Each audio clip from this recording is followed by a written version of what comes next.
For continents, 20 nations, and various species populate this world, a diverse tapestry woven together by fate and magic. A world where magic exists, a fundamental force shaping reality and destiny, flows from the orb held in the figure's hands.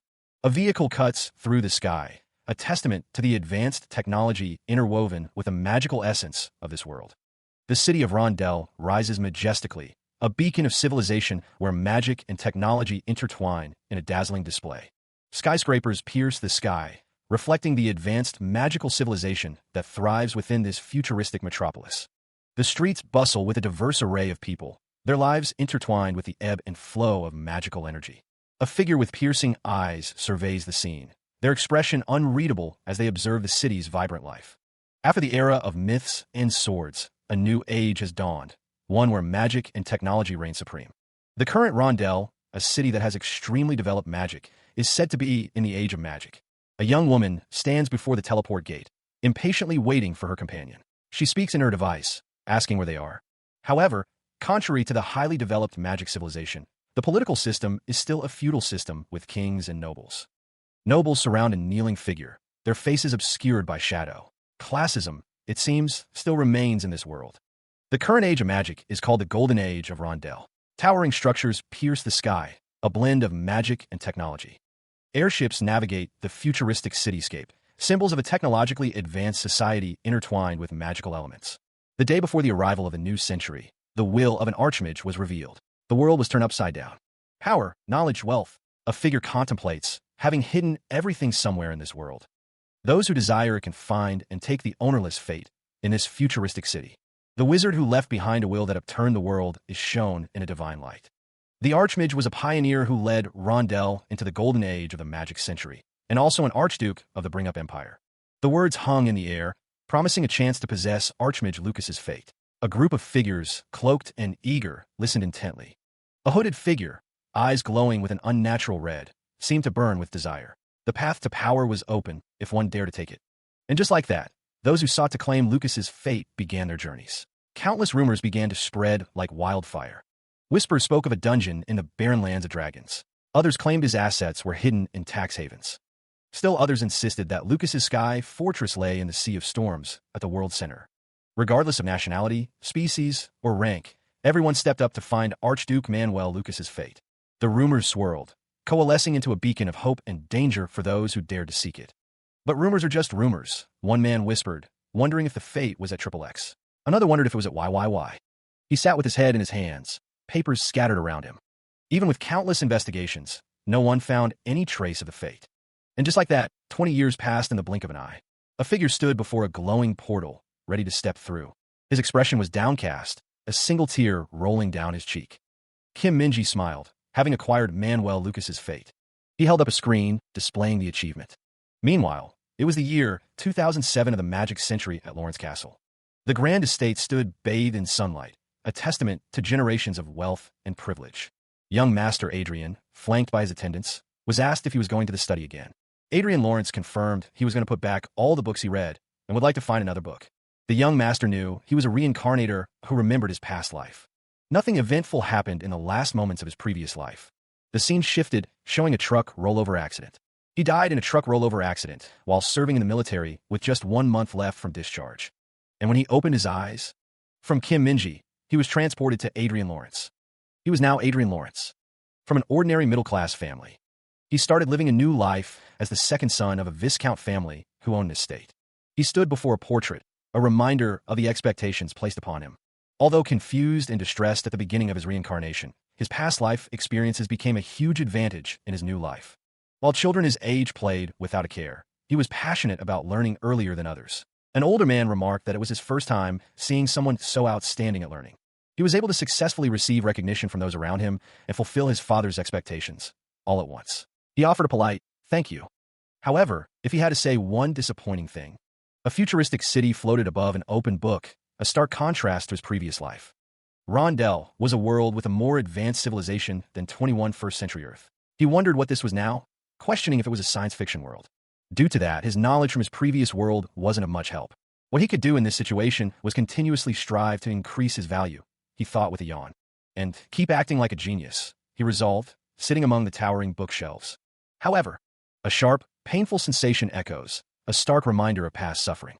Life, he muses, isn't easy enough to be cruised through with effort alone. A younger Adrian is seen, surrounded by others. He remembers when he was 7 years old, someone attempted to poison him. "Young master," a voice cries out. The memory sharpens as young Adrian coughs up blood.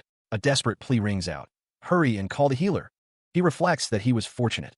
Had they taken action just a little bit later, he would have died. Who did it? A voice whispers. "Sho." The culprit, he thinks, was obvious. The memory shows young Adrian lying in bed, attended by others. He recalls someone saying he doesn't know how worried they were. The image focuses on young Adrian's face, his eyes wide with fear. A woman's voice asks if he is all right. The official wife of the Lawrence family, Anna Lawrence, is revealed. He thinks of that woman who is of high birth. Anna Lawrence stands tall, her expression unreadable. The fact that he, who is of common birth, and therefore not her child, caught his father's eyes was enough to make her uncomfortable. Damn it, he thinks, his fist clenching in anger and frustration. He reflects on how developed this world is, yet the country's political system is so backwards. The young master stands alone, his expression conflicted. He considered Anna Lawrence, but something felt off about the situation.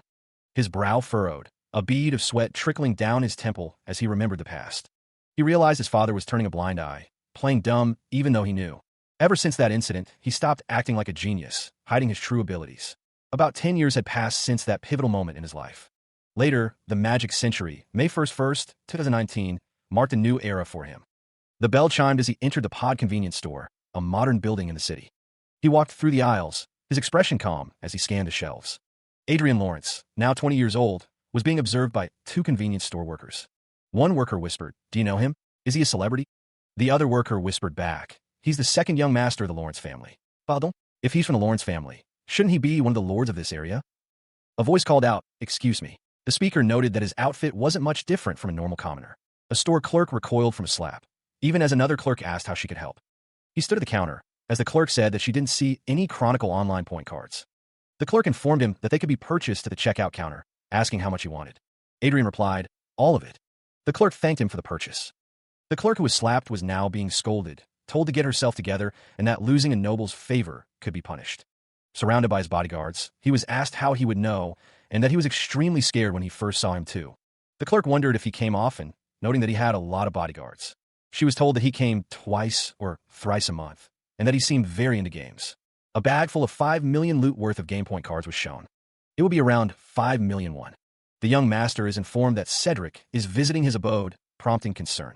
Sylvia Lawrence wonders if Adrian is present, her expression a mix of concern and curiosity. Another voice chimes in, questioning Cedric's intentions regarding Adrian. Cedric Lawrence confronts Adrian, questioning his sanity for walking around the estate without a vehicle. The image shows Adrian's half-brother, Cedric Lawrence, who is 23 years old. Cedric continues, questioning if, as a noble, he shouldn't think about the family's prestige. The young master thinks to himself that Cedric is always playing around with girls. He thinks that if he talks back, this will just last longer, so he'll just withdraw, realizing he was short-sighted. Cedric says he'll make sure to mind it next time, his expression stern. In any case, Cedric Lawrence stood with Adrian and 2 guards, scoffing at the idea of mixed blood being something to be proud of. The man leaned in, his expression unreadable. He wanted to know what brought Adrian here. Cedric cleared his throat, mentioning that it seemed their father was planning to make Adrian take over business. He assumed Adrian had heard about Far's distributions too. Adrian's expression remained neutral, betraying nothing of his thoughts. The Lawrence family, by Earth standards, were a powerful combination of conglomerates and politicians, engaged in various businesses. Far's distributions, the money source from the mining industry, was one of the businesses run by the Lawrence family. Cedric crossed his arms, waiting for Adrian's response. Adrian realized why Cedric had suddenly barged in. He thought to himself that Cedric was a greedy yet incompetent bastard. Adrian stated that he understood and would refuse the offer. Cedric replied that he expected Adrian to understand well. Cedric told Adrian to return when he was done with his business. Cedric looked at his phone, thinking about how he paid a lot of money to play games. Cedric laughed, amused by his own thoughts. The man's words hung in the air, a subtle command veiled as a suggestion. Adrian checked his phone, his expression unreadable as he considered the implications. He reassured his mother that he would be all right, but his mind was elsewhere, already planning his next move. The man watched Adrian from afar, a knowing look on his face as Sylvia Lawrence stood nearby. He was greeted upon his return, but the words felt hollow, a mere formality in a life he no longer embraced. He resolved to isolate himself further, minimizing interactions to protect himself from potential threats. Adrian walked through the halls, his footsteps echoing in the vast emptiness of his existence. Perhaps his father's indifference stemmed from his own perceived lack of genius, a shadow cast by his mother's lineage. Sylvia Lawrence stood with the man, a silent observer of Adrian's life and choices. He had lived for 10 years erasing his presence, avoiding any situation that might endanger his life. Wasn't he the game addict the second young master once hailed as a genius? He left the academy as soon as he graduated. He recalled whispers of poison and wagging tails, memories of a life lived under watchful eyes. Adrian felt like a rogue, adrift from the life he once knew. Most of the servants were under Anna's influence, so he sought escape. Footsteps echoed as he walked towards his destination. He reached for the device, a familiar glow illuminating his face. Was he focusing on games to run away from reality? Accessing Chronicle Online. A smirk played on his lips as the system initiated. There's no way. He had cleared stage 1 of the fake quest. The system began initializing his character. The system synchronized his character with his real-life body.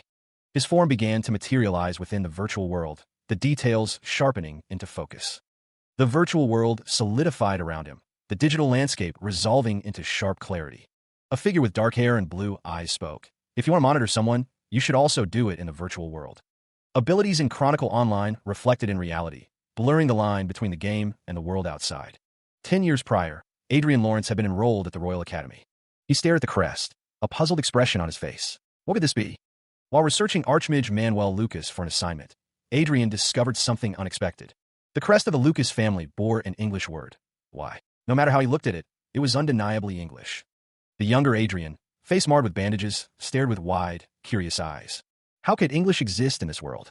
The thought echoed in his mind. Don't tell me. Is Manuel Lucas? The boy's eyes widened, a realization dawning. Him too. Adrian, in the library, couldn't come to a conclusion with just this. It may simply be a coincidence, he thought. However, it wasn't long before he couldn't refute the fact that Archduke Lucas was from Earth. Archduke Lucas said these words before his death. He said he wanted to walk the California beach with Mary once again. Adrian was not sure of the meaning of the place names, as they were names he had never heard of before. But as it was the story of a great man, he could not ignore it. As such, he's recording the Archduke's last message like this. These names, written in the records of the butler, lasted until the end of his life. As expected, this wasn't a coincidence.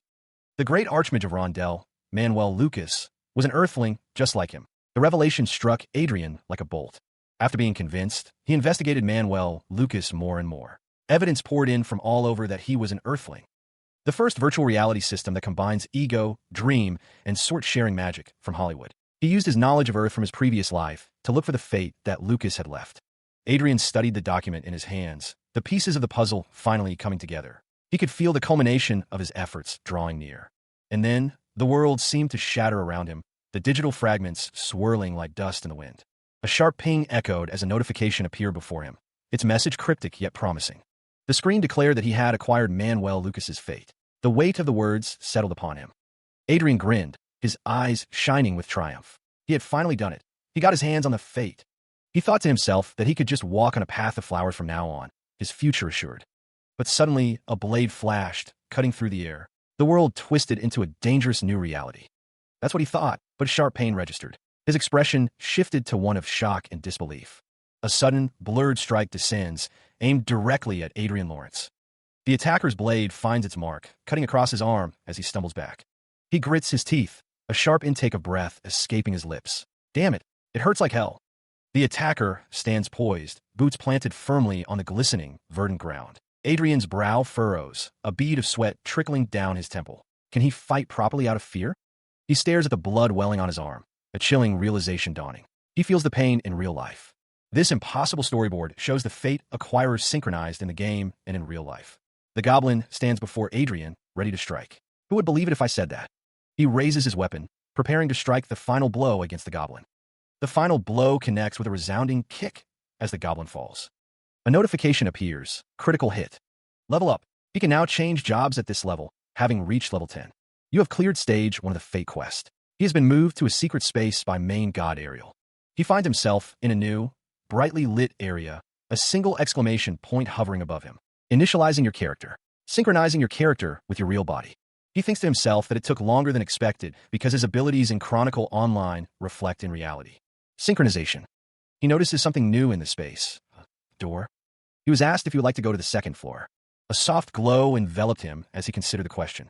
With a simple affirmation, Adrian was transported to a new location. The new area appeared to be a study, filled with an air of scholarly pursuits. It was different from the first floor where there was nothing. The bookshelf was packed with books, and a treasure chest sat nearby, radiating a golden light. A notification appeared, informing Adrian that he had acquired 5 billion loot. Finally, a reward that felt like a reward had appeared, though he couldn't claim the money. A circle had been created. As per the circle creation, he had been bestowed the mage job.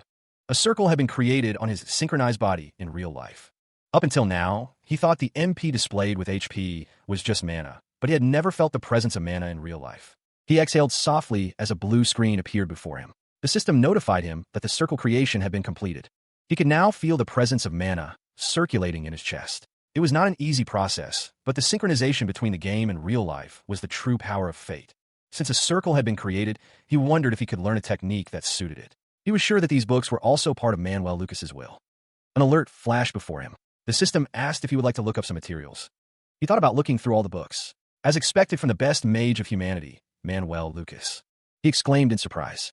The system prompted him again, asking if he would like to look up some materials. He thought to himself that it was so convenient, and there were quite a lot of them. But then he realized it was going to be a huge headache. It was convenient to learn skills and magic just by touching the skill book like in games. But the process of engraving the principles into his head was unpleasant and painful. He thought to himself that this was the last one. The system notified him that he had acquired the Circle Concealment Technique book. It hides the circle and possessed mana, but is useless against Aura Master level knights and mages above the 7/4 circle and top-level detection artifacts.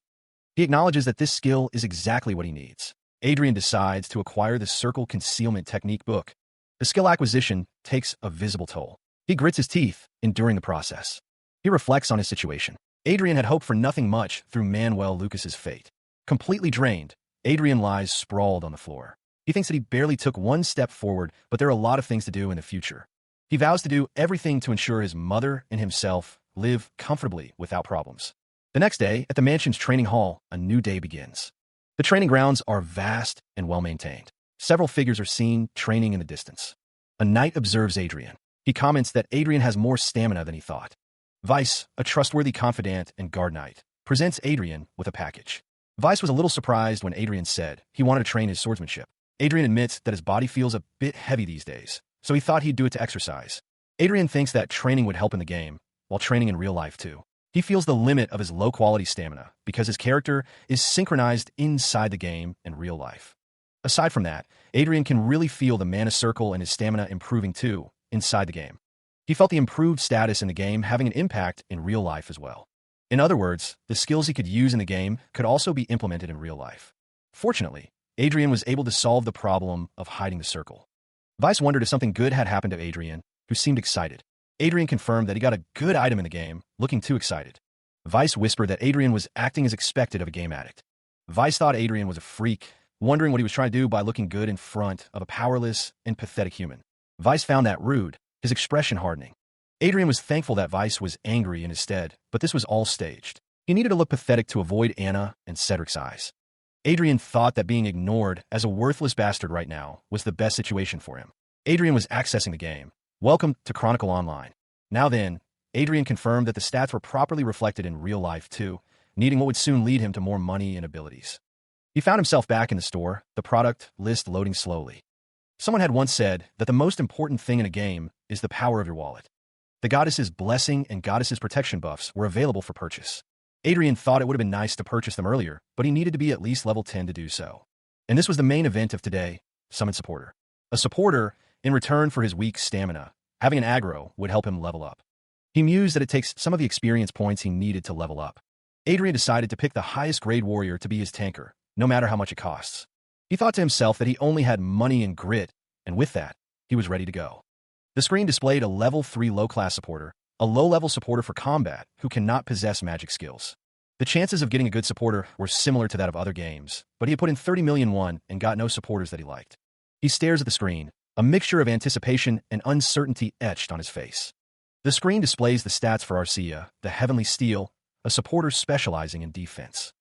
Arcia's defense is unique, even among the unique tier, and she wears a protective shield called the Shield of God.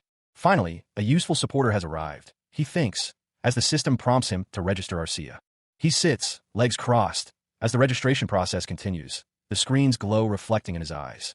The system warns that once registered, changes cannot be made, asking if he really wants to register her. Arcia, the heavenly steel, appears, her expressionless face framed by silver hair and clad in shining armor. Her shield, a masterpiece of divine craftsmanship, radiates power and protection. Her face, though expressionless, resembles a golem with the outer appearance of a human, he thinks. He studies her, thinking she's pretty, but it doesn't matter, he decides, his gaze unwavering. The landscape stretches out before them, a vast expanse of potential and opportunity. Arcia unleashes a powerful attack, her shield deflecting all incoming threats with ease. She stands alongside Adrian, magical missiles swirling around them both. The air crackles with unseen energy as they prepare for what's next. Adrian raises a finger, his expression thoughtful. He seems to be strategizing, carefully considering their next move in this magical realm.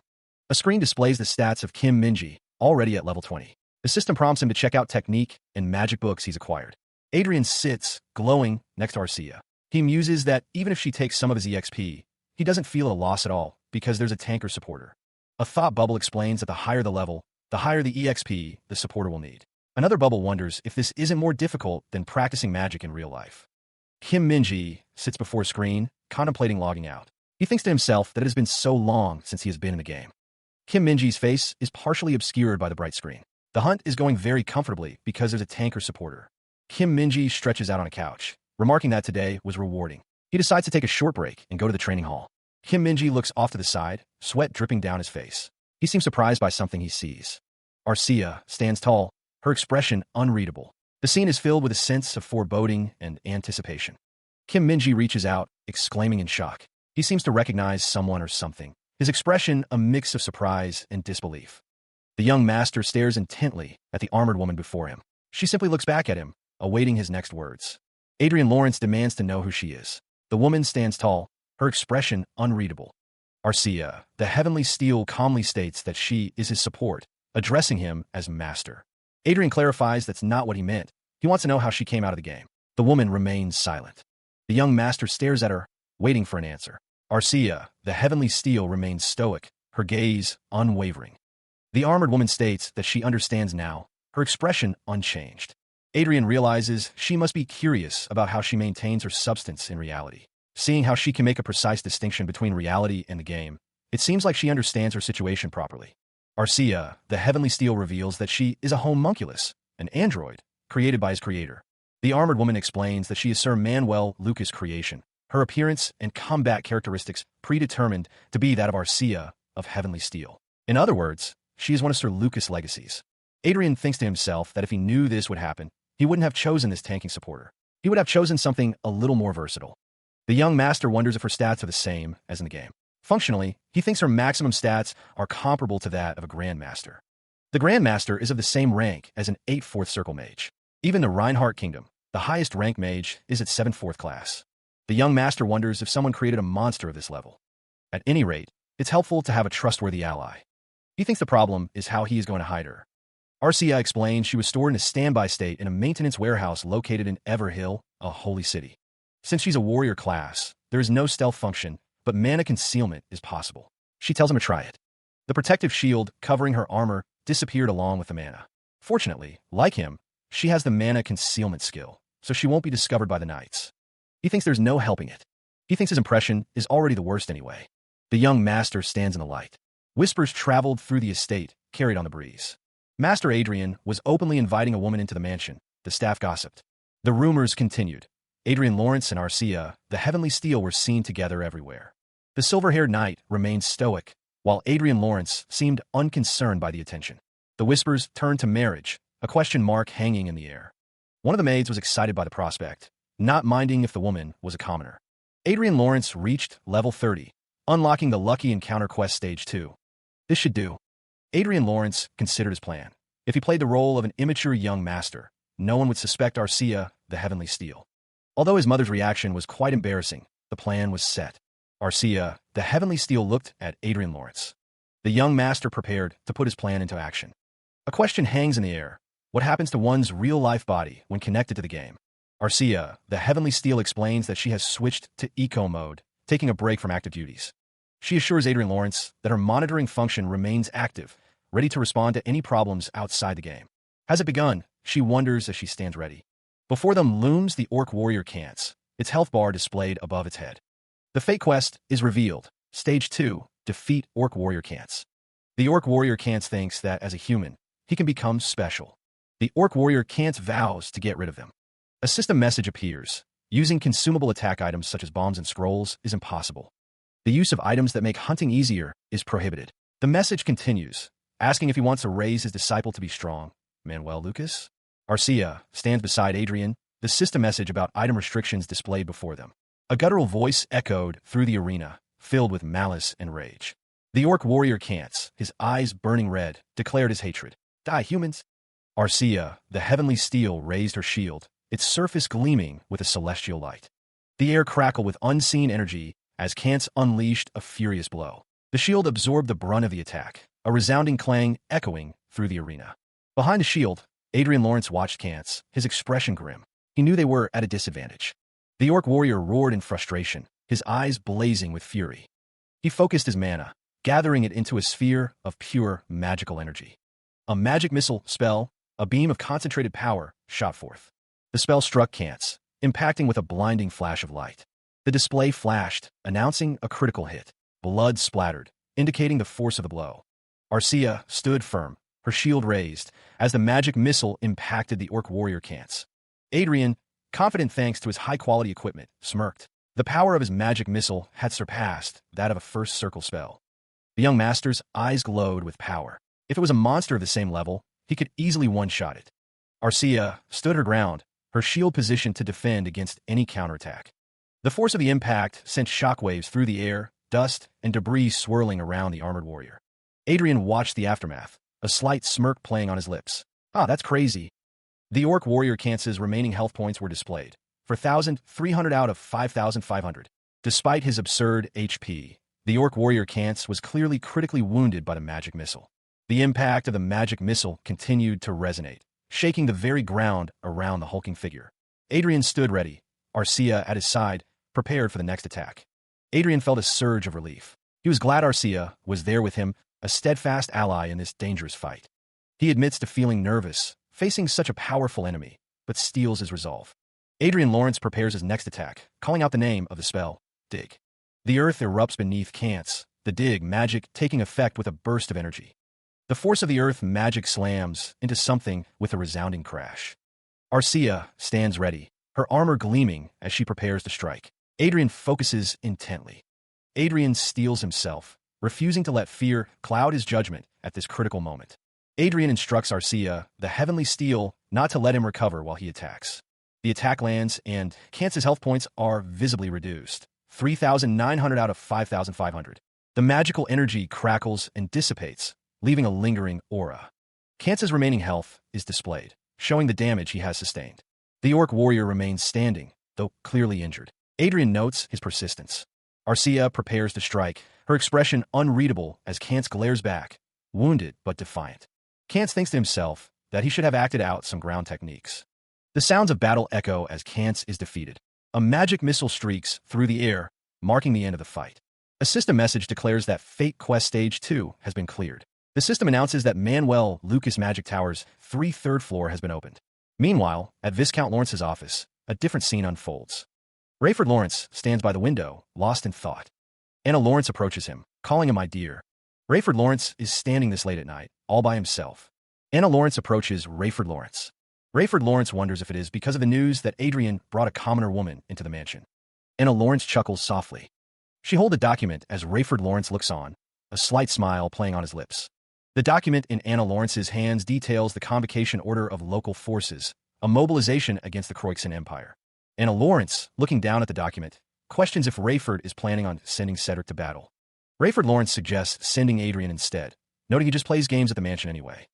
Anna Lawrence wonders if, as a member of the Lawrence family, Adrian shouldn't act his part sometimes. Rayford Lawrence is asked if he intends to summon and use Adrian only when necessary, after all this time. Anna Lawrence states that Adrian wanting to be summoned is what he wanted himself. Rayford Lawrence is reminded that Adrian has enjoyed the rights of nobility to the fullest, up until now. Anna Lawrence's expression hardens as she stares intently at Rayford. Rayford Lawrence is asked what he wants to say, the tension palpable. The two Lawrences stand face to face, the weight of their unspoken words hanging heavy in the air. Anna Lawrence declares that Cedric is the successor of the territory, and she will ensure that Rayford and father-in-law will not be bothered by anything from now on. Rayford Lawrence listens intently, his expression unreadable as he considers the implications of her words. She gazes off into the distance, a determined glint in her eyes as she makes her declaration. Anna Lawrence states that she will send Adrian Lawrence to the battlefield this time, but when he returns, she will make him completely independent. She hopes that Adrian and Sylvia will not be put in danger in the future.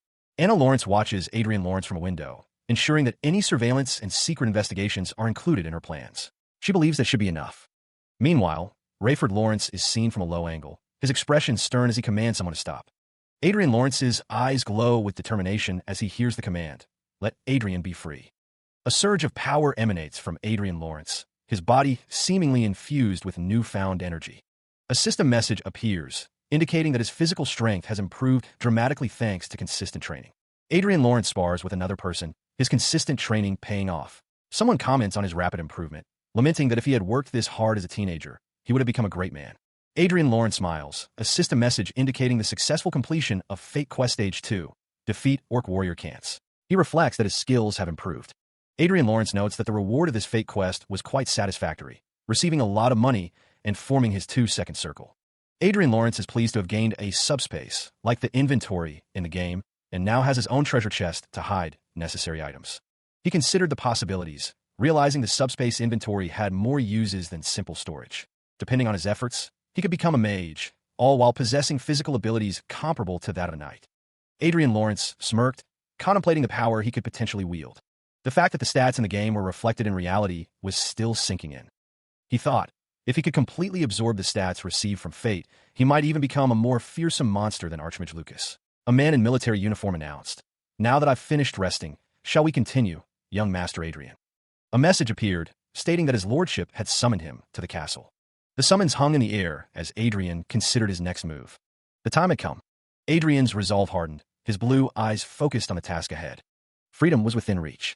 A few days later, at Lawrence's castle, the air hung heavy with unspoken tension. Adrian wondered why he had been summoned, as the man before him seemed ready to explode with anger. A voice questioned why Adrian was representing their family on the battlefield. The discussion turned to the dangerous battlefield, a place of grave concern for the family. Anna Lawrence challenged the notion that Adrian was not as precious as another. The tension in the room was palpable as the family dynamic was laid bare, revealing a difference in value between Adrian and the family heir. Adrian's expression darkened, clearly annoyed by the conversation he was forced to endure. Despite the negativity, Adrian saw a silver lining in the situation. He considered the implications of entering the game as a substitute, free from interference.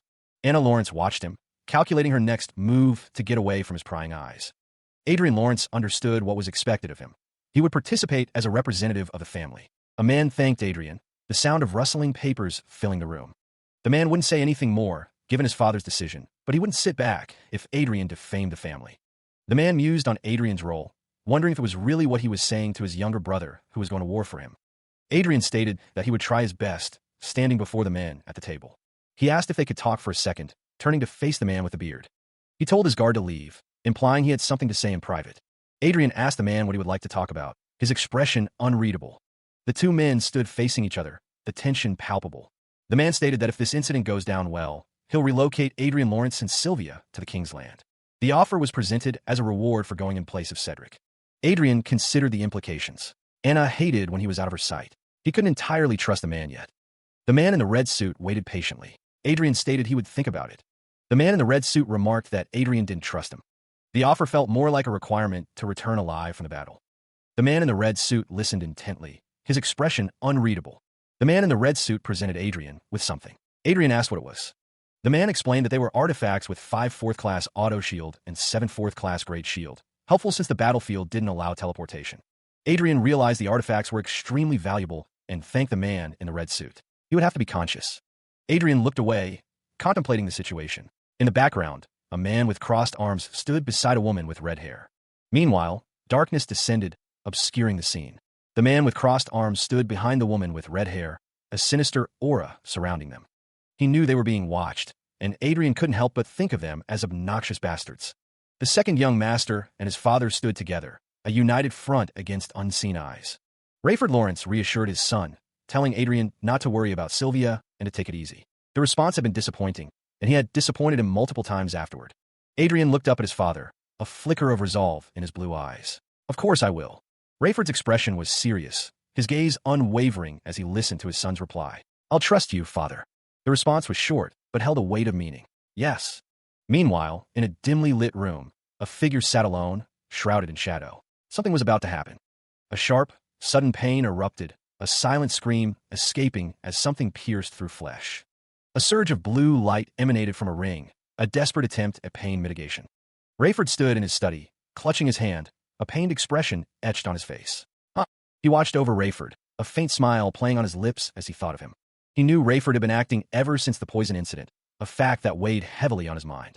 The Lawrence estate stood tall against the night sky, a silent witness to the events unfolding within. Anna Lawrence reassured her mother, telling her not to worry so much, that she could take care of herself. A nagging worry persisted. What if they hurt her after bringing her to the battle? Tears welled in Anna's eyes as she considered the implications. It was better to have more crimes on their name to get rid of them. Arcia stood guard at the door, a silent sentinel. She was not just taking hits anymore. Anna was comforted, her expression softening as she leaned into the embrace. Adrian steeled himself, a determined glint in his eyes. It's almost over, please wait a little more. 2 days later, Lawrence Army's dispatch day had arrived. A subordinate reported to Adrian, addressing him as for young master. Staff Harmon dabbed at his brow, a flicker of curiosity in his eyes. Who's this lady? Adrian sat, his expression unreadable as Arcia, the heavenly steel, stood guard. You don't know Arcia?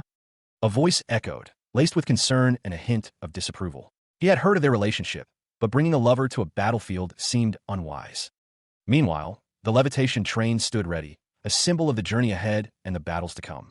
Inside the levitation train's conference room, Adrian declared he wouldn't discuss Arcia further, thinking of her as a secretary. Arcia stood firm, her resolve unwavering. He couldn't leave her behind. She would save him with her life if things turned out badly. Especially because she leveled up so much recently, and he had to treat her as an official knight. One thing to prepare before the battle is enhancing himself for survival.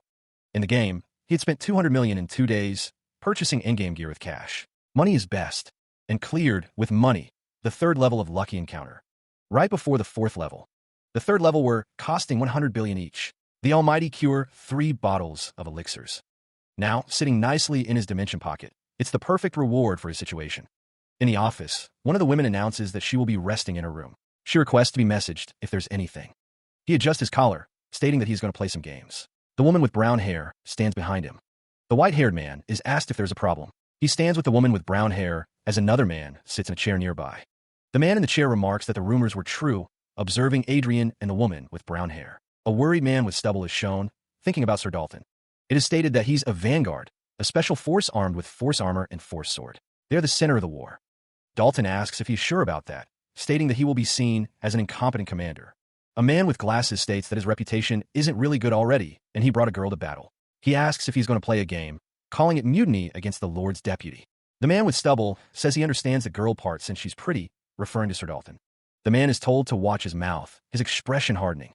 Bill I Am, vanguard and vice leader of the Knights, states that his underling overstepped his boundary and apologizes, addressing Mr. Adrian. He mused that long journeys required a sideshow, finding the cold looks different from a speech. There was no reason for the Lord's deputy to care about an underling's opinion. The bearded man thought to himself that Adrian for sure didn't like him either, but it was nothing to him since he was used to these responses. Adrian waved, instructing someone to send him a message when they arrived. He was accompanied by a woman in a blue uniform. Someone responded with a yes, sir, as they watched Adrian depart. Meanwhile, bubbles floated in the water, hinting at something beneath the surface. A dragon-like creature held a potion bottle filled with a glowing liquid, the air around it shimmering with magic. The dragon-like creature roared, unleashing a burst of fire and fury. The woman looked on as a screen displayed the item Tears of Salamander, noting its quality as magic and its effect of 3,000 true damage. The man remarked that it was really overpriced, but 3,000 true damage with no cast time was worth it any day. The item was made with expensive materials. A teoling sound effect echoed, signifying a notification or alert. The blue-haired man looked at a screen that revealed he had reached level 80, exclaiming that it worked. The screen displayed a message. Main god Ariel brings you to the secret room. He and Arcia stride forward, passing through a shimmering blue portal. The young master's lips curve into a smile. Nice. A floating screen displays the Demi-Lich Immerse health points. A voice declares, "This is the 4th level quest." A menacing skull with a glowing red eye appears, looming over them. "Welcome, my prey." Adrian and Arcia stand ready, facing the Demi-Lich Immerse, its power palpable. A voice booms, filled with anticipation. Before we arrive at West Headquarters, the screen details the Lucky Encounter Quest Level 4, requiring Level 80 and the conquest of Demi-Lich Immerse, with the reward of opening the 4th floor of Manuel Lucas's tower. The Demi-Lich towers over Arcia, the Heavenly Steel, and Adrian Lawrence, its skeletal form radiating dark energy. The battle is about to begin. A Lucky Encounter quest appears, Level 4. The requirement is to defeat the Demi-Lich Immerse, with the reward being the opening of the 4th floor of Manuel Lucas's tower. Adrian Lawrence's expression hardens as he faces the Demi-Lich, his resolve solidifying in the face of the looming battle. The Demi-Lich speaks, its voice a chilling echo. Lich monsters are difficult to deal with, but this one seems stupid and slow. The Demi-Lich prepares a spell, its skeletal hand glowing with arcane energy as it weaves a complex pattern. Arcia, the Heavenly Steel, strikes first, her blade glowing with holy light as she shouts, "Stone Cause." Arcia's attack connects, sending the Demi-Lich reeling back as the force of her blow resonates through the battlefield. A nearby character exclaims, "Did he cast before we got into our stances?" Arcia stands ready, her eyes focused on the Demi-Lich. Adrian realizes Arcia is late, thinking to himself that he needs to dodge as the Demi-Lich's attack comes hurtling towards him. The Demi-Lich's attack manifests as a barrage of icicles, each one carrying immense power and threatening to pierce through any defense. The Demi-Lich cackles, declaring that he can hear their bones getting crushed and their flesh being torn apart. He thought he had dodged it, but the pain was too much to bear. The Demi-Lich laughed, looming over the two warriors. The Demi-Lich emerged, its HP displayed above its head. The sound of its laughter seemed familiar. The Demi-Lich's eyes glowed with menacing power. The Demi-Lich commanded them to stand still, its voice echoing with dark energy. A massive fireball materialized, crackling with destructive force. Arcia, the Heavenly Steel, slid forward, her shield raised to defend against the impending attack. The Demi-Lich prepared to strike, but something was amiss. A healing spell washed over the group, countering the Demi-Lich's assault. Adrian urged Arcia not to give the Demi-Lich time to cast, knowing the danger it posed. He knew the best way to fight a Lich was without a priest. The Demi-Lich's staff glowed, channeling dark energy as it prepared another attack. He strikes the Demi-Lich, a surge of holy energy coursing through his staff. The Demi-Lich recoils, questioning why he would use physical damage with a staff. With a shout, the Demi-Lich conjures a wall of fire. The Demi-Lich uses the firewall to create distance between them. The Demi-Lich is shocked to see Adrian run through the flames. Enraged, Adrian calls out, "Cedric, looking bastard." He continues to charge forward, undeterred. A system message appears, indicating that Adrian has completed a Lucky Encounter quest, Level 4. Suddenly, he clutches his chest, a pained expression on his face. Arcia calls out to Adrian as he collapses to the ground. She kneels beside him, a worried expression on her face as a system message appears, asking if she would like to use an item. He is supported by Arcia, who is using her abilities to heal him. The servant opened the master's inventory by her own will. Arcia, the Heavenly Steel's healing, seems to be working. He thanks her, feeling much better. The system announces that they have met the requirement to unlock the next floor of the tower. The system announces that they have arrived on Manuel Lucas's 4th floor of the tower. A treasure chest sits alone in the middle of the room. The system informs Adrian that he has acquired 500 billion loots and to submit the account he wishes to deposit them into. The system announces that he has acquired all-round glasses. He wonders what the glasses are. He notes that it can't be random since it's a gift from Archmage. The system provides a description of the all-round glasses, stating they are glasses with analysis and observation.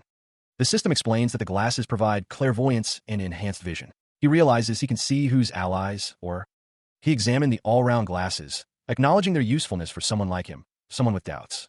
A notification appeared, signaling the completion of a quest and the generation of the 4/4 circle. The scene shifted to a wide view of the West Headquarters, a sprawling complex of buildings. A question hung in the air. Was he truly the second son of the Lawrence family? One of the men mused that he thought the bigger one would come from the Lawrence family. The other man recalled that his name was Cedric, and he gained attention at an early age because of his talent. He added that he heard he became a fool after eating poison. Adrian, overhearing their conversation, revealed that he was indeed the younger one who ate the poison. Viscount Evans, the local headquarters chief of staff, greeted Adrian. Viscount Miller, headquarters' support chief of staff, also greeted him. Viscount Evans stated it was his honor to meet both of them, before inquiring about the Viscount's troops. Viscount Evans asked if there were 5 vanguards and 50 knights.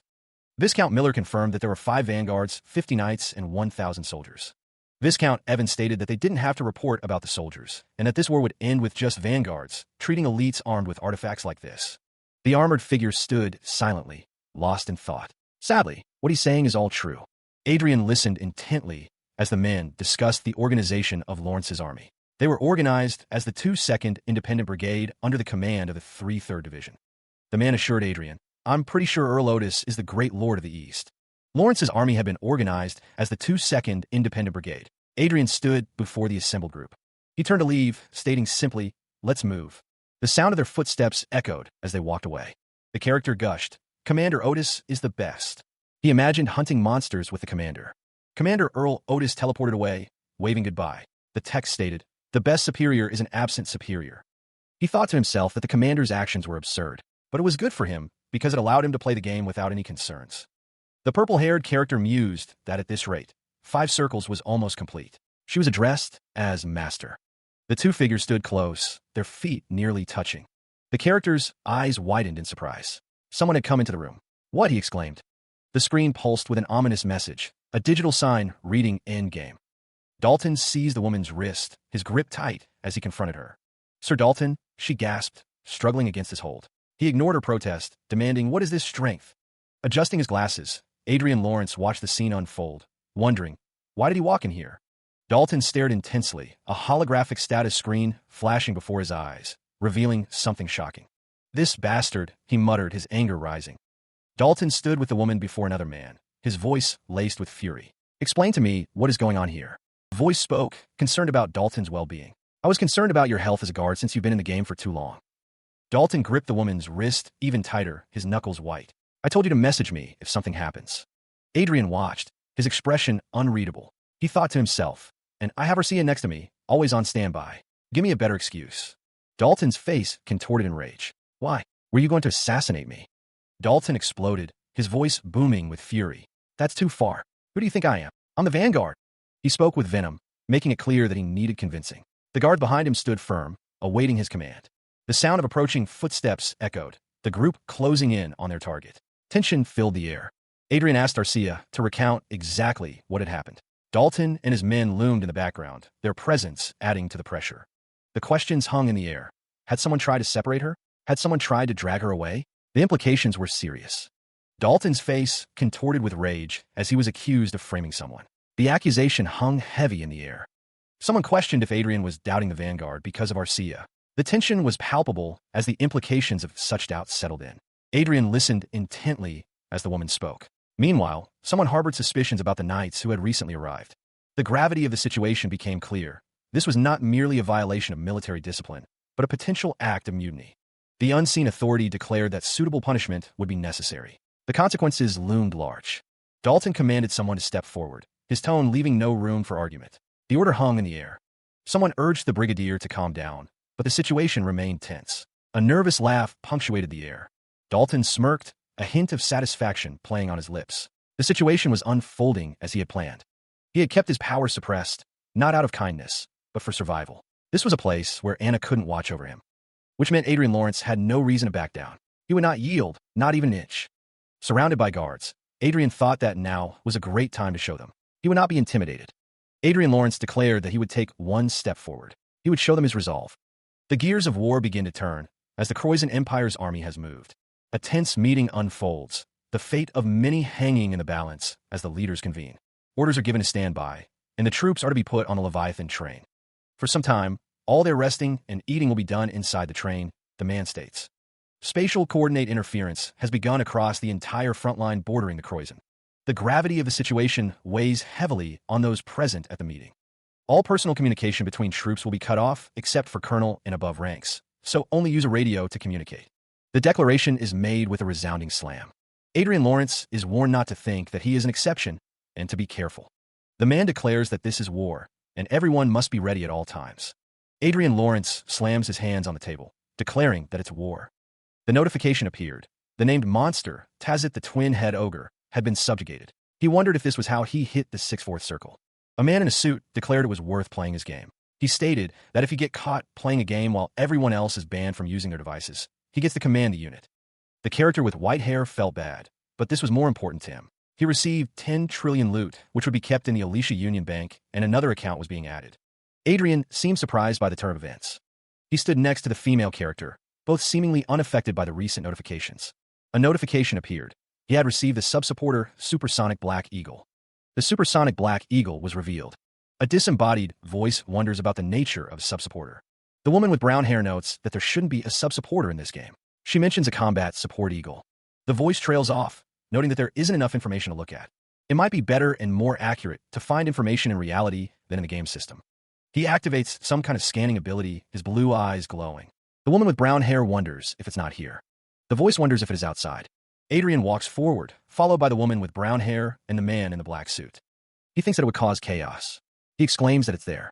The woman with brown hair shouts for Brigadier to dodge. He thought that a big black eagle would appear like Arcia did that time. He stood before the massive black eagle, its presence dominating the room. The air crackled with unseen energy. Adrian's eyes narrowed, analyzing the creature before him. Feathers drifted down like dark snow. The black eagle towered over Adrian, an aura of immense power radiating from its form. It was a chimera of bone and black dragon leather. Around him, the soldiers raised their weapons, a silent alarm spreading through their ranks. They were ready to fight. Information flooded Adrian's mind. Supersonic Black Eagle. The creature's name echoed in his thoughts. The data continued to stream in, detailing the eagle's resilience and its single, devastating skill. It only had one skill. He mused on the creature's potential, drawing a parallel to Arcia, the Heavenly Steel. He needed to know what conditions it needs to get extra skills. Adrian considered the eagle's abilities. He wasn't sure how the suicide dive was helpful, but the shared vision could be helpful. The soldiers murmured amongst themselves, the speed of information overwhelming them. It's like getting information at the speed of sound. A flicker of realization crossed Adrian's face. He was so focused on the Black Eagle that he didn't notice people gathering. The soldiers surrounded them, weapons trained on the Black Eagle. The tension in the room was palpable. Adrian sighed, a hint of resignation in his eyes. He thought, I guess it can't be helped. A hand reaches out, bathed in a soft, ethereal light. Adrian Lawrence extends his hand to the supersonic Black Eagle, who asks if he wants to go with him. The Black Eagle's massive head lowers, its beak gently touching Adrian's outstretched fingers. The young master embraces the massive bird, a rainbow of light shimmering around them. Soldiers observe the scene. They question why the Black Eagle isn't attacking, noting their apparent affection. The soldiers find the display of affection between Adrian and the Black Eagle surprising. The Black Eagle thinks about how cringeworthy his acting is. The Black Eagle thinks it feels like it's going to bite him back later. Meanwhile, a shift in scenery occurs. A cannon is fired. After the war started, the war situation did not lead to a tedious regional small-scale wars, but expanded to the entire western border. An all-out war begins. He casually remarks that his brigade is making its debut. The communication network is down, preventing him from logging into his game. A soldier reports urgent news. The K-Croizen Empire's platoon of vanguards are rapidly approaching their location.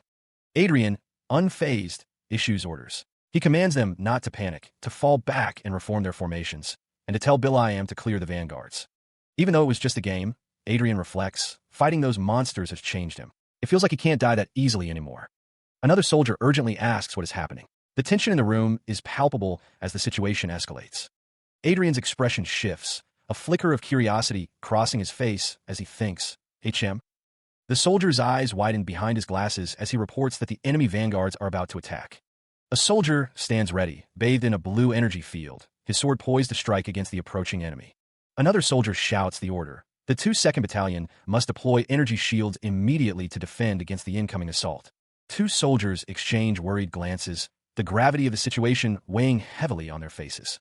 Crimson energy shields materialize, hexagonal barriers erected to protect against the impending attack. A lone soldier is propelled forward by a surge of blue energy, ready to meet the enemy head-on.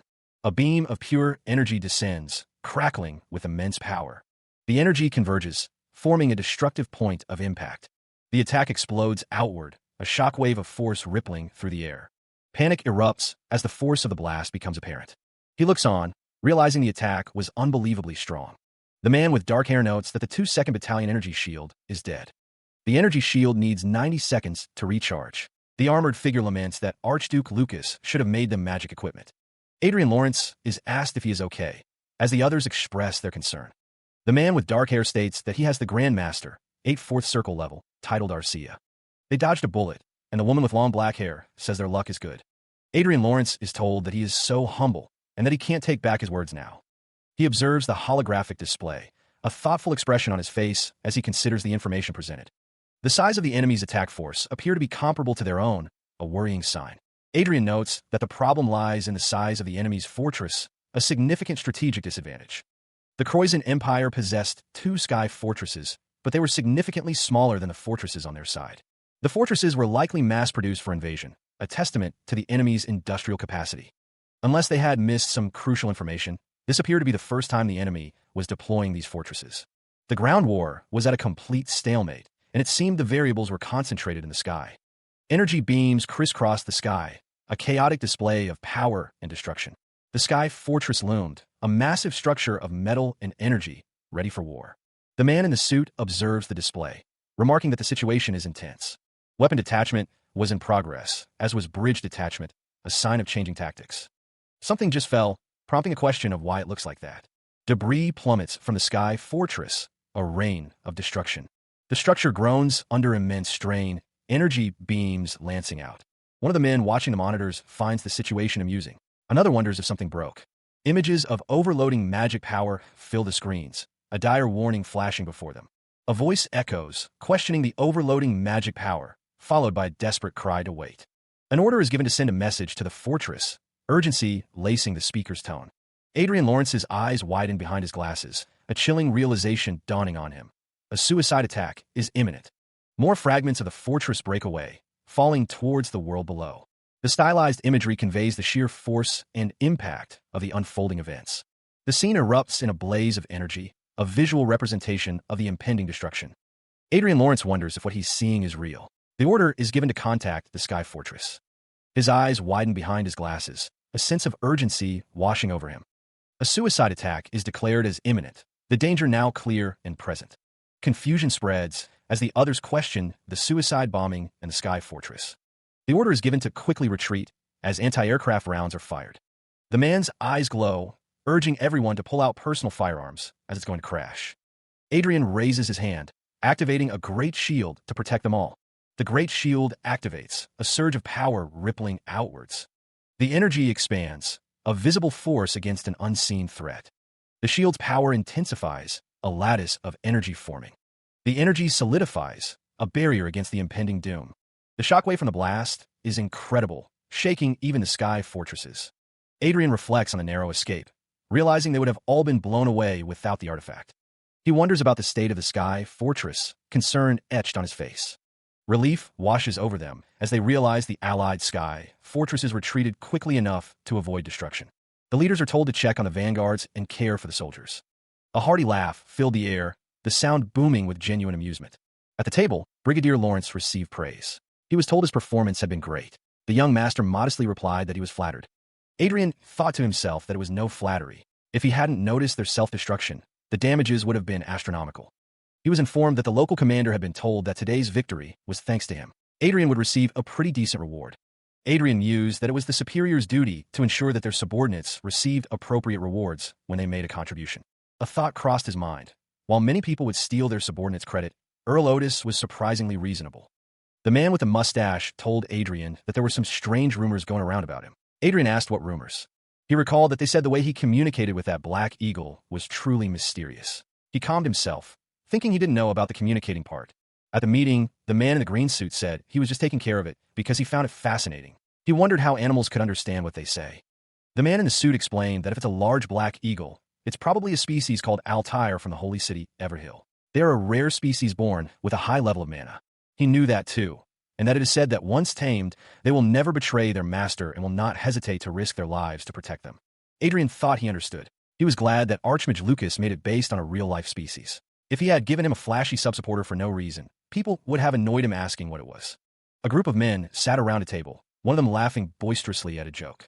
Adrian Lawrence listened intently as one of the men requested to use personal communications now that the enemy had retreated.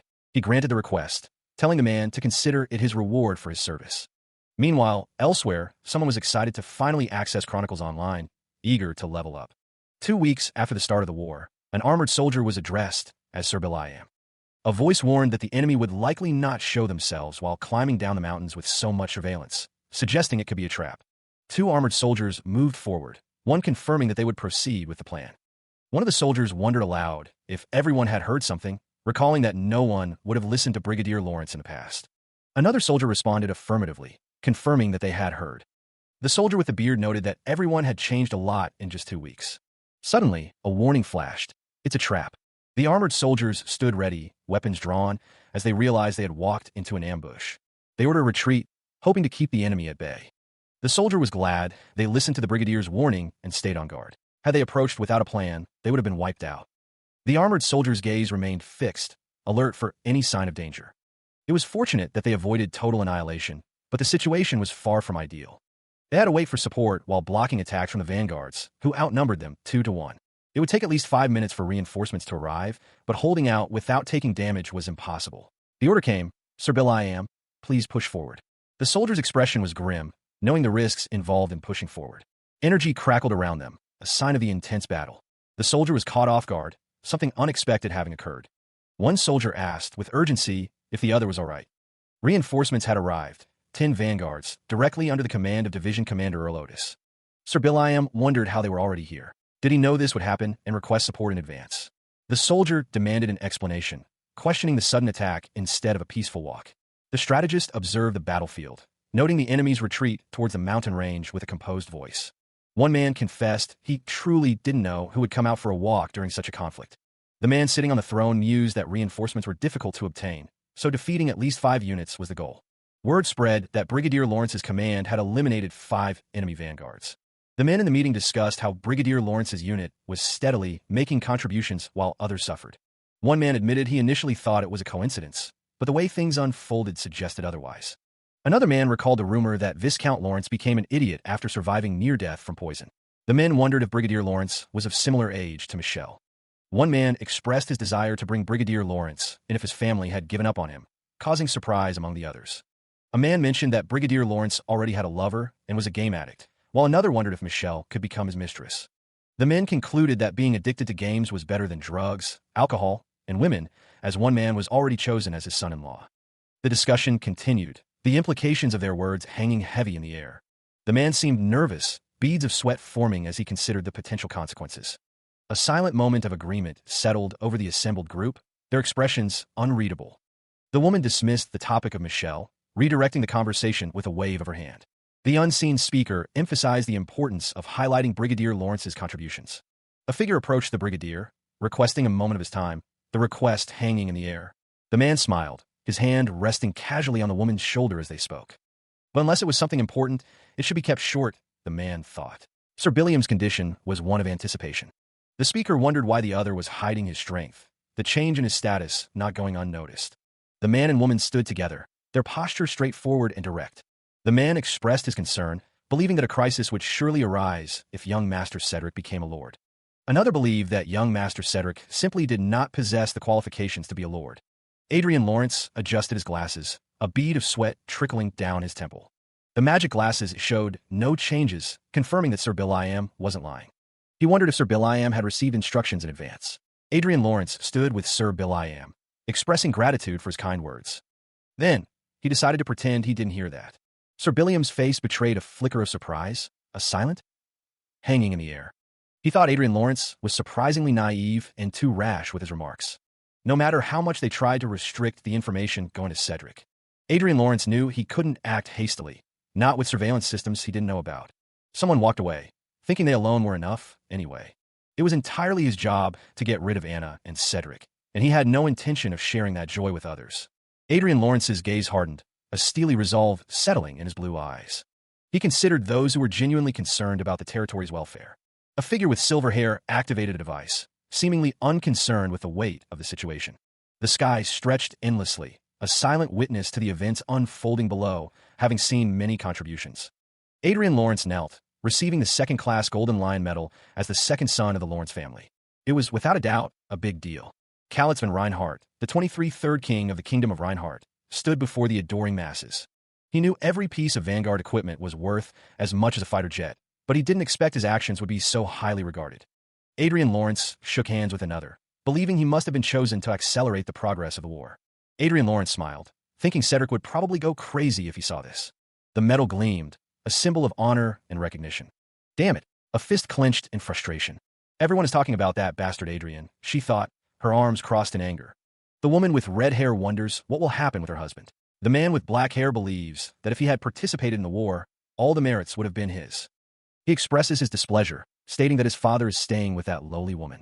The woman touches her forehead, remarking that her husband seems to be spending more and more time with that woman these days, questioning why he isn't doing anything about it.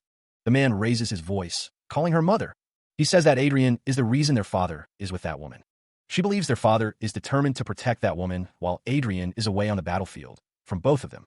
The man asks if it's true that Adrian will completely cut off his ties with their family after returning from the war.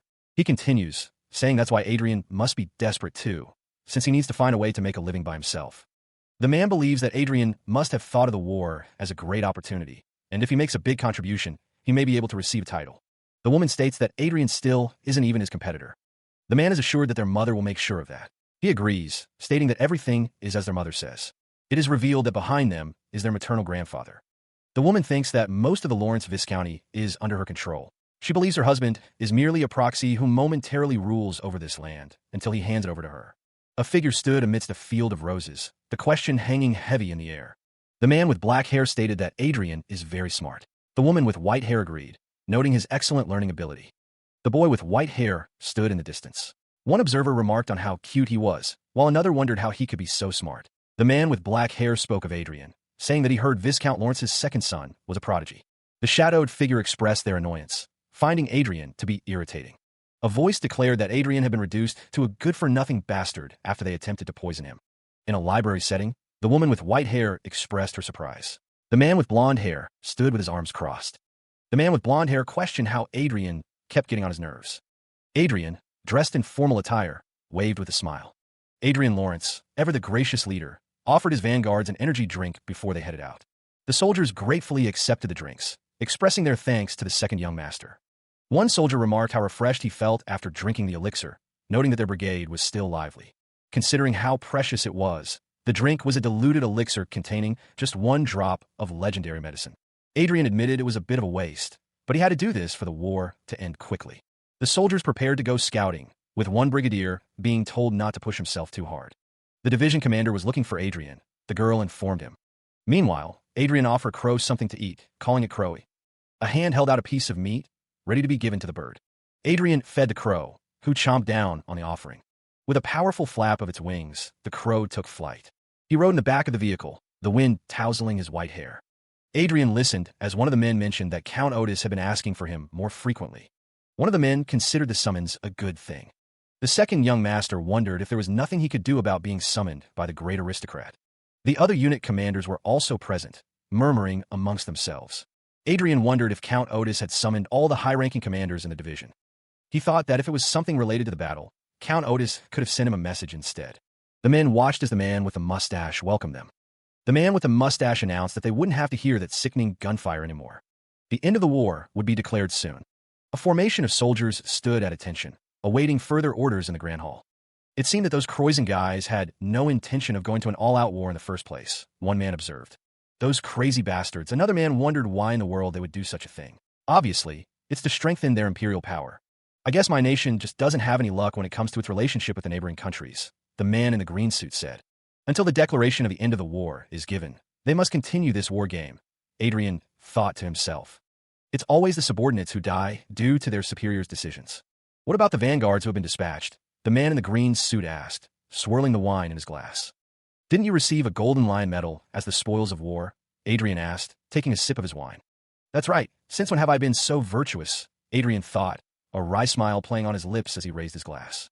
Instead of worrying about others, let's focus on my future, Adrian thought, clinking glasses with the man in the green suit. Since I have to go back to my family after this war ends. He knew he needed to become stronger. He needed to level up even more. The man with the beard considered the situation, deciding that it was still a good thing. Adrian sat across from the man with the beard, while a woman with brown hair stood nearby, listening intently to their conversation. A vision flashed before them, a city consumed by flames and the specter of all-out war. He recalled 100 sky fortresses and tens of thousands of vanguards, enough to annihilate everything. The man with the beard spoke of casualties, saying that an unimaginable catastrophe would have taken place. The man with the beard questioned why the woman with brown hair had come, saying she should have taken more rest. The woman with brown hair looked on, a silent exclamation forming in her mind. Adrian offered something to the man with the beard, asking him to please have some, and questioning what it was. The man with the beard considered that it was given by Count Otis, so it should be quite precious, as the woman with brown hair looked on. The man with the beard told Adrian that he already felt this before, but he was truly different from other nobles, young master. He wasn't just feeling truly sorry for the sacrifice of his soldiers, the commoners. He mused that he would even keep guard of the command center while his men were resting. Of course, he would be different from the common nobles. But at the same time, Sir Biliam stated, he still possessed the composure and dignity of a true noble. Adrian tilted his head, thinking that the other man got that part wrong. The man with white hair was asked if he wasn't drinking black tea even when he saw enemy troops rushing in. He thought that was impossible without absolute trust in himself. His subordinates were able to shake off the tension as they saw his composure. Everyone in the 232nd Independence Brigade completely trusted him. Adrian knew what he was trying to say now. He's trying to bring up again that he'll support him to be the successor, and he wondered why he complimented him all of a sudden. As he said last time, Sir Biliam questioned. He's got trustworthy men around them so that no one can come close. They've also checked for surveillance devices, so he doesn't have to worry. He's serious. All of them are from his father's side. He knew that they've taken precautions. But this kind of behavior may be more noticeable, Adrian thought. That's exactly why they came here when everyone is resting, Sir Biliam responded. The loyal subject, Gilbert Biliam, sits, ready to serve his lord. Sir Biliam declares his desire to serve Adrian Lawrence, the second young master of the Lawrence family, as his lord from today onward. He wonders if the other knights outside are thinking of doing the same thing. Adrian listens intently to Sir Biliam's declaration. Adrian acknowledges Sir Biliam's pledge. Sir Biliam responds with an oh-ho. Sir Biliam states that he has a condition for his service, prompting Adrian to inquire what it is. Adrian instructs Sir Biliam to act normally until he says otherwise. Sir Biliam wonders if it wouldn't be better to gather power as quickly as possible. He believes that even if they build up their power right now, the size of their forces will be nothing to scoff at, but not enough to win. Adrian stands, revealing that he has a plan, and asks Sir Biliam to follow his orders. Sir Biliam agrees. Adrian wonders how many knights are willing to follow him like Sir Biliam. He notes that there are 5 vanguards and around 30 other knights. If they gather people from the territory, their size will at least double, which is more people for him to work with. Sir Biliam remains kneeling as Adrian considers the number of knights. He simply says good. Adrian states that he has one more thing to tell Sir Biliam. His expression serious. His lordship is planning to assign Sir Perseus to him, or so he is told. Adrian is taken aback by the mention of the name, Sir Perseus. Perseus, once the vice-commander of the Knight Order of Lawrence, was known for his superior skills. But it was thought that he had already left the order, entangled in family political fights. The young master wonders if Perseus is coming back. Sir Perseus was a typical warrior and a very popular knight, so there is room for power expansion through him. Perhaps he is enough to be on par with Anna and Cedric's forces, Adrian muses, stroking his chin. Recruiting Sir Perseus? That's not a bad idea at all, especially when it comes to a valuable talent that he can use outside of the family. He thinks he needs to. Sir Biliam is surprised. Sir Biliam kneels before Adrian, stating that he will look into it, my lord. Meanwhile, elsewhere a group of people are gathered, with a sense of anticipation hanging in the air, soon. Meanwhile, a man with white hair reclines, contemplating the nature of power and its inherent goodness. He acknowledges that building his own power is not his top priority at the moment. His top priority, he thinks, is something else entirely, something he is reaching for. He holds a small, glowing device, a surge of energy coursing through his hand. The screen displays a clear objective, to clear the next lucky encounter quest. Adjusting his futuristic visor, the man with white hair smiles with anticipation. He declares his intention to form his 7/4 circle today, a significant milestone. Elsewhere, a man with black hair lies bleeding, his eyes wide with shock and pain. Blood pools around him, staining the floor and his clothes a crimson red. The scene is gruesome, a stark contrast to the earlier ambition. A message appears, you have died. A figure cloaked in darkness stands over him, a malevolent presence radiating from its form. The man lies still, defeated, as the mysterious figure looms above, bathed in an ominous glow. A sudden, sharp cry pierced the air, a sound of disbelief and alarm. Arcia called out, her voice filled with urgency, as another figure responded with determination. He was engulfed in a vortex of pink energy, battling unseen forces with all his might. He knew that death here would be more than just a game over. The pain would be unimaginable. Arcia, usually unyielding, was being pushed back, struggling to maintain her ground against the onslaught. The hunter stood firm, his sword raised against a massive, shadowy bird, ready to strike. He was surrounded, the pressure mounting as the battle intensified. Another cry of pain echoed, signaling a critical moment in the fight. A massive, dark bird unleashes a torrent of violet energy. A cloaked figure raises a sword, wreathed in the same ominous power. The figure's hood obscures their face, save for a single malevolent red eye. The title card appears, Death Knight Pascal. Not just an aura master, Adrian Lawrence also has a named boss quest buff and an abnormally strong body. A scream echoes as Adrian falls, defeated. This one is on a different level. Clutching his chest, Adrian gasps, the pain almost unbearable. Elsewhere, people mill about in the town square, oblivious to his suffering. He thinks, fuck, I fucked this senses sharing system. I can't even twist in pain because people are everywhere. Adrian reflects, right? It was too easy until now. A hand activates a support resurrection scroll, its power surging. The system message confirms the revival. Arcia, his support, has been brought back. He sits on a virtual bench, the digital world reforming around him after his defeat. Arcia apologizes, her voice filled with regret for his loss. Arcia asks if Adrian is okay, but he assures her that his senses are lower than hers, so he can endure it. Adrian expresses his gratitude, a wave of relief washing over him.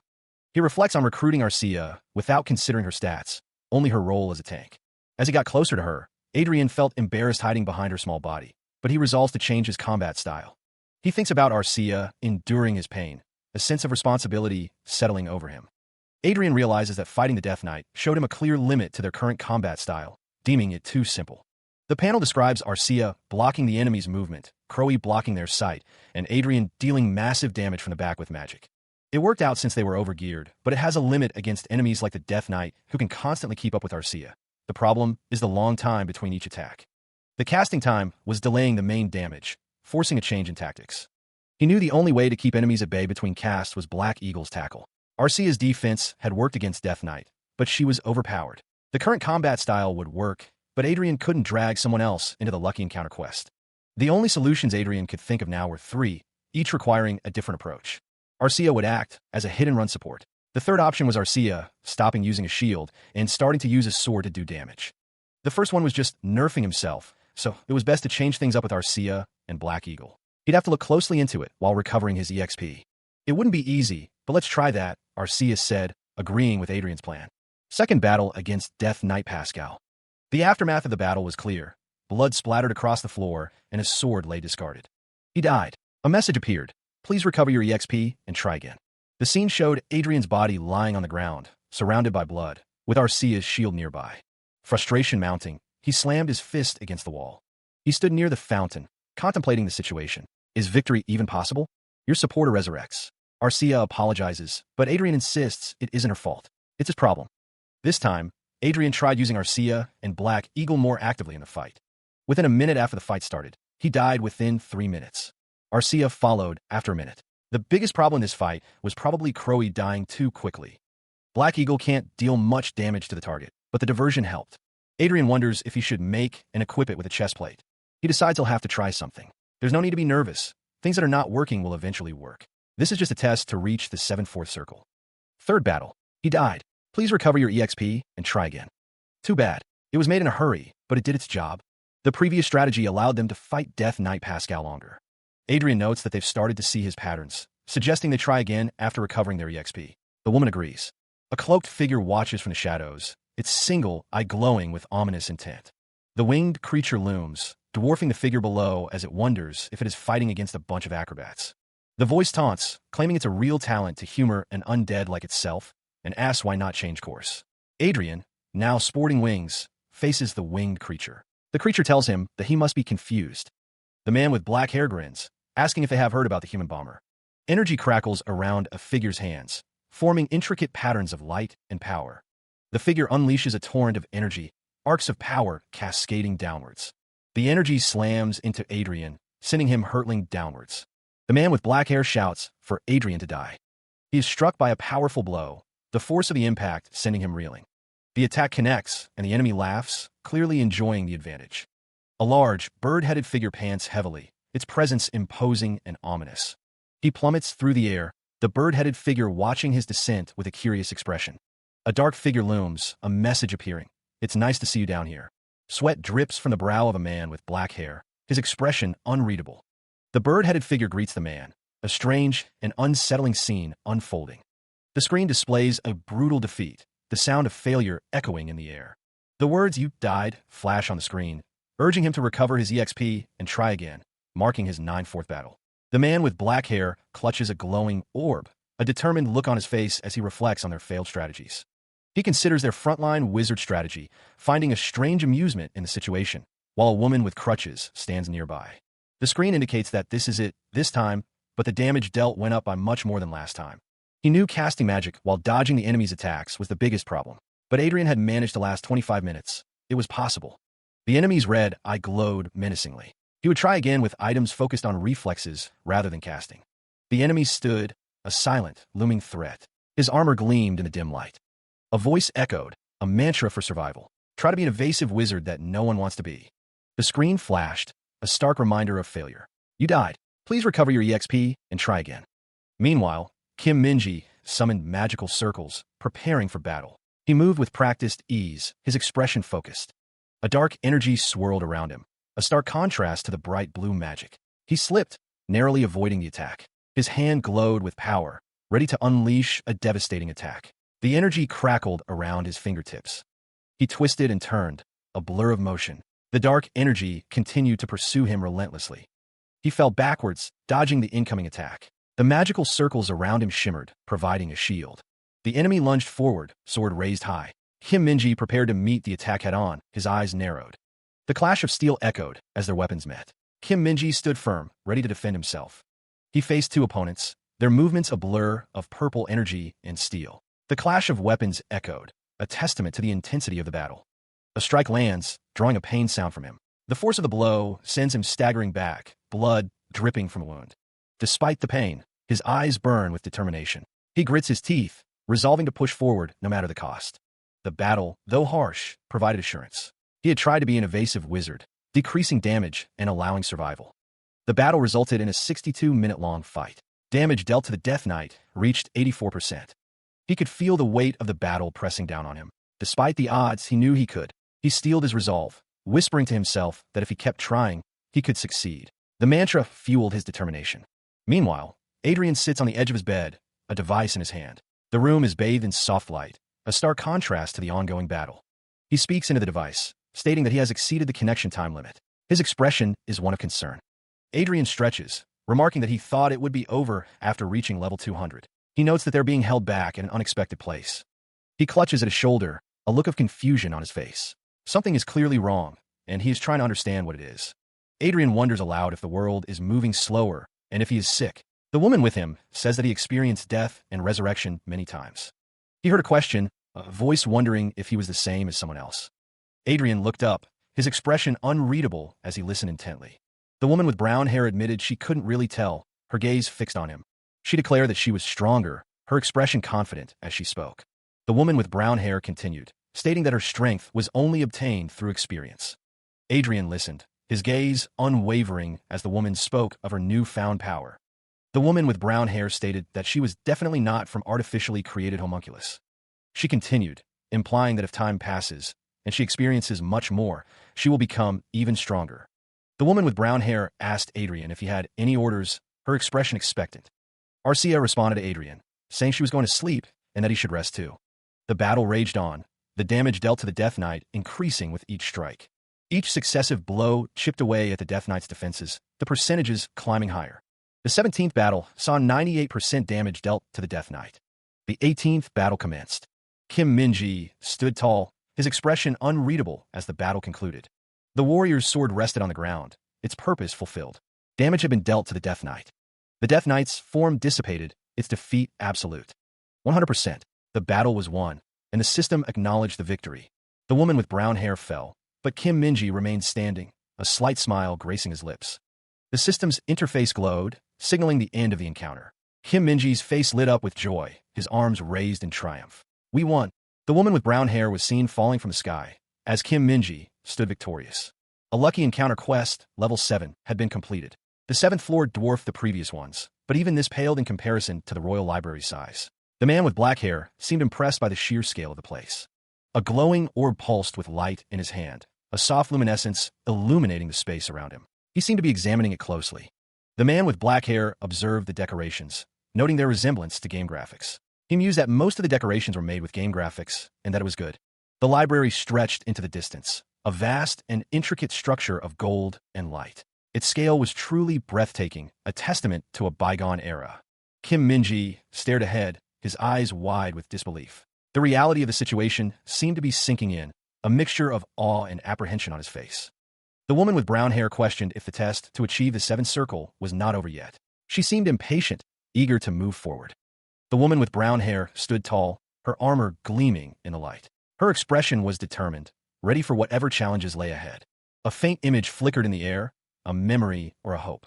He thought that Arcia would smile at the sight of it, a wistful expression on his face. The pair walked away, their figures receding into the vastness of the library. Their journey continued, deeper into the unknown. A glowing figure flickers into existence, its form ethereal and indistinct. A faint question echoes, wondering if it is a fairy or something more. Kim Min-ji's eyes widen, a flicker of surprise crossing his face. He mutters to himself, questioning if it's a new supporter and why it looks so familiar. The glowing figure solidifies, its features becoming clearer. A voice booms out, exclaiming, "Arcauk Lucas?" A smaller, floating figure appears, its form more defined. It declares, "I am Chester, the manager of the Fate, and also a trace of Manuel Lucas." A young man with brown hair looks up, his expression a mix of shock and confusion. He wonders aloud if this figure is truly the manager of the Fate. A disembodied voice questions if it is more than just a trace. Chester elaborates, stating that he is an artificial intelligence created by replicating Manuel Lucas's memories. He is the manager of the Fate and also a trace of Manuel Lucas. Two figures stand on a patterned floor, the question hanging in the air. A trace of Archduke Lucas? A voice, filled with inner turmoil, admits that even if it's a clone, encountering a being no different from their savior is complicating matters. He seemed nervous, hoping Chester would look favorably upon him. But if not, Kim Min-ji knew it would be difficult to respond. Chester floated in the air, a small figure with a large hat. He wondered if Manuel Lucas would take back what he had given him. Kim Min-ji was told there was no need to be nervous. Chester stated that he may not have a soul, but he did have data containing a person's life. Chester explained that although Manuel Lucas's body couldn't win against aging and he died, at least his spirit remained in this virtual world. In a sense, Chester mused it was eternal life. It could be seen that way, at least from his perspective. That way, Chester continued, was why Manuel Lucas created the Hollywood system in the first place, to achieve a form of immortality. But this system isn't perfect, Chester admitted. Memories that were turned into data may be lost in the transfer or deteriorate over time. More than anything, Chester said, you can't see him as being alive. He just exists like a specter, a shadow of his former self. Manuel Lucas thought that even if a clone memory had a consciousness, it was not his true self. Kim Min-ji agreed, stating that was certainly true. Chester had a suspicion that Manuel Lucas's ultimate goal was to take over his body, but fortunately, that didn't seem to be the case. Chester turned to Kim Min-ji and the woman in armor. He asked why they had appeared before him in this place. Chester admitted that, to be honest, he was flustered by the difficult situation on the previous floor. He wondered if there would be any restrictions or compulsory duties given to him. He gestures with a slide, as Chester continues to explain the system's capabilities. The room is filled with rows of empty tables. Kim Min-ji stands silently. A blue screen displaying text hovers before him. The screen details the administrator authority granted for a limited time, tied to Manuel Lucas's fate. Chester explains that there are limitations, as the fate hasn't been fully resolved yet, but authority can be exercised in the future. Kim Min-ji wonders what he can do with this. The Spectre elaborates, stating that he will be able to exercise administrator authority over all programs within the Hollywood system, a virtual reality. The young master's eyes widen in surprise, a single word escaping his lips. What? Chester continues, explaining that this means Kim Min-ji can control all the information connected online as he wants, but must adhere to 4 rules when exercising administrator authority. The first rule prohibits using administrator privileges for Chronicle Online, which is bound with Lucas's fate. The second prohibits. He thinks to himself that he was wondering what it was since he said rules, but that's pretty logical. Chester asks if it's also possible to launder the source of wealth acquired through fate, and explains that it's not difficult. The Spectre asks about the possibility of getting caught through investigation, and Chester assures him that the probability of detection is extremely close to 0%. He explained that it wasn't just about manipulating the ledger. It was about revising all the relevant information. The administrator rights were his to use, and Chester understood, noting the current assets held. Chester noted that his assets increased the moment he opened the treasure chest. He then asked if Kim Min-ji would like him to organize it too. Kim Min-ji agreed, asking him to do so. Chester inquired if Kim Min-ji had any additional requests. The young master looked on as Chester awaited further instructions, his expression unreadable. The neutral party stated that Arcia needed a legitimate family registered. He said it was possible to make a family register that says all her family members died, and she's currently an orphan. Kim Min-ji asked if it was Chester's role to give him the administrator authority and help him process it. The other man simply replied, yes. The young master wondered if Archduke Lucas was going to this extent. Chester's face was stoic, his expression unreadable. The man with black hair thought of expressing missing his hometown and consideration so that he didn't live a bad life as he did. His eyes narrowed slightly. A disembodied voice echoed, so that I don't live a bad life like he did? The words hung in the air, heavy with unspoken meaning. Kim Min-ji's expression hardened, his gaze intense. Those words didn't suit someone who's called great. He thought that if he weren't in this world, if he weren't an earthling like him, if he didn't leave his fate for a future generation, his life would be more pathetic than now, and he wouldn't be as bright as now. The protagonist knelt, his head bowed in reverence. He thanked his master, his voice filled with gratitude. The young master stated that he was not Manuel Lucas. Chester looked at him, confused by the statement. The corners of his mouth seemed to tremble slightly, betraying an inner conflict. But was he mistaken? A cascade of system notifications flooded his vision. The terminal registered the Union Bank account. He had acquired 50 trillion loot in the sky Fortress Icarus. The 7th Circle had been created, a monumental achievement. Meanwhile, the Archduchy city of Nikhen stood tall. A question hung in the air. Who? Perseus, former vice-captain of the Night Order, paused, tilting his head slightly. Did he hear it wrong? He thought he heard the name Adrian. The man assured him he had not misheard. They believed young Master Adrian would develop the territory even further. The man questioned if they thought they were the same thing. Perseus listened intently. The man exclaimed that he thought Perseus was standing up for the Lord. Perseus clasped his hands together. If he had known the man was going to push for an immature child, he wouldn't have met him. The man stated that young Master Adrian was gifted. He had heard he was impressive in the war, but the object of trust was too small. Perseus scoffed, clearly unconvinced by the man's words. He offered an apology, claiming he wasn't laughing at the man in the blue suit. Perseus admitted he had simply remembered something. The man in the blue suit noted that he was in a similar position to Perseus not long ago, addressing him formally. Perseus considered the man's words, musing that young Master Adrian Lawrence might have just gotten lucky and remained the same as always. He questioned if that was truly the case. He thought that what was known to the outside world was only the tip of the iceberg, implying there was much more to Adrian than met the eye. The man in the blue suit stated that unlike Perseus, who heard about Adrian's expertise through others, he heard his instructions directly and put them into action. The man in the blue suit dared to say that young Master Adrian was one of the greatest geniuses in the country, expressing his unwavering belief in him. Perseus responded that he wouldn't know unless he experienced it himself. He noted that even the knights who lined up behind Cedric followed Sir Adrian during the war, implying Adrian's influence. The man in the blue suit stated he had no other choice but to be devoted to him, reiterating that Perseus wouldn't know unless he experienced it himself. He referenced the story of Adrian taking poison and becoming mediocre at 7. The man in the blue suit explained that Adrian decided on a way to survive at a young age and put into practice until recently, hinting at a significant change or event. Perseus acknowledged the man's patience and perseverance, then asked what he wanted. The man stated his desire to persuade the vassals maintaining neutrality to lean towards the second young master. Perseus, arms crossed, acknowledged that it was a huge task, a hint of skepticism in his tone as he considered the implications. Perseus found the situation interesting, his expression thoughtful as he contemplated the man's request and the challenges it presented. He sits, listening to the other man's words, though he has not yet made up his mind. The man leans forward, suggesting that Perseus meet young Master Adrian before making a decision. The man in the dark suit says he heard Adrian is coming soon and offers to call him. The man reflects that everything has been done according to young Master Adrian's intentions. The man in the dark suit says that Bill-I-Am can come in now, referring to a young master who has been living for revenge for over a decade. The man in the dark suit clenches his fist, stating he'll have to see for himself if Adrian is worthy to be followed. A smaller panel shows the two men in the room, with the man in the dark suit laughing. Perseus watches as the man attempts to make a call, but the call isn't being picked up. Both men react with surprise, sensing something is amiss. The man in the dark suit recognizes the mana signature as space leaps. The man in the dark suit realizes that the amount of mana indicates a teleportation of a 7/4 circle. Meanwhile, two figures appear to have teleported, their identities unknown. He arrived, the teleportation complete, his feet touching down on solid ground. Judging by his face, the situation was not what Adrian Lawrence expected. Perseus addressed the young master, noting that they were under siege. Adrian questioned the statement, and Perseus clarified that their visitors were covered in artifacts. A command was given to eliminate the intruders, golden energy crackling as the order went out.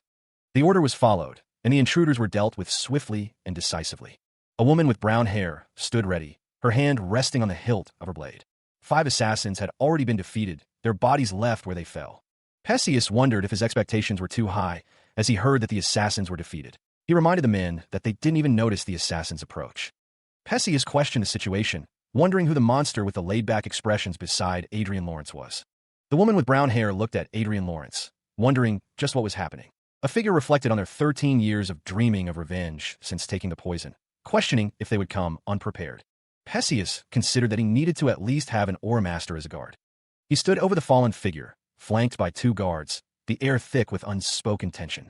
The fallen man's hand lay limp on the cold stone floor, a stark reminder of the recent violence. Perseus narrowed his eyes, sweat beading on his brow. He thought, I'll have to see for myself whether he is truly worthy to be followed. Adrian's gaze intensified, his mind racing. This person isn't someone I can dare to figure out. The chain around Adrian's neck glinted in the light, a subtle symbol of his own hidden depths. Champagne glasses clinked together in a toast, celebrating a hard-won victory. The declaration of peace brought a wave of relief, signaling the end of the war. One man expressed his gratitude, thanking Brigadier Lawrence for his efforts. The man with white hair acknowledged the gratitude, his expression thoughtful. The men discussed the credits earned, one musing on what could have been. The group sat together, the weight of the recent war still palpable in the air. Adrian Lawrence listened as one man remarked that war continuing could have been better. The man with white hair turned, a question forming on his lips as someone touched his shoulder. If the war continued, and he earned more recognition, he could have become a lord.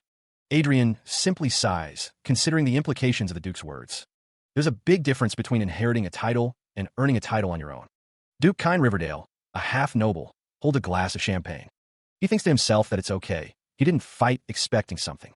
Duke Kine Riverdale tells Adrian that it's a shame, as he has so much potential. Duke Kine Riverdale thinks that he'll be the rightful heir of his family once he pushes Cedric away. Duke Kine Riverdale clears his throat, then suggests that Adrian could get engaged into his family. A chibi version of Duke Kine Riverdale is shown. Duke Kine Riverdale tells Adrian that he has one daughter, and if he would like, he can make it happen. Duke Kine Riverdale asks Adrian to please think about it, saying he'll always welcome him. Adrian thinks to himself that it's not his problem anyway. So, does it matter? He held the champagne glass, a silent promise echoing in his mind. A faint smile touched the man's lips as he thought of familiar names. Protagonist Adrian Lawrence sat back, the light glinting off his glass as he spoke of his return. Unexpected events were set to unfold, changing the course of everything. The day after the war ended, the provincial army was immediately disbanded, marking a new era. A gesture of gratitude was exchanged, a promise of future visits hanging in the air. A towering structure pierced the sky, a testament to advanced engineering. A futuristic vehicle soared above the grassy plains, a symbol of progress and exploration. His head hung low, a shadow of weariness crossing his features. The bird flew onward, its weariness echoing a sentiment felt by many.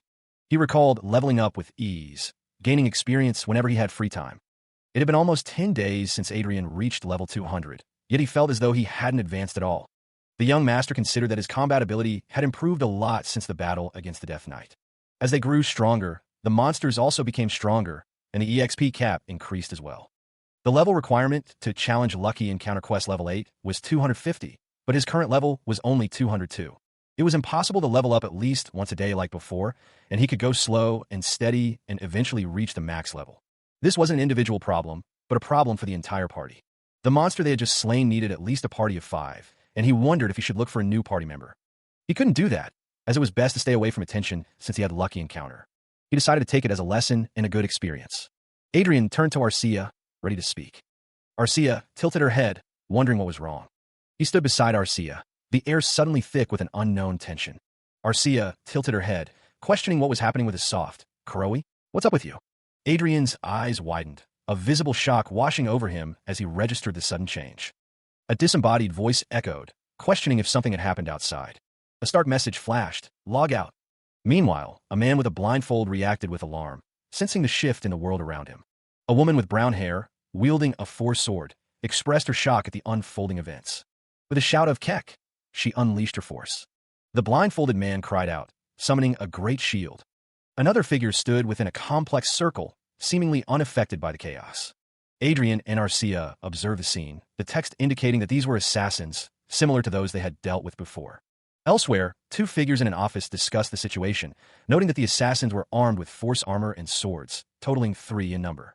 He surveyed the room, finding something unsettling about its cleanliness. Sir Bill-I-Am, standing in a room filled with complex diagrams, considered his situation.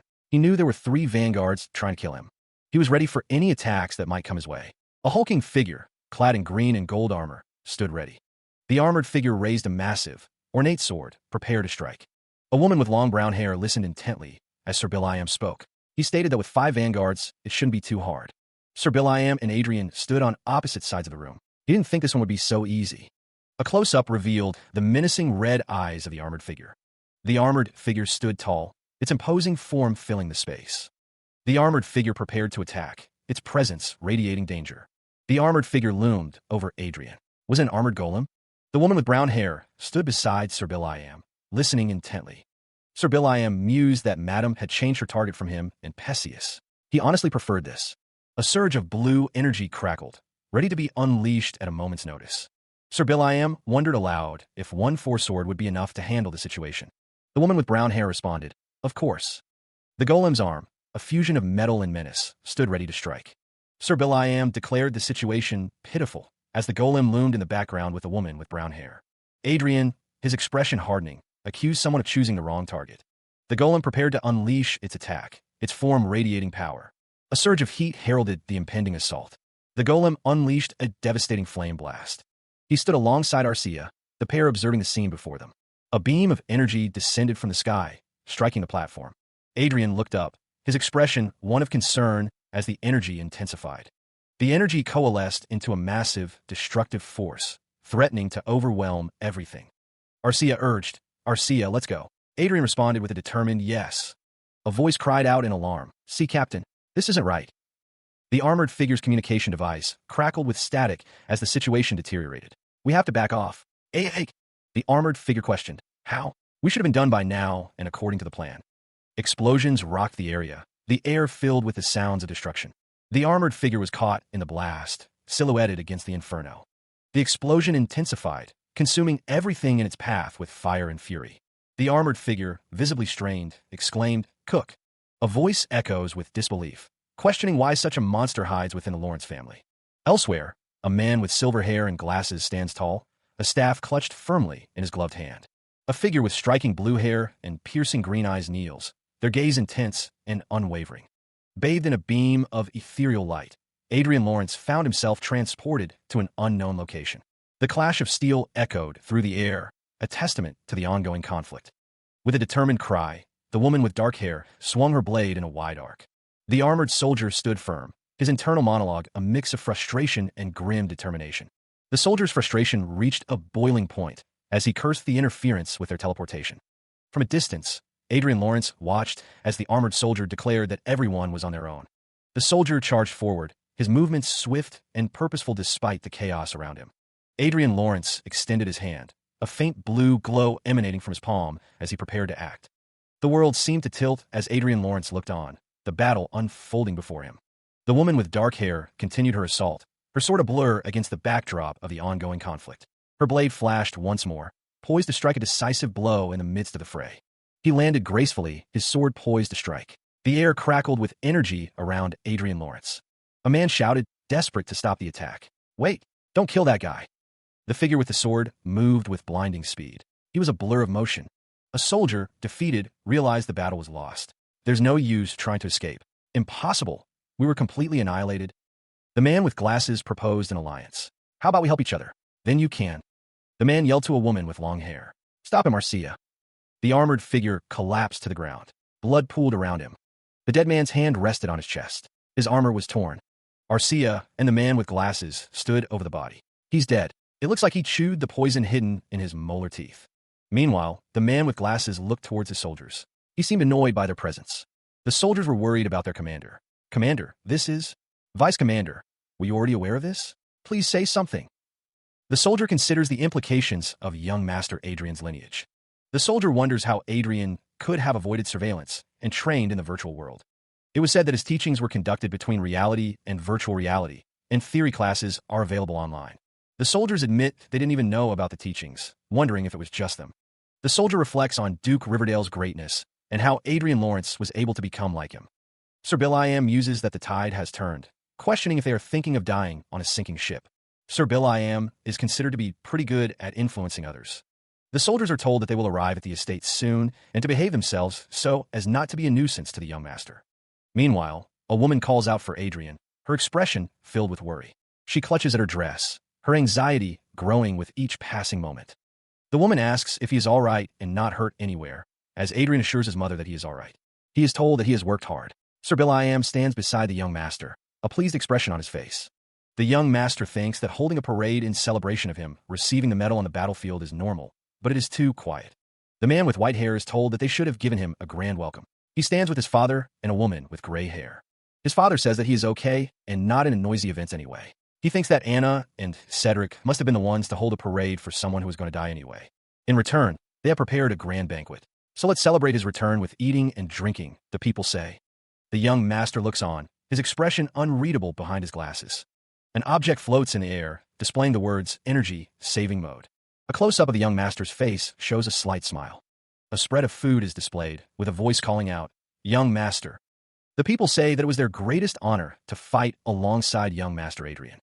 The people bow, saying that they were able to come back alive thanks to him, thanking young master Adrian. A voice noted that he had learned how to win people's hearts on the battlefield. The second young master looked off into the distance, thinking that they had come. It had been 3 months since Adrian Lawrence had last seen them, and he was welcomed back. A woman with a red fan hid her face, while a man with slick-back hair wondered about Adrian. The man with slick-back hair heard that Morris Gusheim had been working as Anna's hands and feet for over 30 years, yet he was having a favorable impression of Adrian. The group walked away, leaving a question mark in their wake. The man with slick-back hair thought that the person at the center of Anna and Cedric's forces was Commander Krone.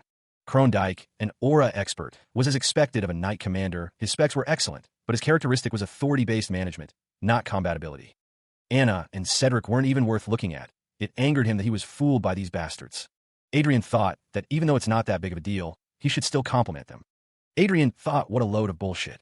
He'd love to send their heads flying right now, but he's going to find some justifications first, because these bastards have made him suffer so much, so how can he simply grant them a clean death?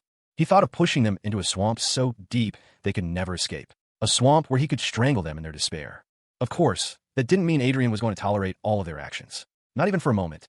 Did they really think he would be happy hearing their praise? That would make him look too much like a pushover, wouldn't it? It was just ridiculous how they were talking, as if they were capable of doing anything. Adrian swirled the liquid in his glass, unimpressed.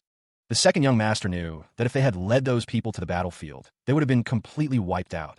What Adrian wanted was to create an atmosphere and use it as his justification. A justification that they deserved to die. He could already imagine them ignoring tactics and getting themselves killed after charging forward recklessly. A foolish end. The angry man dared to challenge him, his face contorted with rage. His fist clenched, knuckles white with fury. He would make them pay for their insolence. And shouldn't people know how to use their heads more as they get older? To think they were naive enough to regard his smile as him being happy. That's why their vassals called him a moron and an imbecile. The man's anger surged, crackling with energy. The man's back was tense, his shoulders rigid.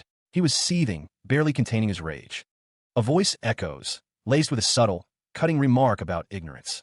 The sound reverberates through the hall, a palpable tension filling the air. A man remains kneeling, head bowed, as if awaiting judgment or punishment. He speaks softly, almost a murmur, while a hulking figure looms nearby, radiating silent menace.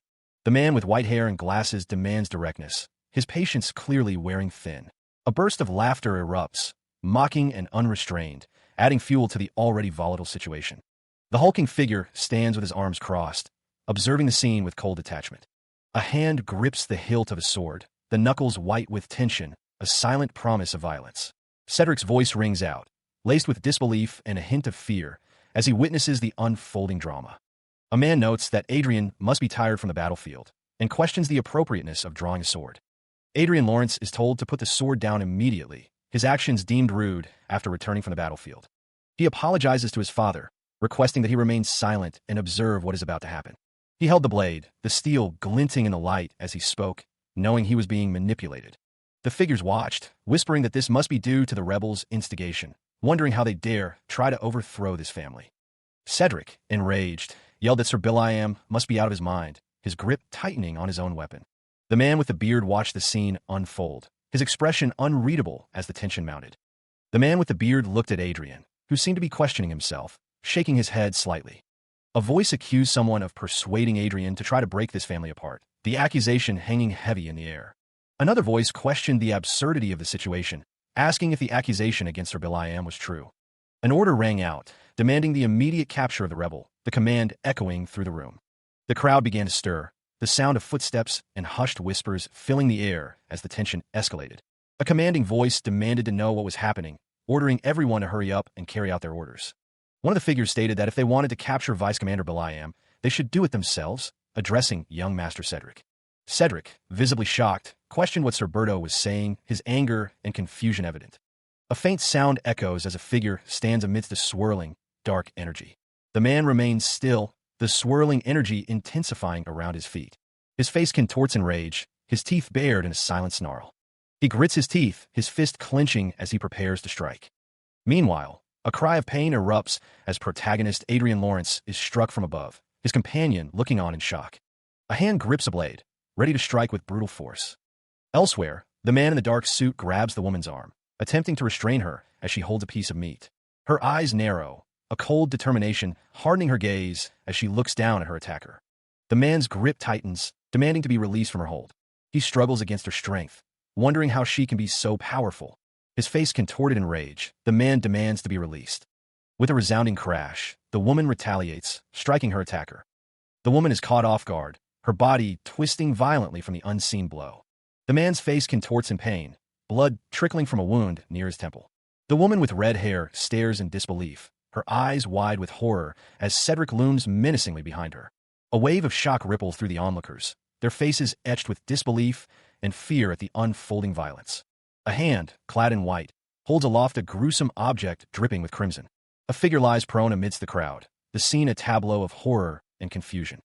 Footsteps approach, the owner of the legs unseen, their purpose unknown. The woman with red hair looked on in shock, her eyes wide with disbelief at the unfolding scene. Adrian Lawrence stood among the crowd, his expression unreadable as the chaos unfolded before him. A hand emerged, holding aloft a gruesome object dripping with crimson liquid. The crowd gathered around a fallen figure, their faces a mixture of horror and morbid curiosity. After acting all high and mighty, the crowd murmured amongst themselves, their voices a low hum of speculation. The fallen man lay on the ground, beaten and grabbed, a stark contrast to his earlier arrogance. A woman's voice cut through the noise, demanding an end to the violence. "Stop, that's enough." The glint of steel flashed as a sword was drawn, promising further conflict. He held the sword, its polished surface reflecting the light. Adrian Lawrence was warned that he keeps crossing the line. The Knight Commander's actions were likened to protecting the king. One of the men asks if Adrian is the one crossing the line. The man with the smirk thinks that Adrian has committed so many things he can't even remember, or he simply knows no shame. Another man, his face contorted in anger, demands to know what Sir Crone is doing. His voice is loud and filled with rage. From above, the crowd sentiment is clear. Those who dare to harm the young lord deserve to be killed. Their anger is palpable. The sentiment is echoed. Of course, they must die. The consequences for their actions are deemed to be severe. The man with gray hair agrees, stating that they must proceed directly to judgment. His companion nods in agreement. The man yelling explains that, as a vassal, he can't harm the second young master, who is a member of the lord's family. He seems conflicted. However, it's a different story with this wench. The crowd seems to agree, their attention focused on a new target. There's no room for consideration for a commoner who dared to raise her hands against a noble. Therefore, she will face the consequences. The decision is made to proceed directly to judgment without trial. The woman's fate seems sealed, with no chance for defense. The woman is asked if she thought she was a noble. She seems confused, not understanding the gravity of her situation. Swords are drawn as a tense standoff unfolds in the courtyard. All eyes are on the woman in the elaborate red dress. A man demands that they back off immediately. He states he wouldn't have drawn his sword if he intended to back off at the commander's words. Another man, face etched with concern, orders everyone to step away from Lady Arcia immediately. He repeats her name, a question in his tone. A man observes the scene, noting the presence of individuals from Cedric's faction among the crowd. He finds the situation strange.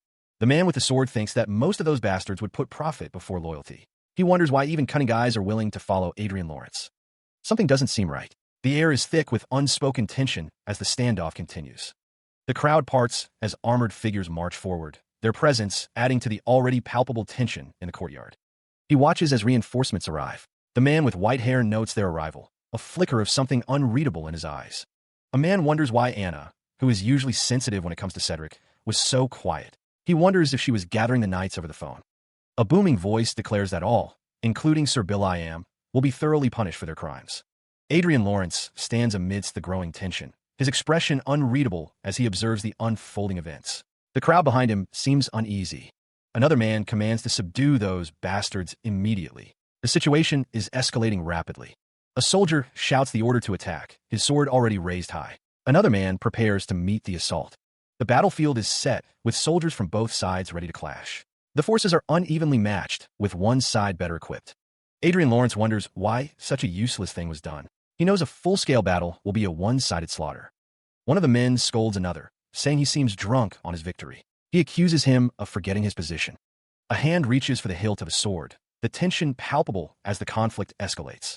The man with the beard states that this family's system cannot be changed. He blames the recklessness of others for the bloodshed. The man smiles, promising that the target won't be killed immediately. But even if he lives, only hell awaits him. Adrian Lawrence thinks to himself that a life worse than the current one awaits. A man in a red uniform urges Adrian, use the artifact. Arcia kneels, apologizing and begging for forgiveness. A man yells to run away, no matter what. A woman with a fan stands beside him. Soldiers stand ready to attack, their weapons drawn and their faces grim. A man smiles evilly, his expression promising pain and suffering. The air crackled with tension as armed figures took their stances. A silent declaration hung heavy between the opposing forces. Foolish bastards, Adrian Lawrence sneered, his eyes gleaming with disdain behind his glasses. He seemed almost amused by the unfolding events. Adrian spread his arms wide, his expression shifting to one of mock outrage. They are rebelling. Those bastards are trying to harm the Lord. Everyone, protect the Lord. Swords flashed as the guards responded to Adrian's command. Yes, sir, they shouted, ready to defend their lord. The clash of steel echoed as the battle began in earnest. The defenders moved to intercept the approaching threat.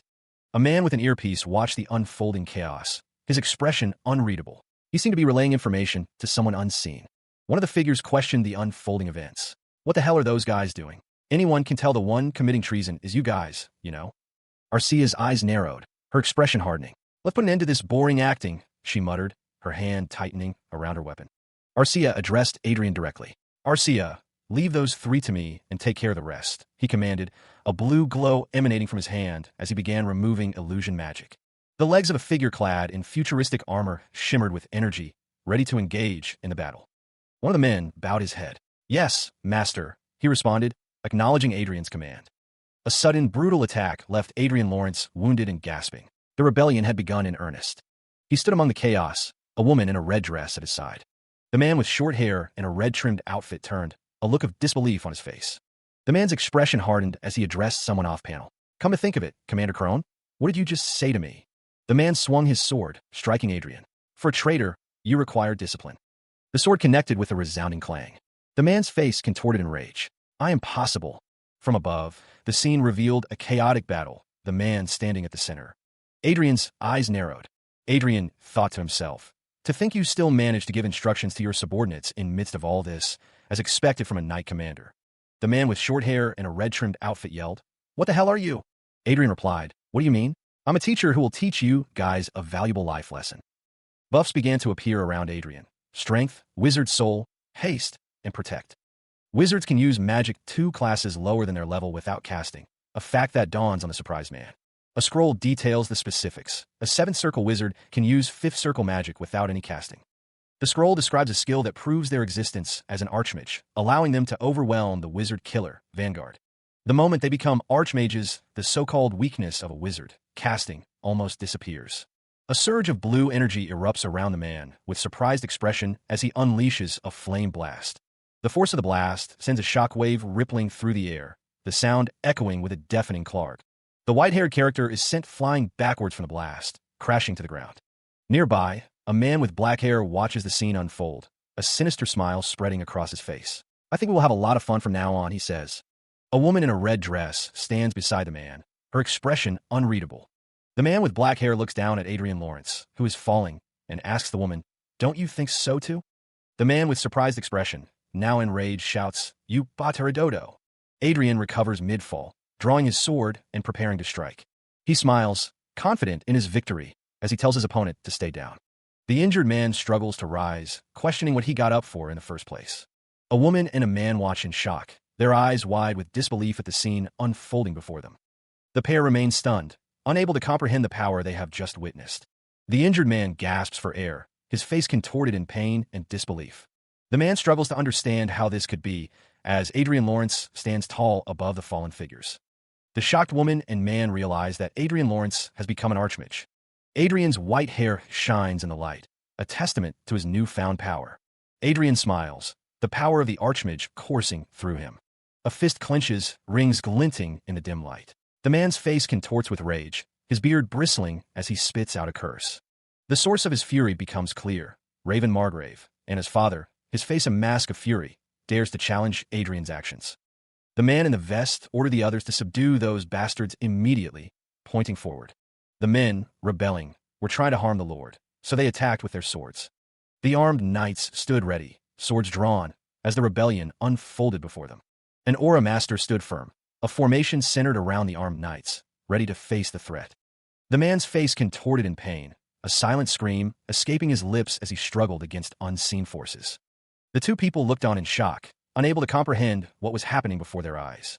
Adrian Lawrence smiled, his glasses reflecting the light, as he watched the unfolding events. The machine hummed to life, a soft fush sound filling the air as it activated its mysterious functions. The man looked up in disbelief, exclaiming, "What the hell is this?" As the situation escalated.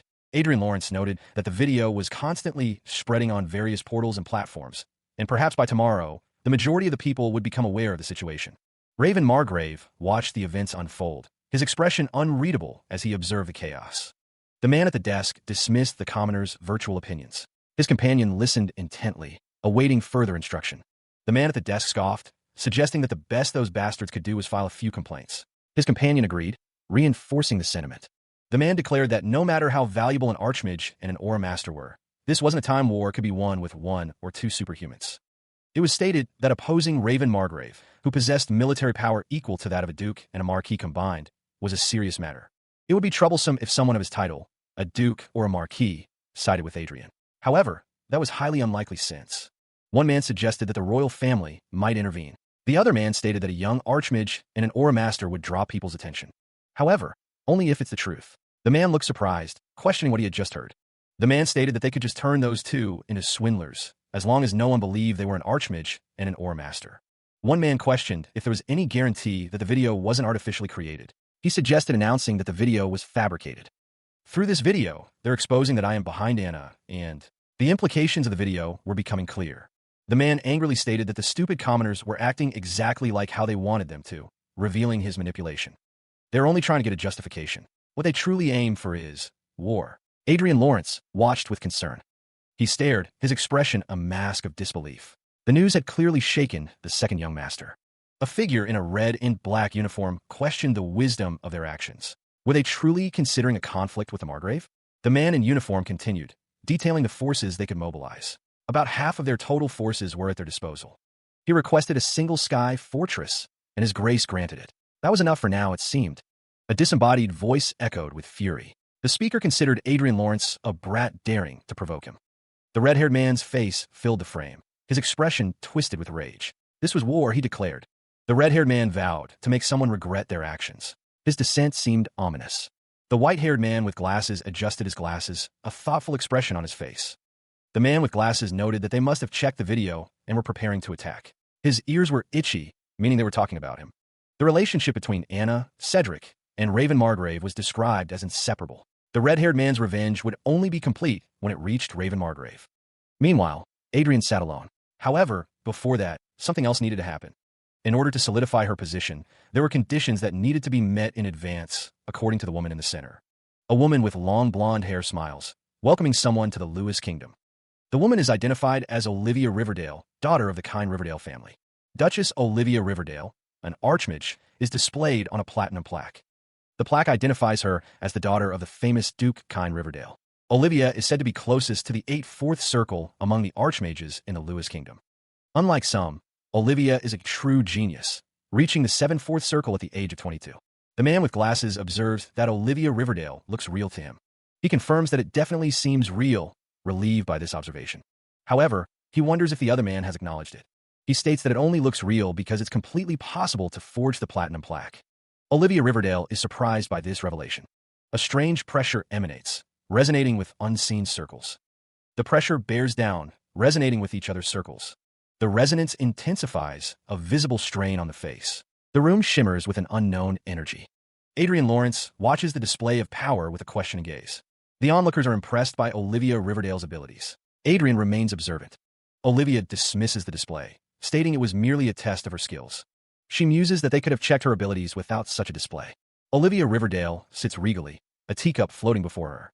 Olivia wonders if she has earned their acknowledgement, though Adrian still has questions. Adrian reflects that she doesn't care if she is real and welcomes another archmage. Adrian wonders what if she turns out to be a bad guy who will cause their family to suffer losses. Olivia Riverdale stated that turning their family into an enemy is akin to asking for death. She doubted anyone could afford such a thing. Adrian Lawrence confirmed that they had already verified her identity. Since he received their recognition, there was no reason to argue anymore. Olivia Riverdale, seated regally, declared that she would like to make a request, her expression unreadable to the men flanking her. The next day, a man inquired how much longer it would take to deploy the troops, his tone impatient and demanding. The man in uniform was told it would take at least 1 more hour, Your Grace, as he stood in the courtyard. The man in uniform asked if it couldn't be a little faster, his back turned to the viewer as he spoke. Someone called out, Your Grace, Your Grace, their voice filled with urgency as they approached. The man with the mustache, holding a device, demanded to know what was happening this time, his expression a mix of frustration and annoyance. A text box appeared, stating that someone would like to make an announcement today. Olivia Riverdale smiled, her expression serene and confident as she prepared to speak. Olivia Riverdale officially announced that young Master Adrian Lawrence, disciple of the former Duke of Riverdale, had become an archmage of the 7/4 Circle at the age of 20. The man with the mustache looked on, his expression unreadable as he observed the announcement, his hands clasped behind his back. The second young master stands beside Olivia Riverdale as she declares him a rare magic genius. She adds that Riverdale will do their best to assist him in achieving the 8/4 Circle. The man in the red suit is already 1 step ahead, as if he'd read their thoughts. He vows to spare no effort to support his growth. The man in the red suit grits his teeth, sweat dripping down his face. He is clearly frustrated by the situation. Olivia Riverdale states that if anyone tries to harm him, Riverdale will take that as an act of antagonization against them. Damn it! The sound effect emphasizes the frustration and anger felt by someone off-screen. The man in the red suit stands with his subordinates, the sound effect suggesting a tense atmosphere. He's clearly displeased. The text bubble indicates that they're moving as scheduled, despite the recent announcement. 2 men in suits react with surprise, the sound effect highlighting their shock at the news. The man in the red suit asks if the other person heard him, reiterating that they'll be moving as planned. The soldiers discuss the royal family, wondering if they caught up on their expedition and ordered them not to attack Lawrence's territory. The man in the red suit says it's fine as long as they achieve their goal, they can overcome anything. He is told that Riverdale is behind Adrian Lawrence. The man in the red suit, enraged, declares that it doesn't matter because they are foreigners anyway. He is determined to proceed with his plans. The men stood in anticipation, the silence punctuated only by unspoken tension. They were sure Adrian would be relieved by their apparent inability to attack, but their surprise would be even more effective. The order came down, preparations must be finished, and troops deployed as soon as possible. Olivia Riverdale, standing tall, received confirmation that everything would be sped up even more. A raven soared through the sky, its keen eyes observing all below. A close-up revealed a sharp, calculating gaze behind thin-rimmed glasses. The man with white hair sat at his desk, his expression thoughtful as he considered the situation. A voice inquired about holding a press conference, questioning if that was all that was being asked. From above, the scene showed 3 figures in a room, the understanding of the situation confirmed. The man offered further support as a fellow disciple, but the woman demanded he reveal that she was the former Duke of Riverdale's disciple and an archmage. Olivia Riverdale declared she didn't need anything else, her expression resolute. Adrian Lawrence, peering over his glasses, looks up with a concerned expression. A single word hangs in the air. Why? A hand adjusts the collar of a crisp white shirt beneath a tailored blue suit, a subtle gesture of unease or preparation.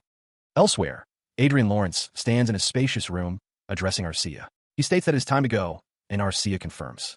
Adrian Lawrence stands side by side with a woman with brown hair, both seemingly observing something out of frame. Meanwhile, a stern-faced man with red hair and a neatly trimmed mustache declares that everything must be done according to his plan. Elsewhere, a figure in a purple cloak asserts their authority, stating that everything will be done under their leadership. A looming threat is hinted at, the words "those guys are" hanging ominously in the darkness. A woman with blonde hair sits at a table, a cup in her hand, while a man in a suit stands behind her, observing. Adrian Lawrence, now in a white suit, holds a cup, a serene expression on his face amidst the unfolding events. A tense atmosphere filled the room as the implications of recent events began to surface. A strange energy crackled in the air, a sign of disrupted communications. The disruption seemed to emanate from a device, its purpose now uncertain. Cedric, frustrated, wondered why he couldn't reach his contacts. Isn't it time for the operation to be finished already? The woman in the blue dress considered the situation. Is it a communication failure? She wondered. She reasoned that they must have contacted them through personal devices and questioned if the large-scale teleport was carried out too hastily. Cedric listened intently, his expression grim as the possibility of a space disconnection was raised. He then inquired about the spies they had previously planted, but the response was not encouraging. We haven't been able to get in touch with any of them. Considering the fact that it happened right after those bastards took Lady Anna into custody, Cedric suspected the informants had been identified and arrested. The other man seemed shocked by this revelation. What? Are you kidding me? If not, the man stated he couldn't think of any other possibilities. Cedric considered that perhaps this whole situation was planned in advance. The man with silver hair and glasses reported that they haven't been able to get in touch with anyone, and was asked since when. He wondered if he was playing into the hands of a brat. A subordinate noted that at least one person must be in contact with them in a regular residential area. Perhaps space disconnection was affecting communication. Another subordinate addressed someone as, Your Grace. Cedric was looking for online articles related to Lawrence's territory. An article was posted 3 minutes ago. A surge of energy erupted. Buildings began to crumble and fall. Debris rained down upon the city. Cedric stood clad in armor, the destruction unfolding around him. He raised his sword, ready for battle. The sword glowed with a blue light as he prepared to strike. Another explosion rocked the area. Cedric surveyed the ruined cityscape. Armored soldiers stand ready, their swords glinting in the light as the ground trembles beneath them. Explosions erupt across the city, sending debris flying through the air and shaking the very foundations of the buildings. The explosions continue, each one more violent than the last, painting the night sky with fire and destruction. Inside a lavish room, figures react to the chaos outside, their faces etched with concern and disbelief. According to news reports, an evacuation advisory was issued an hour ago, and all residents of the Lawrence territory were evacuated. A man in a suit relays information. Communication was restored, and an announcement was released from the Lord's castle. So, Cedric's expression hardens, his eyes narrowing as he prepares for what's to come. The support character's face contorts with rage, his body crackling with energy as he prepares to unleash his power. A surge of power explodes outward, shattering the surrounding area and leaving a trail of destruction in its wake. Elsewhere, men in suits react in shock as debris falls around them, the chaos of the attack reaching even their sheltered location. The men are thrown back by an unseen force, their bodies colliding with the walls as the room is torn apart. He stood at the head of the table, the other figures awaiting his command in the ornate room. The man with white hair inquired how many additional troops could be deployed at this moment. The response came that if the previously dispatched troops had the strength equal to that of 5 sky fortresses, they now only had the strength of 1.5. Judging from the video, it was not hard to tell that Adrian sacrificed the sky fortress to carry out a suicide bombing attack. The man with the red hair and mustache realized this only meant one thing. Adrian was perfectly aware of their movements. Still, the man with the red hair and mustache considered that Adrian could not do the same thing twice since they no longer had a sky fortress to blow up. The man with white hair stated that 75 vanguards, 25 vanguards, and 1 sky fortress were available. An emergency message arrived from the royal family, stating that the use of force against the Viscounty of Lawrence was prohibited. Cedric chuckled, a sinister sound echoing in the room. The man with white hair was told that any number beyond that would violate the law, Your Grace. The 3 men in suits laughed, their expressions mirroring Cedric's amusement. Cedric wondered if this was the price he had to pay for looking down on that bastard. He seethed, the power of his family, built over generations, collapsing from a single misstep. Cedric demanded to know if communication with the Lawrence Viscounty had been restored. A subordinate confirmed that it had. The support then heard Cedric order them to get Adrian on the phone immediately. Elsewhere, a black eagle soared through the sky, a silent observer. The black eagle, like Arcia, was a supporter, but its methods were entirely different. If Arcia is a multi-purpose existence like a human being, the black eagle stands beside Anna Lawrence, its dark feathers catching the light. The black eagle is an auxiliary supporter, its purpose strictly focused on support, a silent guardian against unseen threats. A chimera, forged from the bones and skin of a black dragon, possesses a resilient body, resistant to aura blades, and boasts rapid injury recovery. Soaring above the city, the black eagle surveys the landscape, its keen eyes scanning for any sign of danger or opportunity. Adrian Lawrence smiles, a glint in his eye as he says, "Enough to call me," his fingers steepled in anticipation. The second young master acknowledges an unseen ability, but warns that relying on luck is a grave mistake, as Anna Lawrence stands nearby, listening intently. Anna Lawrence, overhearing, asks if he just said revenge, her expression shifting from concern to curiosity. Someone must have been satisfied, having even held such an expensive cremation ceremony for them, a dark satisfaction hanging in the air. The voice declares that just because a strategy worked once, it doesn't mean the world isn't scary, and that they're not scared of the listener. Adrian Lawrence vows to never forget today's humiliation, promising to pay it back 1,000 times over, his eyes filled with cold resolve. The man guesses that Adrian Lawrence must have put Anna and Cedric's death behind him, seeing how he only gets mad at insults directed at himself. Cedric, his face contorted in anger, asks if someone is currently on the both floor of the Lord's castle, demanding to know what they mean. A message declared that a prepared present should have arrived by now. Cedric stood tall, overlooking the city from within the castle. The view shifted to the exterior of the building, as someone wondered what was happening. A large, dark bird soared through the sky, dwarfing the buildings below. Adrian and another man discussed memorization magic, a skill to avoid casting time. Cedric explained that it allowed one to store 10 magic spells at once, musing on the power of 10 7/4 circle spells cast simultaneously. He questioned if the Raven Lord's castle shield, which they were so proud of, could even be broken through. A magical circle glowed with power, a dark bird emblem at its center. Adrian stood with another figure, the magical circle design reflected in the windows behind them. The group continued their discussion, the details of their plan still unclear. Cedric's expression was smug, confident in the power he possessed. The message clarified that the present was 10 rounds of 7/4 circle magic blaze blast. Adrian Lawrence clasps his hands together, a serene smile gracing his lips. Arcane symbols glow with an ominous light, swirling above a castle. A beam of destructive energy descends, poised to strike. The magical assault intensifies, the air crackling with power. The barrage continues, each strike carrying immense force. Explosions erupt, engulfing the castle in a fiery inferno. The castle groans under the relentless magical onslaught. Inside the castle, a figure sits in a chair, utterly bewildered. What? He exclaims as a warning flashes before him. Adrian Lawrence's composure shatters, his eyes widening in disbelief. Ike! Adrian! He cries out. He clasps his hands together, muttering, I will pray for you. A hand taps a device, a voice urgently requesting, Hey, you fuck! Then please excuse me.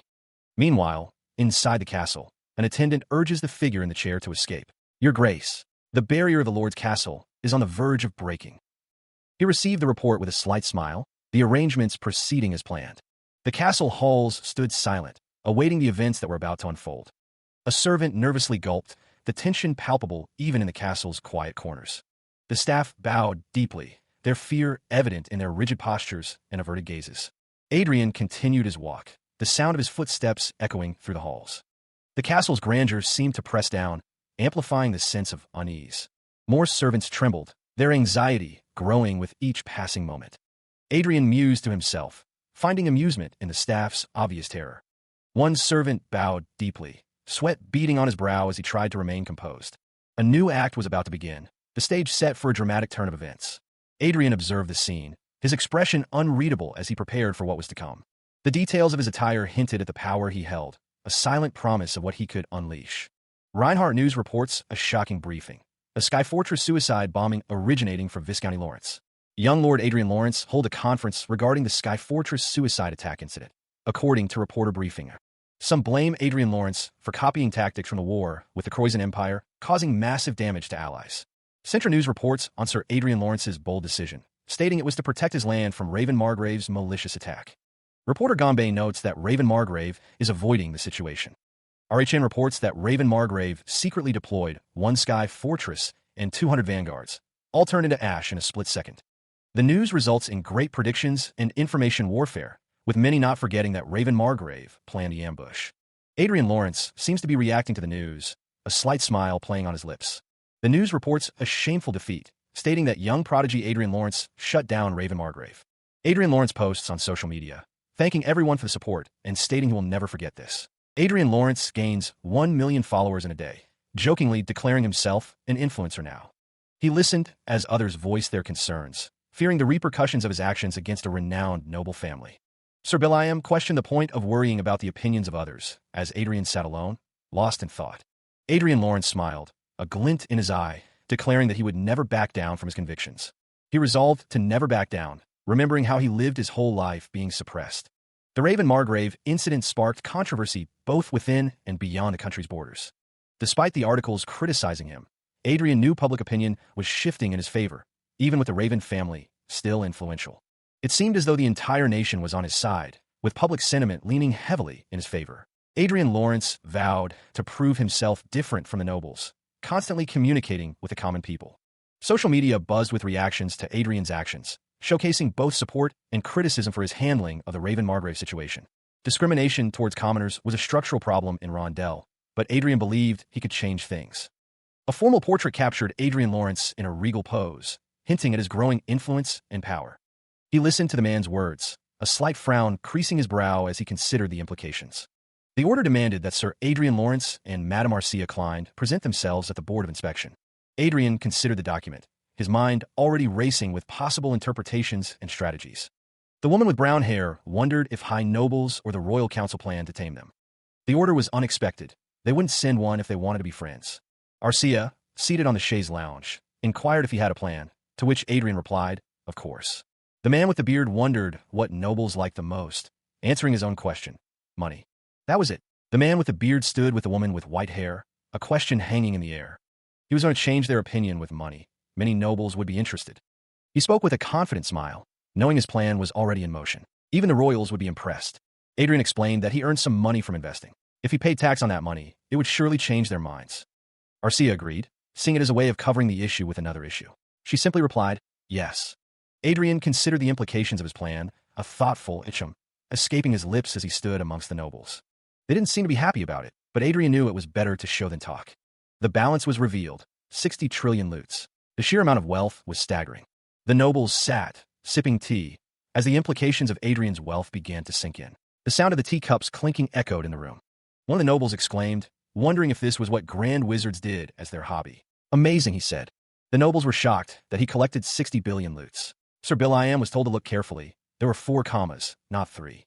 The realization dawned on them. If there were 4 commas, it meant 60 trillion. The sheer scale of the wealth was emphasized by a view of a grand estate. "Trillions," they exclaimed. Adrian stated that he got lucky. He asked if they could see the future, hinting at the power his wealth now held. He jokes about reincarnation, finding the situation amusing.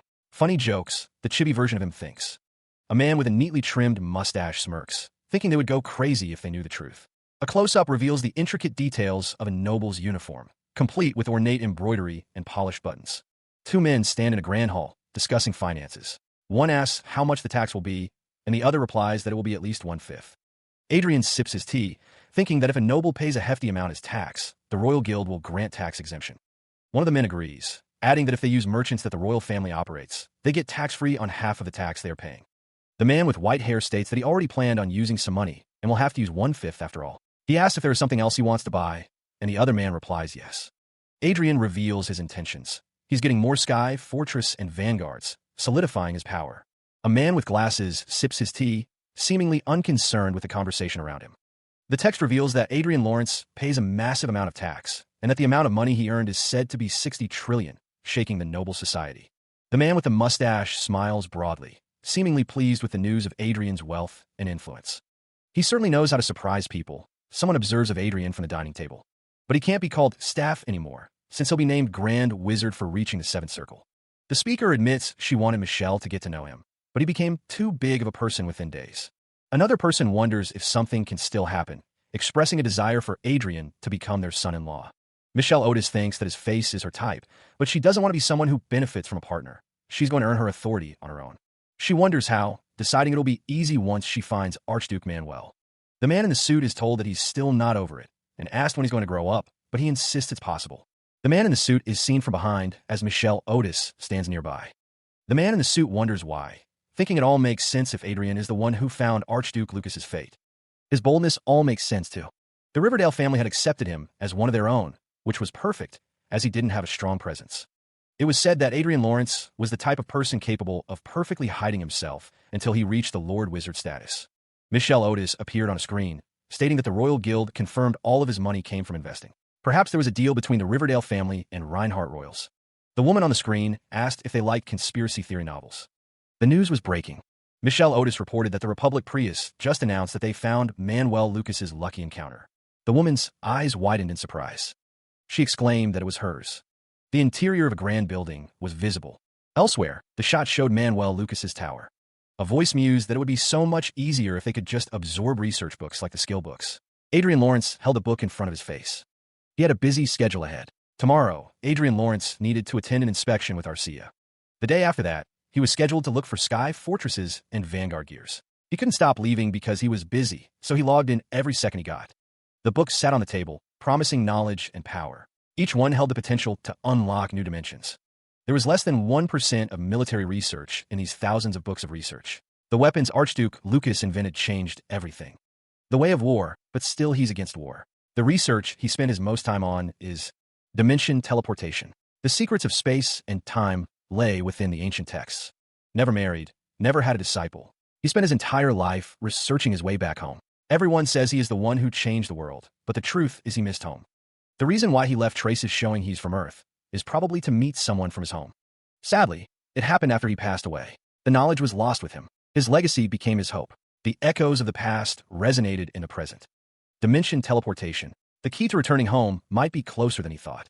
Of course, he wanted to go back, but he wasn't dying to go back. He didn't have the ability, and Mother was here. He guessed it'll be cool if he can wander around. He sat in a meditative pose, pondering the implications of Archduke Lucas's research. Adrian resolved to do his best, whatever that may entail, a faint smile gracing his lips. Arcia, floating in the air, remarked that Sir Adrian knows how to respect. Adrian considered Arcia's words, thinking that his reaction was perfectly normal. He mused on the idea of being seen as a humble man. Adrian stated that he was going to look for Arcia since he had a question. Arcia responded, noting that there was a slight chance of success. Adrian considered the trades, thinking that no one would do that. He reflected that covering the Raven Margrave incident with money was a good idea, but there was too much attention on him. Adrian thought that if anyone found out he was the one who found Manuel Lucas's fate, there was a higher chance of him losing what he had, so he had to make sure to keep that a secret. Arcia confirmed something, and Adrian thought of a plan. Adrian wondered how the fake Lucky Encounter operation was going. A digital screen displays the image of a man as crowds cheer him on. Flags wave, bearing the symbol of the Prius Republic, as the crowd proclaims Lewis a national hero. The motorcade proceeds down the street, flanked by throngs of cheering supporters. They chant, "Long live Louis Fairmont." Louis Fairmont, smiling broadly, waves to the adoring crowd as confetti rains down around him. The man smiles, seemingly pleased by the adoration. He thinks to himself, "I'm your savior." The text reveals that Louis is 29 years old this year, an intelligence agent, and the son of President Cartro. Louis is described as the second-generation tycoon who shamelessly screws around using his father's name. The plan is to make someone act like the possessor of Archmage Manuel Lucas's Lucky Encounter. Through this operation, Louis believes he can shake off any doubts people may have about him. The Archmage Manuel Lucas's name was too much to leave to just anyone. It was a smart response, he thought, as there was no helping it. The Prius Republic was considered one of Rondel's 4 major empires, a nation of significant power. It was almost the only country that advocated democracy and elected its president. But the reality was far more grim. Corruption and collusion between politics and businesses were fundamental. Prosecutors and the media were the government's dogs, and it was no different from a dictatorship. The figure in the wide-brimmed hat believed this would increase President Cartro's approval rating even further. Possibly, but the situation in the country would not have changed whether or not the news about the Lucky Encounter existed. Other than Louis and Cartro, he hoped no one else became a victim of this incident. Still, when the bomb named fake Lucky Encounter possessor exploded, it'll be difficult for Louis and the president to be safe. Adrian's actions would likely bring about change in the corrupt Fairmont regime. In the event innocent victims arose because of this operation, the figure in the wide-brimmed hat asked if Adrian could please identify them. Originally, he would have said no, but he would accept the request this time, since the reason he had to go this far was because of their lack of... Adrian had asked him just in case, but he readily accepted it. What did he mean by lack of consideration? Consideration? That's not the case at all. Still, this was truly unexpected. To think he cared this much about other people's lives. Didn't he burn down Anna, Cedric, and Raven Margrave's forces without hesitation? That's because they were his enemies. This was a different story. The figure with the white hat stated that it was a good mindset to have. The black-haired character listened intently. He knew they must prevent innocent casualties. They also must show no mercy to their enemies. In times like this, he seemed just like a human, not an artificial being. He wondered, upon achieving the 9/4 circle, would he be able to create beings like Arcia or Chester, just like Archmage Lucas? He still had one last administrator privilege left, but he didn't want to use it yet. He walked away, his 2 companions following close behind. He decided he would save the last one in case of an emergency. Currently, his level was 205. Arcia told Crowy that they were going hunting. Looks like it would take quite a while until he reached level 250. the first condition of the 8th lucky encounter quest. He continued to walk away. Was that possible? The maximum number of sky. The man in the suit wonders if a fortress's viscounty and barony can possess is limited to one. Another man in military uniform explains that he even plans to meet the military limits of Vanguard's force equipment. One of the women wonders if it is okay for one family to have so many lords. The other woman explains that the titles were given based on their merit. Adrian Lawrence is not just a new great noble in name, but someone who will be equipped with corresponding military capability. In other words, Adrian Lawrence states that there is a new power in the Reinhardt Kingdom. One of the maids pauses, hearing a jingle.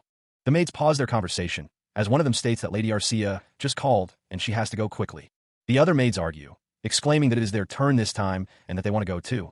The maid scoffs, wondering how dare they try to cross their senior. With most of the servants at the Lord's castle having been loyal to Anna, they now felt as if they were walking on thin ice. Two nervous servants wondered if they would soon be fired. One hoped it would be a relief, but the other feared revenge. Although the Lawrence family didn't want to see the young lord's face because of their sins, they also didn't want to lose their good jobs. She had brought a new refreshment table. Lady Arcia sat at the table, listening to the maid. Thank you. As a result of the change in power, the maids argued with each other to serve Lady Arcia. A plate with a cake is placed on the table. The maid with red hair glanced at Lady Arcia. Moreover, contrary to her fearsome Aura Master's title, Lady Arcia had a gentle personality, and the soft smile she often shows. She came from the same commoner background as I did, but it's truly incredible how she rose to the rank of an earl with her power. Do you wish to say something to me? A close-up of the maid's apron. She wondered if the woman would mind answering question. The maid listened intently. The woman with brown hair waited for Arcia's question. The maid knew that Adrian absolutely hated it when others had to suffer because of him. However, she had her own thoughts. Arcia stated that Sir Adrian was cruel to those whom he deemed his enemies. She then asked if the woman was by chance Sir Adrian's enemy. The woman's eyes seemed to glow with an inner light. The maid seemed to be holding her breath. The woman with brown hair replied, "Of course not." The woman then stated that it was fine. She stands over the maid, the sound of her footsteps echoing in the room. The maid looks up at Arcia, seemingly intimidated by her presence. The maid's eyes are downcast, her expression unreadable. The tension in the room is palpable as she awaits Arcia's next move. Arcia looks down at the maid, her gaze intense. The maid seems terrified, unsure of what Arcia will do next, as she says, "You're here." The narration notes that the maid seemed terrified. It was rumored that Adrian never forgets favor or spite, and that Arcia hates people who look down on her lover. Meanwhile, a man sits in a seat, looking concerned. He asks if they can really follow someone to the royal castle, his expression filled with doubt. The legs of a person in a suit are visible, their posture suggesting a relaxed demeanor as they sit in the vehicle. The car drives down the road. Someone wonders what they're talking about, noting that Sir Eric and they are still lacking. Elsewhere, a flashback shows that when the war against the Croisan Empire was in full swing, besides leveling up in the game, there was one thing he was preoccupied with. The narration states that he was discovering talents with great potential using his magic glasses. A man with silver hair sits in a seat, stating that he doesn't think the young lord summoned them for no reason. He believes that he must have a plan. The man with silver hair continues, saying he doesn't know if he can call it a plan. He called them because he wanted to give them a little more experience. Inside the vehicle, it was explained that there were 4 vanguards acting as escorts, including Lopez and Eric, who were members of the Institute for Gifted Talents. They were heading to the royal castle for investigation. The man with purple hair stated that they would probably see many nobles in the royal castle that day. If they were lucky, they might even see the royal family. He urged them to carve into their eyes the individuals leading the country. The man with pink hair said that was what they too had to do today. The other man responded that he would do his best. The man with pink hair thought that if he wanted to rise up in the future, he must learn to be a little bolder. The driver announced, "Young lord, we've arrived at the teleportation gate." He requested that Adrian Lawrence depart immediately. The sound of something activating echoed. The activation continued. The teleportation gate shimmered with energy, the city skyline visible through the portal. The destination city was a modern metropolis, its buildings gleaming in the light. Adrian looked out the window, his expression a mix of surprise and awe. He exclaimed, "Whoa!" as the teleportation sequence began. The young master gripped the edge of the vehicle, his knuckles white. Adrian stated here. The destination was the capital of the Reinhardt Kingdom. The city of Lionel bustled with activity, its towering structures gleaming in the sunlight. Skyscrapers pierced the sky, a testament to the kingdom's advanced architecture. The woman seemed surprised by the man's appearance. He gave a thumbs up, stating that she looked much better in person. Adrian Lawrence stood among a crowd of people. He could see that they were very popular, as the media had hyped them up so much. The speaker noted how crazy things have been lately because of the two of them, referring to Adrian and the other man. Adrian guessed it wasn't crazy in a good way. As expected, the major power class didn't like it. The white-haired man's expression was unreadable behind his glasses, but a slight frown hinted at his displeasure. The man with gray hair stated that they were famous among the non-inherited nobles. He added that they earned their place by their own work. The panel displayed information about Baron Harris Walker, a high administrator and noble inspector leader. His status was mentally exhausted and skeptical. Adrian stood before the man with gray hair. The major power class didn't like it, as expected. The man apologized, saying he spoke too much and asked Adrian to forget it. He clarified that he wasn't talking about.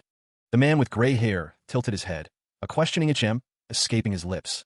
Baron Harris Walker asked if it was Adrian's name card and why he was. He mentioned getting his Viscounty and appointing a talented administrator to take care of it. He seemed lost in thought, his expression unreadable as he considered the implications of the offer. The second young master looked out over the futuristic cityscape, a hint of confusion in his eyes. The destination was a grand, imposing structure, its architecture a blend of classic elegance and futuristic design. They had arrived. The sign above the door read, Investigation Room 1. Baron Harris Walker gestured towards the entrance, a polite smile on his face as he prepared to explain the next steps. The rules were clear. Only Sir Lawrence and Madame Klein were permitted to enter this room. Harris Walker instructed Adrian's servants to wait in the resting lobby, suggesting that Adrian tour the area while the inspection took place. Adrian, in chibi form, reassured everyone that it was just a perfunctory inspection and that he would be fine. The servants saluted, wishing Adrian safety as he prepared to enter the investigation room. The man with glasses watched as Adrian entered, reminding the servants to have fun as well. He received a whispered warning, a caution to be careful as he proceeded further into the investigation. Baron Walker seemed concerned. He admitted he wasn't sure what would happen, but the chief inspector was not happy about Adrian. Adrian offered a polite, closed-lip smile, his eyes crinkling behind his glasses. He simply thanked the Baron for his concern. A thought crossed someone's mind. If things got too difficult, they could always just leave the country. The camera panned up the long table, showing the backs of many heads. The investigation was about to begin. The atmosphere was thick with anticipation, the air almost vibrating with unspoken tension as the participants awaited the start. Adrian stood with a woman with dark hair, his expression unreadable. He seemed to be steeling himself for what was to come. Baron Walker watched the pair, a worried expression etched on his face. He could see why he was concerned. It was because of those two. A document identified the man in green as Lukwin Reinhardt, the second prince and number 2 commander of the Royal Guards. The man in green stated it was his honor to meet the commander of the Royal Guards, Lukwin Reinhardt. He noticed Adrian right away, calling him an archwizard. A chibi version of Adrian thought that he would be a spy if he didn't know the man's face, living in this country. Lukwin Reinhardt smiled, telling the other man that he may raise his head. The meeting was about to begin. His stats were high, as expected of an Aura Master, but not as much as his fame suggested. If he could become an Aura Master with just that, he could make trainees into Aura Masters and Archwizards. He likely had an Aura Master as his teacher and ate all the expensive elixirs and medicines as snacks all the time. Lukwin Reinhardt declared he would be leading this investigation. Decided he would follow. The subordinate was told that this investigation would be conducted by Prince Luke. Adrian responded to the unseen speaker, affirming their request with a simple, "Yes, sir." Luke's status was observing and experiencing discomfort. He wondered if Luke was discomfited because he asked the chief to make sure. He thought of him as a petty guy with a big body, excusing his discourtesy. The subordinate happened to question His Highness's decision. He was told not to worry about it and thanked. Luke declared, "Let's start the investigation." The scene is set within a grand building, the Viscounty Lawrence's position now seemingly secured. From above, Adrian sits, observing the unfolding events from his seat. He declares that even if they had something against him, he has his alibi. He states this was clearly a territory fight. Adrian apologizes, saying he misspoke and that he was worried because his relationship with him was hostile. Luke states there is no reason to continue this investigation, as there is nothing to look at. It is whispered that Raven Margrave was a pretty big force on their side. Luke says he can hear Marquis Hamilton loud and clear, and can see including Hamilton, Sir Lawrence. The main part of the noble inspectors are lined up after Prince Luke, and there are also some people on Raven. From Margrave's side, it is thought that maybe Prince Luke has developed a hostile relationship with him. Luke asks if he's being asked to be unreasonable, and declares that this is over. Adrian responds with a simple yes. Adrian states he doesn't like loopholes, so he will get straight to the main point, and asks Luke to please do so. He admits to competing against Adrian's brother for the crown, but claims things changed after Adrian appeared. The second young master sits in a chair, posture straight. He offers a simple, "I apologize." Luke clarifies that he isn't blaming Adrian. He insists the incident is entirely someone else's fault. The neutral character explains he's asking Adrian before his brother does, implying a preemptive move. The man in green sees this as Luke's real motive for joining the investigation. Adrian sits, a looming shadow behind him. A woman with brown hair stands to his left. The first prince is already the crown prince, but the second prince became an aura master. They are fairly even, but there's a quiver to it because the second prince became an aura master. Thinking how the second prince came this far when the first prince had the rightful heritage and status, that means it's in his favor. Raven Margrave's army has been halved, but it's not enough to have a big impact. Adrian states the problem is him and Arcia, who seem to have suddenly fallen from the sky. Not just individual abilities, he also has funds. A symbolic image shows the scales of power being shattered, hinting at a shift in the balance. The man in the green jacket states that there is no benefit to being involved in a political war. Adrian thinks to himself that the offer means more than it seems. Adrian is asked if he will join, and the other party promises to value his archwizard status. Adrian thinks that he will be supported to get the Marquis title and wonders about the title. The man in the green jacket responds that it is possible to make the Marquis title happen, and that Marinkov sounds good for Adrian's Viscounty. The man in the green jacket admits he was going to stay neutral, but Adrian is tempting him and asks if he is really worth that much. The man in the green jacket states that he is worth more than Adrian thinks. Adrian is told that he also has a beautiful aura master next to him. The man in the green jacket chuckles. Adrian is silent, considering the offer.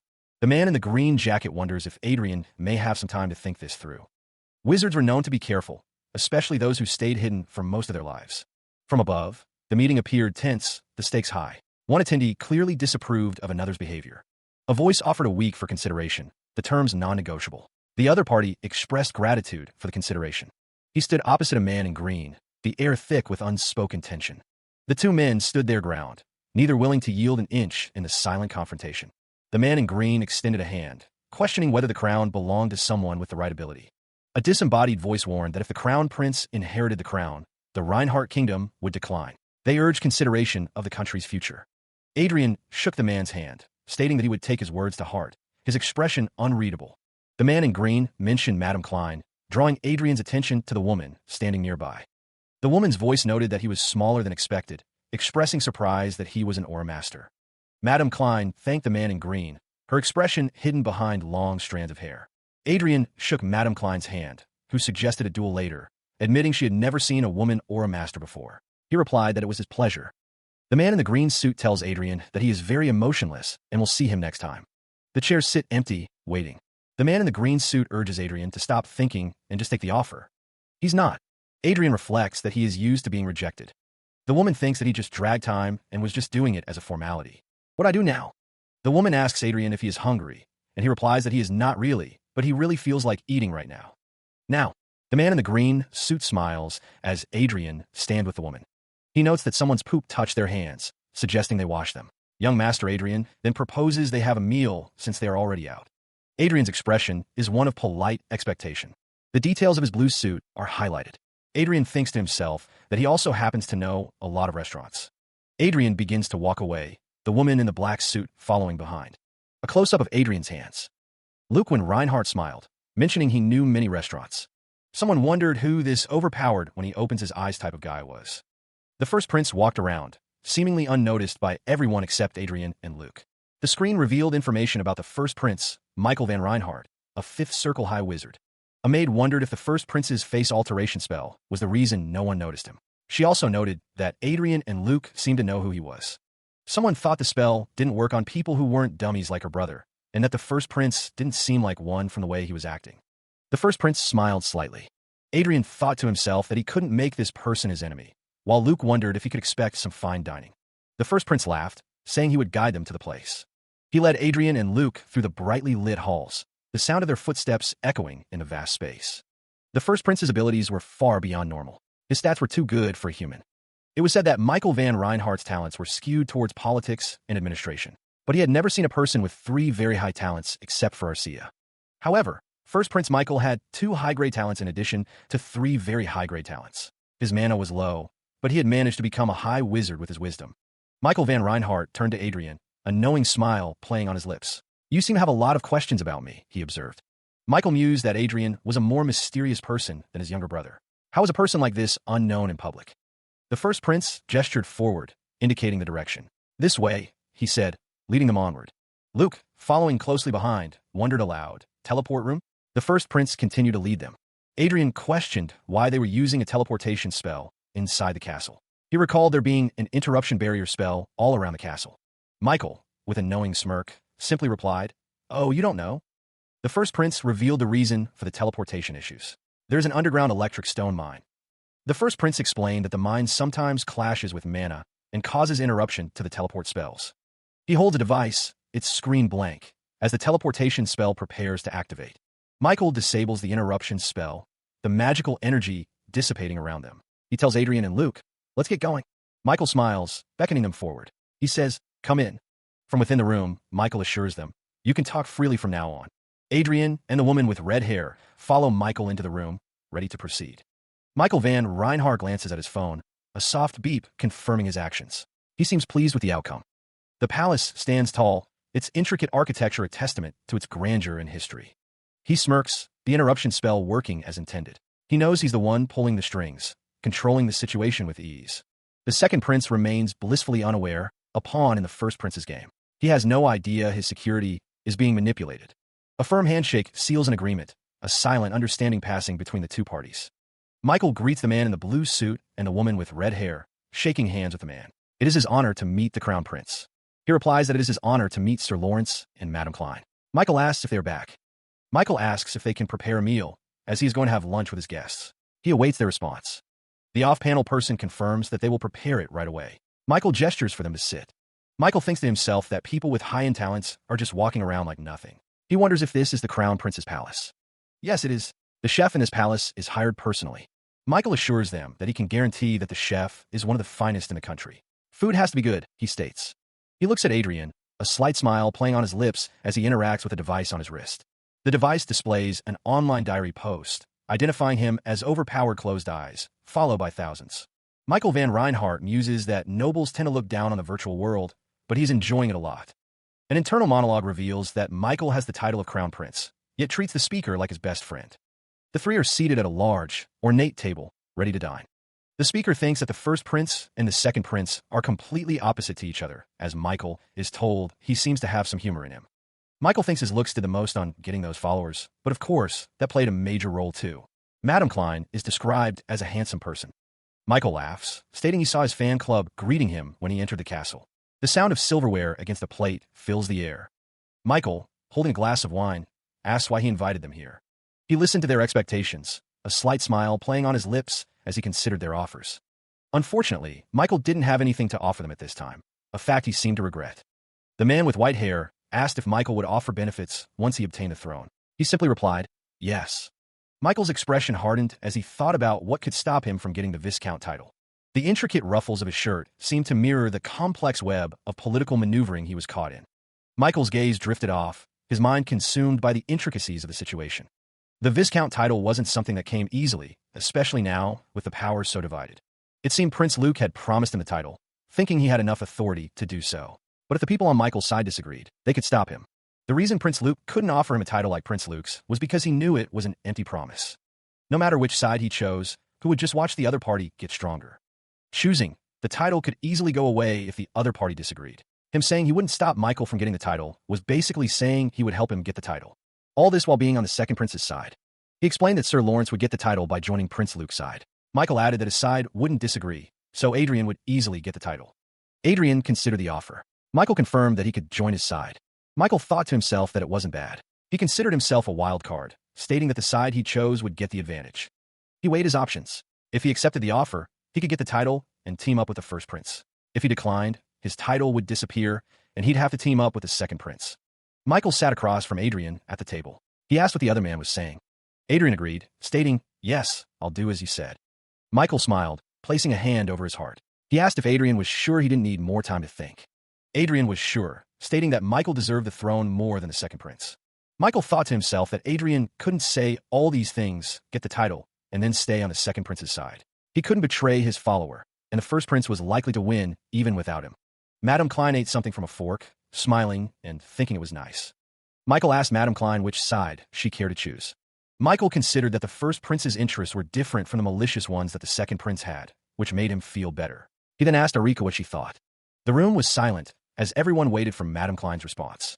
The woman with red hair stated that she would follow Adrian's decision. Adrian looked surprised by her answer, while Michael seemed to have expected it. The situation felt a little awkward.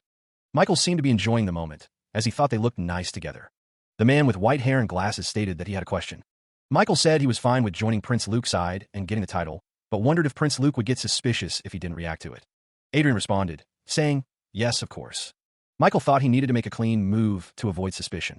The man with white hair and glasses thought to himself that it was not enough. Michael thought that instead of ending it like that, he should get something back since he was letting Luke win the title. Adrian asked, for example. He leaned forward, a calculating glint in his blue eyes as he considered the possibilities. Michael Van Reinhardt thought to himself that there was no reason to back down, seeing this as a chance to cut someone off. Adrian Lawrence is told that he should get something in return for letting him win the title. Michael Van Reinhardt asks for an example of what Adrian Lawrence wants in return. There is no reason to stop it by just backing down. It's a chance to cut him off. Michael Van Reinhardt looks on with a smug expression. Raven Margrave suffered a great loss from messing with him, losing 40% of his power because of his personal feelings. Adrian Lawrence thinks that Raven Margrave doesn't deserve the Margrave title. Michael Van Reinhardt listens intently. Michael Van Reinhardt states that taking away the title from Raven Margrave for giving away the Viscount title is a fair deal and will do a lot of damage to Luke's side, demoting Raven Margrave to Earl. He mused that it seemed like a personal matter. It satisfied him the most when he damaged his feud, seeing it as a chance to put a leash on him. Michael considered the possibilities. What if Prince Luke rejected the deal? Then, promoting one of his men to Margrave would be good too, he thought. He was getting the Viscount title as a reward for his merits in war. It was a good time to promote one of the earls on his side who had also done much in war. There was a big difference between a new person becoming a Viscount to support the second prince, and an earl on the first prince's side becoming a Margrave. Adrian thought that if he accepted this plan and everything went well, they could maximize their profits from his betrayal. He found the situation suspicious. Michael's words hung in the air. The phrase Crown Prince? A question that seemed to echo in the room. Adrian apologized, claiming he was a little surprised. He then addressed the man before him as Sir Lawrence, asking if he could tell him who he met on the second prince's side before. Adrian recalled the meeting, the words, "You met me," echoing in his mind as he remembered the encounter. Adrian thought about whom he had met today, his mind racing to recall the details of the encounter. He remembered Baron Walker, who guided him, Prince Luke, and Viscount Hamilton, all figures from his past. Adrian recalled the interrogation and 6 other inspectors for his interrogation, so 9 total, a number that stuck in his mind. Adrian wondered if he had done something wrong, a question that lingered in his thoughts as he sat across from Michael. He considered the implications of their shared thoughts, a curious and amazed expression on his face. Michael exclaimed, realizing they were on the same wavelength, as the woman with brown hair laughed. Adrian wondered if Michael could read minds, amused that he caught on to his betrayal plan so quickly. He mused that he couldn't directly read minds, but he could make assumptions through his glasses, realizing Michael's plan had leaked. The woman with brown hair stated that she suggested a plan that Adrian already had, which was already amazing. He felt embarrassed by the situation. Adrian was pleased that Michael was able to see his decision-making ability, noting that achieving the 7/4 circle at his age was not something anyone could achieve. He thought that he really didn't want to be Michael's enemy, hoping they could stay as friends. The woman with brown hair offered a device. Michael questioned if it was a communication device, as the woman with brown hair handed it to him. Adrian confirmed it was a secure device that no one could bug, and that he would contact Michael on this device if there was more to discuss, thinking that today's meal was helpful and joyful. He stood in the center of the ornate room, surrounded by complex magical circles. A voice echoed, signaling the end of their conversation and the beginning of a new phase. The man with blonde hair smiled, stating that he looked forward to their next meeting. The pair stood together, ready to embark on whatever came next, their expressions unreadable. He remained in the room, the magical circles fading as he prepared to leave. The legs of the pair moved forward, stepping into a new, unknown space. The woman with brown hair followed closely behind the man with white hair, her gaze fixed ahead. Their feet carried them forward, the destination still unclear, but the path set.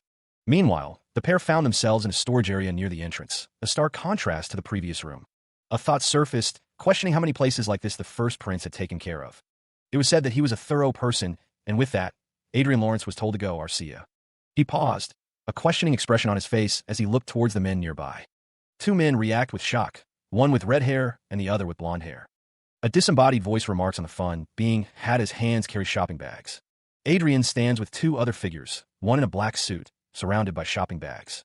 Adrian seems surprised by something, as Arcia pokes him playfully. Souvenir shop displays feature figurines and keychains of Adrian and Arcia. A poster advertises Reinhardt Kingdom Star, featuring Sir Adrian's and Madame Klein's figurines.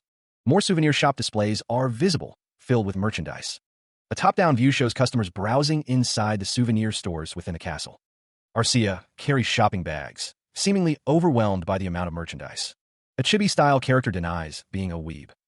The red-haired man insists they were just admiring something. A news report reveals that Freest Empire's debt-to-GDP ratio increased by 12% within a year due to severe corruption.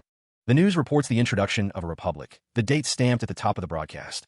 Another news report indicates that the Freest Republic's economy is showing signs of inflation. The news declares that the hope of the Freest Republic rests solely on Louis Fairmont, the president's son. The report questions whether Archduke Lucas's lucky encounter, acquired by the president's son, is even real. A man's face contorts in rage, a guttural sound escaping his throat. The scene shifts to Brigham Empire's palace, Gold Dragon Castle, as the news questions Archduke Lucas's lucky encounter. A speech bubble declares, "We deserve the lucky encounter, the home country of Manuel Lucas." Brigham Empire's Emperor Edward Noah Brigham shouts in fury, his face red with anger. Someone demands that he say something, his voice laced with urgency. A voice says they are very sorry, followed by a frustrated exclamation. Meanwhile, Earl Alfred, the Director of Information, is addressed by someone of high status. The speaker asks Earl Alfred what he thinks, questioning the truth of the Freest claims. He considered the situation, the odds seemingly balanced at 50-50. The pressure weighed heavily on antagonist Edward Noah Brigham, his expression a mask of concern. A half? The question hung in the air, unanswered, as the implications of such a narrow margin became clear. She had taken a look at their exploration progress. Support Earl Alfred noted they were approaching it with such an old method compared to them. More importantly, they have no idea about the core of the lucky encounter, ciphertext. Archduke Lucas spread the hints in ciphertext called English. The papers scattered around her hinted at a deeper mystery, a puzzle yet to be solved. The woman in white seemed lost in thought, her expression unreadable. Support Earl Alfred questioned why he gave them half a chance on finding the lucky encounter with all these suspicions. The tension between them was palpable. The thought lingered. The hat is either a hint that Archduke Lucas made or really just a trick, or someone already found the real lucky encounter. The woman's red eyes narrowed, a hint of suspicion in her gaze, and dragged Freest Empire in just to distract others. The implications of such a manipulation were vast. But why? That person could have just stayed hidden. Why is there a need to distract others? This person could have been already exposed. Edward Noah Brigham stated they have to look thoroughly through all possibilities, his expression thoughtful. A person that owns the real lucky encounter, that is a possibility. But to trick the Freest that they really got the real lucky encounter, it requires a nation-level manipulation. I also agree. He and Earl Alfred consider the nations capable of such a feat. The map highlighted 4 potential culprits: Croydon Empire, Alicia allies, Lucia's kingdom, and Reinhardt kingdom.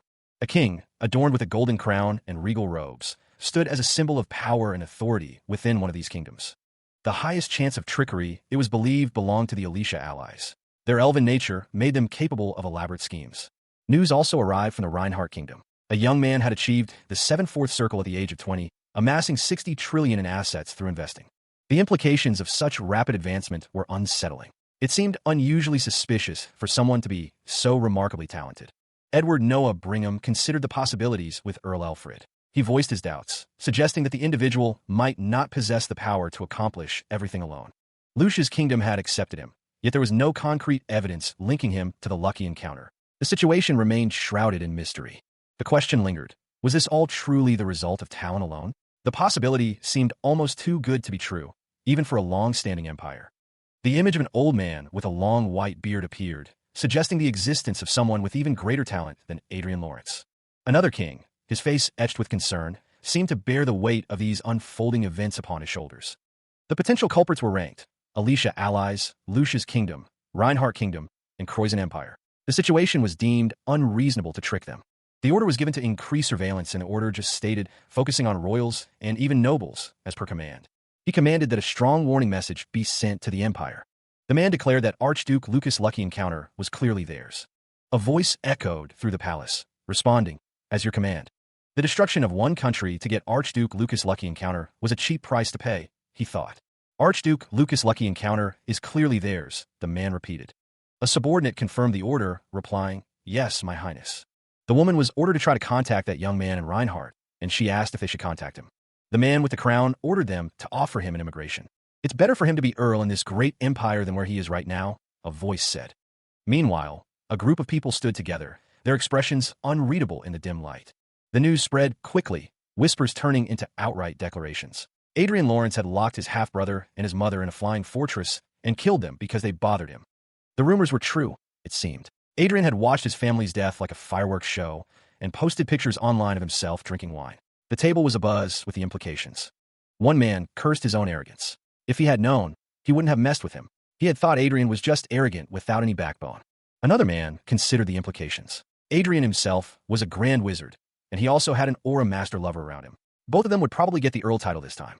The man with blue hair considered the power shift. That meant Adrian was uniting 2 Earls and 1 Viscount as one force as his center of power. That's almost as much as a Margrave and a Marquis.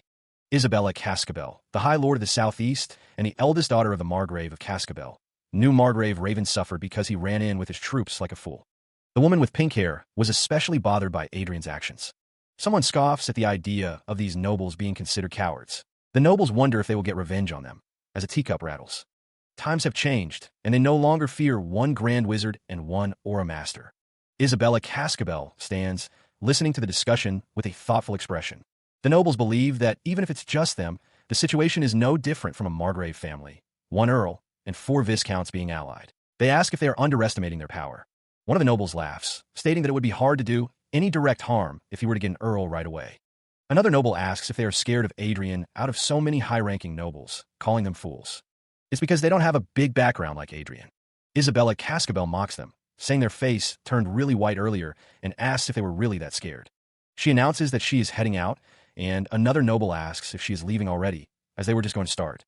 Isabella Cascabel tells them that they'll be enjoying themselves and to come back quickly after finishing their business. She offered a simple, "I'll try," before departing the room, her footsteps echoing softly. The nobles continued their discussion, the name Adrian Lawrence hanging in the air. Isabella Cascabel's expression remained unreadable, her gaze fixed forward. Radiant silver hair and blue eyes marked Adrian Lawrence as he walked through the academy. The noblewoman's face was serene, betraying no hint of her inner thoughts. The shiny appearance of the academy was definitely noticeable, even with many classmates gathered. "What are you guys doing?" A student, injured and on the ground, was surrounded by others. "Oh, you're here." The classmates discussed Adrian, noting that he had never responded to anything until now, and that he was from a humble background. The injured student's arm was heavily bandaged, a sign of recent violence. "But aren't you glad that you got to find out that if you make fun of an aristocrat, something very bad will happen to you?" Isabella Cascabel looked down at someone, her expression suggesting a threat. "You better look forward to it." The injured student was being confronted. This commoner offended me. The scene shifted to an imagined or remembered attack on Adrian, surrounded by his classmates. You in the most terrible way possible. Figures surrounded him, their intentions unclear in the dim light. The young man, bloodied and bandaged, heard the threat. "I'll make you regret being born into this world." The woman with pink hair smiled faintly, thinking, "I always liked." The woman considered the power dynamics at play. What could a mere earl without a political base do against her? The woman looked out at the grand estate, wondering what was happening.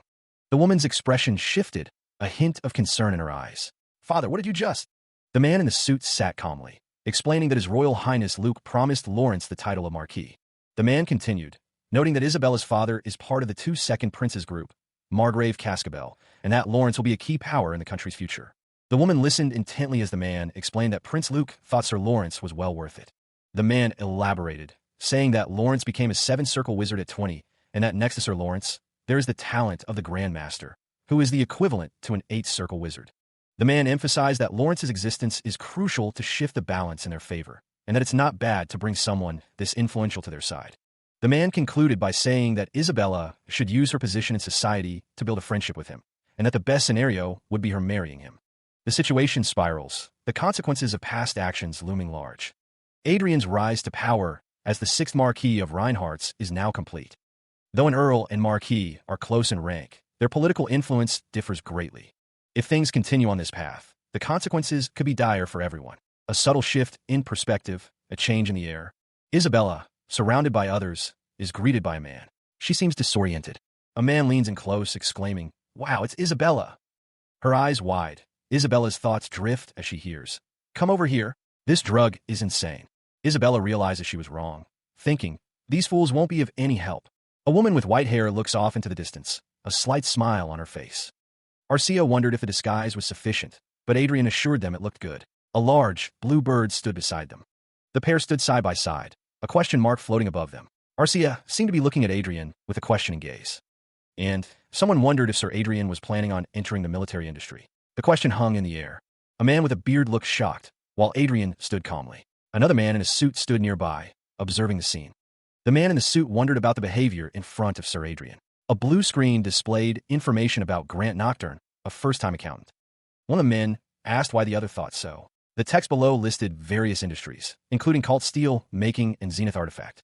The man with the document stated that he didn't think it was a judgment that Sir Adrian would make. He thought the acquisition would be an investment for the future. The man in the suit thought the military industry was a very good prey. It seemed like a plan fitting for a grand wizard. The man with the beard sighed, asking if he could know what items the other had in mind. He wondered if it was a curiosity. He explained that he was asking because he thought it was necessary to prioritize. It was important to keep in mind what to prioritize in order to follow instructions. The man in the gray jacket stated that they would start with the Vanguard equipment. He seemed surprised by the statement. Elsewhere, Adrian Lawrence sat at a desk, reviewing documents. A cup of tea sat nearby. The man in the gray jacket wondered if it was possible. Adrian Lawrence explained that they had the principle of the force system and a rough manufacturing method. Currently, Vanguard's force equipment manufacturing is shared between 3 families in the kingdom of Reinhardt's. The 2nd prince's mother's family is the Duke of Innerheim. The current king's mother's family and the best magic master is the Duke of Haynes. Lastly, there is the House of Reinhardt's. In other words, Vanguard equipment is being made by the hands of the most powerful in the kingdom. To interpret this differently, if you're capable of producing Vanguard's force equipment, that means that you can stand shoulder to shoulder with them. Adrian Lawrence stated that the existing powers would not allow it. He held a device in his hand. It would be all right, he thought, as he considered how to respond after going to the royal palace. Plus, the threats would not be severe if they only made force equipment similar or less powerful than them in the first place. Vanguard force equipment is not something that anyone can manufacture, no matter how great of a wizard you are. In fact, there are 4 grand wizards in the kingdom of Reinhardt's except him, but only 2 of them can make force equipment. He believed that the new equipment was bound to draw public attention. The speaker was not satisfied with the current level of Vanguard's equipment. He requested to be notified when a good magic tower became available. 2 men stood side by side, the man on the left wearing a blue suit and the man on the right wearing a gray jacket. The 2 men were thinking about the flying fortresses, their relationship built on goodwill and loyalty, their status one of admiration and respect.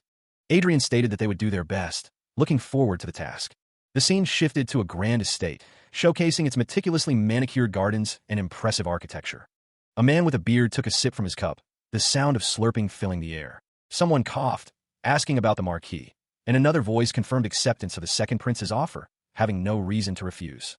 A voice lamented that nothing had gone as expected since someone's return from the battlefield.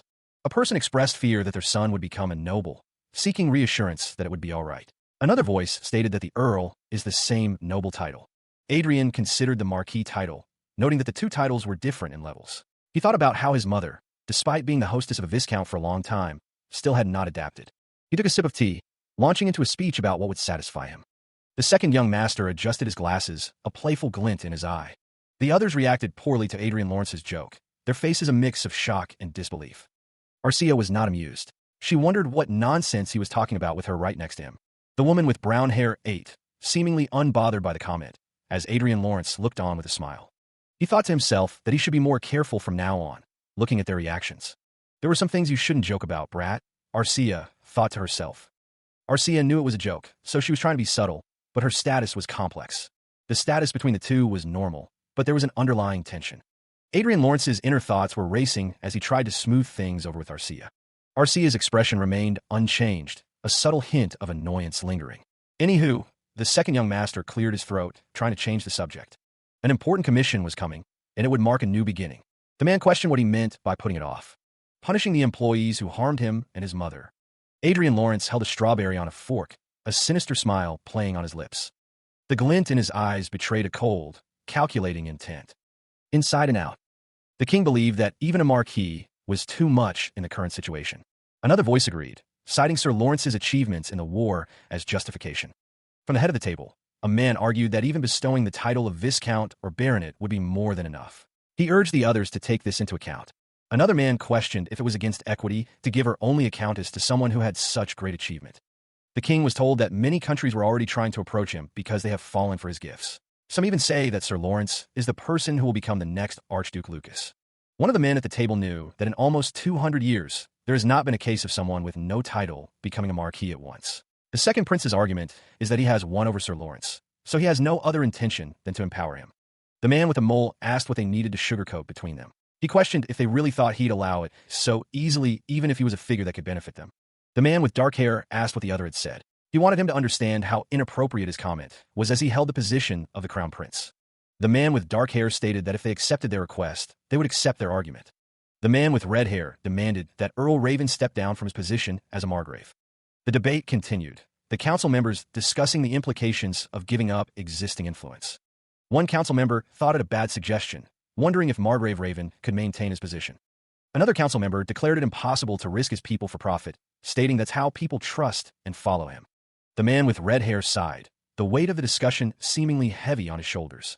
Adrian Lawrence thought to himself that the second prince would refuse the proposal anyway. Smiling, Adrian Lawrence announced that if that was the case, he would make a new proposal. Another council member hoped that Earl Otis, who made a great contribution as the superior, would be considered. The man with the white hair and mustache reacted with surprise upon hearing that Sir Lawrence would be appointed as a margrave. The man with the white hair and mustache questioned if he was being considered. The man with black hair thought about the suggestion made by accepting a rather unreasonable margravist proposal. A voice boomed out, demanding that everyone stop going at each other. The council members sat around the table, the tension palpable in the air as the debate continued. The king-like figure stood, his expression unreadable as he considered the matters before him. The crown prince and Prince Luke's requests were accepted, the official stating his gratitude to the majesty. A few days later, the day of the victory celebration had arrived, and the palace was bustling with activity. The women and the man stood together, their elegant attire reflecting the grandeur of the occasion. One wondered if their outfit was too tacky, but was reassured not to worry about it, as there would probably be a dress before the party began. The text spoke of esteemed sons who would ask for a dance without knowing that you're a noblewoman. She thought Arcia would look good in a dress, her mind drifting to the possibilities.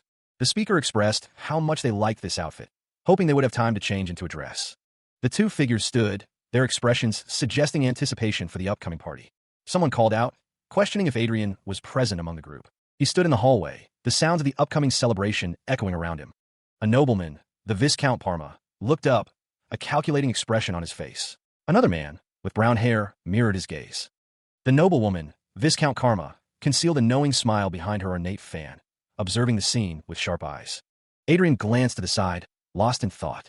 These are the faces I missed, he mused. A small voice called out, wondering where his master had gone. Another voice asked what was wrong, reminding him that they were also alumni. The woman with black hair spoke to Adrian, saying she would visit him later when she had time. He seemed confused by the interaction. Two women discussed Isabella's upcoming arrival, their voices hushed with anticipation for the celebration. Adrian stood with a woman with silver hair, surrounded by his academy classmates. He remarked that they kept flocking together even after growing up. One of the men from before commented on the girl's gaze, saying she looked like she was going to kill him. It seemed like Adrian hadn't forgotten them. Someone expressed annoyance, hoping Isabella would cover them well again this time, hinting at past reliance on her. The woman with brown hair stated that it would be fine, wondering what a new aristocrat could do. She wanted to find Isabella first, questioning why she couldn't reach her. The woman with black hair stood next to Adrian, asking if she should kill them, revealing a dangerous intent. He walked with purpose, his polished boots clicking softly on the marble floor. Not yet, he thought, not yet.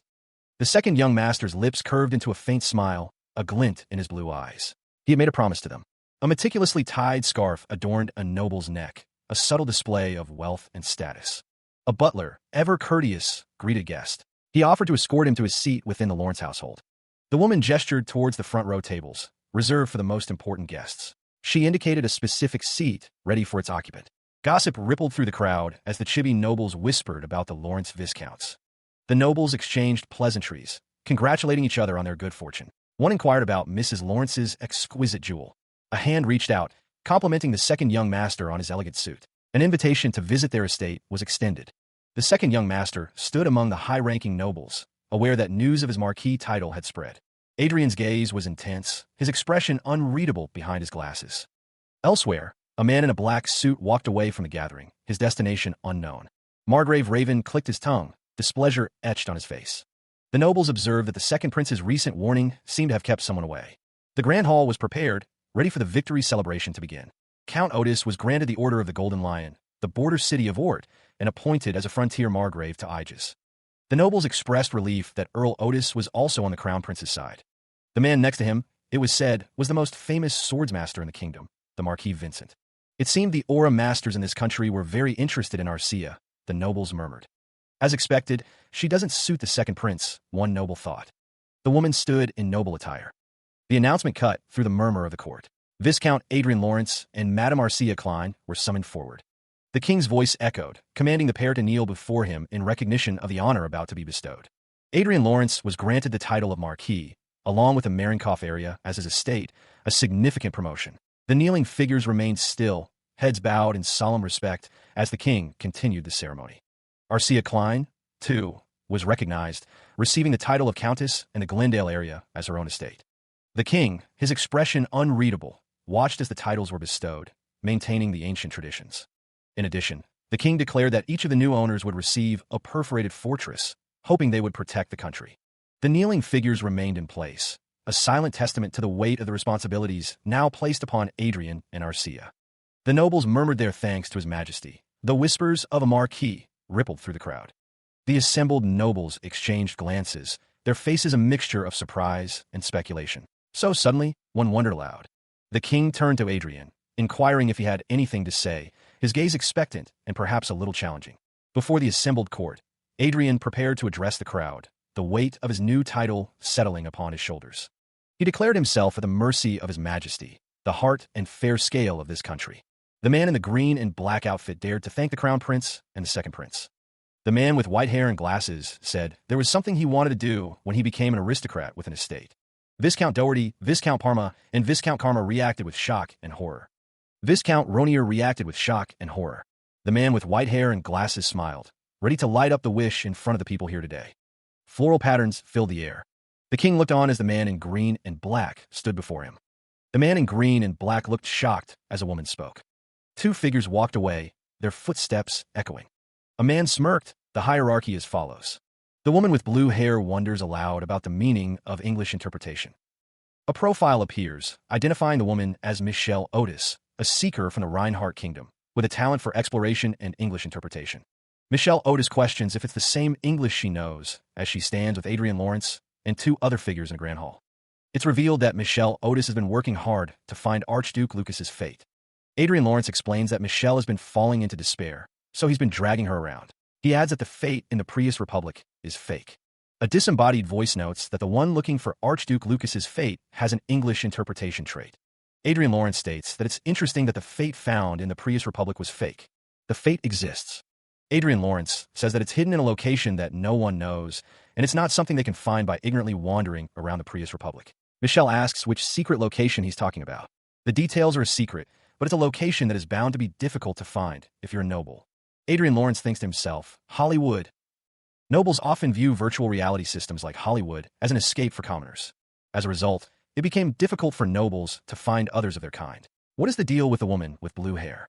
The noble states that it is an honor to be welcomed. He adds that his father came into ruling due to his bloodline and not his skills. Another noble remarks about the brat. The nobles seem to be discussing someone they consider inferior. The man with white hair and glasses says he'd love to chat with Michelle Otis sometime. The woman with blue hair looks at him. The woman with blue hair is asked what she thinks, Your Excellency. She smiles, seemingly pleased with the attention.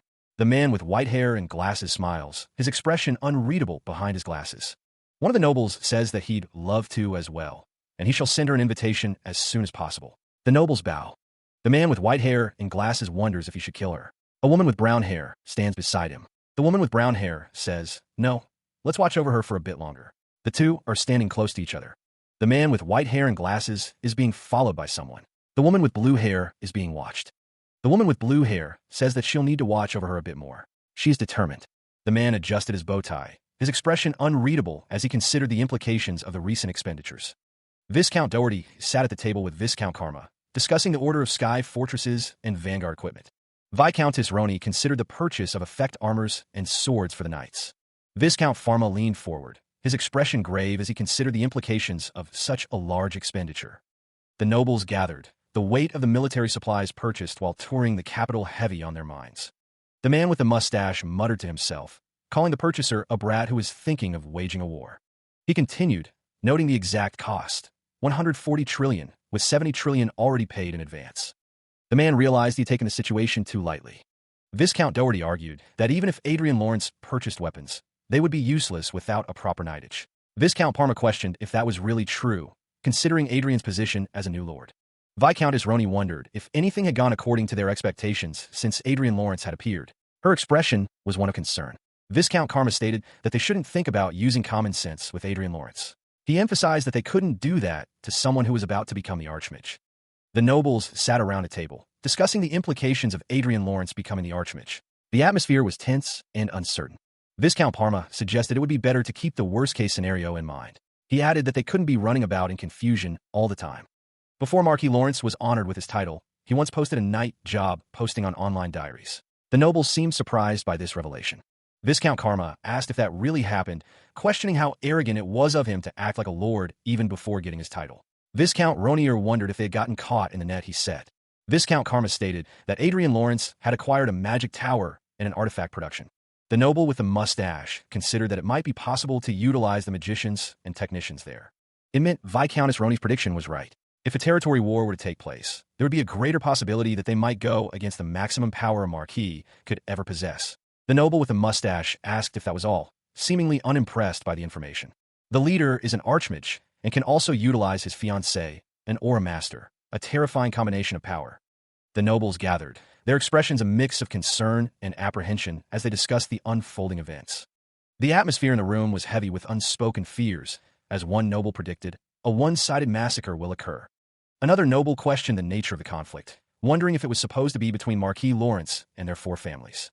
He wondered if Marquis Lawrence would be wary of the royal family, considering he announced the territory war in front of His Majesty. Viscount Doherty, his face contorted in frustration, exclaimed, "Damn it, how can we be humiliated this way?" Elsewhere, a figure in a black suit stood over a fallen man, demanding that the bastard be brought before him. The speaker emphasized that they were talking about the main reason why this was happening, their voice filled with rage. Viscount Doherty's anger was palpable, his face flushed and distorted with fury. A massive wing sliced through the air, a symbol of impending change. The wing continued its ascent, soaring towards the bright sky above. The city sprawled, a futuristic landscape of towering structures and gleaming surfaces. Above the metropolis, a bird soared, a dark silhouette against the bright sky. The view panned down to Marquis Lawrence's estate, nestled within Marienkauf metropolitan city. Lost in thought, Adrian Lawrence rested his cheek on his hand, gazing out at the city.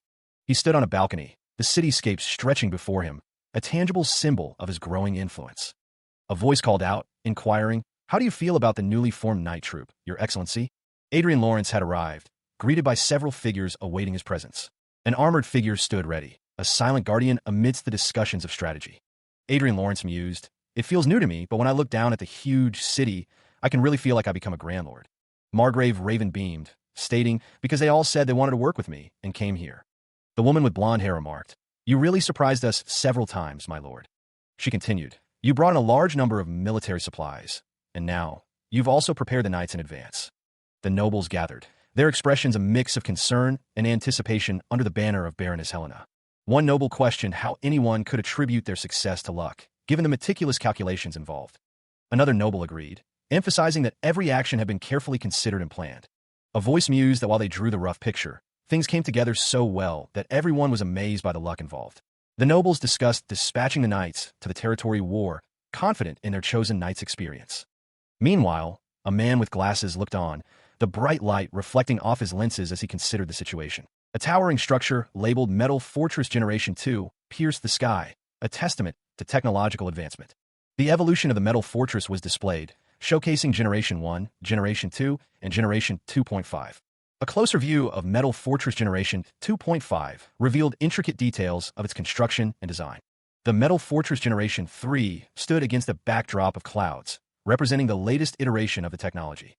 The man with glasses wondered why they were given discontinued aircraft instead of the latest generation, a hint of dissatisfaction in his expression. A chibi version of the man with glasses peeked out, a whimsical representation of his thoughts. Margrave Raven declared that if there were no problems, they should get moving. Michelle Otis questioned when they would be going into battle as the group walked through the halls. Margrave Raven instructed the others to finish the preparations in 3 hours. He wanted them divided into 4 groups, locked in the territory so they couldn't join forces. The group continued to walk as someone stated that the main force, including Arcia, would capture the territory one by one. Margrave Raven noted that they needed permission from the royal family. The white-haired noble stated that until then, they should call it training, an excuse that many people make. The white-haired noble declared that he would go into battle directly with Arcia and show off his military power without hesitation. He thought he should be the leader who captures the hearts of subordinates. Meanwhile, a distressed man stood, looking down at another man who was sitting with his head in his hands. The seated man remained with his head in his hands, surrounded by empty bottles. Michelle Otis reached out to a taller figure, her expression unreadable. A cloaked figure stood silently, their face obscured by the shadows of their hood. A city of tomorrow, where buildings pierce the clouds and vehicles soar through the sky. Figures walk towards the gleaming metropolis, their destination unknown but their purpose seemingly aligned. The focus sharpens, revealing Adrian Lawrence, his blue eyes gleaming behind his glasses. He adjusts his scarf, a subtle gesture that hints at a deeper contemplation beneath his cheerful exterior. A phalanx of armored figures advanced, their footsteps echoing with grim purpose. The armored vanguard pressed forward, their visors reflecting an unseen threat. One figure stood tall, offering hollow comfort to a fallen comrade. Even if Marquis Lawrence was an archmage, he was still just a mage in the end. Adrian Lawrence, his face etched with despair, questioned the value of such empty words. The armored figure challenged him, questioning if he planned to cower in fear. The armored figures loomed, their presence a suffocating reminder of the impending conflict. The words echoed in Adrian Lawrence's mind. Hiding would only make him an offering for revenge. He stood clad in vanguard equipment, the weight of the situation pressing down. The question hung in the air: what would happen if Marquis Lawrence was defeated? A figure was struck amidst a spray of blood.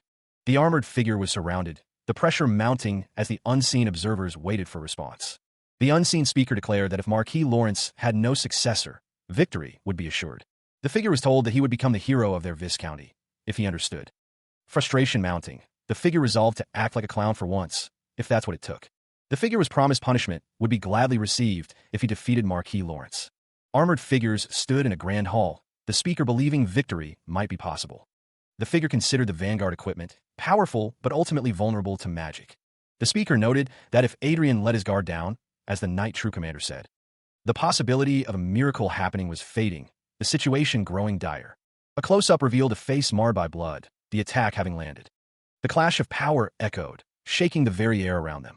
Armored figures moved with unnatural speed, engaging the unseen enemy. The armored soldiers fought with precision, their movements a blur of steel. Crimson eyes widened, reflecting a growing terror. "Don't come, a monster!" A strangled cry tore from his throat, raw and desperate. From below, a voice wondered at the display of power. "What is that?" The armored figures continued their assault, blades flashing in the light. The glowing-eyed figure trembled, fear etched on his face. A realization dawned. Those are an archmage and an aura master. Adrian Lawrence stood alongside another figure, observing the unfolding battle. One of the armored soldiers questioned his orders. "Look, Commander, this is a joke, right? You want me to get in there?" The glowing-eyed figure screamed, his voice cracking with terror. "There's no way. You monster." The armored figure's face contorts in a silent scream, rage building. The armored figure roars a defiant challenge, charging forward into the fray. Protagonist Adrian Lawrence floats in the air, preparing to strike. Blue energy crackles around Adrian Lawrence as he unleashes his power. The armored figure cries out as the magical attack slams into him. The armored figure coughs, struggling against the onslaught of magical energy.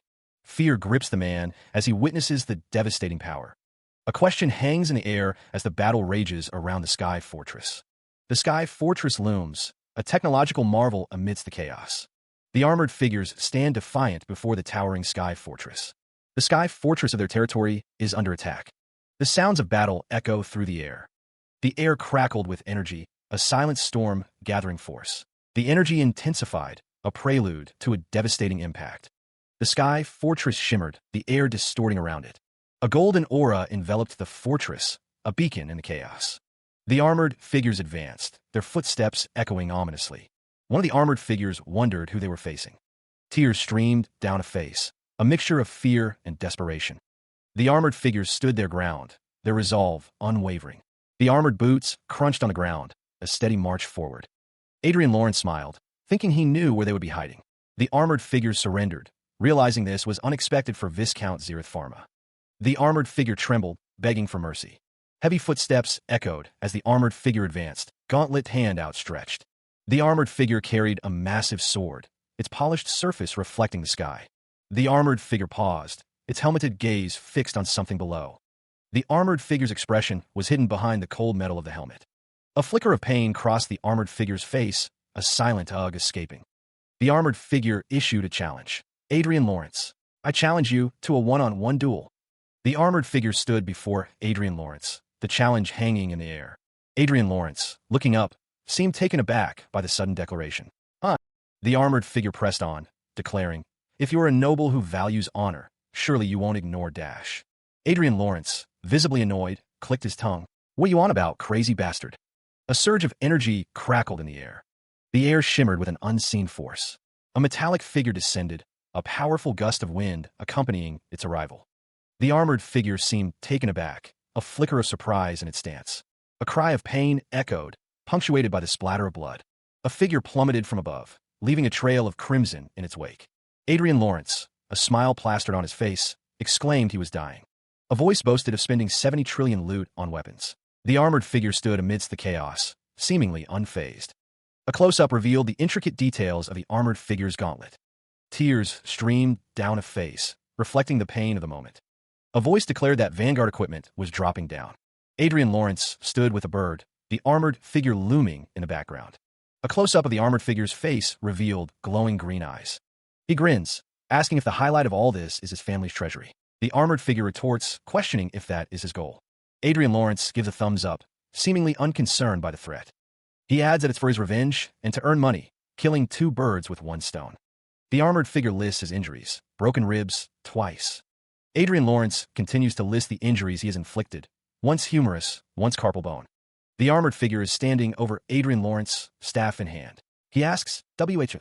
A voice declares that those are the bones that he broke. Adrian Lawrence stands tall, his staff gleaming, while the armored figure kneels before him. The armored figure says that he would have endured it if Adrian Lawrence only caused him fractures, stating that he has such. Adrian Lawrence, eyes wide, declares that he has a strong patience.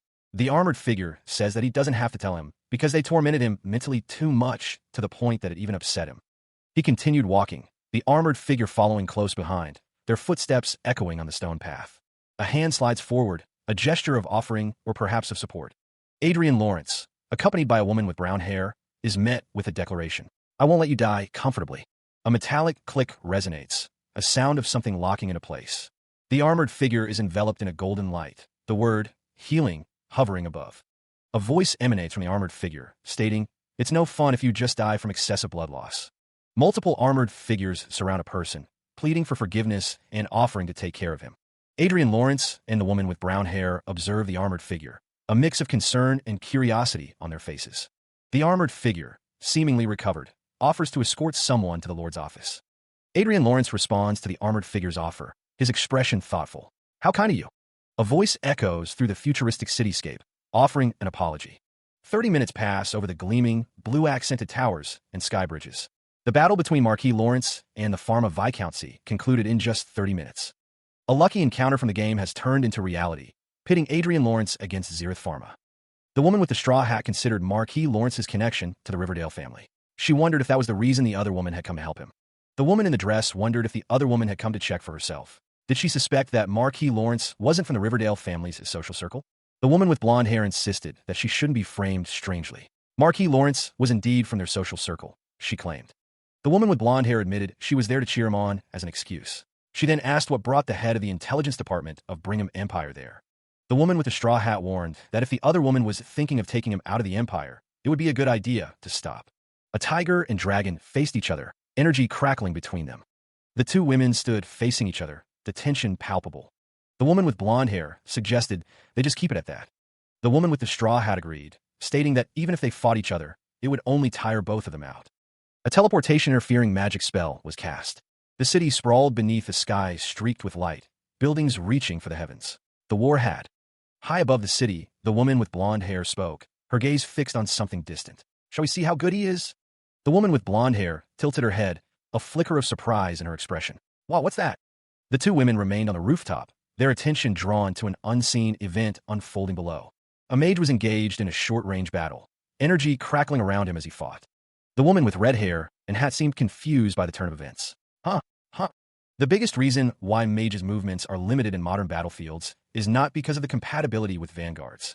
A short movement magic spell that can increase the survivability and mobility of mages, who are relatively less agile, is called Blink.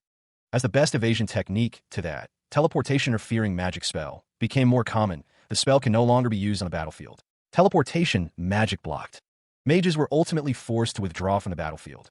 Olivia Riverdale watched, her expression unreadable beneath the wide brim of her hat. It was Marquis Lawrence's battle. A man with white hair and glasses gestured, explaining the situation. It was like saying Marquis Lawrence could dodge it himself if he couldn't use teleportation. An armored figure stood ready, prepared for whatever came next. The woman with blonde hair turned to Duchess Riverdale, questioning the possibility of such a battle. The woman with black hair crossed her arms, her expression tight. The woman with blonde hair stated that even with a lot of aiding magic spells, it wouldn't be easy. It looked like it required an ample amount of combat experience, a trained physique, and battle sense. Not just anyone could pull that off. A figure cried out in pain, surrounded by swirling energy. More cries of pain echoed as the energy intensified.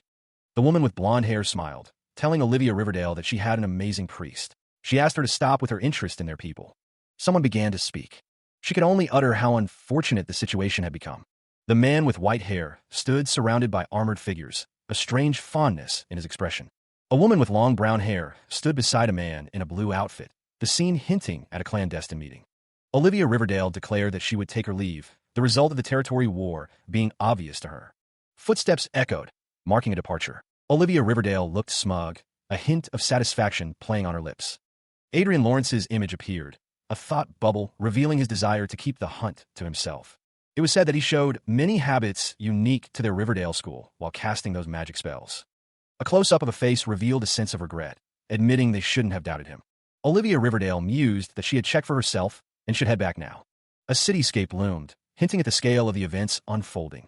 The cityscape stretched out, a lone figure standing atop one of the buildings. He thought to himself that both of them finally left. Thankfully, it looked like he tricked them well. Marquis Lawrence was on his side. An armored figure stood before him, a silent guardian in the opulent room. The figure held a staff. A man in a suit was struck by an explosion. His face contorted in pain and shock. The man in the suit was sent flying backwards. He was caught off guard by the sudden attack. Marquis Lawrence watched from a distance, his expression unreadable in the dim light. The Marquis stood with a woman in a suit, both watching the events unfold. He held a staff. Footsteps echoed as the man in the suit was forced back. The attack continued relentlessly. The man in the suit cried out, begging his attacker not to come any closer. He was clearly terrified. The attack landed with a resounding impact. The man in the suit was sent sprawling. The man in the suit groaned in pain as he lay on the ground. He was clearly injured. The staff slammed down, cracking the floor. The attack was precise and devastating. An unseen figure demands to know why the surrender document remains unsigned. Adrian Lawrence, kneeling, towers over a man slumped on the ground, a staff in his hand. The man looks up, fear etched on his face as he asks what will happen to his family. The unseen figure assures him that only the main culprit will face death. Adrian Lawrence, wearing glasses, smiles coldly, his intentions clear. The man is reminded that he will become a fallen noble family robbed of their property and title. Adrian Lawrence looms over the man, asking if he wishes for death or else. Tears stream down the man's face, his resolve crumbling under the pressure. Finally, the man relents, whispering that he will sign the document. Meanwhile, the collapse of Pharma Viscountcy signaled the end of the war between Marquis Lawrence and the four Viscouncies. The Doherty Viscountcy's name is displayed. A futuristic city looms in the background. Marquis Lawrence, having already occupied Pharma Viscountcy, is reportedly heading to their territory, a messenger relays. The disembodied voice warns that if they lose here, it will be the listener's turn next. Adrian Lawrence clenches his fist, already aware of the dire situation unfolding. The news hits Adrian Lawrence hard. Marquis Lawrence and Earl Klein may have already arrived. Adrian Lawrence realizes there is no use in fighting the inevitable. The woman learns that Marquis Lawrence subdued the young master of Pharma Viscountcy and entered their castle on foot. The woman demands to know what that means. To Marquis Lawrence, revenge was just a justification for war in the first place, she is told. It's obvious that Marquis Lawrence is filling his treasury while building an army, planning to pass along his military. The woman is shocked to learn that Marquis Lawrence is using supply shopping receipts. A flurry of alerts blared from the holographic display, demanding immediate attention. The man with gray hair fretted, seeing the alerts. He asked, wouldn't that be an even bigger problem, and what should they do? The woman with blonde hair sighed, acknowledging the dire situation. She realized that they couldn't win this war ordinarily. The holographic display shimmered above the table. A voice declared that they must change their method. The woman listened intently, her expression unreadable as she considered the implications of the statement. Viscountess Roni's vanguard army reported their arrival at the teleportation area. A soldier announced to his lord that this was Dennis, indicating his presence at the teleportation area. Viscount Doherty's vanguard army had just arrived at the teleportation area, another soldier reported. A close-up revealed the soldier, Dennis, Viscount Doherty's night true commander. Teleportation would be carried out at 12:10 based on Rondell Standard Time. the message confirmed. The response, understood. The Karma Viscountcy Vanguard Army received their orders. This was a battle of time. The Roni Viscountcy Vanguard Army would take advantage of the moment. Their target, the March's facilities and citizens. If this operation succeeded, the tide of war would be overturned in an instant. Success was paramount. The commander acknowledged the countdown. Operation time was imminent. The countdown continued. 10 seconds remained until the operation began. The countdown ticked down further. 8 seconds. The commander watched as the seconds dwindled. 7, 0. The moment had arrived. The teleportation circle began to activate, glowing with arcane energy. The circle intensified, its power surging as the runes lit up. Figures materialized within the circle, ready to be transported to their destination. Meanwhile, the city awaited, unaware of the impending arrival of the teleported forces. The city sprawled below, a network of steel and glass reflecting the sky. Then, with a flash of blue light, armored figures began to materialize above the cityscape. The teleportation completed, revealing the Vanguard Knights poised for action. Viscountcy Karma's Vanguard Knight troop confirmed their arrival, weapons at the ready. Viscountcy Doherty's Vanguard Knight troop also signaled their presence, descending into the city. A voice echoed, declaring that the operation was now beginning, and a welcome ceremony had been prepared. A flicker of emotion crossed his face, a hint of anticipation or perhaps dread. One of the armored soldiers spotted something, calling out a warning to the others. The assembled troops descended from the sky, ready to engage whatever awaited them below. A majestic airship, emblazoned with a phoenix sigil, soared through the clouds. Below, a figure stood, and the cry went out. Marquis Lawrence had arrived. Protagonist Adrian Lawrence's eyes narrowed, his expression hardening as he gripped the weapon. A disembodied voice echoes, beckoning someone to follow. A complex array of symbols flares as a figure steps into the light. More figures materialize, suspended in the air amidst the glowing runes. A soldier realizes with dawning horror that their operation has been discovered. His expression hardens, the grim reality of their situation settling in. The teleportation continues, the destination a verdant landscape beneath snow-capped mountains. The soldiers begin to fully materialize in the new location, the air shimmering with residual energy. The soldier's helmet reflects the unfamiliar surroundings as he scans the area. Distortion lingers, the last vestiges of the teleportation matrix fading away. The energy dissipates, leaving only the faint hum of advanced technology. The soldier wonders aloud if they were successfully teleported to their destination. Frustration mounts as the soldier curses, questioning their current location.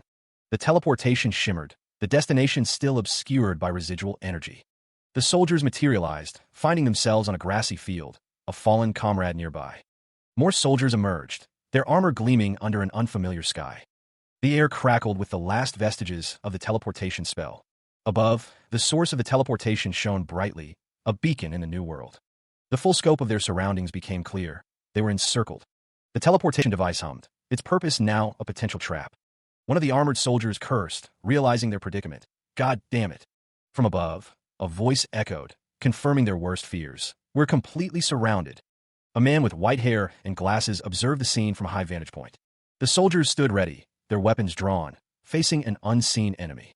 A ship sailed through the sky, its destination unknown. 3 figures stood in a brightly lit room, their purpose yet to be revealed. The man's expression hardened, a bead of sweat forming on his brow. Adrian Lawrence held a glass, his gaze fixed on something unseen. The man with the beard stated that they were here, asking if the other had clairvoyance ability. The figure walked away, stating that it was a simple prediction. It was getting scary now, the woman with brown hair thought, relieved that she was not their enemy. A hand unrolled a scroll, its contents shimmering with arcane energy. The room was filled with anticipation as the figures prepared for what was to come. This was probably not a bad strategy for them, a voice echoed. But it's useless if we can read their thoughts, Adrian Lawrence mused. Adrian Lawrence chuckled softly, a hint of amusement in his eyes. A voice echoed, declaring that the enemies had finally earned his pity. High above, figures plummeted from the sky, a chaotic descent against the bright clouds.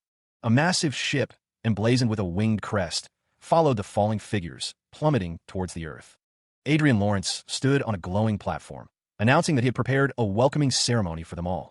Another man, with white hair and glasses, extended a hand, beckoning someone to come with him. Silhouetted figures plunged through a swirling portal, their forms distorted by the magical energy. The portal shimmered with an ethereal blue light, a gateway to an unknown destination. The portal pulsed with power, the air crackling with energy as the descent continued.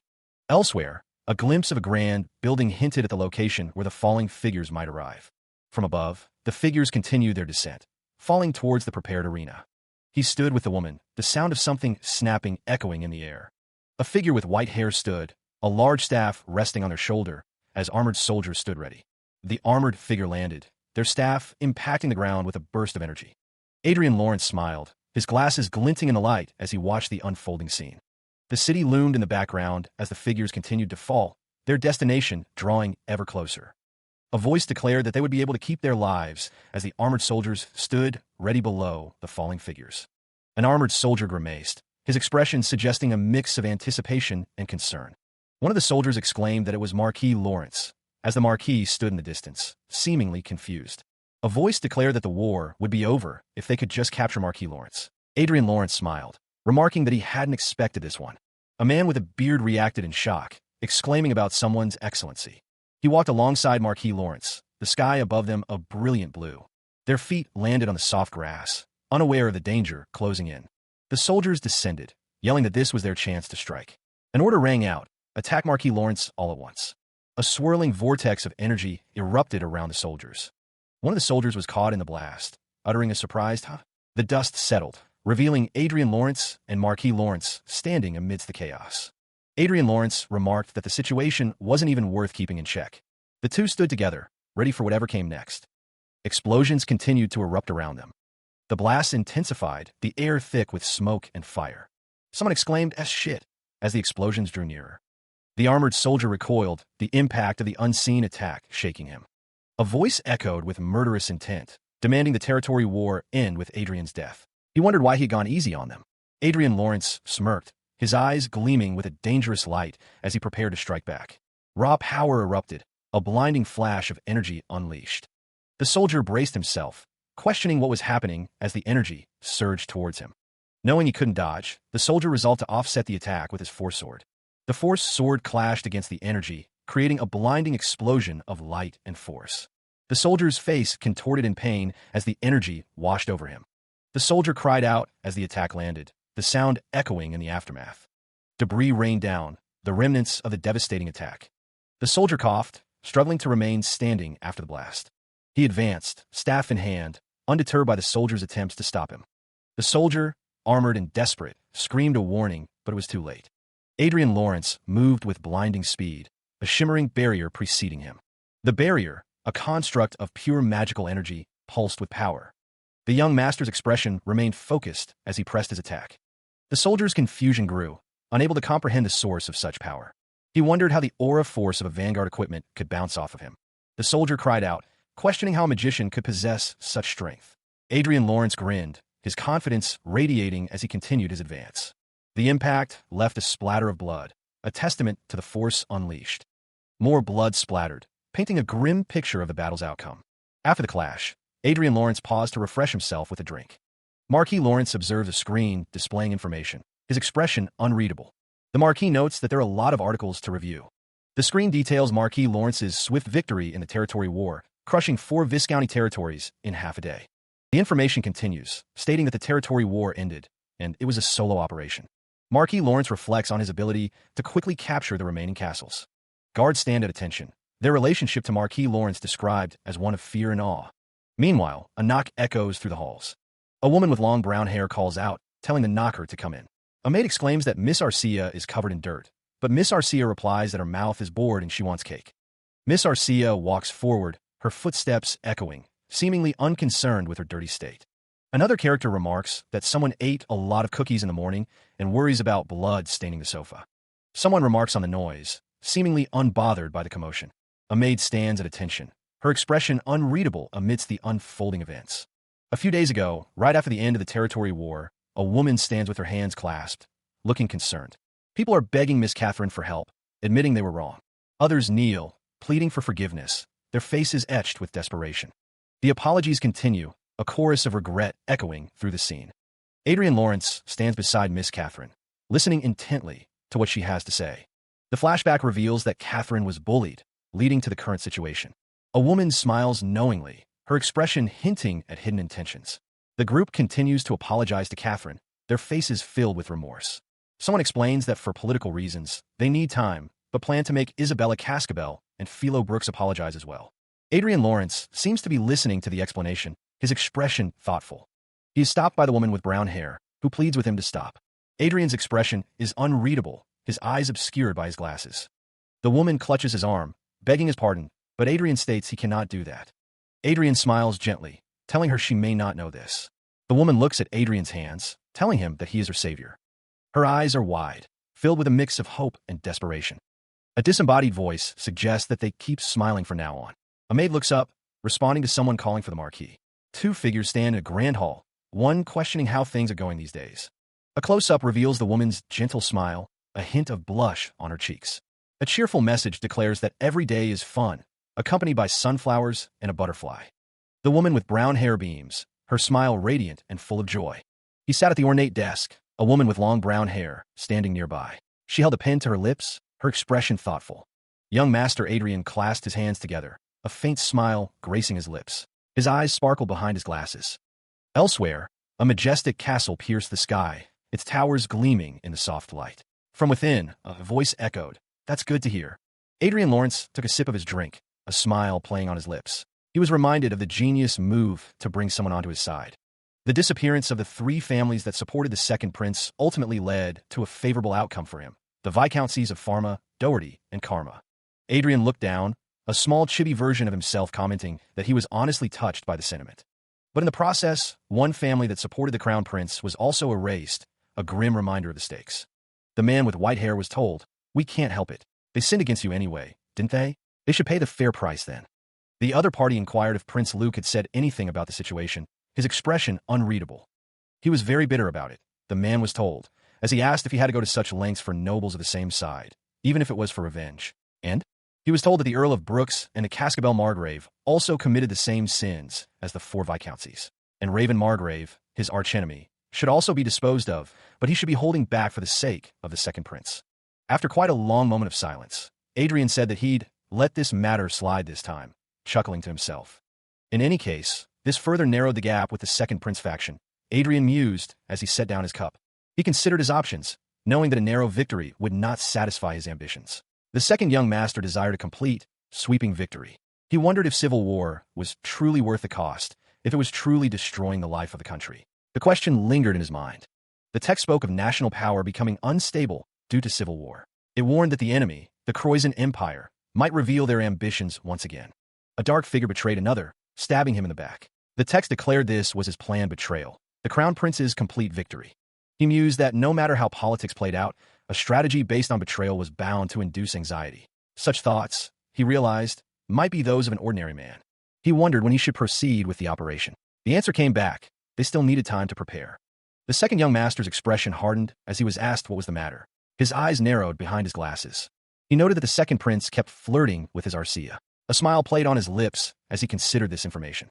He realized that at this rate, he might cause a problem. The thought hung heavy in the air. The second young master's smile widened, a hint of something darker lurking beneath the surface. His eyes gleamed with amusement. He admitted that, unfortunately, he didn't feel sorry at all. The words were laced with a chilling indifference. A chibi version of Adrian Lawrence looked shocked, perhaps at the implications of his own thoughts and plans. He begins by apologizing as the family of someone else, though the reason remains unclear. Adrian considers that his confidence has been excessive since becoming an Aura Master, and that he thinks any woman would fall for him if he seduced them. He wonders if he is a kid. Regarding Arcia, it is said that she cuts people often as if drinking tea, but she's just an innocent child who still doesn't know about a lot of things. If this continues, someone thinks they'll be the first to blow off that greasy head of his before the actual showdown. Adrian pauses, lost in thought, his expression unreadable as he considers the implications of the conversation. Marquis Lawrence shares that what he is about to say is simply his opinion. Adrian, wearing glasses, seems to be listening intently to the Marquis's opinion. The topic of marriage is brought up, though the context remains unclear. Elsewhere, Klein Earldom Castle stands tall, a symbol of power and history. Footsteps echo on the stone path, the sound suggesting a purposeful stride. He walks along the path, seemingly heading somewhere with a clear destination in mind. He muttered to himself, the idea of marriage echoing in his thoughts. Marriage, he considered, was the best option given the circumstances. But that's not something that can be decided so easily, is it? Arcia and I are just lovers on the surface, but we're not real lovers. But just because she was created for me, does it mean I can freely use her, and even marry her, regardless of her feelings? A woman calls out to Adrian. He turns, a flicker of surprise in his eyes. Adrian acknowledges Arcia.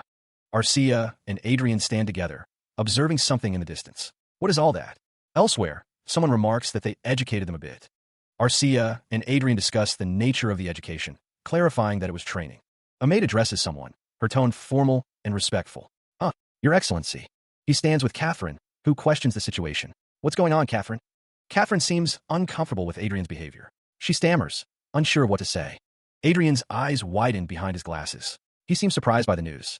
Catherine's expression is one of disbelief. Has he gone nuts? She wonders. Catherine thinks that the second prince's gaze looks like a pervert. She doesn't want to be involved with him, so she wants to tell him to get lost. The maid wonders what they're going to do if they get in big trouble. She also thinks that even her lord acts this way. A man in a green uniform greets someone. I greet her lordship, Countess Klein. The man's polished shoes click against the stone floor. The man's expression is smug and confident, his eyes narrowed.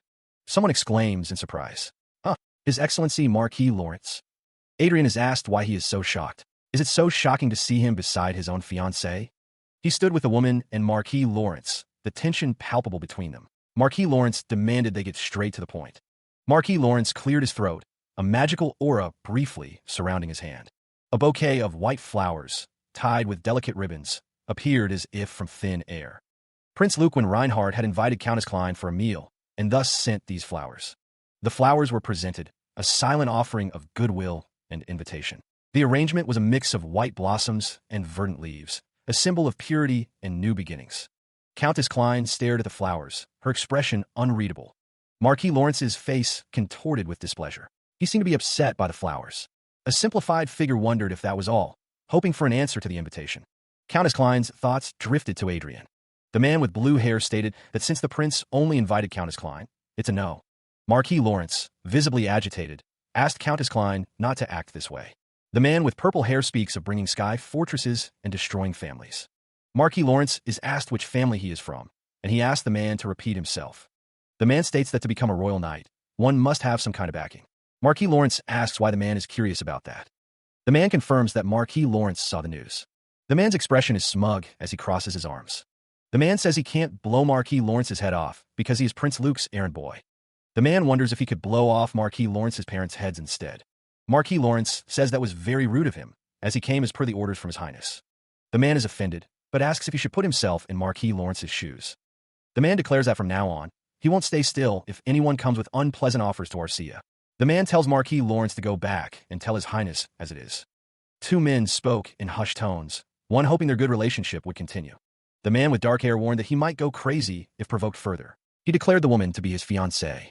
Marquis Lawrence, hearing this, reacted with visible shock, questioning if he had truly heard correctly.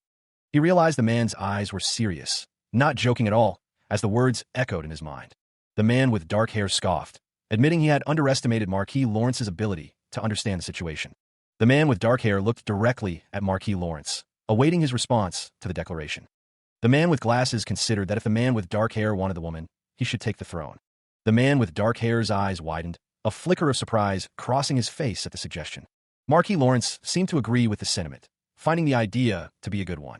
A man with white hair and glasses stood with a woman with brown hair and a maid, stating he needed to educate the spoiled Marquis Lawrence. The woman with brown hair looked at the man with white hair and glasses, a question mark appearing near her head as he said it was not time yet. The man with dark hair smirked, thinking he had one more reason to ascend the throne. The individual stood near the window, the light catching the gold trim of their outfit.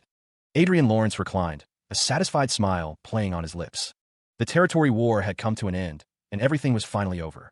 It wasn't just the cash from the 4 viscounties who lost in the territory war that was being collected. Servants carried boxes of gold bars and stacks of cash. In addition to cash, jewelry, precious metals, and artworks were also being gathered. Anything worth a penny was swept away as loot. Stealing assets of his enemies and enjoying their wealth felt so good to Adrian. But Adrian thought the greatest gain of this territory war was yet to come. A hand carefully holds what appears to be a celestial sword handle. The item is believed to be the hilt of a sword used by celestials. Adrian Lawrence observes the item, noting that it is far from ordinary. The sword handle is made of orichalcum, a rare mineral. Adrian holds the sword handle, contemplating its significance. He considers visiting the Holy Land to investigate further. A hand touches the celestial sword handle with reverence. Meanwhile, a vampire-like character looks on with a questioning expression. The armored woman strikes the vampire-like character with a powerful kick. The vampire-like character cries out in pain as he is struck. He grins, his eyes gleaming with amusement as he speaks to an unseen person. The air around him crackles with magical energy. Geometric patterns of light flare into existence, a complex web of power spreading through the room. A figure is struck by multiple beams of energy, the impact sending sparks and debris flying in all directions. The man in the dark suit restrains the woman with white hair from behind, her expression contorted in pain and surprise. Meanwhile, a soft, ethereal light fills the space, hinting at a hidden power or a shift in the environment. Dark, abstract shapes crash down, suggesting a powerful force or a sudden collapse of something unseen. Adrian Lawrence stands tall, his hand resting on the hilt of his sword, his gaze fixed on an unknown threat. The woman with white hair stands beside Adrian Lawrence in a grand hall, a large bird soaring above them, the atmosphere tense. A disembodied voice echoes, a desperate plea to remain vigilant. I must not leave this place unattended. Adrian Lawrence speaks, a hint of satisfaction in his voice as he addresses the woman with white hair. That was refreshing. The armored figure stands beside someone in dark pants, their purpose and relationship remaining a mystery. A voice laments the demands of work, revealing a struggle to balance responsibilities with personal desires. He was barely at level 205. Therefore, Adrian Lawrence decided to focus on leveling up. First, the man in the suit left the matters that didn't really require his presence to his aides. For recruiting talents, someone put a pair of glasses on Arcia in reality. A woman with silver hair stood ready, a massive serpent looming behind her and a man in a black suit. The woman with brown hair and glasses made her proceed with it while he played games. With this momentum, he would level up as quickly as possible and achieve the 8th circle. The woman with silver hair stood silently as the man behind her prepared to act. The man with black hair considered the very high-grade talent. He thought to recruit them right away. The woman with silver hair understood and would leave the negotiations to the accompanying attendants. But which of the talents were of very high grade? Divine power emanated from the woman with silver hair. The man with black hair realized she also had a unique trait of the nature of Saintess. That was unique, this Saintess. He stares upward, his eyes wide with disbelief. The second young master can only utter a stunned question. Adrian's mouth hangs open, his shock palpable. Something has clearly caught him off guard. Meanwhile, an aerial view shows the exterior of a building, sunlight glinting off the windows and awnings. Inside, a woman with glasses stands in front, flanked by 2 men in suits. They appear to be waiting. Elsewhere, a woman with blonde hair stands with her back to the viewer, a screen visible behind her. A woman with brown hair begins to speak, her expression suggesting she is addressing someone formally. A close-up reveals a pair of eyes behind glasses, their gaze intense and focused. Behind a counter, a blonde woman asks if anyone needs assistance, while a pink-haired woman looks on. The blonde woman's face is shown in detail, her expression serene and gentle. The screen identifies the blonde woman as Everil Barnett, a commoner with very high divine power and a trait of a saintess. Only one god and one religion exist in Rondell, a faith that worships the creator of this world. That being is known as the only god, and the religion is called Sepia, a name that echoes across the land. The doctrine of that one god is called Sepiaism, a faith that shapes the very fabric of their society. The headquarters of Sepiaism, the place where its leadership resides, is called the Holy Land of Everhill. It is a golden country that even the Brigham Empire would not dare invade. 3 rulers of the Holy Land are the Holy King, the Saint, and the Saintess, each holding immense power. The Holy King looks over the overall administration of the church, guiding its earthly affairs. The Saint looks over the army, including the Holy Knights, ensuring their devotion and strength. And the Saintess, a figure of immense spiritual power, watches over all. She looks over all priests performing divine miracles in the world, a constant presence in their lives.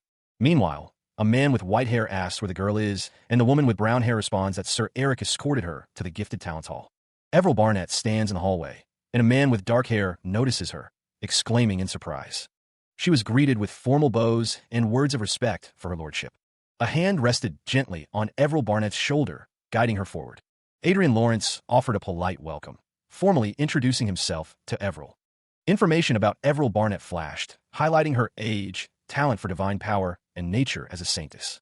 The man with blue hair revealed that Arcia had found Everil, who was working part-time due to her family's financial situation. A voice complimented the selection, and another voice responded with gratitude. The group sat in a well-appointed room, the clinking of tableware filling the air as they conversed.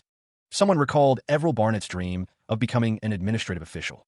Everil Barnett affirmed her desire with a resolute yes. The man with blue hair expressed regret that her talents weren't suited for the administrative branch. Adrienne Lawrence praised Everil Barnett's divine power in nature, suggesting she could aim for the position of a saintess, prompting a surprise pardon. The teacup gently touches the saucer, the sound barely audible. Adrienne explains that potential alone isn't enough to become a saintess. A depiction of the Holy King, blessed by the god Sepia, is shown. Regardless of status, the silhouette of a person and child stand tall. Adrienne Lawrence explains that to become a saintess, one must perform well and stand out to the god. He then asks Everil Barnett what she suggests. Adrienne thinks to himself that since God has sent this kind of talent to him, he can't just stay still. Adrienne plans to give his full support to Everil to make her saintess. Everil thinks to herself that there's no way someone like her could be a saintess. Everil looks shocked at the prospect of becoming a saintess. Adrienne states that 7 out of 10 saints and saintesses used to be commoners, so it's not impossible. Everil stutters, still surprised. Adrienne thinks that it doesn't happen overnight, so it requires effort and will on her part. Adrienne explains that before the contest, Everil will have to learn a lot of things, including etiquette, theology, and divine magic. Adrienne offers Everil a down payment of $200 million and a monthly salary of $500 million, causing her to gasp in shock. Adrienne considered the potential, knowing it wouldn't be a waste to invest in her. He believed creating a saintess with his own hands would grant him great power, urging her not to overthink it.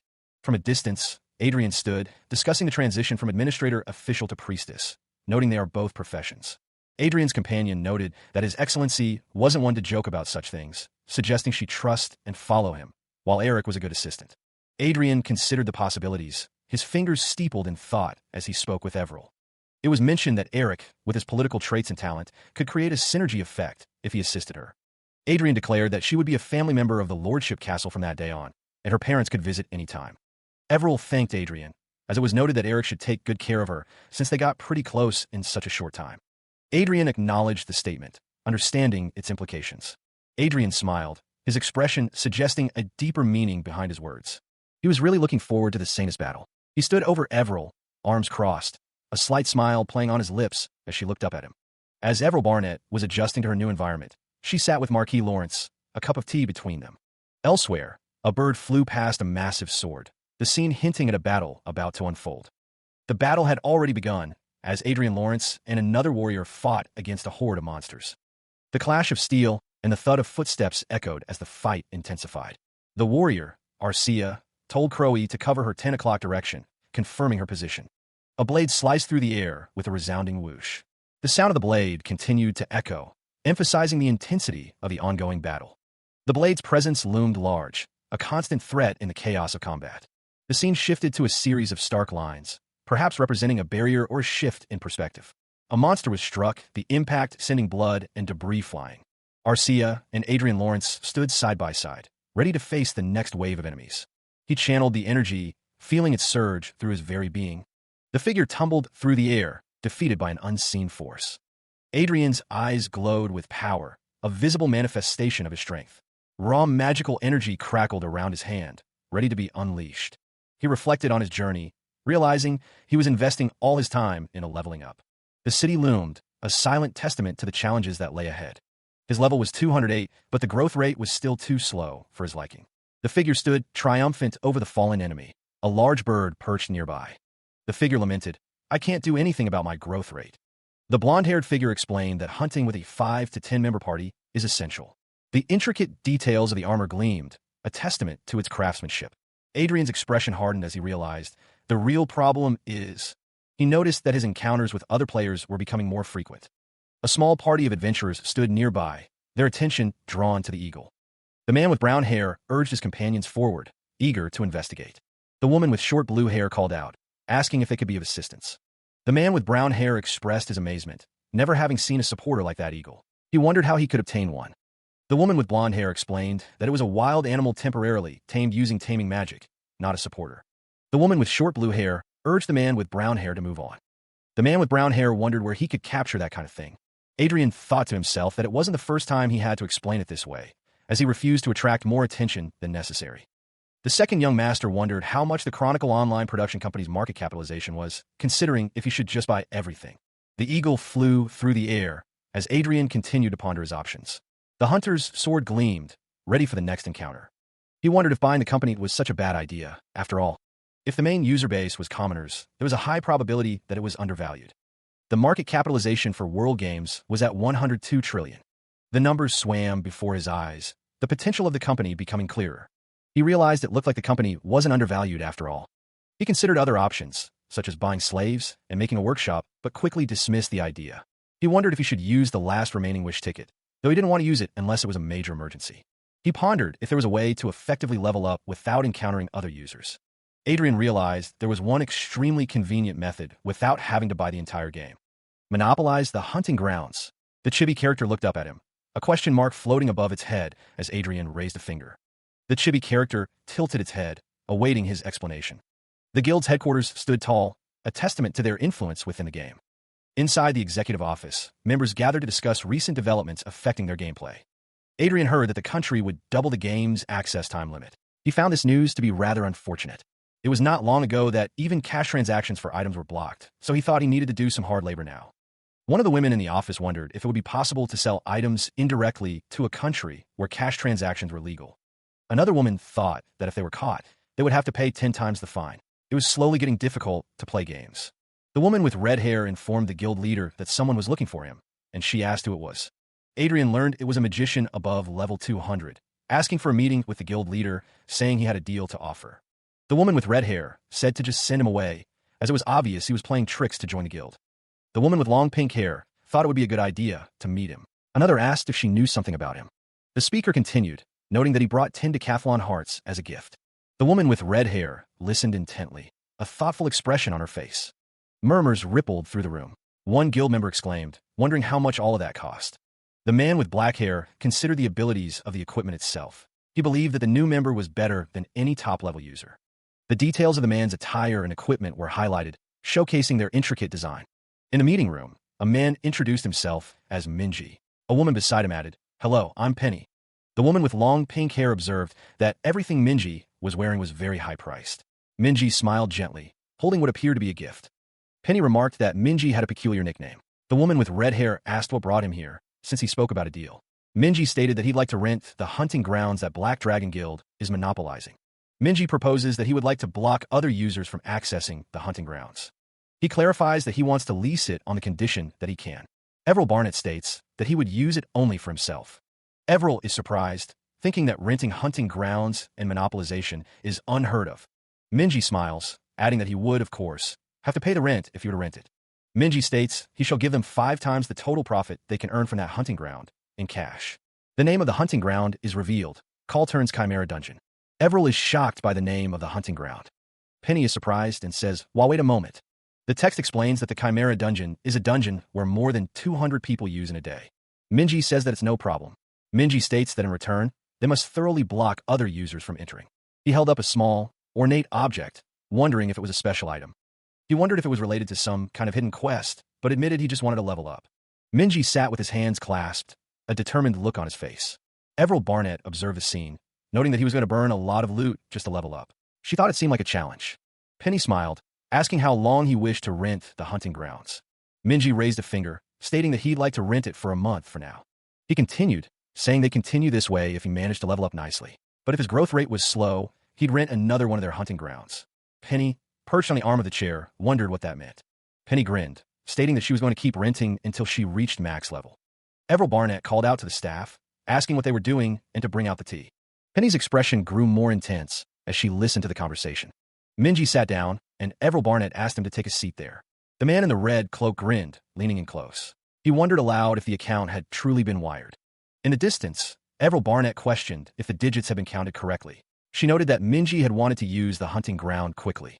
A message was being sent to the guild members. They were instructed to empty out the Chimera Dungeon. Power crackled in the air, a tangible sign of rapid advancement. The raw energy of the level increase manifested in a blinding display. The surge of power was almost overwhelming, a visual testament to the character's growth. Minji observed the scene, astonished. "Whoa, look at the EXP acquiring speed," he exclaimed to Everil Barnett. Adrian Lawrence stared intently at the screen. It was on a different level, he realized. Everil Barnett noted that the EXP acquiring speed had doubled compared to before. Level 220 in a month, the numbers blazed brightly. It seemed like he would reach level 250 much faster than he expected. Huh? Adrian Lawrence's face lit up with excitement, his eyes wide with anticipation. Word spread that the selection contest would be held at the Holy Land sooner than anticipated. Elsewhere, Adrian sat with 2 others, a question mark hanging heavy in the air. He thought to himself that he'd be able to level up without interruptions for some time. Adrian smiled, a mischievous glint in his eyes as he considered the possibilities. The Saint and Saintess selection contest had been moved forward sooner than expected. The man with the beard stood, listening intently to Adrian Lawrence. If everything went as planned, the contest would be held in the second half of next year. However, they were currently looking for a candidate to finalize this month. Adrian chuckled softly, clasping his hands together. He thought to himself that he could level up without any interruptions for the next few days. Well, to be honest, it was a bit sudden, the man thought. But this situation isn't so bad either, the man mused, his expression thoughtful. As the contest progressed, the number of rival candidates may decrease just as much, the man explained. The man asked Adrian what they had to do here. He elaborated that they needed to create a winning strategy for Miss Everell to stand out, which was not a worry. He then asked if Adrian had an idea in mind. Adrian stated that first, they must turn Everell into a Saintess candidate that represents the Reinhardt kingdom. As the contest progressed more, Adrian clasped his hands together, deep in thought.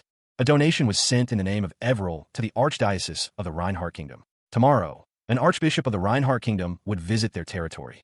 Adrian stated that Miss Everell and he would be the ones greeting him. He added that he was planning to poll in the kingdom's archbishop first. He listened intently as the man with the beard spoke, confirming their strategy. The man with the beard stated, "That's right." The man with the beard continued, outlining their plan to involve the archbishop and request backup from the royal family. He seemed confident in their approach, stating, "So, you've had it all figured out." Adrian smiled, confident that with him as Everell's aide, she would be fine. He would act as a helmsman, guiding her through the contest. The man with the beard listened to Adrian's plan, nodding in agreement. He seemed to trust Adrian's judgment and strategy for the Saintess contest. The man with the beard affirmed that if that's what Adrian said, it would work out. He seemed to be placing a lot of faith in Adrian's abilities. The man with the beard asked if Adrian was being sly, as he presented the requested material. He seemed curious about Adrian's intentions. Adrian's expression remained confident, his eyes gleaming with determination. He was ready to put his plan into action and support Everell in the Saintess contest. The man with the beard acknowledged that Adrian understood it well. He seemed impressed by Adrian's grasp of the situation and the candidates participating. Among the candidates participating in the Saintess contest, these three were the most influential. The panel showed a candidate with long white hair. Grace High Gelvin, a supreme elementalist of the 7th Circle, was one of the candidates. She was 210 years old and the granddaughter of Queen Elvenhame. Evelyn Francis, an aura expert and class high knight, was another candidate. She was 21 years old and the third daughter of Evelyn, Duchess of Brigham Empire. A screen displays information about Judy Esther, another candidate for Saintess. The second young master reconsiders his previous statement. Minji observes that the other candidates are certainly distinguished ladies. Adrian believes things will intensify soon. Even without their sponsors, the other candidates are more remarkable than Everell, Minji notes. Adrian contemplates the situation, his hand thoughtfully placed near his mouth. He admits he wanted to surrender, but since rivals were expected, there's no need to be flustered.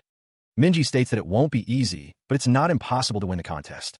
Minji asks if Adrian is taking this very seriously. Adrian affirms his belief in Everell's potential. Adrian declares he can't give up on the title of the sponsor who made the Saintess. Minji announces that his work is done for the day, the ornate room reflecting his words. Minji asks his master if he may ask one thing, his posture suggesting a serious question. Minji asks what it is. Adrian then asks how much he donated to the archdiocese. He listened as the other man spoke, mentioning the Archbishop of Reinhardt Kingdom. The man continued, stating that the Archbishop wasn't one to be moved by money. Adrian smiled, a subtle curve of his lips hinting at a deeper amusement. The blonde priestess looked up, her eyes widening slightly. 10 trillion, she wondered.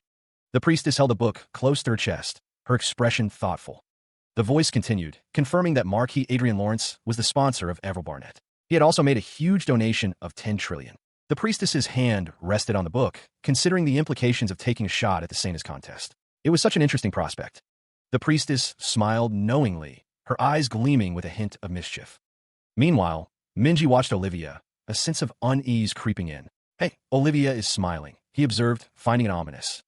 Adrian listened to Minji's observation, his expression unreadable as he held a cup.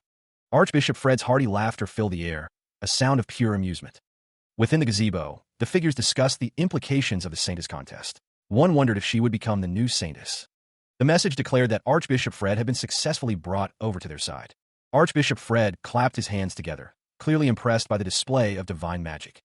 Archbishop Fred seemed pleased, as if he already knew the outcome. He thought that the divine magic was being used well. Someone eagerly requested more information, their curiosity piqued. One woman revealed that Judy Esther's side suggested forming an alliance during the contest. It was a request from the Riverdale Duchy. Archbishop Fred paused, considering the implications of Miss Esther being a fine candidate. The Archbishop considered the matter, as did the other two figures in the gazebo. One agreed with him. One woman suggested increasing the possibility of Miss Everell getting selected first. Then, they could compete with Miss Esther later. Archbishop Fred chuckled, finding it amusing that the Riverdale Duchy had no desire to confront the Marquis. One woman revealed that her side was the first to suggest forming an alliance. She stated that Miss Esther is a fine candidate. The speaker declared that bringing in the Reinhardt royal family was all that remained. The man with dark hair agreed, stating that there was no reason to refuse the alliance. The man crossed his arms, the details of the conversation still unknown. The unseen speaker mused that if Saintis were born from their country, their national status would greatly improve. They would also give a good word to their father. A figure thanked someone for their grace. The scene set in a grand hall. The man with white hair prepared to take his leave, the other man asking if he knew what was happening. The text revealed that Margrave Otis's daughter and Earl Akers had gone missing. Because of that, the Crown Prince's side was turned upside down, prompting a pardon. Adrian Lawrence stood beside another figure, listening intently to the unfolding situation. The woman with blue hair thought that by Margrave Otis's daughter, he must be talking about Michelle. It was thought that Earl Akers was the second-ranking Aura Master after Marquis Vincent, and definitely on the Crown Prince's side. Adrian Lawrence stood in the hall, and it seemed like the news had yet to reach him. Then again, that's understandable, since he only found out about the news about it. Congratulations, Your Highness. Isn't that such good news? But both of them went missing. Adrian Lawrence's face breaks into a wide, almost manic grin, his eyes crinkling behind his glasses. A booming laugh echoes through the room. Baha, that's right. A man sits at the desk, observing. His hands clench into fists, knuckles white. Shit. Following the unexpected situation with the Saintis contest moving forward, what is going on now? The man with white hair looks up, a question forming in his mind. Your Highness the Crown Prince. A figure in a suit approaches, their back to the viewer, as Adrian Lawrence stands waiting. Adrian Lawrence smiles, a hint of something unsettling in his eyes. Judging by your face. His expression shifts to one of surprise, his eyes widening behind his glasses. It seems like Luke has told you about the situation roughly. A close-up of the suit reveals intricate detailing on the lapel. Earl Akers and Lady Michelle Otis are cousins, related through the same maternal family. They are also quite close, sharing similar political leanings. Lady Michelle Otis was leaving on a vacation alone. Minji wondered if an Aura Master had to be a guard. The second young master confirmed that the problem must have appeared at the travel destination. The problem is that their travel destination is a place where tensions are high with the Brigham Empire. Minji noted that it was the Prius Republic. Adrian Lawrence stated that Lady Michelle Otis is a diehard fan of Archduke Lucas and was seriously devoted to finding the fate. He added that they heard the fate was discovered in the Prius Republic. Minji wondered why they would go to such a dangerous place, given that she couldn't acknowledge that fact and is said to have planned the vacation impulsively. A figure glances upward, a soft "huh" escaping their lips as they take in the scene. The scene shifts to a formal setting, a table set with tea things, hinting at a tense meeting about to unfold. A disembodied thought hangs in the air, a question of responsibility. Is this perhaps my fault? Adrian Lawrence's expression is unreadable behind his glasses, his gaze intense as he considers the implications. On the other hand, Arcia is told to stay put as Adrian Lawrence prepares to meet the second prince alone. A desperate plea echoes, a silent cry for help. Sir Adrian, please return quickly. Adrian adjusted his glasses, his expression thoughtful as he considered the situation before him. He wondered if this was his fault. First, Adrian had requested the extradition of the two people through official diplomatic lines and secretly deployed special forces. Forcing them together with the National Intelligence Service, it'd be the best scenario. Adrian considered letting this case resolve itself quietly, but the possibility of that was low. Diplomatic friction may be unavoidable in one way or another, but he's willing to take that kind of loss for the sake of those two. The man with blonde hair maintained a serious expression. Adrian steeled himself. He couldn't help it then. He looked down, his resolve hardening. Adrian declared that he would go there. He believed he may be the perfect fit to rescue both of them. The other man asked him to repeat himself. He planned to move discreetly, concealing his identity at all costs. The blonde-haired man seemed concerned by the request. The instructions continued, directing him to send the last known location and narrow down their current whereabouts. Adrian stood near the curtains, listening intently. A faint smile played on Adrian's lips as he adjusted his glasses. The situation was described as an unintended illegal immigration. Elsewhere, rapid kicks echoed through the air, each strike carrying immense force. Two figures fled through the night, pursued by an unseen force. The pursuit intensified, the air crackling with energy. Terror gripped her face as she desperately tried to escape. He is struck by a powerful blast of pink energy, sending him hurtling through the air. The figure continues to fall, the impact imminent as he crashes towards the ground. Adrian Lawrence clutches at his uncle, desperation etched on his face as he cries out to him. The second young master kneels before the armored figures, his head bowed in submission. A mechanical voice booms from the armored figure, commanding him to surrender all hope. Adrian remains kneeling, surrounded by the imposing figures, his fate hanging in the balance. Meanwhile, the scene shifts to a darkened room, the details obscured by shadow. The injured man insists it's all a misunderstanding, claiming they are merely tourists with no hostile intentions. The armored figure is urged to consider the situation, questioning the intentions of bringing a woman along if they were truly hostile. The fate of the pair is sealed, their death sentence already decided, the woman's face etched with despair. In a hushed whisper, Adrian begs for his uncle's forgiveness, his voice filled with regret. The injured man points out the thin perimeter of the left siege, seeking a strategic advantage. The woman with black hair urged him to run to that place. If he moved roughly 300 meters, he'd be able to use the teleport spell. The man with the weapon assured her that he could escape by himself. He told her not to worry about him, his expression grim. One of the armored figures responded, declaring that he couldn't. The sound of their heavy armor echoed. Another voice boomed, commanding them to stop talking and go. The urgency was palpable. A close-up of a man's face revealed his desperation. He screamed for someone to run. Tears welled in neutral Minji's eyes as she turned to flee. The sound of pursuit grew louder. The sound of footsteps grew closer, the pursuers relentless in their chase. Neutral Minji ran through the forest, glancing back to see the armored figures gaining on her. The armored figures shouted, urging each other not to lose her. A massive stone figure loomed nearby. Another man yelled, demanding to be taken down first. He called them bastards. The man's face contorted in rage as he brandished a weapon. His eyes burned with fury. The stone figure roared, calling them damned thieves. Its massive form towered over the scene. He grimaced, a bead of sweat trickling down his temple as he felt the pressure mounting. A heavily armored figure swung a bloodied sword, the impact echoing through the air. Neutral Minji turned, his eyes widening as he saw the armored figures approaching, questioning their presence. Meanwhile, a character's eyes darted around, a sense of shock beginning to set in. The man with the mustache looked down, a mixture of frustration and resignation on his face. A voice boomed out, filled with anger and disbelief. You people. Elsewhere, a floating island was visible in the sky, identified as the Sky Fortress Icarus. The person with glasses adjusted their spectacles, a look of intense concentration on their face. A character mused about providing the cause, questioning the logic of coming to Prius Republic in its current state, inside Icarus. The woman with brown hair looked up, a single word echoing in her mind, discovered. A sense of urgency filled the air as someone exclaimed, What? Already? The truth of the matter began to sink in. A holographic display flickered to life, revealing a complex grid pattern, confirming the discovery. He spoke with a smile, believing the situation would resolve easily. Nearby, a woman with long auburn hair studied a holographic display, her expression unreadable. A surge of energy crackled as a teleportation portal opened. The air crackled with displaced energy. A dark shape emerged from the portal. Adrian and the woman with auburn hair found themselves in a new location, both looking around in confusion. The woman with auburn hair questioned what they were seeing. Below, armored figures clashed in brutal combat. The Republic Vanguard unit and other forces were confronting each other, with some questioning if they were helping others escape. The Prius Republic Revolutionary Army stood ready. The woman with auburn hair looked on, her expression thoughtful. A figure in a dark cloak extended a hand, suggesting they join the fray. He unleashed a torrent of blue energy, the attack streaking forward. The figure, cloaked in shadow, maintained his stance as the energy surged. Neutral Minji focused, the blue energy intensifying around him. Below, a figure was struck by the blast, the force sending him reeling. The energy crackled around Neutral Minji's hand, ready for another strike.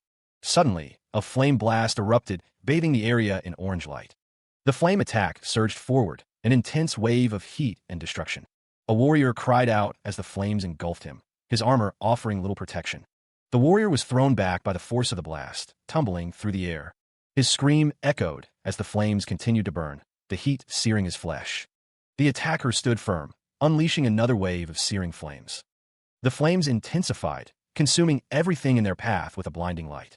A masked figure braces, preparing to unleash a devastating attack. A beam of pure energy streaks through the air, a flash of deadly light. The masked figure shouts a warning as the energy hurtles toward its target. A pained cry echoes as the attack connects with terrible force. A group stands together, a rainbow-colored light enveloping them. The masked figure watches as the group is bathed in a healing glow. One of the figures speaks, pleading, "We came to meet the two of you. Please return." A man with a mustache glows with a recovery aura, his expression serene. A hand grips the hilt of a sword, its design intricate and ornate. A woman with blue hair looks back, a question forming on her lips as she sees the masked figure. A masked figure raises a finger to their lips, demanding silence. The woman with blue hair stares, her expression a mix of shock and disbelief. The woman's uncle urges her to return as armored figures stand guard. The masked figure muses on the quick resolution of events. A gloved hand reaches out as the man with the mustache looks on with concern. The woman with blue hair questions what is happening, her eyes wide with worry. The masked figure is told that they apologize, but they need to ask the young miss something. The armored figure addresses the woman with blue hair as Lady. A voice declares that someone has accessed Louis Fairmont's fate. A close-up reveals a character's eye, filled with shock and questioning. The masked figure wonders if fate is real, their expression unreadable. A voice echoed, questioning whether Louis Fairmont's fate had been accessed.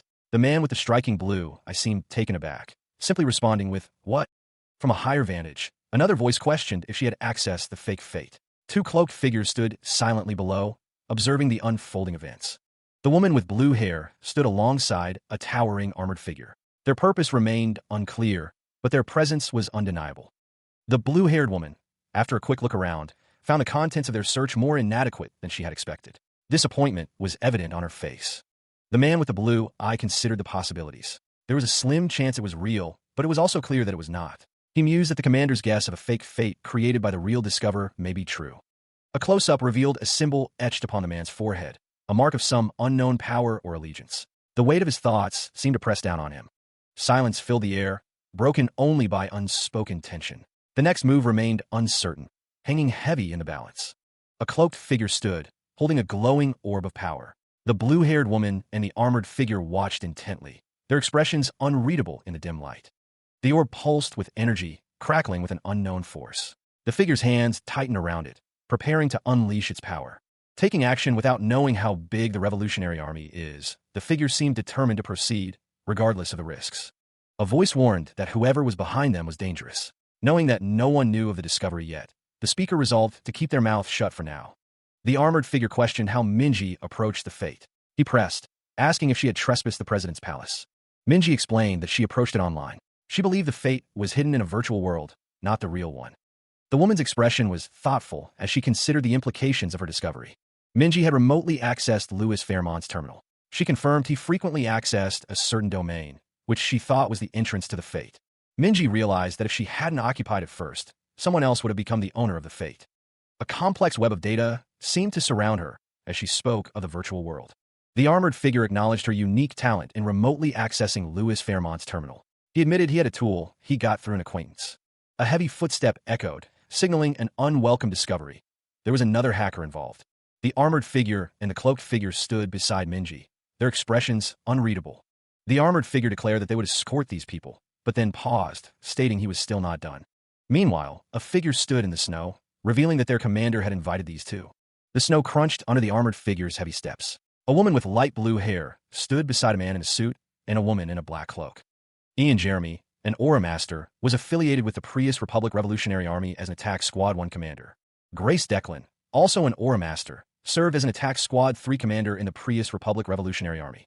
The woman with light blue hair watched with a concerned expression. The armored figure's voice boomed, stating that the guards were all Aura Masters.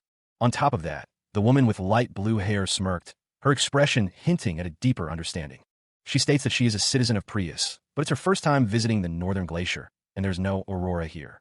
Azriel Oscar Prius, a 27-year-old human, is a 7/4 Circle Archmage affiliated with the Prius Republic Revolutionary Army and a former prince of the Prius royal family. He expresses his disappointment that the aurora seen in the Northern Glacier of Prius Republic was said to be rainbow-colored.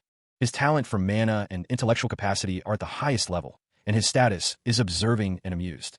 One of the figures introduces themselves to Earl Akers and young Countess Otis as snow falls around them. A woman with light blue hair and a man with blonde hair thank the group for saving them, expressing their gratitude. The masked figure wonders if doing the right thing is what a human being should do, pondering their hidden intentions. The masked figure realizes they are meeting the person who's been the talk of the town recently. The masked figure announces themselves as Marquis Adrian Lawrence. Another figure introduces herself as Countess Arcia Klein. The masked figure simply says ho. Marquis Adrian Lawrence apologizes for surprising them, revealing that he and Countess Arcia Klein follow each other on social media. A glowing light emanates from a cupped hand as a hushed question hangs in the air. Marquis Lawrence and Countess Arcia? The second young master stands beside Countess Arcia, a small, cartoonish figure reacting with surprise below them. The question lingers, unspoken, yet heavy with implication. Why would someone from the side of the second prince be here? A man with striking blue hair stands among a group, his expression unreadable as another figure urges, "Uncle, is that important right now?" The hem of a dark cloak brushes against the snowy ground, hinting at the figures gathered nearby. Adrian Lawrence is asked how he found out, his expression a mix of curiosity and amusement as he looks down at Arcia. A man with long, dark hair smirks, declaring it's a trade secret, while a thought bubble describes Azriel Asclepius as a mischievous man. Adrian and Arcia stand before a group, the blue-haired man among them, as a collective gasp of surprise ripples through the crowd. The man with long, dark hair maintains his smug expression, seemingly unfazed by the unfolding events. A voice expresses surprise, questioning how they were recognized, the words hanging in the snowy air. Azriel Asclepius, with a knowing smirk, declares that it's a trade secret, holding another figure close. A glimpse of clothing suggests the presence of someone important, their identity still concealed. The group stood in the snowy landscape, the wind whipping around them. A gloved hand clenched, the leather creaking softly in the frigid air. Azriel Asclepius, his expression unreadable, told them to calm down. He claimed it was purely a gut feeling that he recognized both Adrian Lawrence and Arcia Klein. The belt tightened, a silent question hanging in the air. Arcia asked Azriel to tell them how he figured out their identities. Azriel claimed he'd been interested in the Prius Republic for a long time, and in their revolutionary army, but then said he was bluffing. Azriel admitted he couldn't discern the depth of their wits, stating they were certainly someone he didn't wish to make an enemy. A soldier addressed the woman with blue hair as young Lady Otis, who confirmed the command. A voice accused her of copying Archduke Lucas's research materials that she accessed. Young Lady Otis's eyes widened, a bead of sweat trickling down her face. She accessed the fate, but just looking around at what was inside would be too naive of her, wouldn't it? Even if the data is a fake, Azriel Asclepius believes they cannot ignore its potential value. A hand extends, and a voice asks if it would be rude to request a portion of the research material. Young Lady Otis responds that of course, they will pay appropriate compensation for the material. She reflects that fate wasn't a form that could be acquired step by step, a fate that even Louis Fairmont couldn't obtain. Azriel Asclepius states that most of the data he could access was already commercialized technology, but it presents no problem. Azriel adds that it would have been better if they could obtain equipment blueprints for the current generation or higher, but they have no choice. Young Lady Otis hesitates, knowing her actions could spark a war. Azriel clarifies that they don't even have that, referring to the blueprints. Young Lady Otis thinks to herself that what she truly desires is materials for making Vanguard Force equipment. Adrian Lawrence considers the data to be basic, even within the industry, wondering if he's wrong. He realizes Azriel has figured something out. Young Lady Otis is still hesitant, knowing her actions could spark a war. It's revealed that as Marquis Lawrence has revealed her identity, young Lady Otis is a descendant of the former royal family. Azriel Asclepius looks off into the distance, his expression unreadable. The group recalled the bloodshed between nobles. They remembered when the royal family established the political system of republicanism in the country. The democratization of the Republic of Prius, in one man's opinion as a former Earthling, was accomplished in a very strange way. Young Lady Otis and Azriel Asclepius discussed the Prius royal family pushing forward with the Republic first. It was clear that the late king was a great person, but there was one thing he missed, a man thought. He created a democratic country for the people, but the papers around the crown had a line through them. A man stood before a crowd, his arms raised in what appeared to be a rally for democratization. A silhouette of a person stood as money and papers fell around them, a sign of corruption. The current president, Catro Fairmont, squeezed into the gap in the public consciousness that was yet to be established. As a result, this country has become a dictatorship worse than feudal countries, one man thought with a grim expression. Young Lady Otis was told that she made up her mind to correct his mistake as a descendant of the royal family. That's correct. They will enlighten the people of Prius. Republic, introduce an undistorted democratic republican system, and set the foundation of the country straight. He looked off to the side, contemplating the future of the Republic. He was framed by the window, the Republic of Prius's history weighing on his shoulders. The current regime seemed to be failing. Lady Otis, standing before him, declared that she seemed to have no plans on making a deal. The snow fell softly around them. From a distance, the group appeared small against the backdrop of the snowy landscape. Lady Otis apologized, stating the issue was too big for her to decide. Azriel Asclepius, surrounded by guards, acknowledged her concern. The weight of the decision was evident in his expression. Lady Otis stood beside a man with a mustache, his expression unreadable. The air crackled with unspoken tension. The text warned that if the situation continued, there was a high possibility of it turning into a transaction closer to extortion combined with threats.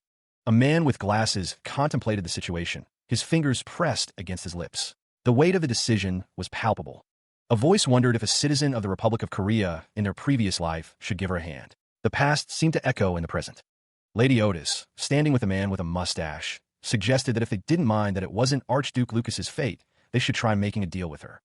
At the same time, while breaking through a new business partner, the situation grew more complex. The stakes were rising with each passing moment. The man with glasses offered a knowing smile, his eyes glinting with intelligence. He seemed to hold a key to the unfolding events. The man in the dark coat inquired about the Vanguard Force Equipment's blueprint, his expression serious. Adrian Lawrence, with a confident smile, declared that he was going to produce and sell Force Equipment anyway. A close-up revealed a subtle, knowing smile, hinting at hidden intentions. From the crowd, a voice confirmed that they already possessed the Force Equipment production blueprint. The man in the dark coat smirked, seemingly pleased with the information he received. Someone remarked that Adrian Lawrence was a man beyond common sense, acknowledging his unconventional approach. The man with the mustache and a woman with blue hair wondered aloud what the performance would be. A voice confidently assured that it would not fall short compared to other Force Equipment produced in their kingdom. The man with the mustache acknowledged the excellent quality of Reinhardt's kingdom's Force Equipment, then inquired about a prototype. A hand presented a Force communication device, noting that it had a unique design. The performance may be important, but the appearance is too, someone stated, emphasizing the importance of both aspects. He examined the device, a soft glow illuminating his face. Adrian Lawrence declared there was no way to doubt its excellent quality. A man with dark hair found the declaration unexpected. He questioned why Adrian would reveal hidden secrets to help them. In a chibi form, the man with dark hair wondered why Adrian liked them. Adrian smirked, a soft escaping his lips as he looked away. A group of people watched as someone laughed, thinking they'd piqued the marquee interest, an unexpected gain. They demanded the price be paid well. The man with dark hair asked Adrian if he would be all right. He warned that trading technology without royal approval was extremely illegal. Another man interjected, stating that the problem would be solved if everyone kept their mouths shut. He asked, "Pardon?" Adrian clarified that he meant they knew each other's secrets, so they should behave well. Adrian looked surprised, his eyes widening slightly. The identity of these people, treated as rebels by the Republican government, was revealed. The young lady of the Earl of Otis, who got her hands on the treasure, was mentioned. It was warned that it wouldn't be unusual if they were attacked suddenly by the Brigham Empire anytime now. Young Lady Otis looked concerned, a bead of sweat trickling down her face. She looked up at Adrian Lawrence, their deal now sealed with a trade of secrets. Figures loomed, their expressions unreadable as they observed the unfolding situation, noting that they were all entangled complicatedly. Otis, her eyes wide, wondered aloud if this meant they were now in a relationship to share secrets. Adrian Lawrence smiled gently, confirming that it certainly seemed that way, as magical sparkles danced around them. A voice declared that they would keep their secret well. A man with glasses mused that it wouldn't matter even if their secret was found out, as he could simply cook up something later. The man with glasses continued, wondering if they should discuss the transaction amount, noting that he poured 10 trillion into the plan of making Everett a saint. Meanwhile, a distant mountain range stood tall, its peaks piercing the sky. Elsewhere, the first prince's palace stood as a beacon of power. A figure watched from within the palace, their expression unreadable. She greets someone, noting it has been a long time since they last met. Above them, a figure stands with arms crossed, observing the pair. Someone laughs, having heard that they both came back from Prius Republic. The speaker notes that the world is sensitive and the battle for the throne is heating up. Someone expresses thanks for their grace, while another apologizes. The figure tells them to please behave properly in the future. Someone addresses the crown prince, though the context is unclear. A man asks, "What's the matter?" his expression concerned. Two figures discuss Marquis Lawrence and Countess Klein, questioning their allegiance to the second prince. Two figures observe someone, wondering what they're doing there and how they could be so tactless. Someone reveals that Marquis Lawrence and Countess Klein are actually on their side, eliciting surprise. The Countess scoffed, finding it hard to believe that they were being genuine. The Marquis seemed to be putting on a show, pretending to be on the second prince's side. She questioned why they hadn't noticed it when both of them came to rescue them, while the second prince must be wanting them both dead. Adrian Lawrence took a sip of his tea, lost in thought. He wondered if it was because he had only wielded the sword all his life, calling himself a naive old man. The Marquis, with a satisfied smirk, declared that was good news. The Countess stood beside him, listening intently to the conversation. Adrian considered that it would be neat to kill her. He knew that young Lady Otis's existence was a bit burdensome, since she knew about the pair decided that they shall take their leave. The two figures turned to depart, their business concluded for the moment. The man exclaimed, welcoming Marquis Lawrence and Countess Klein. He urged them not to be like that, and to have some tea together, calling them his niece's saviors. He said that he was good, but a bit delayed on his schedule. He asked if they liked alcohol, knowing a place that serves excellent side dishes, addressing them as Your Highness the Crown Prince. He considered that it seems like you have to watch. He knew that young Lady Otis's existence is a bit burdensome, since she knows about the news. The group seemed to be discussing something of importance, their expressions serious and focused on the information being shared. The Brigham Empire declares war on the Prius Republic, setting the stage for conflict. The Age of Magic, November 10th, 2019, marks the beginning of a new era of conflict. The formal declaration echoes, solidifying the state of war between the Brigham Empire and the Prius Republic. Meanwhile, the Prius Republic strongly criticizes the Brigham Empire's actions, appealing to the public and neighboring countries. The appeal seeks legitimacy for the Fate ownership, led by the Fate user, Louis Fairmont. Around a table, figures discuss the implications of the war, their expressions serious and contemplative. The conflicts grew over Archduke Lucas's fate, but they did it in the end. How do you think the war will go? The odds of winning are being assessed, with a rough estimate of 6-4. One of the men at the table states that 6 should naturally be for the Brigham Empire. The speaker notes that while the other doesn't seem to like the Prius Republic, his evaluation is surprisingly generous. The map shows the Brigham Empire poised to invade the Prius Republic across the Sea of Storms. The problem lies in crossing the ocean and entering the closed terrain, suggesting the Prius defensive position is strong. He listened intently as the others spoke, considering the implications of the war. They believed the Brigham Empire would be a difficult opponent for the Prius Republic. A man with glasses considered the situation. He thought to himself that the Reinhardt Kingdom couldn't do anything in this war for now. He hoped the war would proceed without major casualties. He also hoped it would end with the Brigham Empire adjudicating the regime of the Prius Republic. Adrian considered a bonus scenario. It would be best if the Revolutionary Army seized the opportunity and blew away the current corrupt regime. Azrael Asuka Prius looked intently at someone. He asked what the matter was, wondering if they had something to say, but was told to be quiet. A man with closed eyes sat silently, his hands resting on the table. He seemed to be waiting for something. The man with glasses asked if the choice was made knowing all of this. He thought to himself that this old man was misunderstanding it all. Azrael Asuka Prius didn't care if he misunderstood him, but wondered how he could bring up matters related to an illegal act in front of the first prince. He thought he was really a naive old man. Someone admitted that they borrowed the power of Prius Republic's Revolutionary Army in the process of rescuing the two of them. The man with closed eyes remained silent, his expression unreadable. He seemed to be deep in thought. Adrian listened as someone said they would be needing some local information network, and that they happened to have some ties with them. He questioned what ties they were referring to. Arcia Klein listened as someone mentioned that the leader of the Revolutionary Army and they followed each other on social media. Azrael Asuka Prius found that interesting. He explained that they had to spend quite a bit of money. Adrian Lawrence was surprised that their scale was bigger than he initially thought. Neutral Azrael Asuka Prius considered the situation. In a way, he mused, the Revolutionary Army might use this situation as an opportunity. For now, it seemed like not making any statements about this war was better. Neutral Azrael Asuka Prius hummed in agreement. The other man agreed, stating that he thought so too. The meeting was declared over. Earl Akers and Lady Otis were warned to keep their mouths shut about Marquis Lawrence and Countess Klein at all costs. The woman with blue hair sat across from the man with blonde hair. The man with a mustache stated that the two of them were their biggest trump cards in the upcoming battle for the throne, asking if she understood. She confirmed that she did. He told someone that he would like them not to meet anyone at all while they stayed at the Royal. Adrian Lawrence, now wearing glasses, thought to himself that it was a proper treatment. Someone stammered that they understood, then asked if they should also stay there just in case. The speaker assured that he would do as young Lady Otis requested. Young Lady Otis beams, her hand gently resting against her chest as she smiles. Adrian Lawrence suggests that she visit Countess Arcia Klein more often. Meanwhile, Adrian Lawrence and a woman with brown hair sit near a fire, the atmosphere tense as they share a quiet moment. The conflict between the Brigham Empire and the Prius Republic rapidly intensified.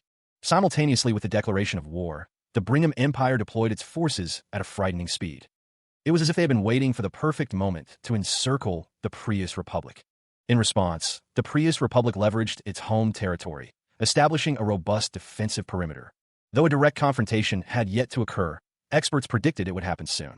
The experts believe it would take place immediately at the earliest, or within 3 days at the latest. The world was heating up due to the escalating war between the Brigham Empire and the Prius Republic. representing the magicians, a 20-year-old genius archmage was causing a stir in the world. Adrian Lawrence has been brought forth, a new star of the Reinhardt Kingdom. Marquis Adrian Lawrence smiles, announcing that he is appearing in a broadcast. A few days ago, it was noted that Everil is currently lacking compared to the other candidates in the Sanus contest: awareness. He knew Eric was promising, the man thought to himself. But to think he'd demand his master to do something crazy for the goal, he has grown a lot. The man with the microphone tells Adrian Lawrence that he is good-looking. Of course, he is nothing but grateful to his mother. He questions the gratitude one should have for their father, adding a personal jab. Elsewhere, someone reflects that Adrian Lawrence's noble status allowed him to marry a woman like his mother. The broadcast continues, with Adrian Lawrence laughing. Someone watches the broadcast, noting that Adrian is appearing on a comparative variety show. The broadcast mentions that today's topic is treated as taboo in society. The broadcast mentions a comparative experiment between magicians and knights. He asks what the viewer thinks of today's topic. The character with white hair finds the topic extremely interesting. The broadcast states that many experts have assessed that today's topic is disadvantageous to the Marquis, who is a magician. The character with white hair says that they don't have to worry, even if they do well in the comparison test. Adrian Lawrence continues to speak on the broadcast. The character with white hair intends to get rid of the wrong prejudice towards the magicians. The knight representative smiles, addressing the crowd with confidence into the microphone. The announcement booms. It is Earl Felix, a proud and new aura master of Lucia's kingdom. Earl Felix stands tall, his posture radiating a quiet strength and self-assurance. Below, Adrian Lawrence, in chibi form, looks up, a question forming on his face. Marquis Lawrence continues to speak, wondering aloud if Earl Felix resembles someone. The announcer states that Earl Felix will be compared to Marquis Lawrence in today's shoot, asking what made him want to join. Earl Felix smiles confidently, his arms crossed as he listens to the announcer's question. The question hangs in the air. Is he relaxed, even if his opponent is Marquis Lawrence? Earl Felix stands beside Marquis Lawrence, a silent question hanging between them. Someone observes that now that they see Marquis Lawrence himself, it makes them think her love for her junior had clouded her judgment. Earl Felix declares that today, he will show the Marquis that reality is not as simple as it is in his imagination. Adrian Lawrence looks on in shock, his eyes wide with surprise. He felt the announcement like a declaration of war. The tension was palpable. The announcer, flanked by staff, seemed to relish the moment. The air crackled with anticipation. Adrian Lawrence had no idea who Earl Felix was. It was the first time he'd heard that name. Earl Felix's presence radiated a palpable intensity. His gaze was unwavering. Earl Felix found it interesting that an interesting man had become an aura master. This was a heated battle of nerves from the beginning. The tension was high. The announcer declared that they should move to the test location. He felt this episode would be a huge hit. The announcer, with the camera crew behind him, was excited to get started. Meanwhile, this is the place where the two will be sparring. The stage for the upcoming duel was set on an island. It was located in the middle of a beautiful lake. The island boasted a massive duel ring, ready for combat. The announcer declared the location with fanfare, a place called the Island of Duels. The interior of the duel ring shimmered with anticipation. The air crackled with magical energy within the arena. An announcer addressed the crowd, introducing the experts who would be breaking down and reporting on the sparring match. The announcer also acknowledged the loyal listeners who had won the 10th 4th anniversary event and were now in the audience. Earl Felix stood clad in his full-body suit, a stark contrast to Adrian Lawrence's more casual attire. The two approached the arena, the tension palpable between the white-haired young master and the armored figure. A voice mused on the rules of engagement. Knights gear up with magic equipment, while magicians fight barehanded. The man in the full-body suit stood silently as the other spoke, his expression hidden behind a mask. Earl Felix stated he didn't really care, and if the Marquis wanted it, he could fight him with normal equipment, adding there was no need for that. A voice wondered how it was possible to lose to a newbie or a master. Earl Felix, clad in his armor, questioned if his opponent wasn't also a newbie archmage. Facing Adrian Lawrence, Earl Felix confirmed, "Are you and I the same, Earl Felix?" A smirk played on Earl Felix's lips, a small scar visible on his face. A voice in the background declared that they would proceed as desired. Then, the countdown began, the two figures standing ready in the distance. Adrian Lawrence acknowledged the countdown, the number 3 appearing in a speech bubble. Earl Felix also acknowledged the countdown, the number 2 appearing above him. Earl Felix seethed, wondering how a greasy little mage dared to look down on him. The countdown reached 0, the tension reaching its peak. A burst of speed, a blur of motion, signaled the start of the duel. Adrian Lawrence was sent flying backwards, the impact evident. A figure descends, weapon raised high, a murderous intent etched on their face. The weapon is poised to strike, aimed directly at the armored figure below. The attacker's eyes burn with rage, their teeth bared in a savage snarl. Adrian Lawrence stands, adjusting his glasses, as a man with a microphone questions his spell-casting abilities. He replies that he just cast it while fighting. A girl with blonde hair pleads for someone named Everil to heal the fallen man, her voice filled with desperation. The girl clasps her hands together, her eyes closed in fervent prayer, hoping for a miracle. A man in a suit stands before an audience, the aftermath of the battle still visible in the arena. The girl kneels over the fallen figure, a faint glow emanating from her hands as she attempts to heal him. The girl gasps, her eyes widening in surprise as she notices something unexpected. Two men react with shock as feathers float down around them, one questioning if they are angel's feathers. The man with the microphone notes that Adrian Lawrence invited the medical team himself. The man with glasses observes the young girl, admitting he didn't expect her to be so young. The girl kneels, hands clasped in prayer, bathed in a soft, ethereal light. Azriel Asuka Prius reflects on his decision, believing it best to use someone he can trust. The man with glasses is shocked to hear that she is a bishop-level priest at such a young age. Azriel Asuka Prius continues, explaining that she has only been baptized and hasn't joined the church yet. The man with glasses is confused, hearing that divine magic and the angel's feather effect can only be seen from a bishop-level or higher priest healing of the church. The narration reveals she learned divine magic personally from Archbishop Fred, who resides in their Reinhardt kingdom, and her angel's feather effect is due. The man in the gray suit attributes her abilities to her outstanding nature, prompting Azriel Asuka Prius to question it. The man with glasses announces that Miss Everil is planning to participate in the Saintess contest this time, shocking the man in the gray suit. The crowd is shocked by the announcement, as the man with glasses states his finalized appearance and the decided lines and reactions. The narration describes Everil's unique good impression and soft voice, fitting perfectly with the image of a saint they had imagined, as her angel's feather effect is due. Azriel Asuka Prius looks on with a slight smile. A boom mic is adjusted, ready to capture the upcoming event. Even if her time is short, her impact will be significant. She appears, framed by an ornate archway, a nervous smile gracing her lips. Her dress, a delicate confection of cream and gold, hints at the importance of the occasion. Everil Barnett introduces herself, stating she is in charge of medical support and will do her best. She hopes no one gets hurt too much. The details of her dress are highlighted, emphasizing her delicate features. Chibi figures watch with anticipation, whispering about the scene. Someone comments that someone is really good at his job, as a man holds a proposal. The blonde-haired woman's expression is soft, a hint of nervousness in her eyes. The woman in the purple dress is addressed as a brat by someone in the crowd. Everil finds the prospect of becoming a saintess too burdensome. She reflects on following Adrian's words and working hard to become a saintess. Up until not too long ago, she was just a part-time worker at a convenience store. Everil announces her arrival to her mother, who seems surprised to see her. Everil thinks about how such luck always happens to her. Everil greets everyone with a cheerful expression. Someone says, "Eve, long time no see." The back of Everil's dress is shown as she stands inside a house. Everil's expression is serious, a bead of sweat on her face. A man with slicked-back blonde hair grins widely, his expression intense. He reminds someone that he is their uncle. The woman with expensive shoes remarks on their cost, stating that they are Royal Elven. She heard they cost over 5 million per pair. Someone off-panel chuckles, musing that whether it's her dress or her terminal, it's all expensive stuff. The speaker wonders if it's because she's a saintess candidate. It looks like the Lord adores support Everil a lot. The group laughs. Someone wonders why their relatives are suddenly visiting when they usually act like strangers. A man clears his throat, drawing attention to himself. He stands, holding a document. The blonde-haired man states that their lives have been very difficult. He's there to gather the family together and propose a business. Support Everil stands, listening intently to the man's proposal. Her expression is unreadable. A hand places a document on the table, presumably outlining the business proposal.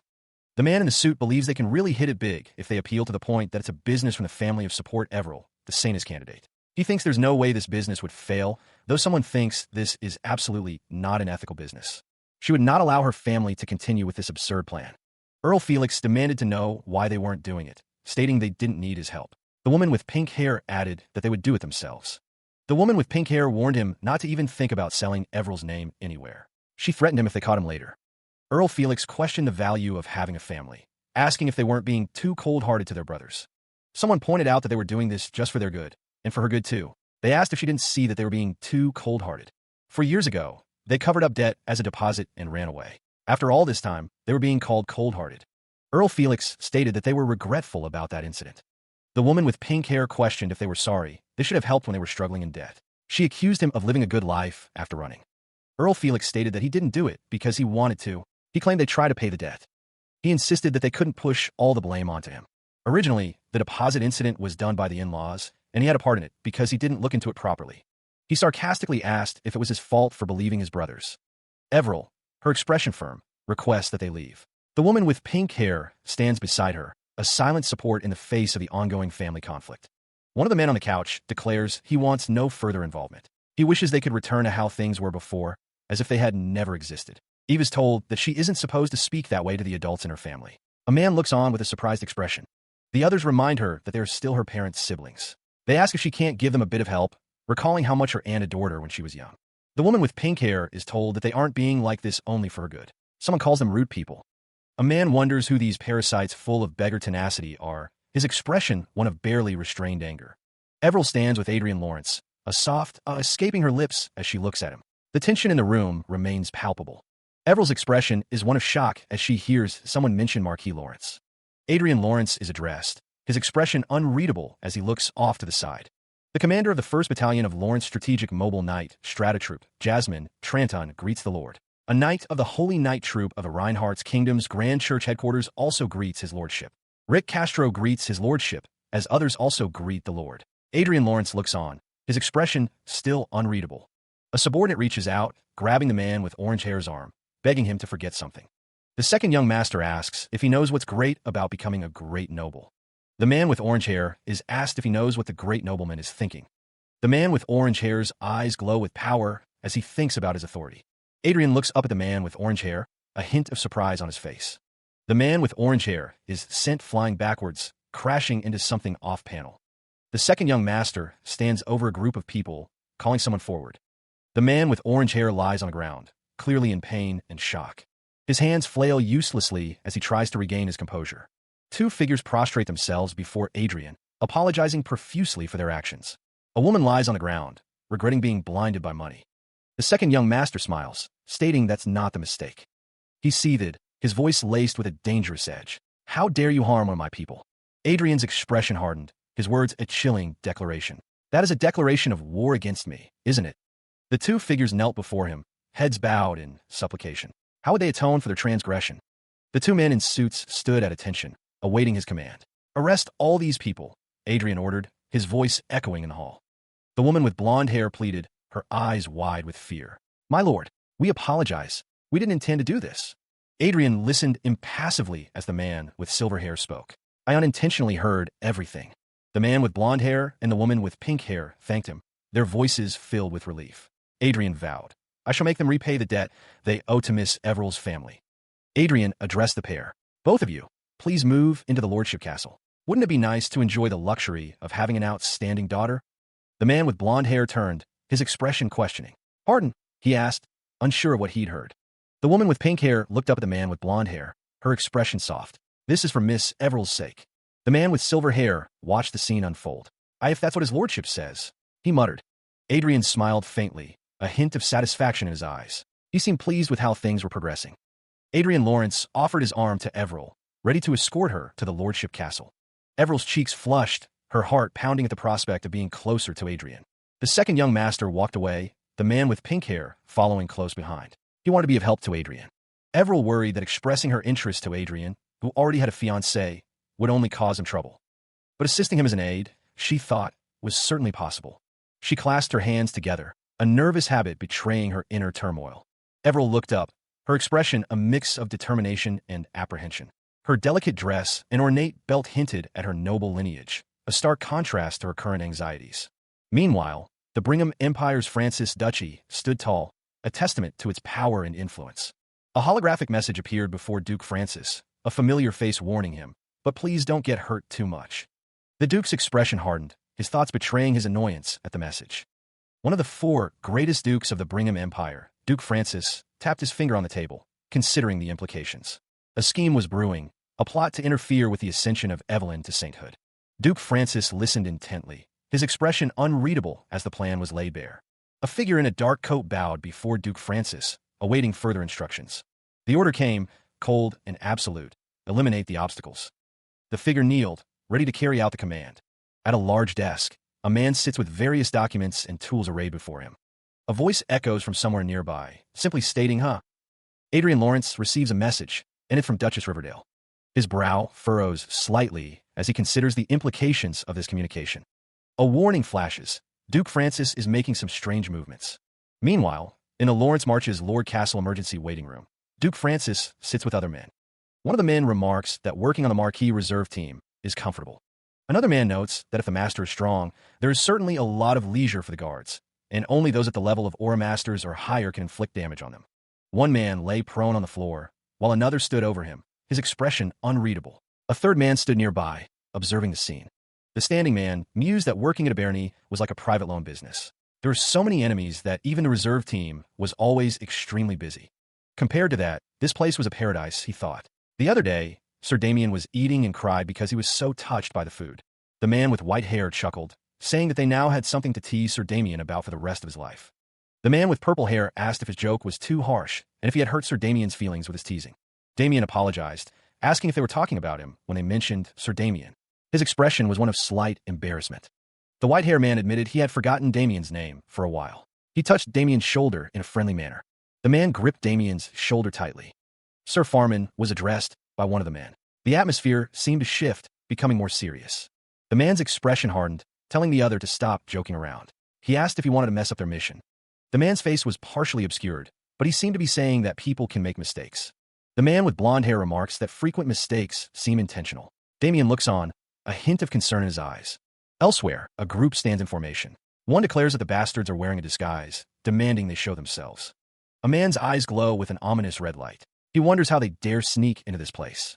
Three figures react with shock, wondering what happened to Sir Damien and Sir Farman. Damien looks on, confused by the situation. The man with blonde hair stands beside him, observing the scene. He awakens, feeling as though he had blacked out for a second. He wonders if he had fallen asleep. The man with blonde hair asks if he did as well, stating that he also feels tired. They stand together, discussing their shared experience. A disembodied voice warns that someone tends to blindly trust their abilities. Damien wonders if looking at the results is all right for him to do that. He believes he can twist their memories and make it as if it never happened. A man looks distressed, his expression conveying a sense of unease and worry. The man with blonde hair reminds someone not to forget that their target is not Marquis Lawrence, but the girl named Everil. There's no need to put themselves at unnecessary risk. Someone observes that another seems very worried today out of all days. He recalled a time before staking out the Lord's castle. Adrian Lawrence had watched Marquis Lawrence from afar. A man in a suit inquired, his voice laced with curiosity. So, do you feel like he was extraordinary? The man with pink hair responded, a hint of defensiveness in his tone. No, our eyes met. He thought to himself that he meets his eyes hundreds of times a day, though. The man with black hair dismissed the notion. It wasn't like that, he insisted, his expression firm. A cacophony of voices erupted from the crowd. They screamed, "My lord, please look this way." The crowd's excitement was palpable, a wave of anticipation rippling through the air. A pair of eyes, intense and focused, observed the scene with unwavering attention. A figure stood on a brightly lit stage, the center of attention for the adoring crowd below. The man stood tall on the stage, his presence commanding the space and captivating the audience. The man with glasses gazed out, his expression unreadable behind the lenses. The man with arms crossed stood silently, his gaze fixed and unyielding. The man with pink hair spoke, his voice softening. "No, forget it. I think I'm overreacting." A sudden alarm blares. Intruders have breached the east wing. 2 guards receive their orders, told to move out immediately. The intruders are identified as 5 expert assassins, armed with 4 daggers. The Lord and his guards are already engaged in battle with the intruders. Damien and Farman are ready to support the reserve team in the east wing. A guard moves swiftly, his mission clear. The target is in the last room of the east building. Another guard pauses, observing a woman in the distance. Damien and Farman stand before Everil, ready to assist, despite not being part of the reserve team. A guard suddenly orders them to stop. The guard declares that no one in this castle should approach Miss Everil, except those designated by the Lord. The guard explains that Everil's personal guard will arrive soon, so they should return. She stood between her protectors, a sense of unease washing over her as the silence stretched, punctuated only by their breaths. A figure emerged, clad in dark blue, his hand resting on the hilt of a blade that shimmered with an unnatural, azure light. "Or a blade?" he questioned. The man descended, his voice echoing through the halls as he made his intentions clear. "So you guys are assassins." The assassin lunged, his blade aimed directly at Everil, a whirlwind of motion and deadly intent. Elsewhere, a man watched with glowing red eyes, his expression unreadable as the events unfolded. 2 women, witnessing the unfolding chaos, could only stare in stunned silence, their faces etched with disbelief and horror.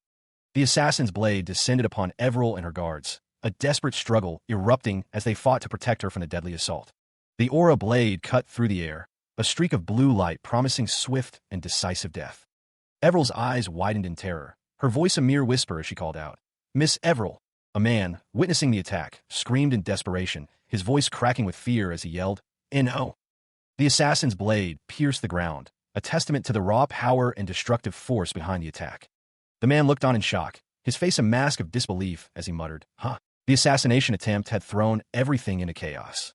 He lay on the ground amidst shattered ice, clutching his side and gasping for air. The sudden attack had clearly caught him off guard. Fragments of ice scattered across the floor, evidence of the force that had struck him. The air hung heavy with anticipation. Everill realized it was a trap, and she was not the intended target. The blade sang as she drew it. The assassin moved with purpose, her footsteps echoing in the silent hall. She was ready for fight. Countess Klein ordered her guards to stand back. Her expression was grim as she assessed the situation. One of the guards questioned if the information about their operation had been leaked. The other guard responded that they had simply found out about it. A man in a suit wondered if their eyes had met. His expression was unreadable, his intentions unclear. The man stood tall, his posture suggesting confidence and authority. He seemed to be observing the events unfolding before him. A man with glasses looked on, his expression intense. He seemed to be anticipating something. The man's name was Gregory Hayden. His gaze was sharp and calculating. Gregory Hayden, an aura master, was 39 years old and belonged to the Brigham Empire. He was a special member of Blue Moon. Another man, August Knox, was a top-level spirit user. He was 33 years old and also belonged to the Brigham Empire, a special member of Blue Moon.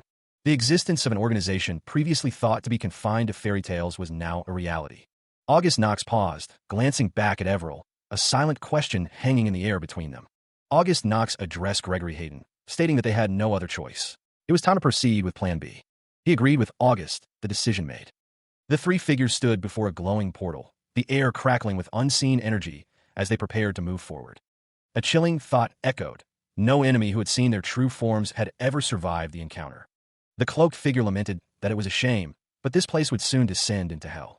A man in a red suit smirked, his eyes gleaming with anticipation. A red butterfly fluttered, an omen of impending doom. Gregory Hayden turned to Arcia, curious to know what she thought of the situation. Many mysterious and bloody rumors surround the Blue Moon organization, which laid the foundation for the Brigham Empire together with the royal family. They had no choice but to hide from the dragon's wrath in the shadows. Everyone knows Blue Moon, yet no one knows Blue Moon. They manufacture and deal in poisons. It is said that Barris, which guards their home base, only eats human flesh, so Blue Moon can't risk a human breeding farm the size of a village. Just like witches on Earth, Blue Moon often appears as a villain in Rondel's fairy tales. A child stands before a shadowy figure, the scene rendered in stark, contrasting lines. The man thinks that Blue Moon was a fictional group that only appeared in the stories parents tell to scare their children. The woman replies that it doesn't make sense, wondering if they are like the boogeyman. She wonders who would have thought that organization really existed. The panel introduces Gregory Hayden, an aura master. The panel introduces August Knox, a top-level spirit user. The man asks if Blue Moon is the dog of Francis Duchy, or if the Francis Duchy is being used without any knowledge that you're Blue Moon. The woman replies that they are probably using the Francis Duchy as a temporary dwelling place. The man with white hair and a red suit is questioned about his allegiances. A masked figure looms behind him, silent and watchful. Someone shouts, their voice filled with anger. "August, shut your mouth." Adrian Lawrence holds a glowing rod, his expression unreadable behind his glasses. He wonders if they underestimate their opponents. A disembodied voice muses, they may be more naive, unlike how they look. Adrian, spear in hand, declares that he is not exactly their partner. Adrian stands over a fallen figure, his spear pointed downwards. He states that he understands them quite well. The masked figure declares that they will have to die here. August Knox smirks, his eyes gleaming with amusement. He wonders if they are even capable of such a thing. A woman with red hair stands ready, her sword gleaming in the light. A man with white hair is surrounded by red energy, his expression twisted into a maniacal grin. A massive red butterfly flaps its wings, casting a crimson glow over the scene. Adrian and the woman with red hair stand over the fallen figure, the battle about to begin. He stood beside the woman in the pink dress, a staff held firmly in his grasp. A shadowy figure, wreathed in red energy, revealed itself, seemingly amused by the situation. The red figure threw his head back and laughed, clearly enjoying the prospect of a fight. Seeing a spirit, Adrian looked down at the figure, his expression unreadable as he leveled his staff. "I'll play with you in Maserati Dash." The staff glowed with a brilliant blue light, energy crackling around its ornate carvings. With a whoosh, the energy erupted from the staff, a blinding flash of light and power. The shadowy figure was sent flying backwards, caught off guard by the sudden attack. Adrian's brow furrowed with concern, sweat beading on his forehead as he watched the figure fall. The red figure, momentarily stunned, looked up at Adrian with a surprised expression. Recovering quickly, the shadowy figure dashed forward, preparing another force attack. Adrian, staff in hand, lectured his opponent. The world is vast, and there are a lot of talented people. Don't think you're the only special one. The shadowy figure stood over a fallen figure, questioning, force attack? Are you a magic swordsman? Adrian wondered. I only released a charge. The text box detailed the Estro arming sword, describing its aura and force assisting function. The sword was made of mithril and dragon bone, amplifying and releasing aura and storing excess aura. The speaker expressed confidence in engaging in close combat against an aura master. The character with glasses wondered if he should just let them misunderstand the situation. Adrian, holding a staff, seemed to be in a well-lit room with ornate decorations. A hand was shown reaching out, perhaps to grasp something unseen. The image focused on a sword, its details obscured by motion and shadow. Elsewhere, Adrian stood with a girl in a pink dress, the scene seemingly peaceful despite the earlier tension. The figure in black, sword in hand, stood beneath a large, dark wing or cloak. The figure in black stood amidst shattered debris, suggesting a recent conflict. A character, splattered with blood, looked up in confusion, uttering a simple, huh. The scene was now marked by splatters of blood, indicating a violent encounter. Adrian Lawrence grins, holding a wrench over his shoulder. He declares he is also a beast tamer. Elsewhere, a man collapses to the ground, clutching his leg in agony. He cries out in pain. Blood pools around the injured man's leg, staining the floor. The attack was clearly effective. A figure wreathed in red energy screams in fury. It unleashes a string of curses. Adrian Lawrence turns to face the red figure, his expression unreadable. A woman in a frilly dress stands nearby. Red energy crackles around the woman's legs, a sign of the power at play. The air itself seems to vibrate. The woman glances at Adrian Lawrence, wondering if this is a mental attack. She seems concerned. Adrian Lawrence's eyes glow with power as he activates his spirit skill, mind control. The skill's description appears before him. The woman's expression is unreadable, but her eyes betray a hint of worry. She seems to be waiting for something. Adrian Lawrence smiles reassuringly at the woman, but she yawns in response. He asks what she's doing. The woman wonders if she should just get rid of them, as she is slowly getting hungry. Adrian Lawrence tells her to wait a bit longer. The red figure screams in pain or terror, its control slipping. The mind control is taking effect. He activated the skill, spirit skill, mind control, with a maximum duration of 1 hour. Elsewhere, Adrian Lawrence stood with a young girl, the scene awash in a red glow. Adrian asked the cloaked figure what they were doing, as the red figure lay prone on the floor. Adrian thought there was no way, not even Duke Francis, a grandmaster, could be here. A confident smirk played on Adrian Lawrence's lips as he looked on. Adrian's expression shifted, a flicker of surprise crossing his face. The red figure, seemingly affected by some force, twitched. The cloaked figure seemed to see through everything, their gaze intense. The cloaked figure cursed, unable to discern the identity of the person before them. He stood tall, a stark contrast to the girl in the pink dress beside him. The cloaked figure was a genius mage, having become an archmage at the age of 20. The figure was more than just a mage. There was something else to him. It wasn't just that he was powerful, there was something else entirely. The cloaked figure stood, a small silhouette against a backdrop of power. The cloaked figure was a monster, a being of immense and terrible power. Adrian Lawrence stood with the girl, the sound of something echoing around them. A weapon lay on the ground, a silent testament to the power that had been unleashed. Adrian Lawrence murmured, "Blue Moon," as he looked on with concern. The cloaked figure thought it was a waste to kill and dispose of them, so he played some tricks, which were working even better than he thought. The cloaked figure stood over his victim, who had lost the will to fight, consumed by fear. The cloaked figure loomed, his presence causing the victim to tremble in terror. He extends his hand, a surge of power emanating from his palm. A voice cries out, begging him not to come any closer, as a recovery effect is activated. A hand reaches out, a burst of light and energy flowing from it, enveloping the man in the red suit. The man in the red suit is caught off guard by the sudden burst of energy. The cloaked figure states that he has no plans on fighting him, or more precisely, no plans on fighting Blue Moon. The man in the blue suit says he'd like to meet the leader of Blue Moon and asks the cloaked figure to convey that to the leader. The cloaked figure says that he understands, standing next to the man in the red suit. The cloaked figure apologizes for killing everyone in the detached force, hoping that he understands. The man in the blue suit asks if they were Francis's people, and the cloaked figure confirms. The cloaked figure stands before Adrian Lawrence, the tension palpable. The cloaked figure asks for forgiveness for their rudeness. Their duke, as a girl with a shield approaches. Two figures stand before a grand building, the sounds of hurried footsteps echoing around them. August knocks, with a smug expression asks, "What do you think? Did I look like a big shot?" A close-up reveals the fine tailoring of a blue suit, the speaker finding the situation amusing.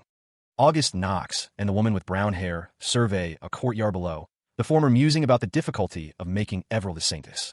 A girl stands with a large, ornate shield, its surface reflecting the light. Just like that, the scene shifts. Meanwhile, a screen displays Age of Magic November 25, 2019, superimposed over a building. A proclamation was sent from the Holy Land Everhill to the entire world as two people observe a screen. Elsewhere, having selected 15 Saintess candidates, a new phase begins. And 11 Saint candidates are now in the running. The contest to select the two leaders to lead the church begins. A woman watches the man in the black and gold uniform. The contest was scheduled to last for about 1 month. The content of the contest will be transparently shared through broadcasts. The blonde-haired woman stared intently at the screen. A holographic image of Adrian Lawrence in a suit was displayed before her. Another woman, sitting in the background, called out to Adrian Lawrence. Her voice echoed through the room. While a reply from Blue Moon had yet to be received, the real Saintess contest had finally begun, setting the stage for trials to come. The white-haired man, wearing glasses, observed the same holographic image. He seemed thoughtful as he watched Adrian Lawrence on the screen. The holy land of Everhill bustled with activity, nobles and servants alike moving through the grounds. A small group watched the activity with varying degrees of interest and concern. Whispers followed Adrian Lawrence as he walked by. One noble questioned if he wasn't too young, considering his position. But another countered that he had outstanding abilities. Adrian Lawrence overheard the comments. He knew that he was someone that no one could underestimate. His expression remained unreadable. The sound of trumpets filled the air. Adrian Lawrence stood tall, his gaze fixed on something in the distance. A musician played a fanfare. The crowd continued to watch, waiting for whatever was about to happen. A hand gestures, perhaps signaling the start of the ceremony. The audience gazes upon figures standing on a raised platform. 15 Saintess candidates and 11 Saint candidates have been selected for a month-long contest. The Saintess candidates greet the Holy King, the Saint, and the Saintess. The figures on the platform announce, "Welcome, Marquis Lawrence." The Saintess candidates stand together, awaiting further instructions.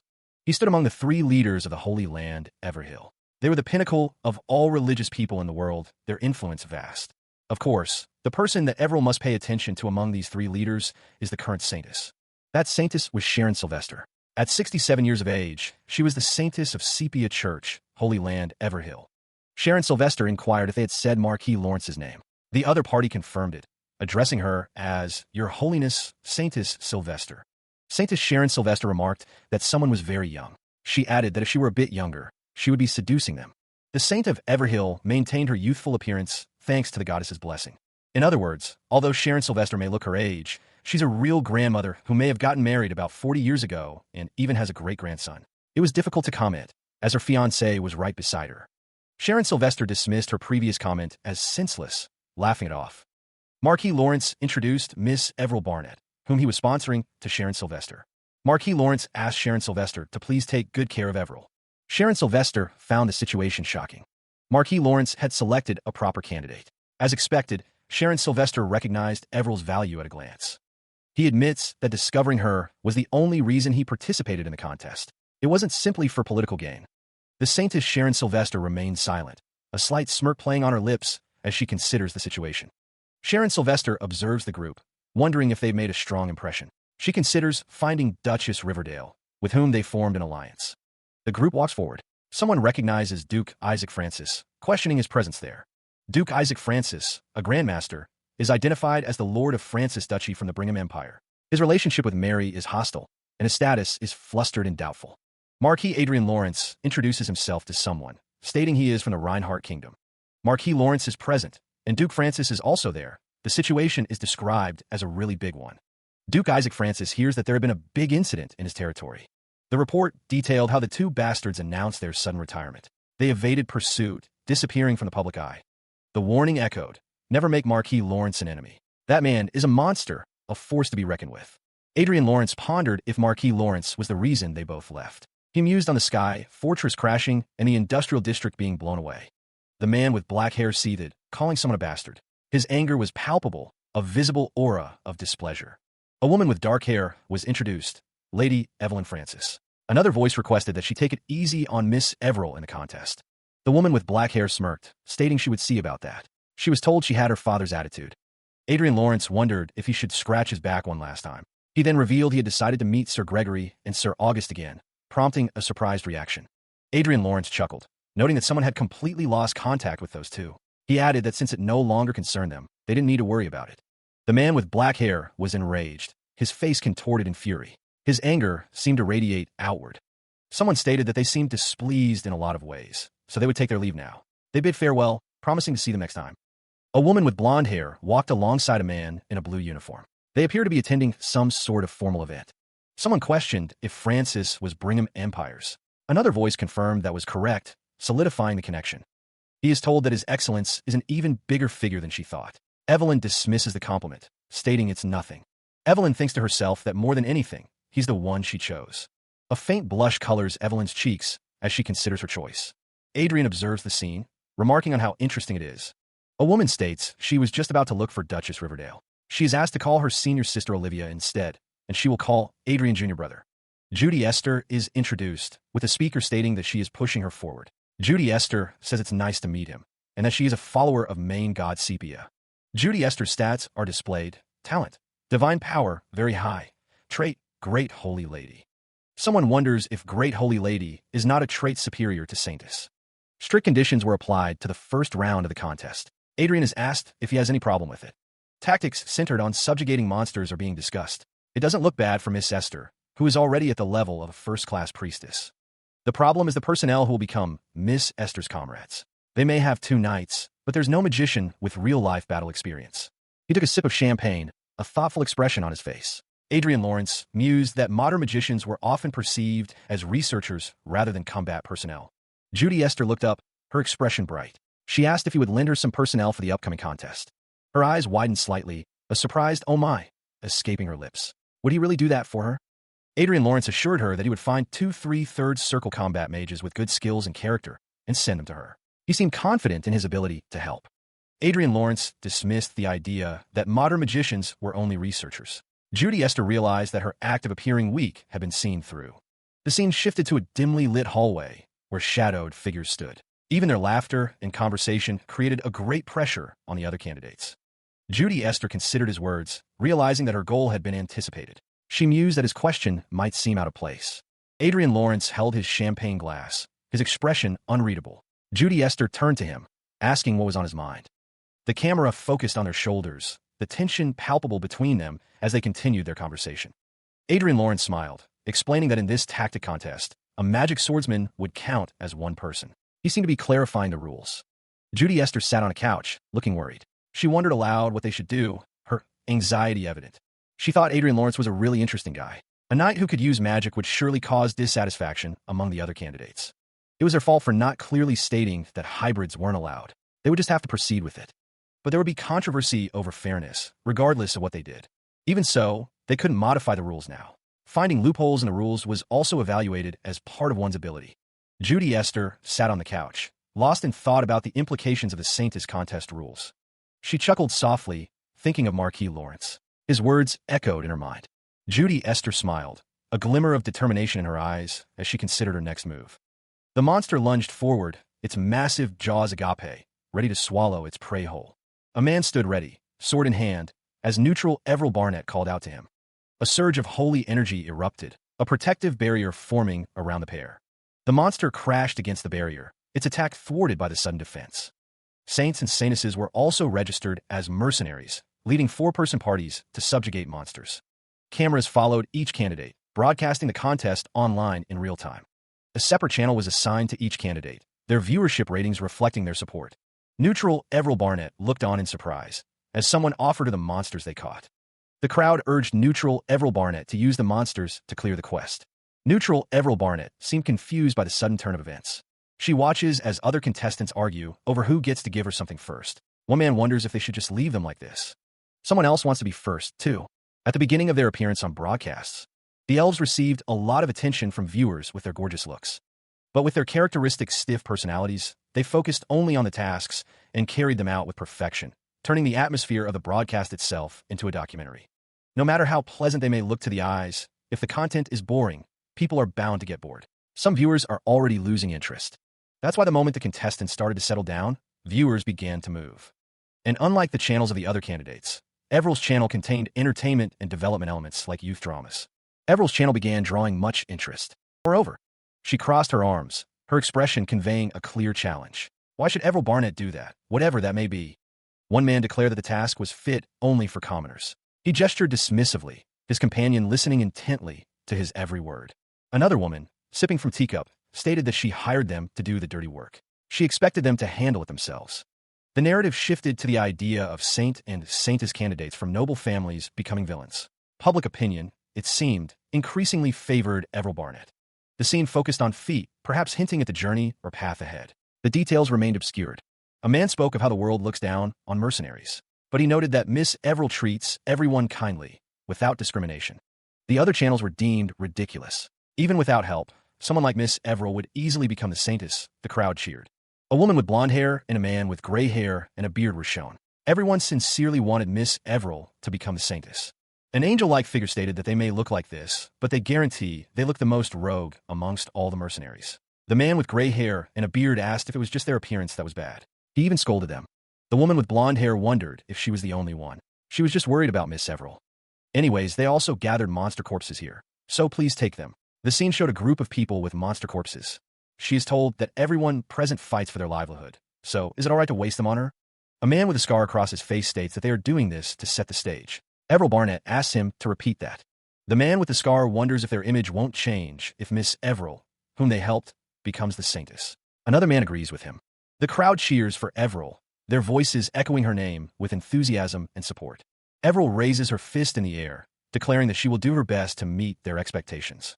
The crowd continues to cheer for Everil, their support unwavering as she stands before them. The current viewership ratings of contest channels are displayed, with Everil Barnett leading at 1.52%.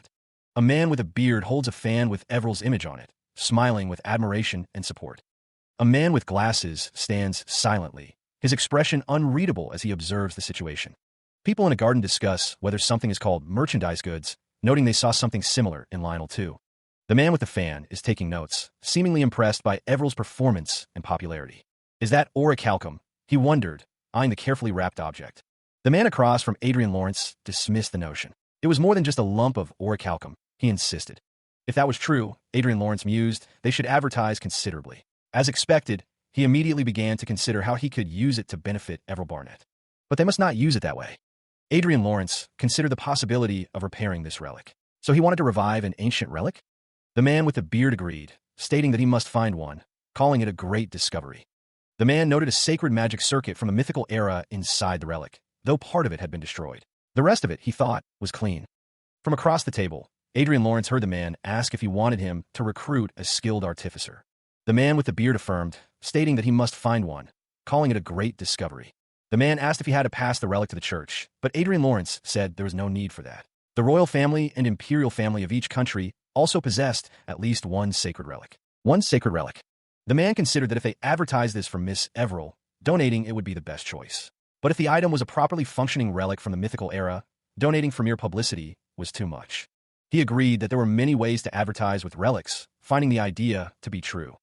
Behind the scenes, Adrian stood with a woman holding a banner. The information panel identifies the half-dwarf as Kobe Ventry, a master engineer. He belongs to the highly skilled artificers of the Sepia Church.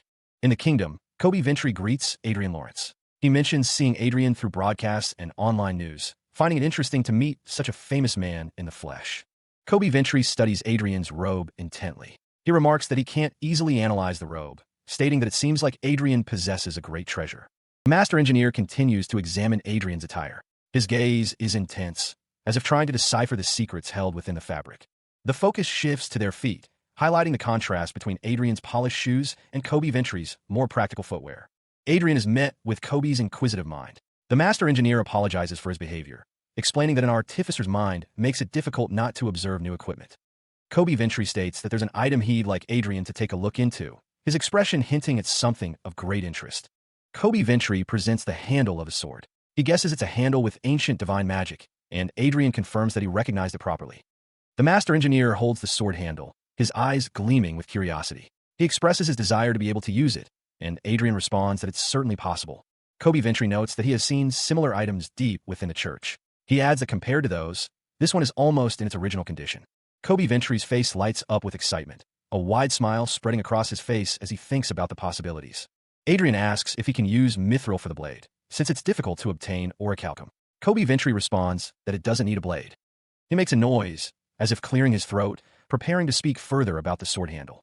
Kobe Ventry holds up the sword handle, declaring that it is a finished product in itself, needing no blade. Adrian holds out the sword, its form more akin to a spring. The large man explains that it doesn't need a blade, as it is a finished product in itself. The large man holds the sword, light glinting off its metallic surface. He thinks of it as a sword that defeats evil, one that cuts through the darkness. The sword has many nicknames, but its most famous name is known far and wide. Adrian is shown with the title, the Holy Sword, above him. Adrian is confused, wondering where the Holy Sword came from.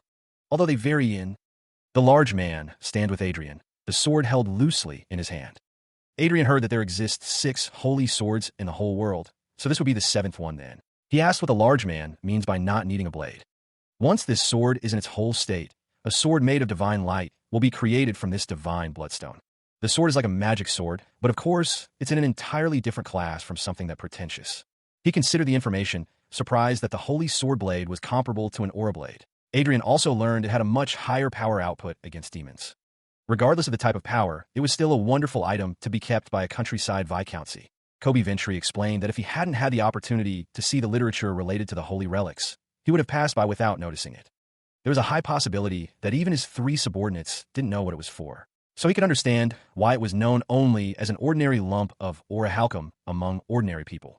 Kobe Ventry wondered how valuable the item would be if it was in a completely activated state. Kobe Ventry's expression was serious as he considered the possibilities.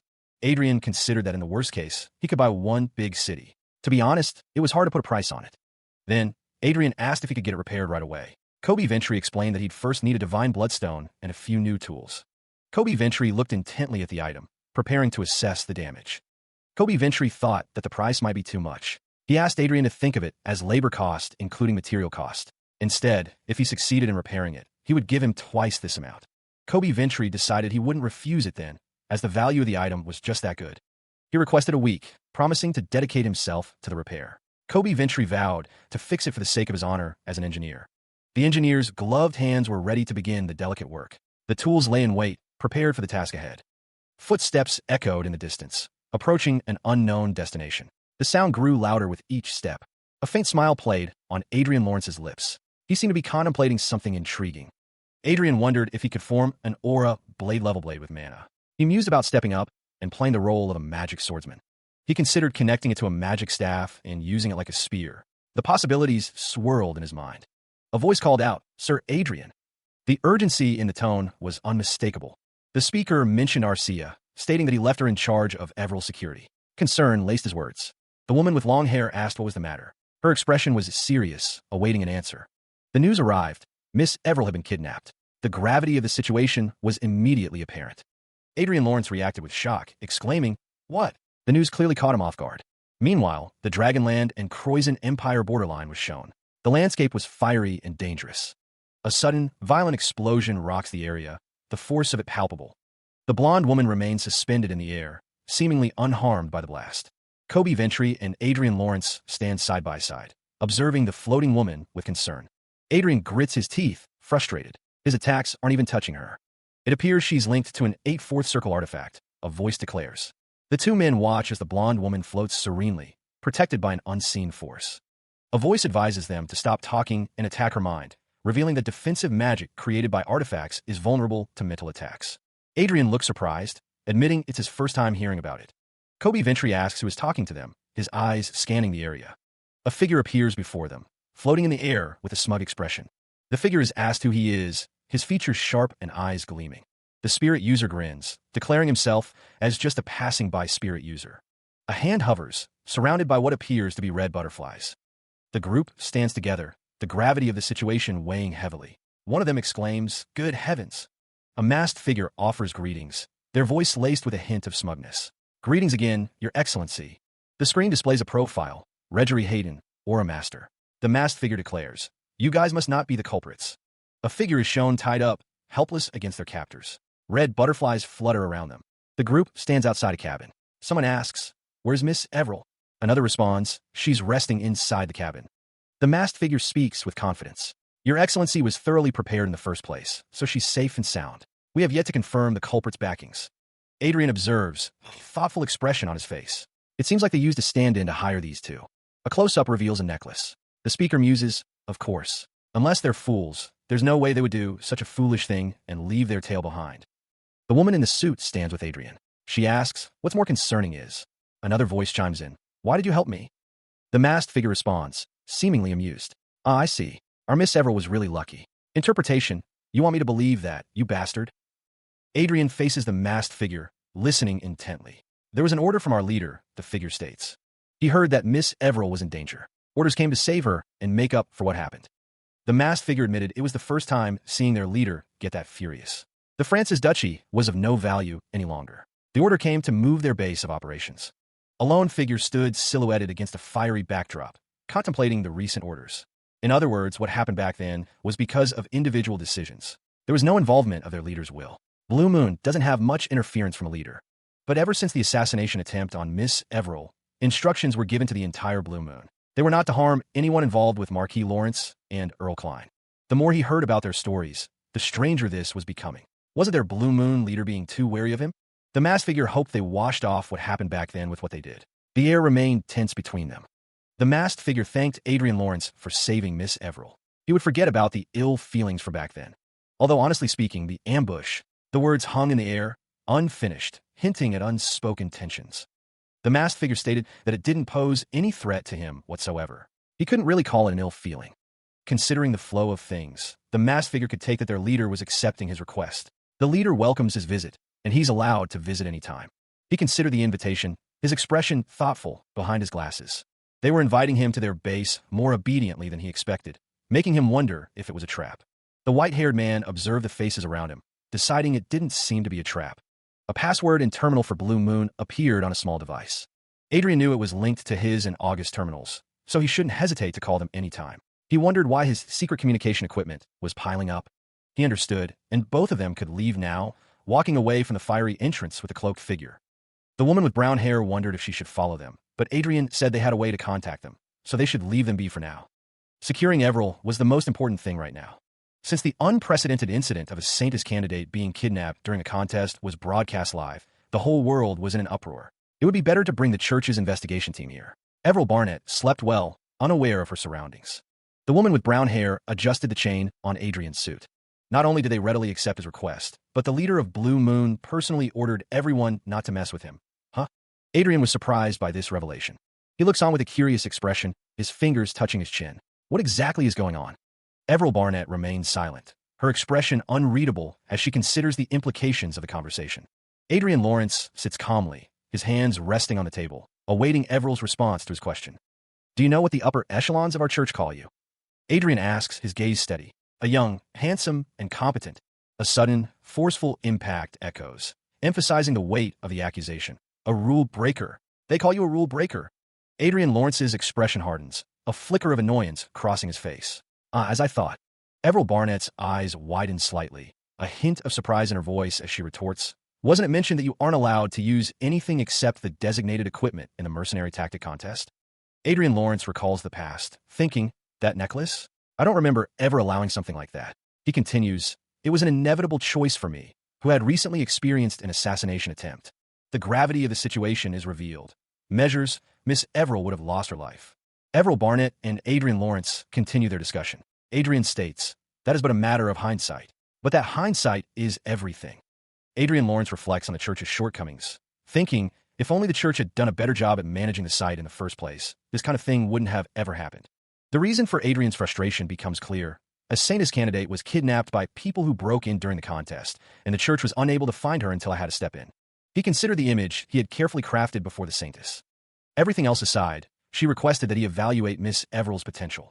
Everell thought that she was a victim and should not be failed because of it. The blonde woman's expression was unreadable as she looked at Adrian. Everell found him to be a very interesting man and admitted she would have seduced him if she were younger. A chibi Adrian wondered what was wrong with her, since she was a grandma who even had a great-grandson. The internal board suspected Adrian's involvement. She wondered if that meant he was trying to test her reaction. Everell confirmed that was correct. and she confirmed that there weren't any lies in his words. He touched the mirror. Adrian stared at his reflection. Nobles and royalty from various lands have gathered in the Grand Hall. Whispers fill the hall as the nobles wonder why the Saintess has summoned them. The Saintess reveals her reason for gathering the sponsors of the Saintess candidates. Her goal is to uncover the truth about the kidnapping incident from the other day. The Saintess stands before the mirror of truth, a holy object that reflects the truth. Contrary to some claims, the Saintess confirms that the mirror has cleared Everil Barnett and Marquis Adrian Lawrence. Therefore, the Saintess asks everyone to come forward one by one. The Saintess wants everyone to prove their innocence in front of the mirror of truth. Someone questions if the Saintess is being a bit excessive. The Saintess directly asks, "Are you the culprit, Duke Francis?" He seems taken aback by the accusation, a visible shock rippling through the assembled crowd. Footsteps echo through the hall as someone approaches, the sound sharp against the stunned silence. Marquis Lawrence arrives, flanked by two holy knights, offering greetings to the Saintess with a respectful bow. The Saintess declares that the culprit who tried to harm Everil may have been a Grand Master, and she is here to help. Duke Francis, visibly angered, questions the Saintess's audacity, while Marquis Lawrence urges him to watch his words. A woman with red hair announces that it is time for the Saintess candidates to come forward, one by one. Footsteps approach, the sound echoing as a figure walks toward the mirror. The text indicates that Claudia Heigelvin, Queen of Elvenheim Kingdom, will go first, followed by Saintess candidate Grace Heigelvin. Claudia Heigelvin declares that she has nothing to do with the kidnapping incident. A close-up of Claudia Heigelvin, the Saintess candidate, as she speaks. Grace Heigelvin states that she also has nothing to do with the kidnapping incident of the Saintess candidate. The mirror glows, awaiting the next statement. The courtroom buzzed with murmurs as another Saintess candidate's innocence was confirmed. Claudia Heigelvin, her expression unreadable, declared that they would go next. Duke Francis stood beside her, a silent presence. The other Saintess candidates remained in place, their expressions hidden from view as they waited for their turn. Claudia Heigelvin, seated before the mirror, stated simply that it was very well. Duke Francis and the woman with dark hair watched with crossed arms, their faces betraying nothing. A muscle twitched in Duke Francis's jaw, a subtle sign of the tension he was under. Duke Francis declared that he had nothing to do with the kidnapping incident, the woman echoing his statement. The mirror shimmered, its surface reflecting the tension in the room. Adrian Lawrence clicked his tongue, accusing Marquis Lawrence of showing his true colors. Adrian Lawrence judged the Duke's actions as a natural response, while the Duke threatened that his life would be short-lived. Claudia Heigelvin retorted that she was younger than his daughter, implying that he would die by her hand. The crowd murmured, realizing that it wasn't the Duke either, wondering who the remaining culprit could be. The announcer declared, "Last one, Prime Minister Trino Ost of Prius Republic and the Saintess candidate Miss Miel Ost, please come forward." Trino Ost and Miel Ost stood before the crowd, but they were desperate to explain themselves. A disembodied voice warned, "Quickly stand before the mirror of truth." The woman with blonde hair stammered, "Do you not want to? There's no other choice then." Surrounded by guards, Trino Ost and Miel Ost were led forward, their faces etched with worry. The man with glasses thought, "Let me go." Was the culprit the Prius Republic? To have done something like this during the Saintess contest? These idiots. The laughing man mused, "That aside, this is an unexpected gain," as he watched the scene unfold. The woman with dark hair seethed, "Why, you bastards, do you not know who I am?" Attempting to commit murder during the Saintess contest was undoubtedly an act of apostasy. The disembodied voice continued, "Prius Republic will be greatly shaken both internally and externally. This is an unexpected gain for the Brigham Empire, which is in a war against Prius Republic." The man with glasses stared intently, his expression unreadable as the trial continued. The narrator explained, "Everil's kidnapping case, which had perplexed me, the church leadership, including the Saintess, and people watching the competition worldwide, surprisingly wrapped up blandly." Miel Ost was restrained, her face contorted in fury and disbelief as the accusations mounted against her. And unlike that bland ending, the story continues to unfold. With the recent incident, the flow of the first contest for the Saintess selection changed slightly. Among the remaining candidates, the top 5 are considered the strongest, including Grace Heigelvin, the Elf Queen's granddaughter. And Duke Francis's daughter, Evelyn, is also among those considered to be the strongest candidates. The powerful nation of the Eastern Triton continent has Princess Xiaolin of the Roberto Kingdom in the running. After the Prius Republic's candidates' humiliating elimination, they started to actively support Princess Xiaolin. And the original 4-way match unexpectedly became a 5-way match from the perspective of Prius. The Republic's government, which was in turmoil, both internally and externally, must have needed something to divert all the attention from them. Even so, it's only a matter of time before the Republic collapses, whether because of the Revolutionary Army or the Brigham Empire.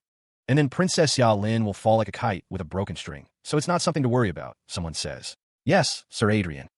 And someone officially released the force equipment they developed, Fencer 1.0. Vanguard maker in the Reinhardt's kingdom. The cap for Lawrence Magic Tower doubled in 1V. There was no problem in the territory, or so it seemed. The Magic Tower seemed to be functioning without issue. Adrian stood with grace before the tower. He no longer had to worry about Everil. He could finally relax for the first time in a while. A man with long brown hair introduced himself. I'm George Vason, the leader of Blue Moon. Meanwhile, Adrian, with his white hair and glasses, smiled faintly. He seemed to be in a library. Someone thought to themselves that they could relax for the first time in a while. Two people sat and talked. A voice echoed in the darkness, filled with frustration. Damn it. Adrian Lawrence smiled, holding his cup. He complimented the quality of the refreshments. The man with long brown hair looked off to the side, a slight smile playing on his lips. The woman with brown hair ate, seemingly unconcerned with the conversation. The scene shifted, showing Adrian Lawrence and the woman with brown hair sitting across from each other. This is strange, a thought bubble read. The man with long brown hair stood tall, his expression unreadable. A screen behind him displayed information. The screen showed the man's relationship status, favor/ally, and his status, interested/nervous. The screen displayed the man's talents. Learning power, high. Administrative power, high. Commanding power, high. Political power, high. Physical ability, mid or mid. His trait, excellent actor, hiding. The screen showed the man's relationship status again, with the thought, and our relationship is ally. Adrian Lawrence observed the man with long brown hair. He thought, I have a feeling that the information written on the screen is not all there is to him. Outside, the man with long brown hair sat with two others, his expression serious. He seemed to have noticed something. The man in the black suit told the others, I don't need any protection either, so don't even think of eavesdropping and stay back completely. A man in a mask orders someone with white hair to do something at once. Elsewhere, two figures sit across from each other, excusing themselves from the conversation.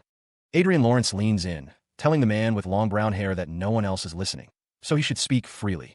The man with white hair asks the man with long brown hair what his true identity is. The man with long brown hair stands up abruptly, startling the others in the room. The man with long brown hair is nervous, according to the status displayed. The woman tries to stop Adrian Lawrence, telling him that the man with long brown hair is not trying to. The man with long brown hair bows deeply, stating that it's an honor to meet them. The one who took after the great magician, Manuel Lucas's legacy. Adrian Lawrence looked shocked. He learned that he was related to Archduke Lucas. The muscular man confirmed that Archduke Lucas was the previous master of their Blue Moon. Adrian knew this meeting was not simply to establish a partnership. He crossed his arms, a thoughtful expression on his face. The woman with long brown hair asked Adrian to explain in detail what was going on. She looked at him expectantly. Adrian agreed to explain. He reached for something on the table, his expression serious. A magical symbol shimmered into existence. The symbol glowed brightly, illuminating the room with an ethereal light.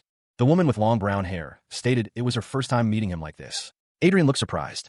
A holographic figure appeared, greeting Adrian. It said, Hello, Sir Adrian. The woman with long brown hair asked if it was part of the fate too. The muscular man confirmed that it was correct. Judging by Chester's sour face, Adrian roughly understood the current situation. The holographic figure continued to glow. The holographic figure was supposed to be part of the fate quests, the clear reward for the 8th fourth level, but they ended up making contact unexpectedly in advance. The holographic figure stated that it was clearly their fault. 5 years ago, as Adrian embarked on the final route to acquiring fate, various assignments had resumed their activities. He recalled that Blue Moon was one of them. 5 years ago, he had first found traces of Archduke Lucas in Chronicles Online. The sleeping Blue Moon had awakened, and they began external activities to expand their influence. Thanks to that, the organization is stable now, but as a result, George Vason ended up getting involved. In contact, they were ahead of schedule, and an error of choosing this way for the sake of efficiency occurred. George Vason stood, his expression unreadable. What? Then, since Blue Moon is a level 8 reward, doesn't that mean it's useless to approach them now? Adrian wondered. If that's the case, he should have told me inside the game. But why did he annoyingly make me come all the way? Here, what can I do about spilled milk? I still can't acknowledge you as Blue Moon's master yet, but I won't stop you from establishing a cooperative relationship for now. This happened because of my negligence in management. Think of this as compensation for causing harm to the user as an administrator. I apologize for what happened. He took back what he said about saying he annoyingly made him come here. I'll be in your care, Sir Vason. It's an honor. Blue Moon boasts a total of 8 special members, comprised of Aura Masters and Archmage levels. It also has a large number of high-ranking assassins and sky fortresses. From its base, Blue Moon commands a variety of businesses, ranging from accommodation and entertainment facilities to shipping and trade. The Pacific Hotel, where George Vason is currently staying, also belongs to Blue Moon. He is told to get along well. Blue Moon's financial power is such that it owns businesses worth nearly 100 trillion. Its military power surpasses most of the dukes. A man kneels before another, promising to do his best to support Marquis Lawrence. A woman stands nearby. The speaker feels reassured, stating that they're only allies right now, and the others are not entirely his. A close-up of a man with a beard shows him asking if something good happened. George Vason stands next to the man with the beard, who is told that his face is shining. He replies that he is just glad to see him. When the first round of the Santas competition was coming to an end, Kobe Ventry, the master engineer of the Holy Land, came to the hotel penthouse where he was staying. A man in a white suit stands before another man in a brown outfit. The man in brown says, "Yes, that's right." The speaker apologizes for the tardiness, saying that it ended up taking longer than expected. A man in a white suit is asked if he succeeded. He is told that the other is just glad to see him. George Vason watches as Adrian Lawrence examines the hilt, wondering how to activate the weapon. Adrian peers closely at the hilt, trying to figure out its activation mechanism. The weapon activates with a snap hiss, a beam of light erupting from the hilt. George Vason jokes about Star Wars as Adrian swings the weapon around. The weapon cleanly slices through a potted plant and a concrete block. Adrian swings the weapon again, testing its cutting power. The blade hums with contained energy as Adrian continues to experiment. George Vason is impressed by the weapon's cutting power, but then notices Adrian is bleeding. Adrian is surprised to find he's been cut, as the woman with ponytail calls for a priest. Suddenly, George Vason is attacked, falling to the ground. The woman with ponytail cradles Adrian, placing a hand on his chest as a healing aura emanates. The wound on Adrian's chest glows with green energy as he is healed. He sits, recovering from the shock of the weapon's power. The woman with brown hair stands nearby. It seems considerable training is required to use this item. The aftermath of the energy release is still visible. The man with the beard expresses relief that Adrian is all right. The protagonist assures him that he wouldn't die with just that. The protagonist reflects that this was the biggest threat to his life since his reincarnation. He recalls Rondell and Anna's attempted poisoning. He notices a screen prompting him to choose the Holy Sword's name. He seems surprised by this development. The man with the beard asks if the sword has a name. He seems concerned about the amount of energy released. The protagonist decides he should name it himself. He prepares to bestow a title upon the weapon. The screen declares that the Holy Sword shall be named Excalibur. The protagonist confirms that he has named the unnamed sword Excalibur. The screen displays the name of the sword. Holy Sword Excalibur, a holy artifact. It embodies all types of energy.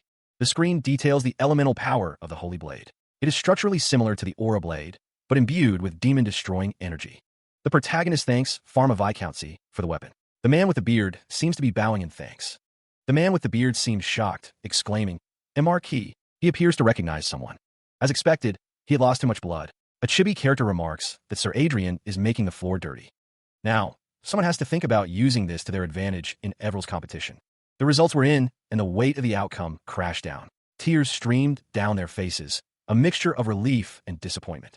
The announcement echoed. The first round of the month-long Saintus contest had concluded. They would cheer for her through the broadcast, no matter what.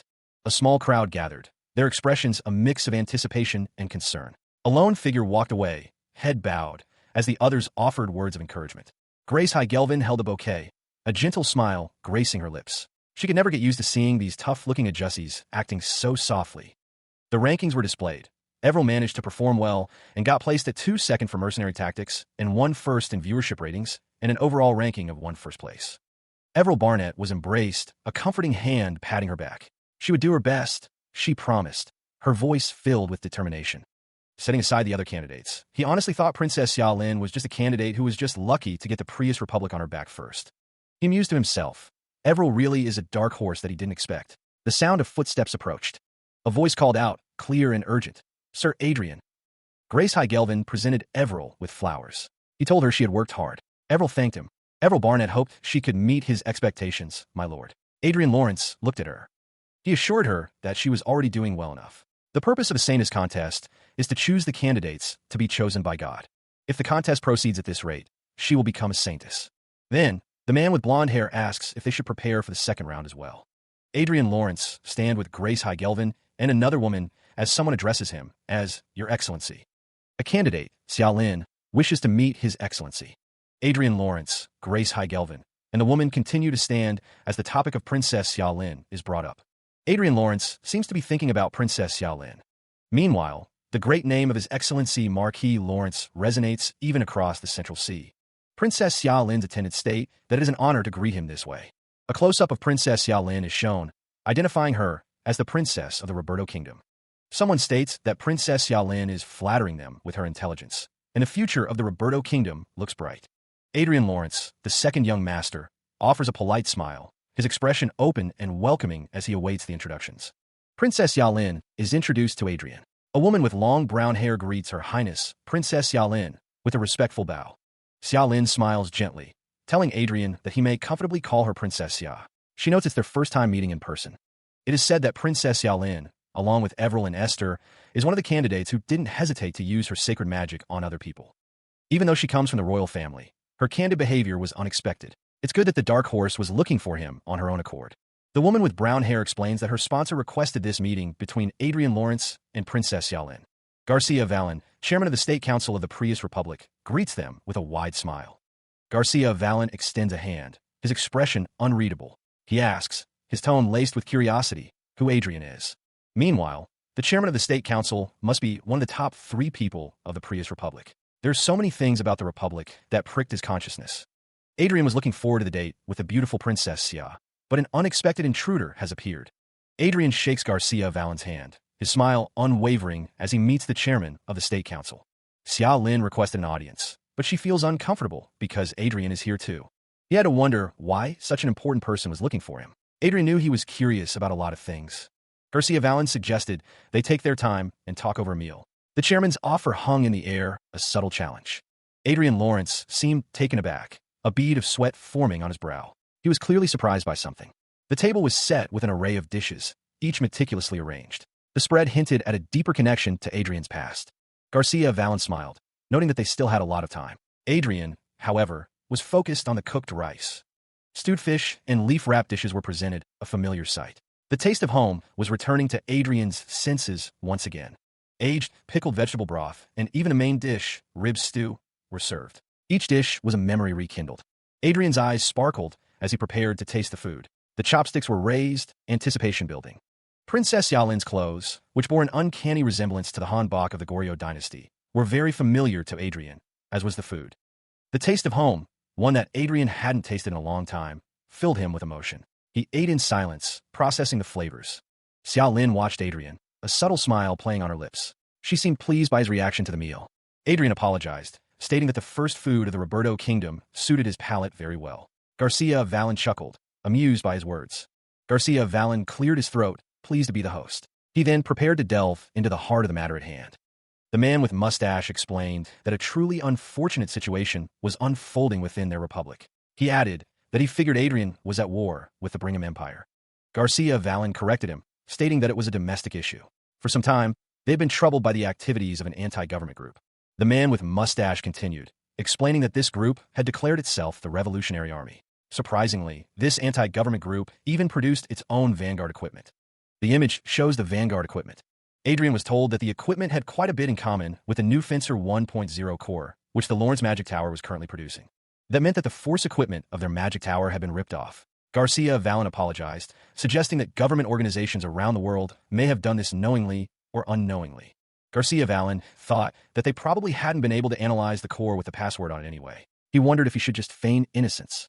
Adrian stated that he didn't exactly request this meeting because he was suspicious of Garcia Vallon's excellency. Garcia Vallon asked if that wasn't enough to make a claim. Well, Garcia Vallon had predicted that they stole Marquis Lawrence's technology. He then placed a cup on the table. Adrian asked if Garcia Vallon wanted him to indict the organization called the Revolutionary Army of the Republic that stole their technology. The Republic is at war with the Brigham Empire, but an immoral group shakes the crisis-ridden Republic from within. Adrian clasped his hands, a calculating glint in his eyes as he considered the situation. What was in it for him, if he did as they say? The man with the mustache declared that they planned to pay a price that was not disappointing. In the name of the Revolutionary Army, they would introduce good units of magic engineering. The man turned to the princess, awaiting her thoughts on the matter. He asked, "What do you think, princess?" The princess, seated at the table, looked up slightly, a flicker of surprise in her eyes. "Pardon?" she asked. Adrian, his expression unreadable, pressed the matter. He inquired, "Do you think I must accept this offer, princess?" The man with the mustache watched the princess intently, awaiting her response. The princess looked down, considering her words carefully. The princess thought to herself that she didn't think this was a matter she could dare to interfere in. She responded, "Princess?" Adrian, with a thoughtful expression, stated that as a representative of the country, he makes the choices of the government of the republic. He thought to himself, what a pretty skillful finish. Mentioning her position as the princess is receiving support from the Prius Republic. Adrian thought it was a bit bittersweet because it reminded him of his past life where they had to keep an eye on the powerful countries around them. But he liked her, and there was no need to even ponder over it. The man with blonde hair grinned, anticipating a lucrative deal. He pressed, asking if the other party would accept his offer. The man's expression shifted, a hint of irritation flickering across his face. He questioned the meaning of obviously. The man paused, mid-meal, his eyes narrowing slightly. He stated that there was no need to ponder over it. Adrian Lawrence, holding food with chopsticks, declared his decision. He would refuse the offer. The declaration hung in the air, a firm refusal echoing in the room. The man with the mustache slammed his hands on the table, demanding an explanation for the rejection. The man with the mustache insisted that Adrian would have to properly convince him otherwise. Adrian mused to himself, wondering if he would be threatened if he didn't comply. Adrian seemed to be mistaken, as they were in the Deptheron continent, not elsewhere. Currently, the Brigham Empire and Prius Republic were at war on the Tetherthon continent. Adrian questioned if the man with the mustache thought he would do something to make Brigham Empire lose. The man with the mustache declared he was rooting for the Brigham Empire, which belonged to the same continent as him in this war. The man with the mustache asked if it wasn't a story between different countries anyway. The woman in the office sat quietly, listening to the conversation unfold. Adrian countered, suggesting the government should solve domestic problems on its own. The man with the mustache, face reddening, thought it was something that could be easily resolved if Adrian stepped forward and solved it. He stood, towering over the seated woman. The air crackled with unspoken tension as he prepared to leave. The man with the mustache, face reddened, questioned Adrian Lawrence's departure, his grip tightening. The door slammed shut. The woman with braided hair muttered about the second young master's rude behavior.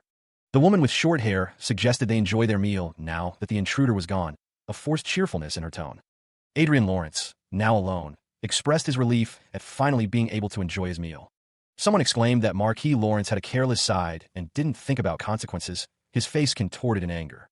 Adrian Lawrence's post was being scrutinized. An old man with a crown lamented the posting of sensitive information on an online diary at such a sensitive time. In response, the vengeful Prius Republic government even declared economic sanctions. The man in the green suit smirked. It was warned that if this situation was ignored, Marquis Lawrence would definitely repeat the same mistake. He knew his post had spread quickly, causing an uproar in the Prius Republic and Reinhardt's kingdom. Because of that, Adrian was summoned and put under a lot of fire. He thought it his duty as an elder and senior in their aristocratic society to teach a young child right from wrong through discipline. The situation was so bitter. For now, they were in the same second prince faction on the surface. Otis Margrave was asked to speak. The Prius Republic and their kingdom did not have much trade volume anyway. Another noble stated that the trade volume was less than their neighboring Geordie kingdom. He seemed unconcerned. Even if such a country decides to impose sanctions, the damage does not seem to be significant. He wondered if this was blowing matters out of proportion. Prius Republic has a deep connection with the Triton continent. They will definitely be reeling them in. Another noble interjected, pointing a finger. Wait, our kingdom is delivering to the Triton continent, right? Another noble objected, stating that they were surprised by the Revolutionary Army's offensive. He asked if they wanted to make enemies out of them. Believing in a republic that is in chaos both externally and internally, another noble stated he didn't know who was on whose side anymore.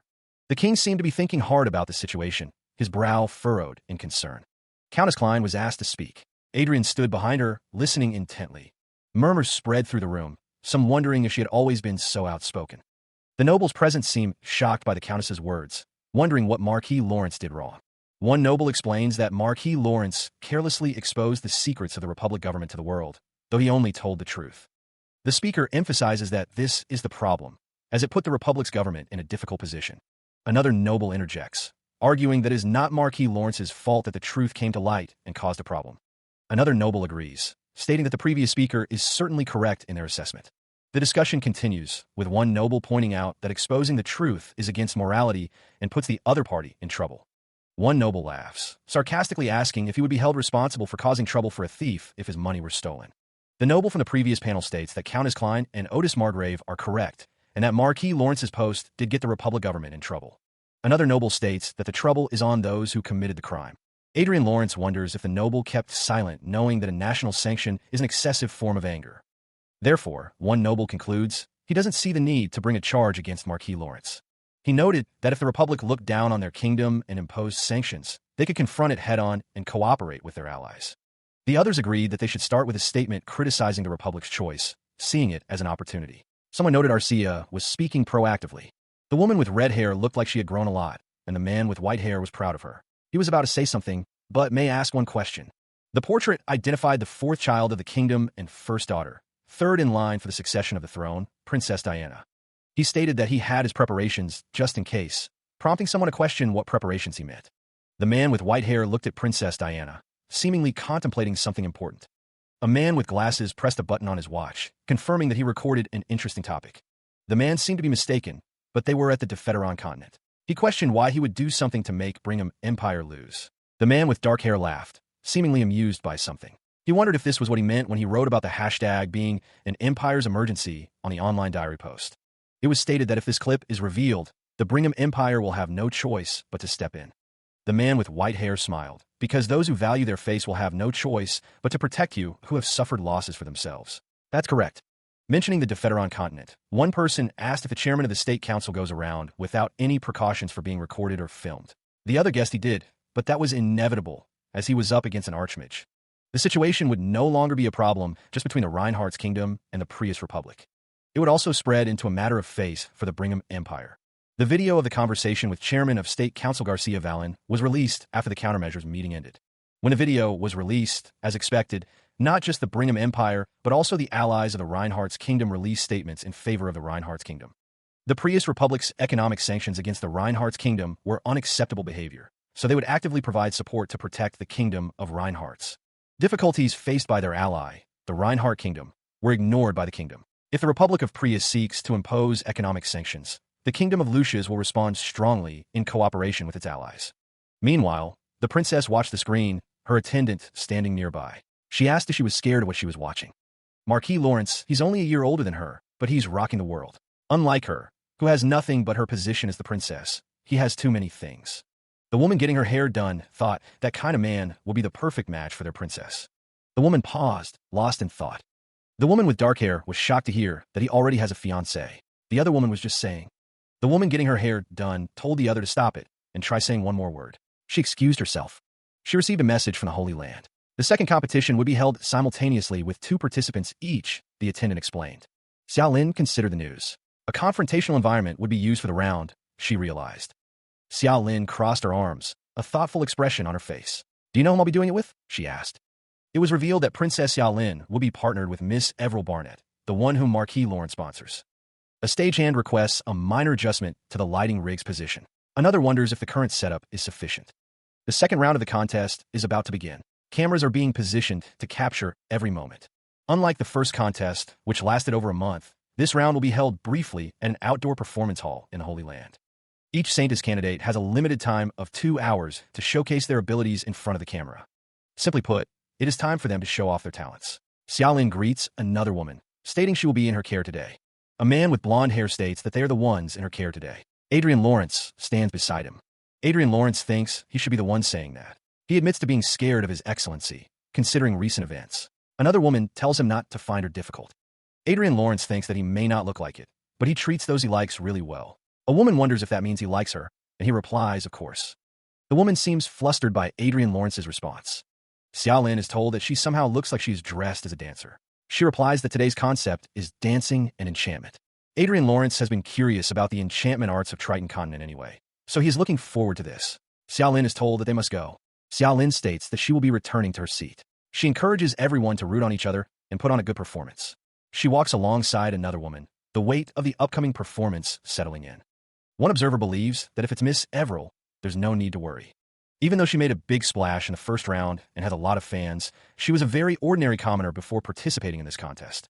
As far as she knows, Everil has no talent to show off other than the divine magic she learned in a hurry. She acknowledges this assessment with a quiet agreement. 3 figures stand together, the air thick with anticipation and unspoken expectations. A voice booms, announcing that the contest will begin in 3 minutes. The related parties and 2 candidates must get ready. The woman steels herself, resolving that she must become the saintess. To become her country's strength, even if only now. Xiao Lin stands in the spotlight, ready to face the challenge. She begins, the air vibrating with anticipation as the first notes resonate. The music swells, a cascade of notes painting a vivid soundscape around her. Her movements become fluid, each step a dance in harmony with the unfolding melody. With a graceful flourish, she extends her arm, channeling the music's energy. Petals dance around her as she moves, each gesture precise and powerful. Her eyes gleam with determination, focused on the enchantment she is weaving. The air crackles with energy as she prepares to summon the white tiger. The white tiger roars into existence, a symbol of raw power and ancient magic. The summoned beast towers over her, a testament to her skill and control. The man with white hair observes, remarking that it is enchantment art. The tiger's power is immense, rivaling even the most skilled archmages. The white tiger stands beside her, a guardian brought forth by her artistry. The thought bubble suggests that if things continue this way, Princess Yalin will receive a good score for the second round of the competition. A camera crew films the scene. Adrian Lawrence, with his arms crossed, watches alongside a man with blue hair. Inside the store, a woman with brown hair seems surprised by something she sees. The store's interior is decorated with green accents. A sign reads, "W Welcome," indicating a friendly atmosphere. The cashier, a blonde woman, smiles warmly. The sign above her reads, "To Ford Convenience Store." Shelves are stocked with various items. The sign above reads, "Ford Convenience Store, Holy Land Branch." A group of customers stands inside the convenience store, murmuring about the location. The cashier cheerfully rings up a customer's purchase, confirming the transaction with a yes. A customer remarks that the total will be 5,000 loot, clarifying that it's not a joke. A speech bubble suggests that each of them should try buying something. Adrian Lawrence stands inside the store, browsing the shelves. A speech bubble indicates that entering the store as a customer would be a rare experience. Adrian Lawrence, accompanied by the man with blue hair, is observed by other customers. The text says that a Saintis candidate works here. The Ford convenience store welcomes its customers. One employee directs a customer to a specific product, while another asks if they need a bag. With a bright smile, the employee hands over a bag. She thanks the customer for their purchase, inviting them to return again. The transaction continues smoothly. The employee's friendly demeanor is evident as she hands over the customer's purchase. One figure, enjoying a lollipop, thinks the scene shows a familiar image. They wonder if it's a Saintis candidate in a sacred position, though it may lack extravagance. Adrian Lawrence observes, considering it a kind of talent. He admits he always ends up feeling good if he watches her. The emphasis was on portraying her as a familiar presence, no different from the common viewers. The aim was to amusingly highlight the advantages unique to Everil. A man drinks from a cup. He clarifies that this idea actually came from Eric Jones, not him. Adrian Lawrence wonders if she is just going to show herself working at a convenience store. Another observer admits they're slowly getting tired of it. There's nothing special aside from the fact that the part-timer worker is candidate Everil, and they're showing just this for the whole 2 hours. It looks like they succeeded in making the Saintis candidate feel familiar, but that's all. A woman notes that people who are tired of the monotonous act are coming back to her. She admits she was nervous because Everil was Marquis Lawrence's candidate, but the woman concludes that they certainly can't just keep showing her work. Adrian Lawrence stated that every matter requires a beginning, development, and conclusion. A hand pressed against the surface, sending ripples outward. From that point, a blinding explosion of light erupted. The explosion took on a stylized form, with vibrant pink and blue hues. The onlookers reacted in shock. One exclaimed about the convenience store, while another questioned if it had really exploded. Red Boots stepped onto the pavement. The wearer hoped this wasn't a documentary. The scene shifted to a stylized image, declaring itself a diverse variety show. A character with small horns looked surprised, dreaming of chocolate. Behind her stood a taller figure in red. The focus zoomed in on the chest and shoulders of the red-clad figure, revealing her to be Countess Klein. A screen displayed a game interface, complete with characters and various interactive elements. A figure descends, clad in red and black, her presence commanding attention. It's Countess Klein, a demon of formidable power. Countess Klein's demonic aura intensifies, her very presence warping the air around her. What is she planning? The demon woman declares herself the gluttonous aura master demon, her voice echoing with dark authority. Countess Klein craves meals 3 times a day and snacks, a hunger that seems insatiable, driving her actions. Countess Klein, in the name of the devil, prepares to unleash her power, her eyes glowing with malevolent intent. Adrian Lawrence, observing the scene, declares his intention to take everything here, his motives still unclear. Adrian Lawrence's companion questions his actions, but he dismisses it as part of the act, a calculated performance. A collective gasp rises as the crowd realizes the terrifying truth: a demon has appeared before them. Panic erupts as a blonde woman urges everyone to run towards the emergency exit, fear etched on her face. Countess Klein looms over the fleeing crowd, her sinister laughter echoing as chaos descends upon the scene. She declared her intention to take all the snacks in this place. Everil Barnett refused to allow it, her hand glowing with power. The blonde woman's power intensified, ready to strike. Countess Klein demanded that she stop talking and hand it over. The two figures clashed, their powers colliding in a burst of light. A cameraman recorded the scene, while Adrian Lawrence watched with interest, wondering if this was part of the act. Adrian Lawrence, seen through the camera's lens, found the scene to be unbelievably captivating. The cameraman worried about Everil's safety, but Adrian Lawrence assured him there was no need to worry. Everil summoned a blade of pure light. Adrian Lawrence remarked that she could just use her Saintess blade to defend herself. Countess Klein screamed, charging forward. Everil Barnett swung the light blade, ready to meet the attack. The arena shimmered with arcane energy, the air thick with anticipation. A silent crowd watched, their forms indistinct behind a shimmering barrier. Elsewhere, onlookers gathered, their expressions a mix of curiosity and concern as they watched the unfolding events. Everil Barnett, breathing heavily, thought to herself that performing on stage was more tiring than she anticipated. Countess Klein, face obscured, acknowledged that Miss Arcia was keeping up with her pace. In a flashback, Everil practiced with the holy sword, remembering the advice to be gentle. Everil focused, letting her body move as it remembered, drawing upon ingrained muscle memory. The clash intensified, energy crackling between Countess Klein and Everil, a visible sign of their power. Raw power surged, the air vibrating with the force of their collision. Countess Klein scoffed, internally dismissing Everil as nothing more than a part-time worker. Deliberately, someone prepared to step onto the scene, their intentions unknown. Surrounded by a glowing blue circle, Everil prepared to unleash her attack, a look of determination on her face. He watched, a cameraman beside him recording the unfolding events with professional interest. The woman gasped, recoiling as the energy surged around her. Her eyes widened, a surge of power emanating from her very being. The cameraman continued to record, unfazed by the escalating power. Her eyes darted around, taking in the scene with growing alarm.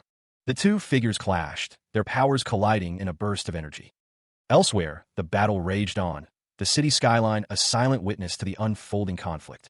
A blinding flash erupted as their attacks met, the force of the impact shaking the very air. The air crackled with energy, the sound echoing through the battlefield. Countess Klein cried out, her expression a mix of pain and fury.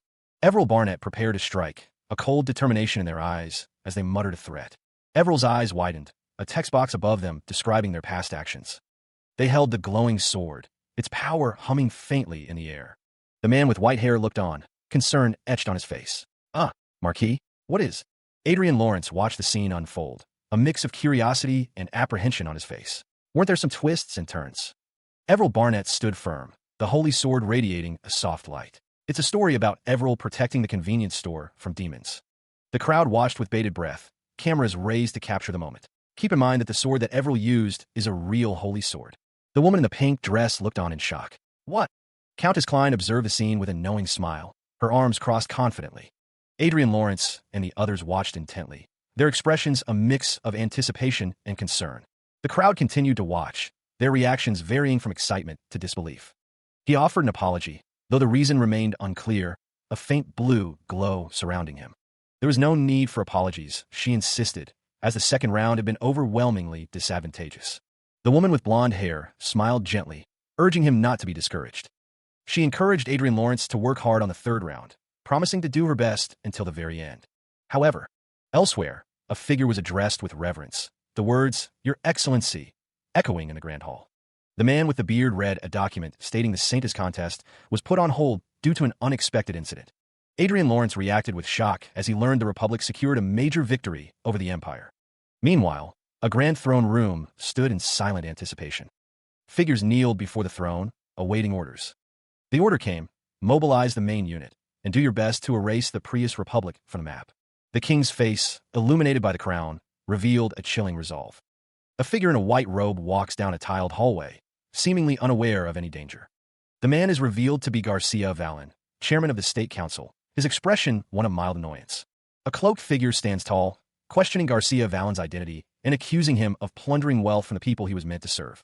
The Revolutionary Army declares that Garcia Valen will be held accountable for his actions. The Revolutionary Army's presence is now known. Chairman Garcia, realizing the danger, shouts for his guards as an assassin's blade comes down. The cloaked figure stands amidst fallen bodies, a silent question hanging in the air. Sweat beads on Garcia Valen's face as he stares in terror. Blood splatters against the wall, a brutal testament to the assassin's work. Meanwhile, a display of coins, labeled as the loot, is shown.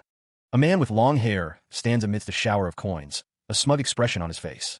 At the Revolutionary Army headquarters, figures discuss the recent acquisition, noting the scale would be much larger in reality. A holographic image flickered to life, a man within suggesting the formation of an assassin group. The image seemed to find the idea humorous. A man listened intently, his expression unreadable as he absorbed the unexpected suggestion from the hologram. He listened, the man's words echoing in his mind. The man in the hologram admitted he had no idea they would actively help in this way. Marquis Lawrence stood alongside another person, both cloaked. The scene suggested a clandestine meeting, shrouded in secrecy.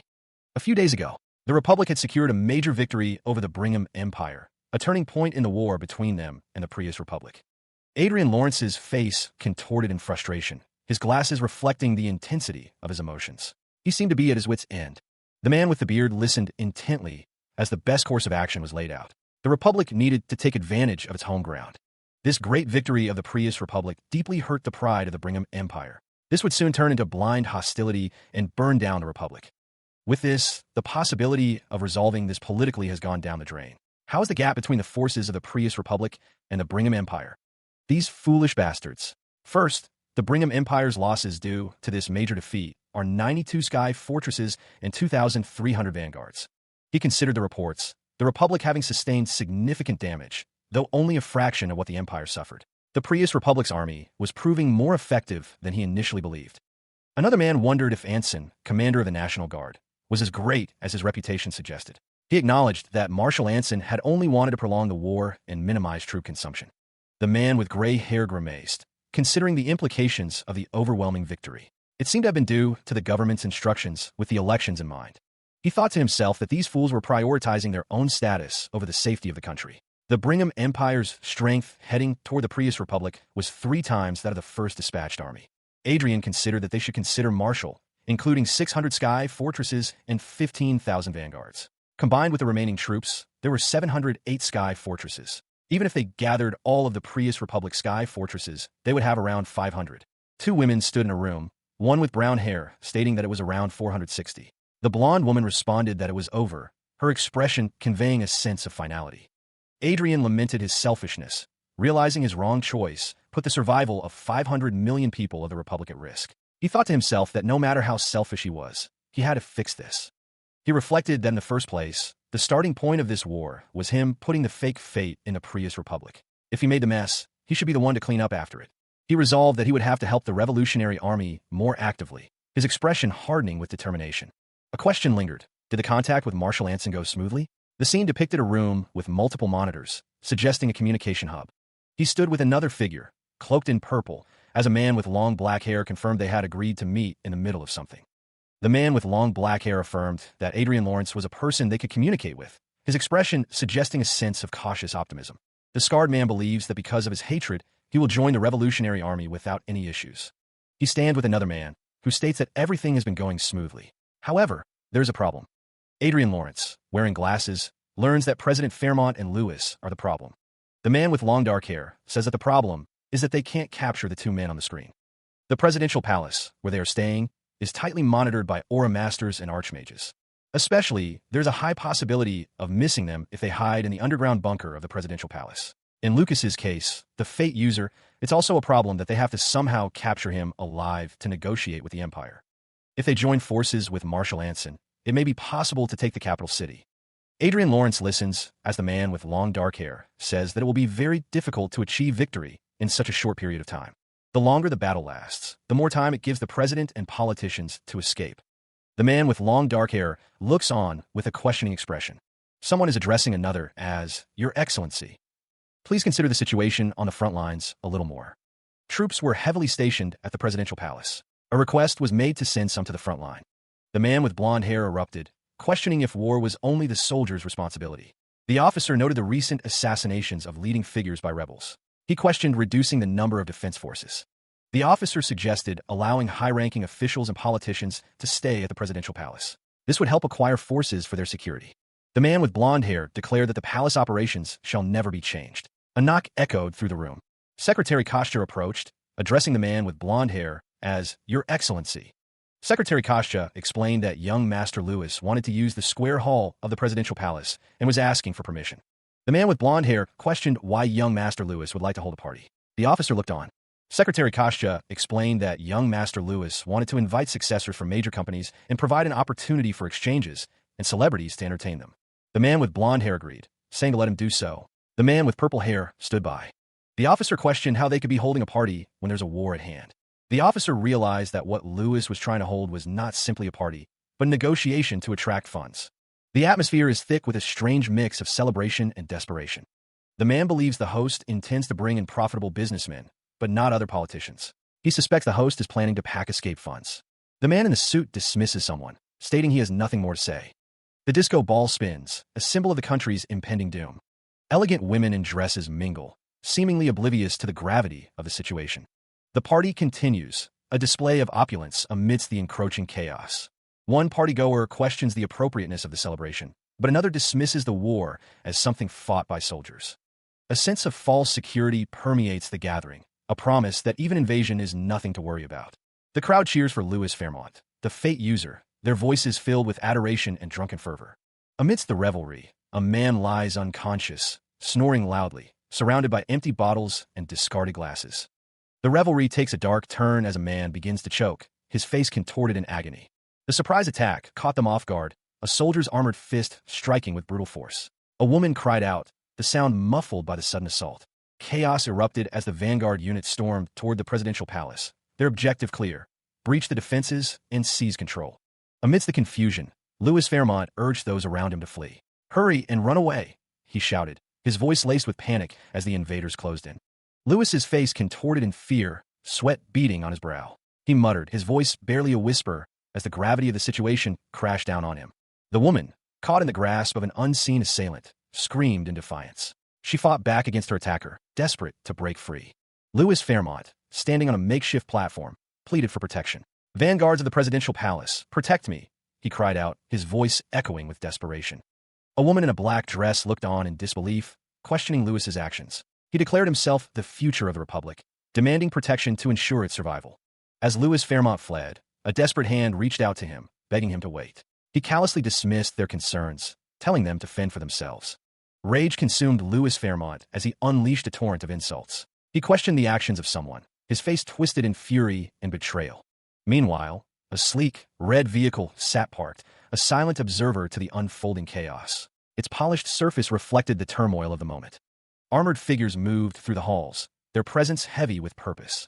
Louis Fairmont's face contorted with rage as he declared, "This is the underground bunker." Explosions rocked the area as one of the armored guards questioned the shameful conduct. Louis Fairmont stood surrounded by armored guards, his expression a mix of anger and confusion. What the?" he exclaimed, coughing. The armored guards stood firm, identified as the presidential palace bodyguards. "Louis is here," the guards announced, their voices echoing through the halls. A message appeared, declaring that corruption within the country, including the Fairmont family, would no longer be tolerated. Louis Fairmont, enraged, demanded to know how they dared betray him, declaring it was for the Republic's future. He demanded the location of General Laminus, the one in charge of the presidential palace's defense. Louis Fairmont, cornered, speculated that Laminus might be near the bunker. One of the armored guards urged someone to hurry and tell Laminus to come out, accusing traitors of hiding among the palace's vanguard. Lord Louis hears the accusation. The National Defense Forces are centered around Marshal Anson. Louis Fairmont is shocked by the claim. He shouts, questioning if he is marching hand in hand with the Revolutionary Army. The voice continues, stating that the one who attacked the capital city wasn't the Brigham Empire Army. The voice declares that those who point guns and knives are not citizens and should be swept away. He curses under his breath, realizing the gravity of the situation as he is surrounded. The armored guards escort him, stating, "Your Excellency, this way." The sound of heavy footsteps echoes as they move through the facility. He is led into an elevator, flanked by the silent, imposing guards. His fist clenches in anger, muttering, "Motherfucker." Louis Fairmont trembles with rage, questioning why he must face such humiliation. Surrounded, he questions why this is happening to him. His face contorted with fury, Louis Fairmont vows that these disgraceful bastards won't die peacefully. He heard the distinct chime of a notification, his eyes widening in alarm as the sound echoed through the room. Louis Fairmont's face contorted in a mix of shock and desperation as he cried out for his father. The man in the red shirt stood alongside another figure, discussing plans to eliminate their enemies with ruthless efficiency. Louis Fairmont spoke of a catastrophic event, the royal palace potentially being destroyed. He faltered, a wave of realization washing over him as he questioned his father's true nature and intentions. A calm voice cut through the tension. Marquis Adrian Lawrence introduced himself, his presence commanding attention. The man presented Count Arcia, his fiancée, with a flourish. Azriel Oscar Prius grinned, casually informing Louis Fairmont that he and Adrian Lawrence were friends. Louis Fairmont's eyes widened in disbelief as he recognized the name Oscar. Panic rising, Louis Fairmont demanded to know how these intruders had managed to infiltrate his space. The man in the cardigan stood confidently, his hand resting casually on his hip. Adrian Lawrence smirked, a subtle expression of satisfaction playing on his lips. The man in the brown cardigan stood, his expression unreadable as the conversation continued. A few hours ago, in the presidential office of Prius Republic, Count Arcia spoke, his tone suggesting a prearranged meeting. He stated, "I didn't think we would meet this way." Count Arcia sat with his hands clasped, a slight smile playing on his lips as he listened intently. Adrian Lawrence tilted his head, a playful smirk on his face as he asked, "Mark Adrian Lawrence?" Azriel Oscar Prius sat across from the man in the brown cardigan, stating that he didn't think he'd visit this place on his own feet either. Count Arcia explained that it wasn't difficult to meet President Quattro Fairmont because he had a lot of things to interest him, adding that he wanted to make a deal. Adrian hoped it was a likable deal, as he had taken his time for Marquis, with whom he didn't necessarily have a good relationship. Adrian presented two hexagonal objects, stating that Louis would like them, asking if those weren't force cores. Adrian explained that one was the force core of Fencer 1.0 made at his own Lawrence Magic Tower, and the other was the force core of the Vanguard equipment used by the Revolutionary Army here. Azriel asked if Adrian was saying that the Rebellion Army's core was actually created from his technology. Adrian confirmed that he found out. He chuckled, finding the situation amusing. At first, he had dismissed it as mere nonsense. The man in military uniform revealed that he didn't know the revolutionaries were just thieves. They had stolen his technology. The glowing object pulsed with light. It was more than just a statement, it seemed. A click echoed as a button was pressed on a sleek, black watch. The man in military uniform stated that, as an apology to His Excellency who has been fairly accused, he would like to give 2 gifts. The man in military uniform then asked if Adrian Lawrence could please issue a statement condemning the Revolutionary Army. He offered information about companies whose stock prices will skyrocket. The man in military uniform explained that Adrian Lawrence could look at the information at least 2 times and up to 10 times at most. He then mentioned the second gift. The man in military uniform revealed that the second gift was the location of the headquarters of a rebel group. The group calls itself the Revolutionary Army. Adrian Lawrence seemed surprised, questioning how the man knew this information. He dismissed the source as unimportant. The man in military uniform confirmed that the Revolutionary Army headquarters was confirmed to be at that location, addressing Adrian Lawrence as Your Excellency. Adrian Lawrence stated that he trusted that the man in military uniform would mow down the thieves who stole his technology. Adrian Lawrence smiled, his expression suggesting he knew the man would do just that. The meeting continued, though an undercurrent of unease was present. One of the men declared that the criminal organization could not be ignored. He stated that they had received great help from someone. Adrian Lawrence chuckled, stating that honor was indeed important for nobles, even for him. He thought to himself that he had completely erased their suspicions about him. He considered himself a blessing that took all worries away. The man in uniform, looking stressed, suggested they move somewhere more comfortable. Suddenly, the group was interrupted. Someone reported a surprise attack, stating that a large Vanguard force was attacking the city as if to siege it. Adrian cursed, wondering if it was the Brigham Empire. He urged everyone to move to the underground bunker. Someone called out to Adrian, asking if he could lift the teleportation. He apologized, saying he couldn't. The woman with long hair was told to run away. Adrian thought that he was an important acquaintance to Quattro that he couldn't abandon. After all that, he couldn't pretend not to know him. The man in uniform looked distressed. He embraced the woman with brown hair. They decided to move together. After entering the bunker, life became easier for them. A fight within the presidential palace had split the security forces. Someone took advantage of the chaos to take the president hostage. The man in the red suit seemed to be in distress. Someone told him not to be miserable, that he was an extremely precious existence. The man with long black hair smirked, declaring he would present him as a gift to the Brigham Empire. But before that, the man in the red suit screamed in frustration. He demanded to know what they were doing, begging the guards to save him. Someone declared they were the user of Arcalc Lucas Fate and the president's. The man with long black hair offered to punch him a few times. The man in the red suit was told he'd been acting up because he was the president's son. A painful scream echoed. A figure stands beneath the silent moon, a symbol of dreams and hidden potential. Someone asked Marquis Lawrence what he thinks about becoming the president. The man's black jacket hangs open. Adrian Lawrence stands outside with a woman, The architecture behind them grand. A flashback shows a chaotic scene, figures in a struggle. Marquis Lawrence considers the interim head of state affairs, dismissing the idea of attracting foreigners. Adrian Lawrence worries about rising to the position, recalling his royal family ties and the potential for protests. He thinks that there is no other suitable person other than Commander Azriel. The man recalls Marshal Anson's words. Adrian Lawrence dislikes the idea of a military leader next to the dictatorship, feeling like he's being handed a bomb. Someone believes it would be perfect if Commander Azriel became the president. He was assured that promised compensation would be easier to obtain. The man with the staff inquired if Adrian Lawrence was leaving. Marquis Lawrence's name hung in the air, a silent question mark hovering over the conversation. Silhouetted against a bright sky, a crowd stood in support. The future of the Prius Republic seemed to hang in the balance. The man in the military-style uniform expressed his gratitude. He felt indebted to Marquis Lawrence for his service. Adrian Lawrence found the situation burdensome. He seemed to be weighing his options carefully. The man in uniform insisted that Marquis Lawrence deserved courtesy. His expression was sincere and respectful. Marquis Lawrence thought to himself that he was acting for his own benefit. He acknowledged that he had helped them. Citizens cheered and hailed the Prius Republic. They believed in the glory of its future. Adrian Lawrence reassured someone that there was no need to worry so much. He seemed calm and collected. The man in uniform expressed such sentiment with rewards. He believed Marquis Lawrence was a competent man. Even if Azriel held power, it still wouldn't be so easy. The crowd continued to show their support. Citizens who succeeded in the revolution would have excessively high expectations. There would be fights with President Fairmont's supporters. Meanwhile, a few days after the revolution in the Prius Republic, the scene shifts to the Reinhardt Kingdom's royal hunting grounds, where political machinations continue. Holographic screens display complex data, reflecting the intricate web of power and influence at play within the kingdom. The revolution had concluded with the capture of the wealthy Fairmonts, their fate now hanging in the balance as the new order takes shape.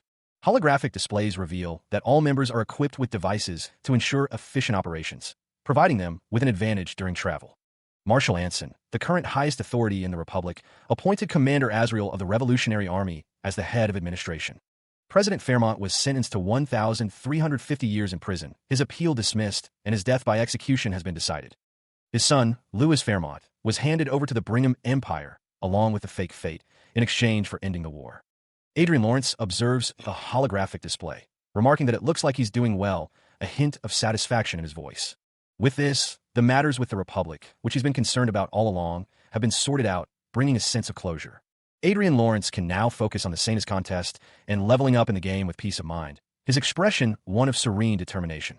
He mused, lost in thought. Count Arcia watched him, a slight smile playing on his lips as he waited for Adrian Lawrence to continue. Count Arcia cleared his throat, drawing Adrian Lawrence's attention. He remarked that Adrian Lawrence seemed bored. Adrian Lawrence admitted that he was not greatly interested in hunting. He explained that he had to entangle himself in useless friendships because of his second prince. Count Arcia mentioned a rumor that the Prius Republic had taken a step back during the fall of President Fairmont. He inquired if it was true, noting how quickly rumors spread. A dark thought crossed someone's mind. Could this be revenge for something that happened in the past? If you're the president of a republic, isn't it the same as the emperor of an empire? It wasn't just an attack. He even joined hands with the Revolutionary Army and sent a person of the caliber of an emperor to the guillotine. Someone questioned if it was just because he didn't like them. It was said that a mere nobleman couldn't have possibly done all of that. The group claimed they heard everything. Count Arcia apologized for his servant's rudeness. Adrian Lawrence responded that he didn't mind it, as high society was originally like that. Someone thought that a masquerade was where one may smile on the outside, but never know what one may be thinking on the inside. They wondered if Marquis Lawrence rarely socialized. Count Arcia wanted Adrian Lawrence to know that there were many nobles who would like to become friends with him. He added that since Adrian Lawrence was a 7/4 circle archmage like them, there was nothing wrong with active interaction.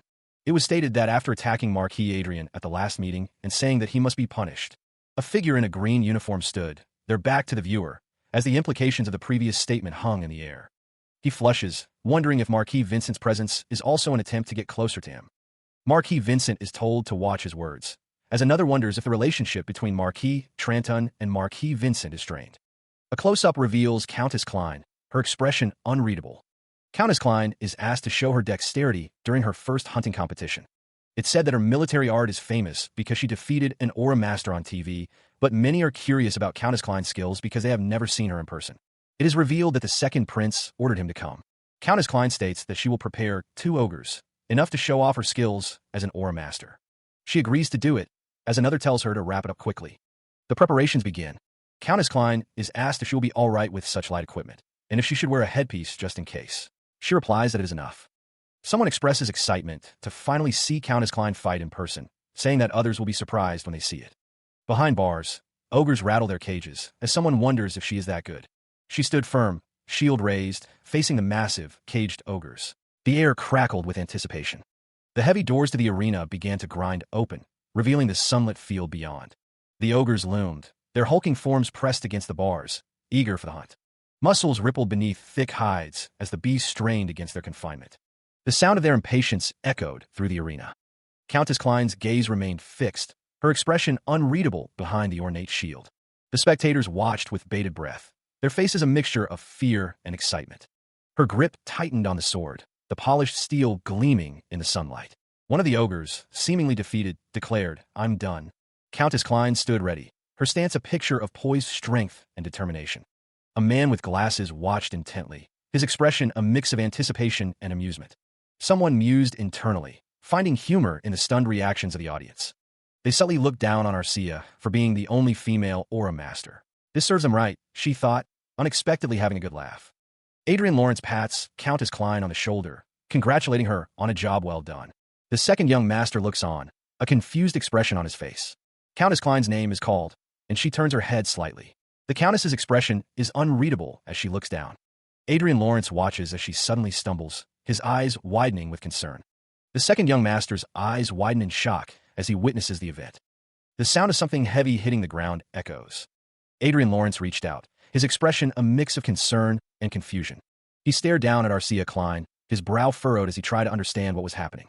Meanwhile, inside a vehicle, a man reacted with surprise, his eyes widening as he heard a loud noise. A voice, filled with panic, echoed through the room, demanding that no one enter. Arcia Klein remained limp in his arms, unresponsive to his touch. Adrian Lawrence, his face etched with worry, called out her name, his voice laced with desperation as he noted this had never happened before. The narrator ominously stated that if she didn't open her eyes, forever. Arcia Klein's eyes remained closed, her expression peaceful despite the dire situation. The woman with black hair groaned, her hand going to her head as she struggled to regain consciousness. Arcia Klein's vision cleared as she heard someone calling out to her, referring to Adrian Lawrence as Sir Adrian. Arcia Klein sat up, confused, and asked what had just happened. She felt as though the connection to the Hollywood system was forcibly cut off for a moment. Adrian Lawrence registered that an error had occurred, causing the entire Hollywood system to crash for 10 seconds. He didn't know the reason either. Adrian Lawrence, concerned, asked, "Before that, Arcia, are you okay?" Arcia Klein responded that she had just passed out for a moment because of the shock, but there was nothing wrong with her body. Adrian Lawrence knew that near-perfect system had an error, and this matter was absolutely not to be taken lightly. A voice suggested that they quickly return to the Lord's castle. Meanwhile, a green car drove down the road. Adrian Lawrence thought that, even if he didn't know, the administrator privileges of the Hollywood system likely were one of the rewards for the fake quest. Adrian Lawrence sat in the car, contemplating the situation. Arcia Klein considered that although it may not be immediate, it's a system that could become hers someday, so she'll need to look into it in detail. Adrian Lawrence and Arcia Klein held hands. Adrian considered the implications. If such a thing were to happen again, he didn't know what kind of problem it would pose to Arcia. He thought to himself that he was most worried about that right now, as the car drove down the street. Elsewhere, footsteps echoed through the halls. Adrian stumbled, nearly falling. He regained his balance, standing in a room filled with bookshelves. He held his phone, the screen displaying a complex digital interface. Meanwhile, the sign read Manuel Lucas's Magic Tower 8th 4th floor as people walked along the street. He called out to Arcia, his voice echoing through the room filled with bookshelves. The Countess appeared, noting that he had logged in sooner than expected today. Adrian looked surprised as Arcia Klein announced that she had just passed out.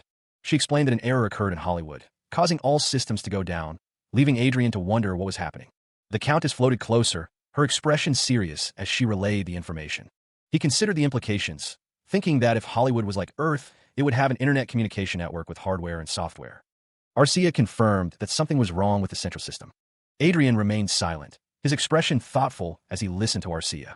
The Countess wondered if that was really all there was to the issue. As the official successor of Archduke Manuel Lucas, he would judge if it was right to disclose information about the incident. He stares ahead, a blue holographic display, illuminating his worried expression. A security system activates around 16:30 Rondell Standard Time, detecting intruders. The intruders, black-robed assassins and vanguards, appeared where the Hollywood System Management Terminal is hidden. The automatic security system activated, but it wasn't enough to stop the intruders from self-destructing before reaching the system's main body. Hollywood System Unit 2 began operation from a more secure location. Adrian wonders what would have happened if the center had been taken over by them. Countess Arcia Klein assures him that he doesn't have to worry, as sufficient preparations were made for any emergency. The text reveals that the owner of this Fate's Tower is Sir Adrian. Arcia and a chibi version of Adrian discuss where the intruders are from, but they can't confirm it. Adrian reflects that even Chester, the leader of the Hidden Blue Moon, doesn't know. The intruders left no terminal, artifacts, or voice, and the equipment was of a design that had never been seen before. Upon death, their bodies completely melted and disappeared due to the poison implanted in their bodies, and their swordsmanship and fighting style were completely controlled and hidden. He inquired if there was any information that could identify them. The answer was affirmative. Adrian apologized for pressing her, as if he was interrogating her. Arcia Klein assured him that she completely understood. Arcia confirmed that Unit 2 was indeed safe, hidden in a location harder to find than Unit 1. He requested that if something like this happened again, Arcia should sever her connection with Hollywood first. The Countess listened intently. Adrian acknowledged that there had been a lack of cautiousness on his part. He stated he would be taking action according to her instructions. Even if he didn't know about the enemy's identity, their reason for targeting the Hollywood system was clear. The floating entity considered that she'd need to increase the time she invested in games, even if it meant losing sleep. Adrian thought that was a good idea.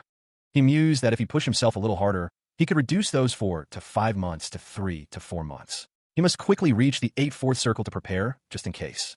Arcia agreed to leave it to him. Digital lines fracture across the screen, a cascade of distorted code and fractured geometry. The digital structure shatters, revealing a chaotic underlayer of binary code and broken polygons. Static interference intensifies, obscuring the underlying data with vibrant, glitching colors. Vertical lines of corrupted data descend, like rain in a broken simulation, as the system struggles to stabilize. A pixelated heart, fractured and bleeding digital light, pulses amidst the chaos, a symbol of the system's core vulnerability. The screen fades to black, save for a distorted banner hinting at the game within the reality. At RizzyFables.com, a blonde woman in a white dress stands with a man with white hair, declaring she will do her best for the sake of his excellency. Nearby, another man with white hair, wearing glasses, assures a woman with long brown hair that if it's Miss Everell, she'll do well. Meanwhile, a month after the Prius incident concluded, and as the war between the two giant countries ended, the Sanus contest, which had been paused, resumed. Elsewhere, a man calls out to support Everell, telling her, "Miss Everell, let us go." The only remaining task is gaining practical experience. The man with white hair thinks that he can't directly help her, so he has no choice but to trust in Everell and Eric. In other words, the man with white hair had a lot of time on his hands because he can't interfere. A giant bee buzzes menacingly, its stinger poised to strike. The monstrous insect lunges forward, its massive form a blur of motion. The bee's attack intensifies, its stinger aimed with deadly precision. The giant bee continues its assault, its multiple limbs flailing wildly. A man with dark hair and blue eyes states that he is currently level 240, and if he just increases 10 more levels, the requirement of reaching 8 circles will be satisfied. He was determined to finish within 3 months, just as he planned. A stark message appeared. He had been murdered by user Velter. The being was shocked by this turn of events. The character with white hair stared intently at the screen, wondering just how much this was going to cost. The man in the black suit seemed confused by the recent events. A new message appeared, stating that he had been resurrected at the starting point, but lost experience as a penalty. The white-haired character felt a wave of embarrassment wash over her. The man with purple hair knew something like that happened because of some crazy lunatic. He asked if she lost any items. He considered how big the loss was, thinking the brat was a rogue from the thief world. He wondered if he earned a lot of money from being an expert at PK. Someone was spending a huge amount of money to rent a hunting ground from the Black Dragon Guild. Arcia Klein huffed, suggesting they think of it as helping poor, less fortunate neighbors. 50 million loots wasn't that much money to her anyway, as she offered another bracelet. Well, that aside, Adrian Lawrence considered lodging a complaint with the Black Dragon Guild. A voice echoed, offering deepest apologies for some unseen transgression. The figure remained unseen, the apology hanging in the air. Another voice requested a user nickname, stating their guild would issue a kill order. The pair discussed someone named Velter who was selling the equipment they dropped. The apologetic voice reacted to the name Velter, resolving to strengthen the barrier. The figure with crossed arms thought that, at this rate, they shouldn't be killed by a piker again. Or so they thought, the words hanging in the air. A chaotic scene unfolded, with a voice exclaiming that they were flocking in herds this time. A figure swung a weapon, announcing their return to the fray. Another figure, wielding a sword, was warned to watch out for Minji. The battle intensified, with someone shouting to get those bastards, noting the gap in speed was too large. He prepares to activate a teleport scroll, hoping to escape the immediate danger. But the attempt is thwarted. User Velter has deployed a teleport disrupting scroll. A shimmering barrier forms, blocking any escape via teleportation. Adrian looks up in shock as a heavily armored figure looms over him. The armored figure demands Adrian's items, preparing to strike. Arrows fly as Adrian is forced to dodge the incoming attacks. The armored figures charge, one yelling as they close the distance. Arcia observes the battle, realizing that even with her help, taking on max-level players is nearly impossible. Adrian curses, realizing he's being forced into a situation he wanted to avoid. Adrian's expression is one of shock and frustration as he realizes the gravity of the situation. One of the armored figures taunts Adrian, claiming to be the Emperor of Brigham. The armored figures continue their assault, confident that Adrian is about to die. He steeled himself, knowing he needed to buy more time. Reinforcements from the Black Dragon Guild were surely coming. A pained gasp escaped him, a sign of the brutal assault he was enduring. A stark message flashed. Adrian Lawrence had been murdered by Velter. Stick figures celebrated their big catch, eager to farm and flee. A character was resurrected at the starting point, someone thanking them for the treat. A penalty message appeared, stating that a part of the EXP earned had been lost for resurrecting. Someone apologized, not expecting them to gather in a group. Two figures stood in the rain, the sounds of the downpour echoing around them. It took 3 hours to recover the EXP lost from the previous PK, the character thought. The message indicated another 3 hours were needed to recover the EXP lost from this time's PK, totaling 6 hours. Two figures stood facing each other, question marks floating above their heads. A character with a sinister smile declared that someone was asking for it. A close-up shot focused on a character's chest, hinting at underlying tension. A hand holds a drink, the sound of laughter echoing nearby. He reclines in his chair, amused by the sheer amount he is worth. He reflects on his recent hunting ground rental and the items he has already obtained. He recalls someone yapping about being a nobleman before they died, dismissing it as family competition. He wonders how he should rob someone next time, chuckling to himself. He is surprised to see that Black Dragon Penny is seeking real-life information about him, offering rewards for his name and residence. He stares at the screen in disbelief, seeing his account verification details and the massive amount of money he possesses. The balance of 10 trillion loots seems unreal to him, a joke perhaps. He reads that these bastards are presuming to do business with their guild and made off with hundreds of millions in items. He sees that information about other guys is already being leaked and wonders how many people in the game know about him. He contemplates returning the money and apologizing, hoping they might let it slide if he begs for forgiveness. He realizes that nobles won't listen to his excuses and decides to contact the customer center, hoping they will address the criminal activity. He contacted the World Games Customer Center, requesting help regarding Chronicle Online. Velta mentioned that someone in the community was openly seeking his information. A request for his nickname came through for confirmation purposes. The customer service representative was ready to assist. With a confident smirk, Velter provided his nickname. He seemed sure that the customer service would resolve his issue. The customer service representative confirmed his identity. Mr. Velter was now ready to explain the situation in detail. Velter clarified that someone in the community was openly seeking his information. He asked if they could delete the post and contact him at his device number. Velter waited, anticipating a swift resolution. He leaned back, confident that the customer service would handle the situation. He breathed a sigh of relief, believing he was safe. Velter thought the post would be deleted soon, and the harassers would give up. Velter clicked his tongue, feeling secure. He was sure that the customer service would resolve the issue quickly and efficiently. Suddenly, Velter's eyes widened in disbelief. He saw his contact number being shared publicly. Velter spat out his drink in shock. The realization of what was happening hit him hard. He screamed at the customer center, accusing them of leaking his information. Velter was furious and felt betrayed. Velter's face contorted in rage, sweat pouring down his face. He was beyond furious, feeling completely violated. A chilling message echoes. Velter has been found. The man falls backward from his chair, a strangled cry escaping his lips. His face contorts in pure terror, sweat beading on his brow as he stares at something unseen. Meanwhile, Adrian Lawrence stands with another person, a puzzled expression on his face. He wonders aloud what he is doing here. A voice declares itself as user Minji, followed by a furious insult. The man's face is shown again, his mouth agape in shock and fear. Blood splatters against the side of a building, a horrifying scene unfolding. More blood stains the sky near the apartment buildings, hinting at a violent struggle. The accounts of all the users who were publicly wanted last time seemingly don't exist. Someone investigated those users through a personal livestream, confirming their existence. One wonders if everyone was really dragged away, and how anyone can play the game with this being so scary. Another doesn't think the game company is responding at all. He thinks around 3 billion. Geez, he burned 3 billion out of spite? The woman with pink hair gasps. Something else is happening. From what he heard, it looks like he had a hand in world games, and that's why this matter was finished quietly. That's a false rumor, he thinks. The crowd realizes they were wrong, their faces etched with shock. After catching those damn pikers, it turned out they were just jobless people. They begged for their lives, promising to return the items. As he had nothing better to do than play games, he gave them all new jobs, although it's in a bit of an unreachable and remote place. Well, he won't be killed by pikers anymore, so he'll be able to focus on leveling up and be at ease. Arcia Klein suggests they go to the next dungeon. Yes, it's time, a character with white hair thinks.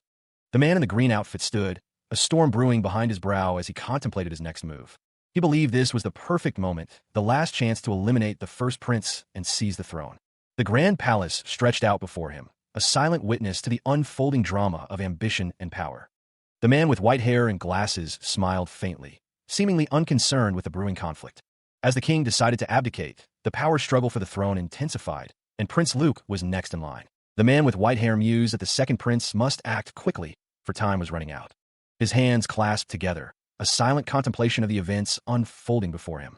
The man with white hair looked up, a flicker of surprise crossing his features as he overheard something unexpected. The information panel identified the individual as Marquis Ali Troton, a seven-circle archmage, with a cautious and potentially hostile relationship. Margrave Ariel Lewis, a six-circle high-ranking mage, is wary, seeing the Troton faction as a potentially hostile ally. Marquis Ali Troton, the highest-ranking administrator, seems happy and expectant, but something is different about him. The character on the throne questions the loyalty of those around him, wondering if they, too, are soon-to-be betrayers. A smirk plays on the character's lips as he realizes something, understanding the situation in the end. The scales of power are tipping, with the second prince holding a slight advantage over the first, but the first prince is weaker. The dark-haired character in the green jacket stands with his arms crossed, facing the light-haired character in the white shirt. The light-haired character realizes he's not just involved, but the Troton faction is as well, and they can't afford to drag this out. The character at the table warns that if the civil conflict continues and weakens the kingdom, the Croatian Empire could invade at any moment. The dark-haired character declares his intention to personally infiltrate the royal castle, dividing the operation into guerrilla and territorial units. The dark-haired character states that Marquis Vincent will fight the guerrilla warfare with him, solidifying their alliance. The table is empty. Marquis Ali Trothun nods, accepting the position of commander-in-chief, ready to lead. He was to be second in command. Marquis Lawrence, a figure of growing influence. The man with blonde hair listened intently, absorbing the implications of the statement. Adrian Lawrence considered the first prince's choice, thinking he had brought in the perfect person. Marquis Troton was arrogant and power-hungry, a dangerous combination in the current climate. As such, out of fear of losing his position within the faction, he aggressively pushed for Adrian's punishment at the last meeting. Marquis Troton had even attempted to recruit Adrian into their faction during the hunting tournament. Moreover, Marquis Troton didn't have a good relationship with Marquis Vincent, the second prince's right-hand man. Despite having only become a noble about 6 months ago, he was promoted to a non-commissioned officer. This was no different from the second prince instigating betrayal. The operation would begin in 2 days at midnight. Everyone must be fully committed and discreetly reorganize the forces of the territory, they were told.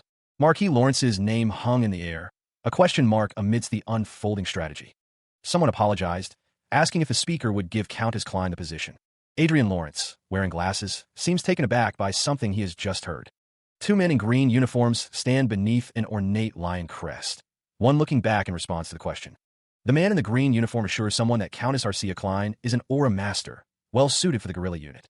Adrian Lawrence insists he is fine, but seems to be suppressing his true feelings about the situation. Countess Arcia Klein places a hand on Adrian's arm, while the woman with red hair looks on, smiling. One of the men in green uniform states that if the operation succeeds, both Marquis Lawrence and Countess Klein will have played a great role. Adrian Lawrence says that he will personally praise and reward the hard work greatly when that happens. The group stands together, the Countess's hand still resting on Adrian's arm as they look towards an unseen point. One of the men in green uniforms says goodbye, indicating the end of their conversation. The 2 men in green uniforms walk away, their figures receding into the distance. Adrian Lawrence is told not to hold back if the second prince tries to harm him, and that they will take care of the aftermath. A grand castle, its architecture a blend of majesty and imposing scale, dominated the landscape. He stepped out of the vehicle, the name Lawrence echoing in the air as the auburn-haired woman followed. The auburn-haired woman's expression remained unreadable as she approached the castle entrance. Inside, a noble woman with white hair gasped, her hand flying to her mouth in surprise. The noblewoman mused that the scale of the lord's castle was incredibly vast, like a large city. The hems of their elegant garments trailed behind them as they walked. A noble with a neatly trimmed beard wondered if this was the first time the two of them had visited this territory. The noble with the beard questioned if anything was more unpleasant than coming to one's child's home and meddling in everything. The noblewoman with white hair thought that the two of them were benefiting from having a successful son. The noble with the beard was interacting with nearby lords and completely withdrew from social activities. The noble with the beard turned his head, asking what brings them here. The noblewoman with white hair stated that she would always welcome the two of them here, but wondered if they had a reason to visit so suddenly. He overheard troubling news. A civil war was on the horizon. Elsewhere, two figures discussed Adrian's isolation and the surprising speed of information. The man with the beard revealed that His Majesty planned to abdicate. The man with the beard stated that instructions would be issued to the baronies and viscountcies before the operation began. He asked if Adrian would be at the forefront of the Second Prince faction. Adrian confirmed that His Highness Luke wanted him to be the second in command. He realized he would be standing even further ahead of Commander-in-Chief Hamilton. The man with the beard added that, in the case of Arcia, she was going to stand with the guerrilla unit. The man with the beard warned that if His Majesty's personal troops appeared on the battlefield, things would become complicated. The man with the beard looked down at Adrian, his expression unreadable. The man with the beard gave a final, cryptic instruction: do not go against them under any circumstances. Countess Arcia Klein warns Adrian that if His Majesty's personal troops appear on the battlefield, he should not go against them under any circumstances. Arcia's warning hangs in the air as Adrian considers the implications of His Majesty's personal troops. Arcia continues, stating that His Majesty is much scarier than anyone thinks and is by no means a mere figurehead, despite what happened with the Prius Republic. Any major power would have measures in place to ensure the preservation of its royal and imperial household. Adrian, now wearing glasses, acknowledges that Arcia may be right, but wonders if it could affect the general trend, even when a grandmaster is involved. Adrian's eyes widen, a bead of sweat trickling down his face as he realizes the gravity of the situation. Arcia explains that a grandmaster is equivalent to an eighth circle mage, and as far as she knows, there isn't a single grandmaster from their kingdom among the 5 who exist on the continent. A flashback shows a glimpse of Adrian's grandfather, though Adrian admits he's not sure about something. Adrian reveals that while sorting through the information of his grandfather, who used to work as a chief butler in the palace affairs, he discovered his hidden diary and found out about this fact. The diary reveals that Adrian's family has been serving the king for a really long time in the palace affairs department, but one day, their family's access to the palace was cut off. Due to grandfather's unexpected death, Adrian's father had no choice but to be forced into a risky marriage in order to support the weakened family. He pondered if his grandfather's fate was sealed by accessing the royal secrets. Adrian couldn't take his father's words lightly, understanding that he would run away at all costs if necessary. Countess Klein urged him to do so, stating that his life was more important than honor. Countess Klein remarked that it seemed like Adrian was talking about someone else. She added that since he was part of the Second Prince faction, his participation in the conflict was a given. Adrian looked surprised, stating that he wasn't planning to participate. He questioned what was happening. A man cleared his throat, announcing that Sylvia was pregnant. He then told Adrian that he was going to be a big brother, leaving him in shock. Adrian's face contorted in disbelief at the news. What? A woman sat surrounded by flowers, her expression unreadable. A character laughed maniacally, their eyes gleaming with amusement. A character grinned, revealing sharp teeth as they drank from a cup. A character stated that their father wasn't participating in the war, understanding that they couldn't help it. Marquis Ali Trot-Un posed a question to Adrian Lawrence, inquiring about the Second Prince's faction's greatest vulnerability. The Marquis awaited an answer, his expression thoughtful as Adrian considered the question. Adrian stated that the exposure of their operation was the biggest weakness. The disembodied voice emphasized that information determines victory or defeat in war. A plan began to unfold, one that involved creating a gap and allowing their intrusion.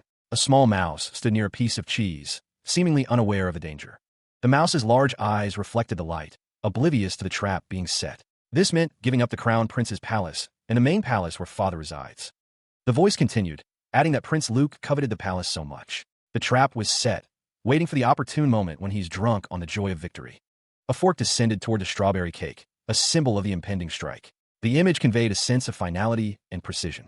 Adrian listened intently as the plan was laid out. Altogether, that'll be a siege, a betrayal, and a complete eradication, the voice declared with a sinister smile. The speaker's legs were crossed, his posture relaxed as he spoke of the Second Prince's downfall. The scene suggested a calculated and confident approach. The voice explained that in order to assert traditional legitimacy, the Second Prince couldn't afford to abandon the royal palace and throne. Adrian listened carefully, absorbing the details of the strategy.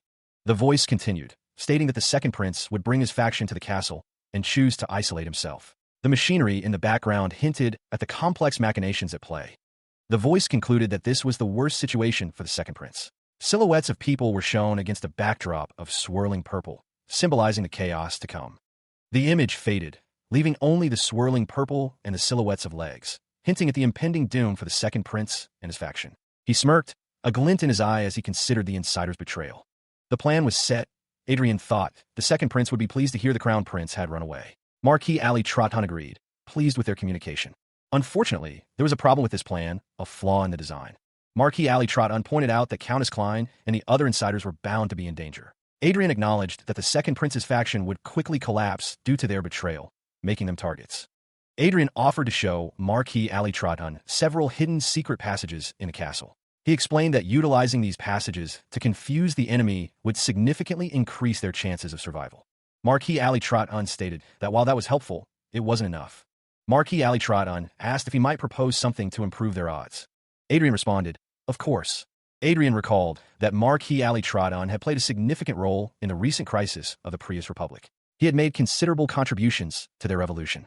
Marquis Ali Trotton explained that as a result, they promised to grant him certain rewards. It may be His Highness's operation, but Marquis Ali Trotton paused, considering his next words.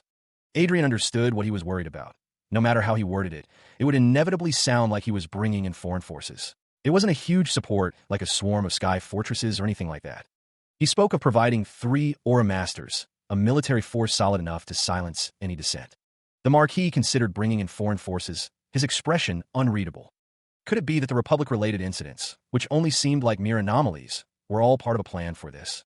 The chibi version of Marquis Ali Trotton declared that there's no way Marquis Lawrence would do anything meaningless. Adrian stood with Countess Klein, deciding to keep him in his own misunderstanding. The two shook hands, the Marquis having worked hard. Countess Klein stood by Adrian's side.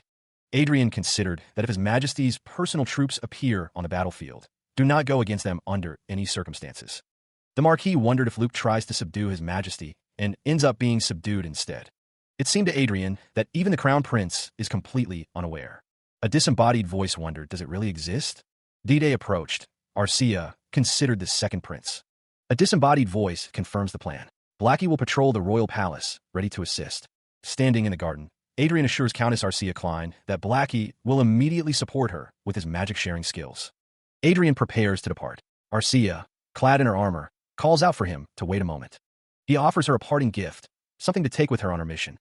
The Countess examines the cylindrical object. She wonders if it is the Holy Sword, a precious artifact. Adrian assures her that she is far more precious. The second young master admits that he is getting goosebumps from the gravity of the situation. The details of the blue and white cloak are shown.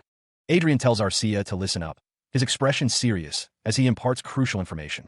He warns her that a Grandmaster may be hiding within the royal palace. If she ends up facing him, she must surrender at all costs. The second young master emphasizes that even if she falls into danger due to any other unexpected circumstances, she must surrender immediately. Arcia confirms that she understands. Arcia seeks clarification, asking if he truly wants her to prioritize her personal safety above all else. Adrian affirms her question with a simple, yet firm, yeah. A pair of lips are pursed, as if in thought or anticipation. Elsewhere, Countess Arcia Klein stands within a glowing circle, ready to depart. A figure with long, flowing hair stands with their back turned, lost in thought. You should be careful too, Sir Adrian, they think. The second young master stands with a large bird, a small smile gracing his lips. How cute, he muses. Adrian Lawrence smiles warmly, his eyes crinkling at the corners as he looks at someone out of frame. The text reads, "The great day has arisen." A man with dark hair and a sinister grin looks out, his expression promising violence. Luquin Reinhardt declares his intention to kill the incompetent first prince. A group of figures stand in formation, promising to reign as the new sun that will brighten the kingdom. The man reaches out, his expression intense and determined. Soldiers march forward, their steps echoing with the promise of war. A figure in a hood moves stealthily, their presence a silent threat. The figure stands clad in gleaming armor, its polished surface reflecting the light. The long hallway stretched out, its polished floors reflecting the light from unseen sources. The soldiers advanced, boots pounding against the floor as they moved to secure the area. One soldier lay prone, defeated, as his comrades continued their relentless pursuit. A squad of soldiers stood guard before an ornate door, weapons at the ready. With a resounding crash, a soldier kicked down the door, splintering the wood. The soldiers entered the room, weapons raised, their expressions a mix of anticipation and uncertainty. One of the soldiers reported, relaying the disappointing news. "We don't see the crown prince anywhere." A man with dark hair and a sharp gaze sensed something amiss, his expression hardening with suspicion. Surrounded by soldiers, a cloaked figure issued orders. "Secure my father?" "No, the king." Adrian Lawrence stood behind a desk as a blinding light filled the room, his expression unreadable. A figure knelt, head bowed, uttering a remorseful apology. "I apologize, father." The armored figure stood tall, framed by an ornate archway. He asked for fate to be entrusted to him. The details of his armor became clearer, revealing intricate designs and polished metal. A crowned man's face contorted in rage, his mouth open in a furious yell. The king's fury echoed, a curse aimed at someone named Luke, somewhere on the outskirts of the capital. High above, the domain troop waited in the sky fortress, a silent sentinel overlooking the unfolding events. A figure stood with arms outstretched, seemingly addressing a group of subordinates. An exclamation of surprise rippled through the ranks. Whispers spread among the men. They believed he could convince His Majesty and bring down the first prince. Luke Reinhardt adjusted his glasses, declaring that the title of Crown Prince now belonged to His Highness Luke. The commander-in-chief was told that this wasn't the time for such actions. They needed to move the squad to the capital immediately. The man with arms crossed agreed, stating that they had to do just that. The man with arms spread commanded all troops to unveil themselves and reveal their presence, their destination being the kingdom's capital, Lionel. Luke Reinhardt affirmed that it was their role to protect His Majesty the King and their next king, His Highness Luke, just as he predicted. He is asked if something is bothering him. The man with the red hair and beard looks on, awaiting an answer.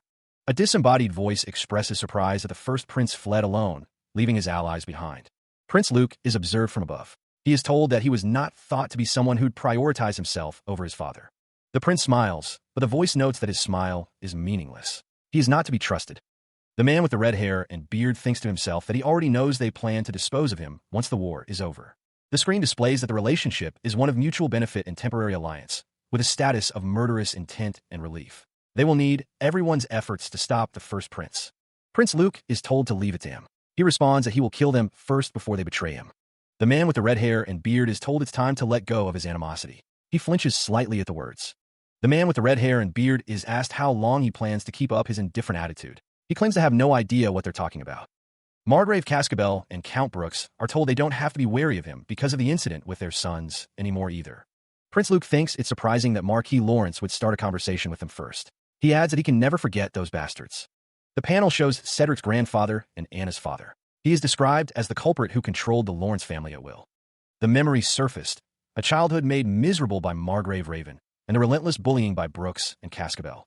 He had postponed his revenge, but his position as an insider in the Second Prince's faction allowed him to act. Prince Luke stood before his assembled men, his back to the viewer. He declared, "We're on the same side now, so let's forget what happened in the past." A red-haired man, incredulous, asked who would do such a thing. Prince Luke responded simply, "I would." A man laughed heartily, his face radiating amusement. Prince Luke stood with another man, who stated that it's never good for leadership to hold grudges against each other. The group agreed to let go of all feelings from the past and draw a future together. One man chuckled, saying that it was a good idea. A man looked on with a worried expression, his hand raised to his forehead. Meanwhile, a group of people stood in a large hall, the atmosphere tense and uncertain. A man in armor stood beside a robotic figure, declaring that everything had been sorted out. The armored man confronted an older man with a crown, stating that his era was over now, father. The old man with the crown glared, demanding that they quietly hand over the throne to him.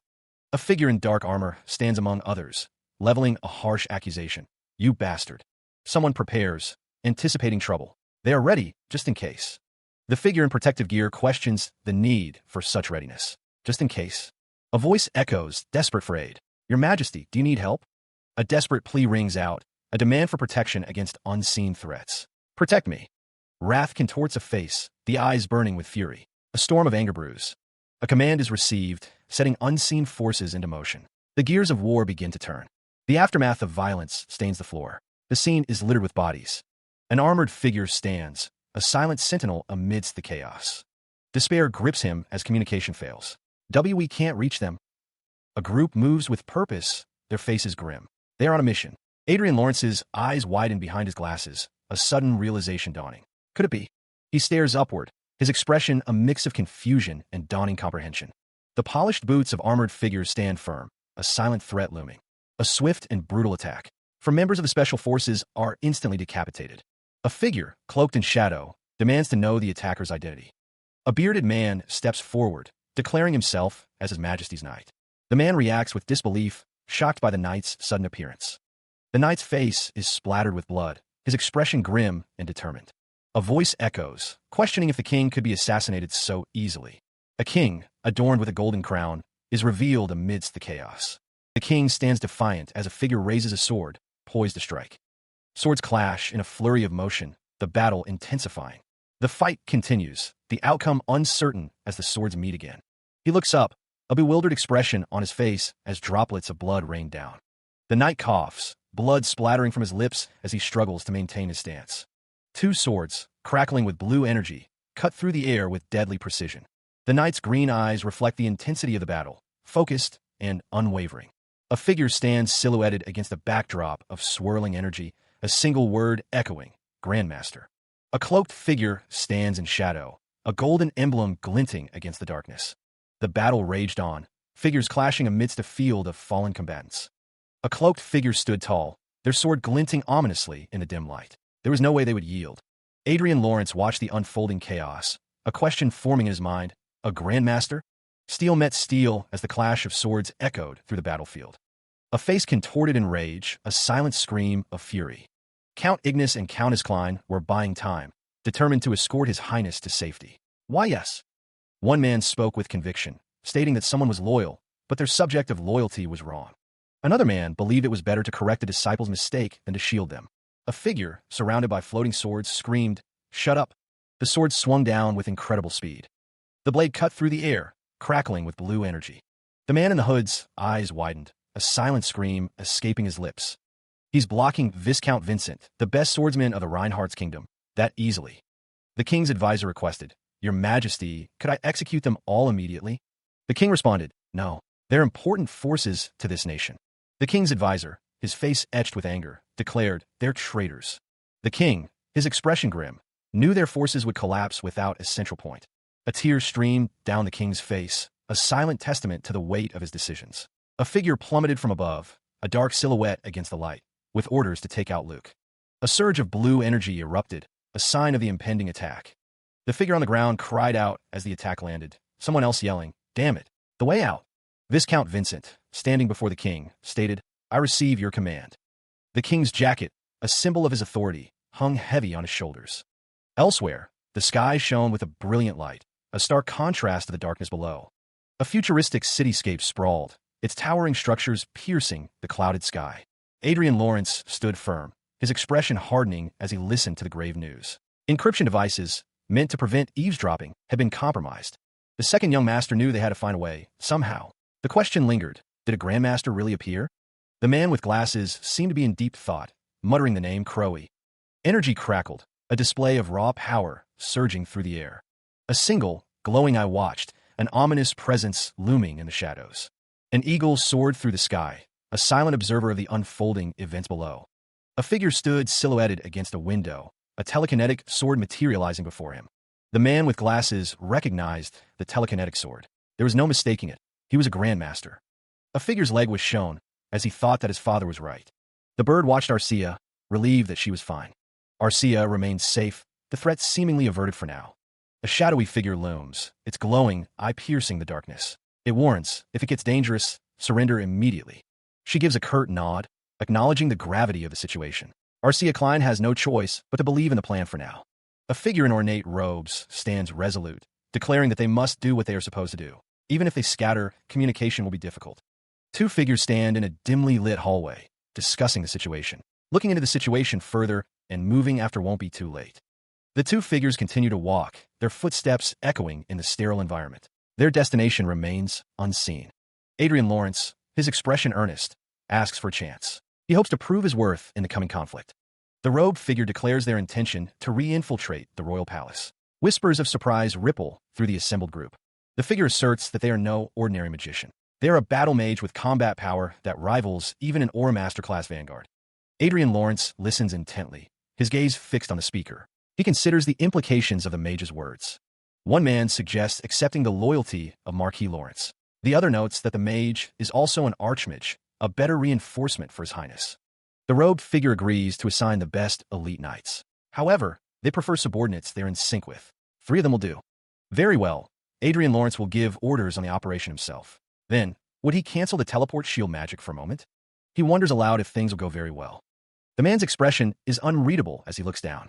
An armored figure cries out as he is sent flying backwards by an unseen force. The concerned onlookers shout, asking if their highness is all right. They realize that with 4 aura masters attacking, all they can do is block. The bearded man holds his sword at the ready, his gaze intense. The woman's eyes dart to the side, a gasp escaping her lips as she notices the incoming attack. Hitting the ground, the armored man looks up, utterly bewildered by what just happened. It is explained that a grandmaster can control up to 4 swords with the telekinetic sword. The determined man grits his teeth, his expression a mask of intense concentration. The sword glows with power, as the man thinks that he can't block this one. The brown-haired woman barely manages to block the incoming strike. The bearded man's eyes widen in shock as he looks down at the scene unfolding before him. She braced herself, a strong defense, as if her feet were rooted. A bearded man watched, a look of curiosity on his face. The armored man praised, "Dame Klein, great job." The bearded man thought she would be the easiest to take down, being the youngest. Arcia maintained her stance, a defensive knight rather than a swordswoman. Not only her individual abilities, but her equipment was special too. The sword glowed, ready for the next attack. The armored man expected this from the woman he called dibs on. That military art, that beauty. She couldn't hand something like that over to someone else. A man grinned, a sinister look on his face. Although the plan had gone somewhat awry, he was still alive. The palace was on fire. A civil war may be unavoidable, but she could turn everything around. She stood firm, the weight of her armor a familiar comfort amidst the chaos. Arcia Klein's resolve hardened as she faced the unseen threat, her expression unyielding. A sinister voice echoed, promising domination. "I shall make you mine." The enemy's armor gleamed, a dark reflection of his twisted ambition. Arcia Klein spun, her movements a blur as she evaded the incoming attack. Energy crackled around her, the air thick with magical residue. A figure with white hair unleashed a torrent of blue energy, striking down those in his path. The blue energy ripped through the air, leaving trails of blood and destruction. A man's eyes widened in shock, his face splattered with blood. His expression twisted in pain and confusion as the attack landed. 2 men in blue uniforms reacted in terror, their faces contorted in screams. The aftermath of the attack left a scene of carnage, the floor stained with blood. She delivered the sentence, her expression cold and resolute. The Countess had executed the sexual offender. Elsewhere, a man with white hair and glasses grinned, his eyes gleaming with amusement. He mused, for now 3 of them. Completed. The man's face was covered in blood, a sinister smile plastered across his face. He seemed unfazed by the violence surrounding him, almost amused. 2 figures in blue uniforms stood tall, their expressions unreadable. Beneath them, a body lay still, a pool of blood spreading across the floor. Blood trickled down her face as she heard the pronouncement. "Execution of the sexual offender," the voice declared, sealing her fate. Adrian Lawrence's face was split with another's, a sinister plan brewing in his mind. For now, 3 of them, he mused, his eyes gleaming with dark intent. A spray of blood marked the air as a figure fell. "Your Highness!" A desperate cry echoed, too late to prevent the fatal blow. The scene was a tableau of death, bodies scattered across the floor. A lone figure stood amidst the carnage, their purpose unknown. The king, Luke, looked on with a mixture of sorrow and resignation. Another man watched him, his expression hidden in shadow. The man with pink hair questioned the other's motives. Had he been pretending to be on the same side as the second prince, waiting for the right moment to strike? A monstrous figure loomed in the background as the woman in armor stood her ground. The original plan was supposed to be more complicated, but thanks to her, things were easily resolved. The woman in armor questioned why her sword had been blocked if killing the second prince was the original goal. "It's just," she began, her expression troubled. Tears streamed down the man's face, his expression a mask of anguish. He had been looking for a perfect chance to take him out himself and didn't want to hand it over to someone else. A surge of power emanates, the air crackling with unseen energy. A figure plummets downwards, caught in the chaotic aftermath. The impact reverberates, leaving fissures across the stone surface. A massive bird appears, surrounded by a shimmering, ethereal glow. The large bird looms, its presence eliciting a visible shock. Chains of light bind the creature, energy crackling around its form. The chained figure struggles against its restraints, a silent scream building. A piercing scream echoes through the chamber, a sound of pure agony. Adrian Lawrence stands tall, flanked by another figure amidst the chaos. A man's face fills the frame, his expression a mix of shock and disbelief. A mythical beast. The armored figure faces the massive bird, a silent question hanging in the air. The bird bows its head, as Adrian Lawrence and the other figure observe the scene with mounting tension. He is introduced as Marquis Adrian Lawrence. The man in the dark coat remains silent, his expression unreadable. The bird speaks, desiring a resolution before war breaks out. The profile of former Marquis Gabriel James, a grandmaster, is displayed, noting his supposed death by mana overload. The text box relays that the second Prince faction's forces are still intact, suggesting support for another royal family member in place of Prince Luke. The man in the dark coat questions the statement, declaring that it won't happen. The man with glasses states that 72 notable nobles, including Marquis Hamilton, who is leading the rebel army, are under. Armored figures stand ready, the situation escalating. The woman suggests coaxing them into surrendering. Marquis Adrian Lawrence agrees with the statement. Blood splatters as the man's face contorts in pain. The unseen figure accepts the situation. He looks on, his expression unreadable as the consequences of the coup unfold. The nobles, defeated, are bound in chains, their humiliation complete as they are moved along. Adrian Lawrence receives congratulations on his victory, though his expression suggests a deeper complexity to the situation. The second young master muses to himself, a hint of detachment in his tone as he says this isn't his. Kim Minji observes the unfolding events, recognizing the situation for what it is, a defeat disguised as victory. The text explains that the coup d'etat failed because of a young boy, barely 20 years old, and the nobles are kneeling. The coup d'etat of the second prince ended in failure, and the struggle for the throne concluded with the complete victory of the first prince. The text reveals that the first prince secretly encouraged the second prince's faction, and the punishment given to the second prince's supporters was relatively light.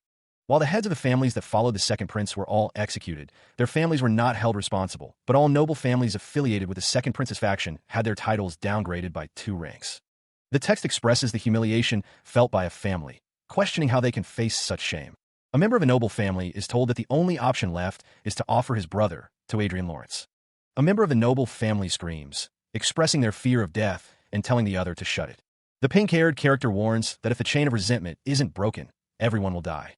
The character states that she won't kill the listener because their friends also escaped death. The pink-haired character stands before a shadowy figure with a sinister smile. The text declares that the dukedom title is granted to Marquis Adrian Lawrence. Additionally, the former territory of the late Marquis Hamilton will be granted as an extension to his existing domain.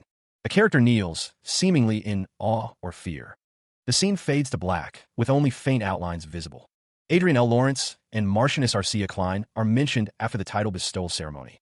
Digital screams echo through the system. I'm hungry more. The account suddenly disappeared, leaving behind a trail of errors. The system apologizes for the inconvenience, but the damage is done. More digital noise fills the void left by the missing account.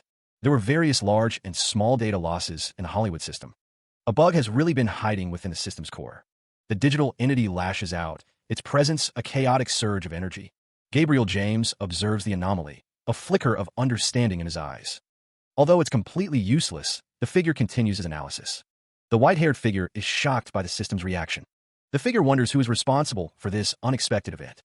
It seems that due to the error from the last system downtime, an artificial intelligence has been created unintentionally. A fist clenches, energy crackling around it. The disembodied voice muses about experiments. Gabriel James, wearing a pointed white hat, looks up, a confused expression on their face. They hold out their hand, a pixelated heart hovering above their palm. The pixelated heart pulses with a strange energy, a digital heartbeat echoing. Gabriel James considers the possibilities. If they put it into a doll, it might be useful as an errand boy in the real world. The character floats upwards, bathed in a digital glow, the pixelated heart still in their grasp. The screen displays, "To be continued," hinting at the next stage of their digital journey. Adrian Lawrence stood tall, a faint smile playing on his lips as he mused about the nature of power. Even his worst enemies were brought to their knees, begging for mercy before him. Adrian Lawrence knew how his friend were doing, and he intended for them to work together. A man cried out, begging Adrian Lawrence for forgiveness. Adrian Lawrence considered the woman before him, the most special one among the bullies. He wondered what he should do with her. Catherine was asked what she would like to do, considering she was a victim as well. She stated she was perfectly satisfied with Isabella kneeling before her. The voice commanded Adrian Lawrence to do whatever he wanted. Adrian Lawrence, adjusting his glasses, hummed softly to himself. It seemed Adrian Lawrence had come to think of something. The chibi figure asked if the animal he wanted to be made into a doll was ready. He found something suitable, The question hung in the air. What kind of beast did he prepare? The man with black hair considered his options. At first, he had planned a flying-type beast, like the black eagle. But then he thought about it again. There's nothing better than a human. A winged figure falls. The man with the white beard considered turning the body's brain into a blank slate and creating a puppet out of it. But a human, he says. The woman with pink hair wondered why he was making a choice that's unlike him. Is it a revenge? That's right. She's a villainess in his life who doesn't lose when compared to Anna or Cedric. He thought it was going to be a flying beast, but a human. Things have gotten out of hand now. But they can use a human to do complicated tasks, don't they think? The woman with pink hair asks what he means by going on about her brain or a doll. Adrian is scared. The woman with pink hair says she was wrong. The man with black hair stands over her. Please forgive. The man with black hair told her so, didn't he? He's going to make her regret being born into this world. Trapped, she cried out, begging for someone to save her from the most terrible fate imaginable. A memory surfaces, a flashback to a time when things might have been different. She laments, showing affection, wishing she had instead shown a twisted interest. Abstract shapes pulse with an ominous energy, hinting at the forces at play. The ominous energy intensifies, forming a pixelated heart with a skull inside. Geometric shapes float in the air, their sharp edges and vibrant colors creating a sense of unease. While occupied with suppressing rebellion and the victory ceremony, Everil successfully concluded the final competition. The selection process, spanning months, has narrowed to the goddess's final choice at the Holy Land, Everhill. The goddess's final choice will be made here, in this very place. The figures stand before an enormous altar. One wonders if it is a pyramid, a path to the goddess. This sacred place is reserved for the saintess and the saint alone. It is said that those who are not permitted cannot ascend. Duke Francis stands tall, his presence commanding attention in the Grand Hall. A chibi character congratulates another on becoming a duke, noting his busy life. The woman with blonde hair remarks on how boldly the man with white hair speaks to Duke Francis now. The text explains that anyone not permitted by the goddess is not allowed entry, even grandmasters or grand wizards. Only candidates who reach the altar at the top will have the opportunity to receive the goddess's grace. The stairs leading to the altar are ornate and golden, promising a divine reward. The man with white hair states that the saintess candidates gathered there should be able to climb the stairs without failing. Excluding the saintess candidates, saint, and saint candidates, there was one exceptional individual who ascended here. The man with blonde hair asks who that was, and the other man replies, Archduke Manuel Lucas, the renowned figure of their Brigham Empire. The woman with blonde hair says that it must be good for the man with white hair, coming from such a great nation, and he thinks he shouldn't have asked. The woman with white hair wonders if that old man is here to boast about himself. The stick figures on the stairs are annoying to someone. The pink-haired girl wonders what the other person is looking at, annoyed. It's Bug, who has Isabella's appearance, but is an artificial intelligence from the Hollywood system.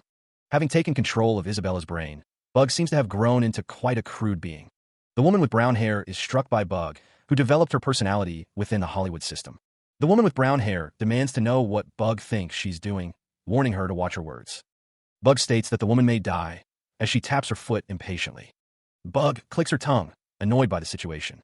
A man apologizes, saying she's a bit lacking, but he'll especially let that slide because today is an important day. He is so baffled that he's not even angry. People walk towards a large statue of Goddess. There are 14 Saintess candidates and 11 Saint candidates. Those who receive Goddess Sepia's calling are asked to step forward. If they truly possess the qualifications, the goddess will open the way. She stood among the crowd, the pink-haired girl observing the scene with a knowing smirk. The selection process had begun, the air thick with anticipation. Whispers echoed through the halls as potential candidates were considered. The pressure mounted, each woman hoping to be chosen. A woman in a sleek black dress descended the stairs, her presence commanding attention. The atmosphere grew tense as the selection neared its climax. Gasps rippled through the crowd as individuals were disqualified. Disappointment and shock registered on their faces as their hopes were dashed. The older man inquired about the likely candidate. The man with white hair and glasses confidently stated his belief that it would be the one he was sponsoring. The man with white hair and glasses, identified as Everil Barnett, acknowledged the high possibility, praising her storytelling abilities. The man in the dark suit questioned the excessive compliments. Everil Barnett insisted he was simply telling the truth, admitting they had been too arrogant. The man reflected on Everil Barnett's prideful nature and questioned his sudden change in behavior. He recalled the rumor that Archduke Lucas had a conversation with the goddess. The text revealed that not even the saintess or the saint knew what the goddess spoke about. It was the first and last time the goddess spoke for an individual throughout history. The goddess's image appeared, accompanied by a mumble suggesting that if it were someone else, the goddess might take interest, as she did with Archduke Lucas. Everil Barnett reacted with surprise, his expression a mix of shock and disbelief at the implications of the goddess's potential interest. The woman in the black dress stood alongside the woman in the white dress, the weight of the goddess's potential favor hanging heavy in the air. Her dark eyes searched upward, a question hanging in the air. Evelyn Francis? Evelyn Francis descends the stairs, a look of determination on her face. The question hangs in the air. What will she do? Her expression is unreadable, a mask of stoicism hiding whatever thoughts might be swirling within. Adrian Lawrence wonders aloud why she's already coming back down, having just started climbing the stairs. He appears troubled, a slight furrow in his brow as he contemplates the situation. The text reveals that the Francis Duchy is renouncing their position, a seismic shift in the power dynamics. A group of figures walks forward, their purpose and destination unknown, but their presence suggests a larger game at play. The blonde woman states that they got them real good, and Adrian Lawrence now understands Duke Francis's previously quite friendly demeanor. The text explains how he talked about the competition as if it were someone else's story, while it was expected that Evelyn would embark on it. The path of a goddess, the likelihood of her surpassing the other candidates to become a saintess was low as Evelyn Francis meets with another person. The blonde woman says it's a slim chance, referring to that slimy old bastard, as Adrian Lawrence listens intently.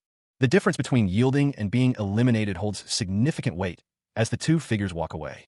Now, she will be remembered not as a candidate who was eliminated, but as one who graciously yielded her place to the other candidates for the title of saintess. The man with white hair and glasses admits he was honestly surprised because Evelyn's renunciation was unexpected. But those walking on the path of a saintess were the ones he expected: Judy Esther, Xia Lin, and Grace Heigelvin.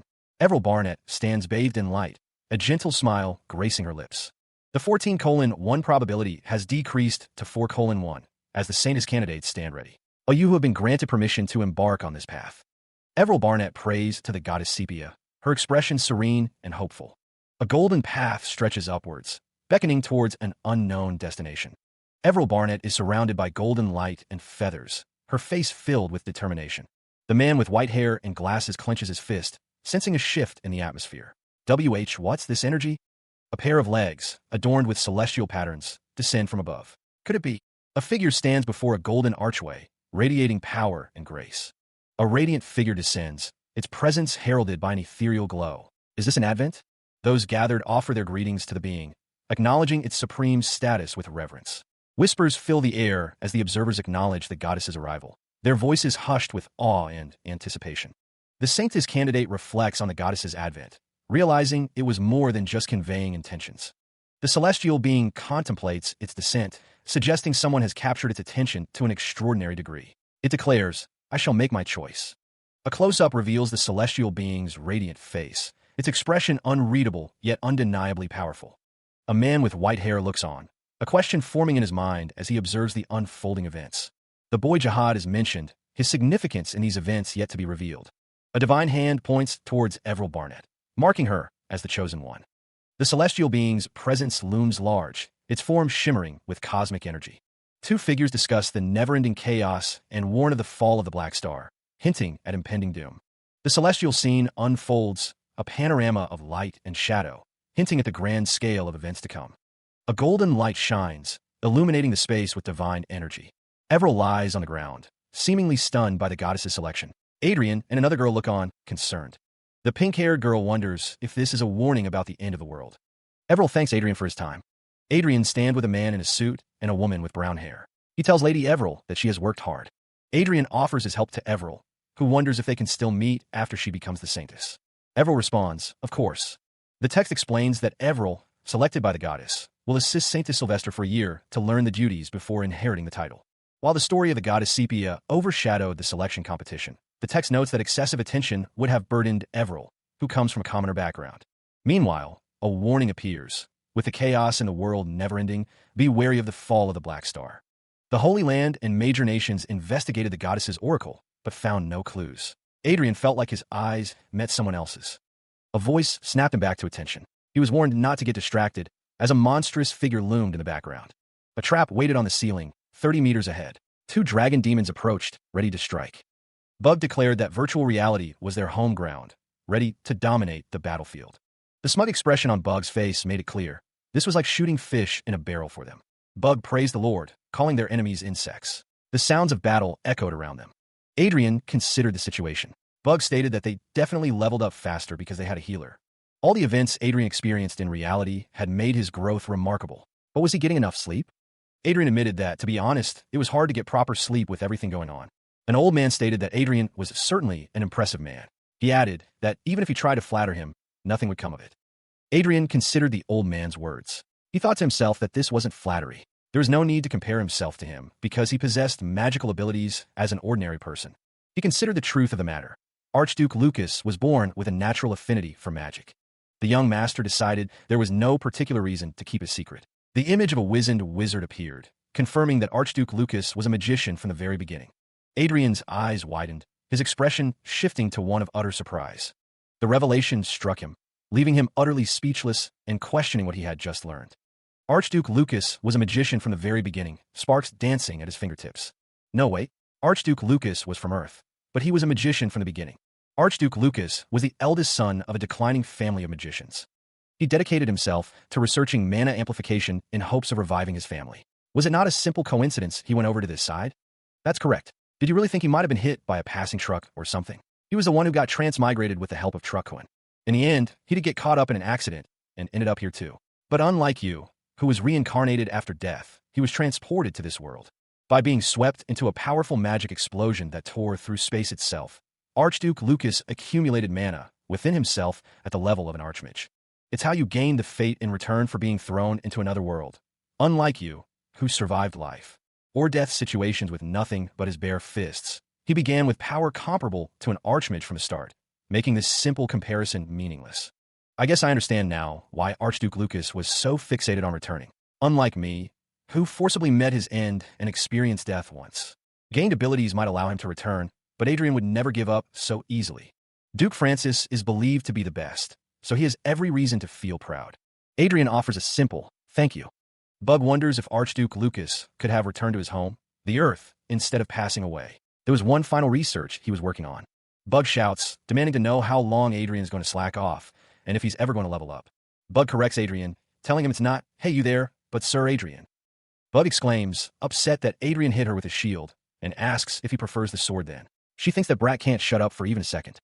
Chester still has one remaining use of the Hollywood system admin privileges. He asks if Adrian could explain what the goddess Sepia's final words meant. Judging by his reaction, Chester believes Adrian must be aware of it. Adrian can't be sure, but he has a vague idea of what it might mean. When it comes to the goddess, he has no choice but to be cautious. Chester thinks it will be better if Adrian finds the hint himself. These are the materials that Adrian already had, so there's no need to use the administrator rights. He considered why Rondell could not venture into space despite having advanced technology. Space. Now that he thought about it, up until now, he'd only been trying to survive. He investigated to find out the reason and ultimately discovered that everything boils down to Goddess Sepia. Then, doesn't this suggest that there are other planets inhabited by different forces in space, similar to Rondell? Just like the mention of a spirit garden on the moon, it's possible that the Celestials and demons also have their own planets not far away. The world was completely different from the universe to which Earth belongs. He wondered if the stars and the Milky Way visible in Rondell's sky were merely illusions, a grand deception masking a deeper truth. Ultimately, Rondell was a giant cage with restrictions. Where did the demons that frequently invaded Rondell come from? Was it a periodic entertainment sent by the goddess? No, this was a world of magic, and he must not approach it with conventional thinking. Archduke Manuel Lucas needed to break free from the preconceived notions of being an Earthling. Rather than merely observing the world beyond visually, as in past explorations, he tried approaching it through the lens of magic. Instead of a Rondell version of the Hubble Space Telescope, he equipped his craft with a mana detection device. Age of Magic 196X.XX.XX. His predictions were spot on. He observed the night sky, his mind racing with possibilities. Age of Magic 196X.XX.XX. Out of nowhere, the saint stormed into his place with the Holy Knight troop and arrested him. Age of Magic 197X.XX.XX. Apparently, he committed blasphemy by doing something that the goddess forbade. He was able to get out of it after the Emperor of the Brigham Empire donated a large sum of money. Like that, he figured out these 3 facts. First, although they can't be seen due to the camouflage effect, there are definitely 2 more. Planets in the same solar system as Rondell with similar conditions. There's no doubt about it. These are the worlds of the Celestials and demons. Second, the coordinates are arranged in such a way that travel from one planet to another is impossible. In order to invade the planets, one must directly travel across empty space, but the goddess strictly prohibits this method. Now he understood why the demons go through so much trouble to come to Rondell. Third, many of the constellations known on Earth also exist here, leading Adrian Lawrence to wonder if the constellations overlap. He thinks back, realizing Chester had said Rondell's and Earth's night skies were similar. And while observing the night sky for a long time, he felt a certain sense of disharmony. The stars in the night sky of Rondell were mirrored, with their left and right reversed compared to the night sky he knew on Earth. Mirrored? This world is deeply connected to his homeland. Perhaps this place is a world on the other side of the Earth he once knew. Chester said he wasn't sure, but that he had a vague idea. Adrian finally gets what he meant. Is the black star that the goddess spoke of referring to the planet on the opposite side of this hidden world? In other words, Earth? But what if this world is indeed the Earth's other side of the world? If that's the case, the goddess's prophecy could be interpreted to mean that a problem is arising between this world and Earth. If that's true, it would indicate a global threat. So why did the goddess choose to speak of it in such vague terms? He demanded to know what's going on. He grimaced, the throbbing in his head intensifying with each passing moment. A surge of energy crackled around him, the air shimmering with unseen power. The energy coalesced into a blade of pure light, humming with contained force. A figure stood, bathed in light, offering encouragement to level up. Adrian's head continued to spin, the prophecy weighing heavily on his mind. A voice called out, concern lacing the words, "Sir Adrian." A massive, shadowy figure loomed, its presence radiating palpable menace. A burst of energy erupted, a protective barrier forming against the encroaching darkness. The ally declared it was too late to dodge, casting a binding spell. A powerful shield materialized, a desperate defense against an unseen threat. The ally apologized, determined not to let their experience points fall. He leveled up, the achievement displayed prominently as the ally looked on. He was being transported to a secret space made by God Ariel. Valactarnus, a named monster, had been summoned. Adrian stood with a white-haired figure, the summoned monster looming. While in any case, all he can do is always keep trying. After all, his path is already set. A voice echoes, declaring, "Let's go." A grand throne room stands in silent anticipation. A figure kneels in supplication before armed guards. A sinister smile spreads across a man's face. Tears stream down a face contorted with rage as a vow is made. "I'm going to kill you." A scream pierces the air, promising revenge at all costs. Blazing energy crackled, the air itself seeming to ignite with raw power. The force intensified, a swirling vortex of heat and light building to a crescendo. He unleashed the energy, a torrent of blue and white power surging forward. The impact reverberated, shaking the very foundations of the surroundings. Adrian Lawrence stood amidst the chaos, his expression unreadable as the energy dissipated. The world seemed to warp and distort, reality itself bending to an unknown force. A monstrous roar echoed, signaling the arrival of a terrifying, fiery beast. The fiery monster bellowed in rage, its form wreathed in flames and fury. The ground trembled as the monster's power surged, a destructive force unleashed. Elsewhere, a lone figure stood in a desolate landscape, dwarfed by the vast expanse of blue and white. The monster roared its challenge, declaring its dominance over all before it. The fiery monster, Valactarnus, unleashed a deafening roar. Elsewhere, Adrian Lawrence stood firm, his staff planted amidst swirling flames. A surge of pure energy began to coalesce, forming a blinding vortex. The concentrated power slammed into Tarnus with explosive force. The force of the impact reverberated, causing someone to cry out in pain. Tarnus was indeed a formidable monster, a raid boss of significantly higher caliber. The difficulty level far surpassed the Death Knight they faced at level 200, leaving one to wonder why. Falling through the air, Adrian Lawrence felt strangely confident, almost invincible. A figure with a shield braced for impact as a wave of fire crashed against their defenses. The health bar of Valactarnus showed a significant, but not devastating, reduction. Tarnus roared again, the sound echoing with rage and defiance. The monster's massive fist clenched, ready to deliver another devastating blow. He stands alongside his companion, a faint question escaping his lips as the battle concludes. A system message appears, confirming their victory. They have successfully subdued the named monster, Valactarnus. Adrian and his companion stand amidst the fading light of the arena, the implications of their victory hanging in the air. Had the named monster forfeited? Another system message appears, stating that the conditions for opening the next area of the Magic Tower have been met. Manuel Lucas's 9th floor Magic Tower is opening. Everil Barnett floats nearby, observing the pair. "You've worked hard." Adrian turns to Everil, who continues, "I see. You must have been watching." Everil responds, "Yes, Tarnus was no match for you two. Honestly, I was surprised." Everil continues, admitting that they thought it would be an extremely tough battle, but warns, but it won't be so easy next time. Everil floats between Adrian and his companion, their expression thoughtful as they consider the implications of the battle. Everil states, "I'm not greatly worried about that." Adrian listens intently. As Everil explains, "I felt it for sure in this battle, that extremely trained teamwork produces a synergy effect beyond imagination." Everil concludes, "I told you to. She's no different from a human, and the possibility of her growth is limitless." A message appears, indicating that someone will continue to grow. Everil Barnett considers her successor's growth, feeling both sad and joyful.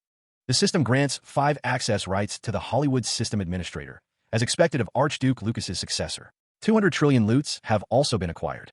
The Union Bank account is additionally registered on the terminal. The Sky Fortress Aegis and 2 automatic Vanguard units of the Aura Masterclass have been acquired. The Information and Assassination Organization, Blue Moon, will be incorporated under command. The underground base, Hecate, has been acquired, and the 8/4 Circle has been formed. A white-haired man lies in bed, a strange device over his eyes. A message declares, "We greet the master of the full moon." Meanwhile, a group of people stand in a room, their attention focused on something unseen. 2 men stand together, one cloaked and masked, the other in a blue jacket. The white-haired man smiles smugly. Reinhardt's kingdom's capital city, Lionel, stood as a beacon of power and tradition.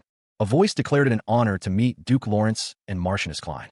Marco, head of the Planning and Coordination Office, spoke of a skilled chef and offered a meal to the kingdom's greatest couple.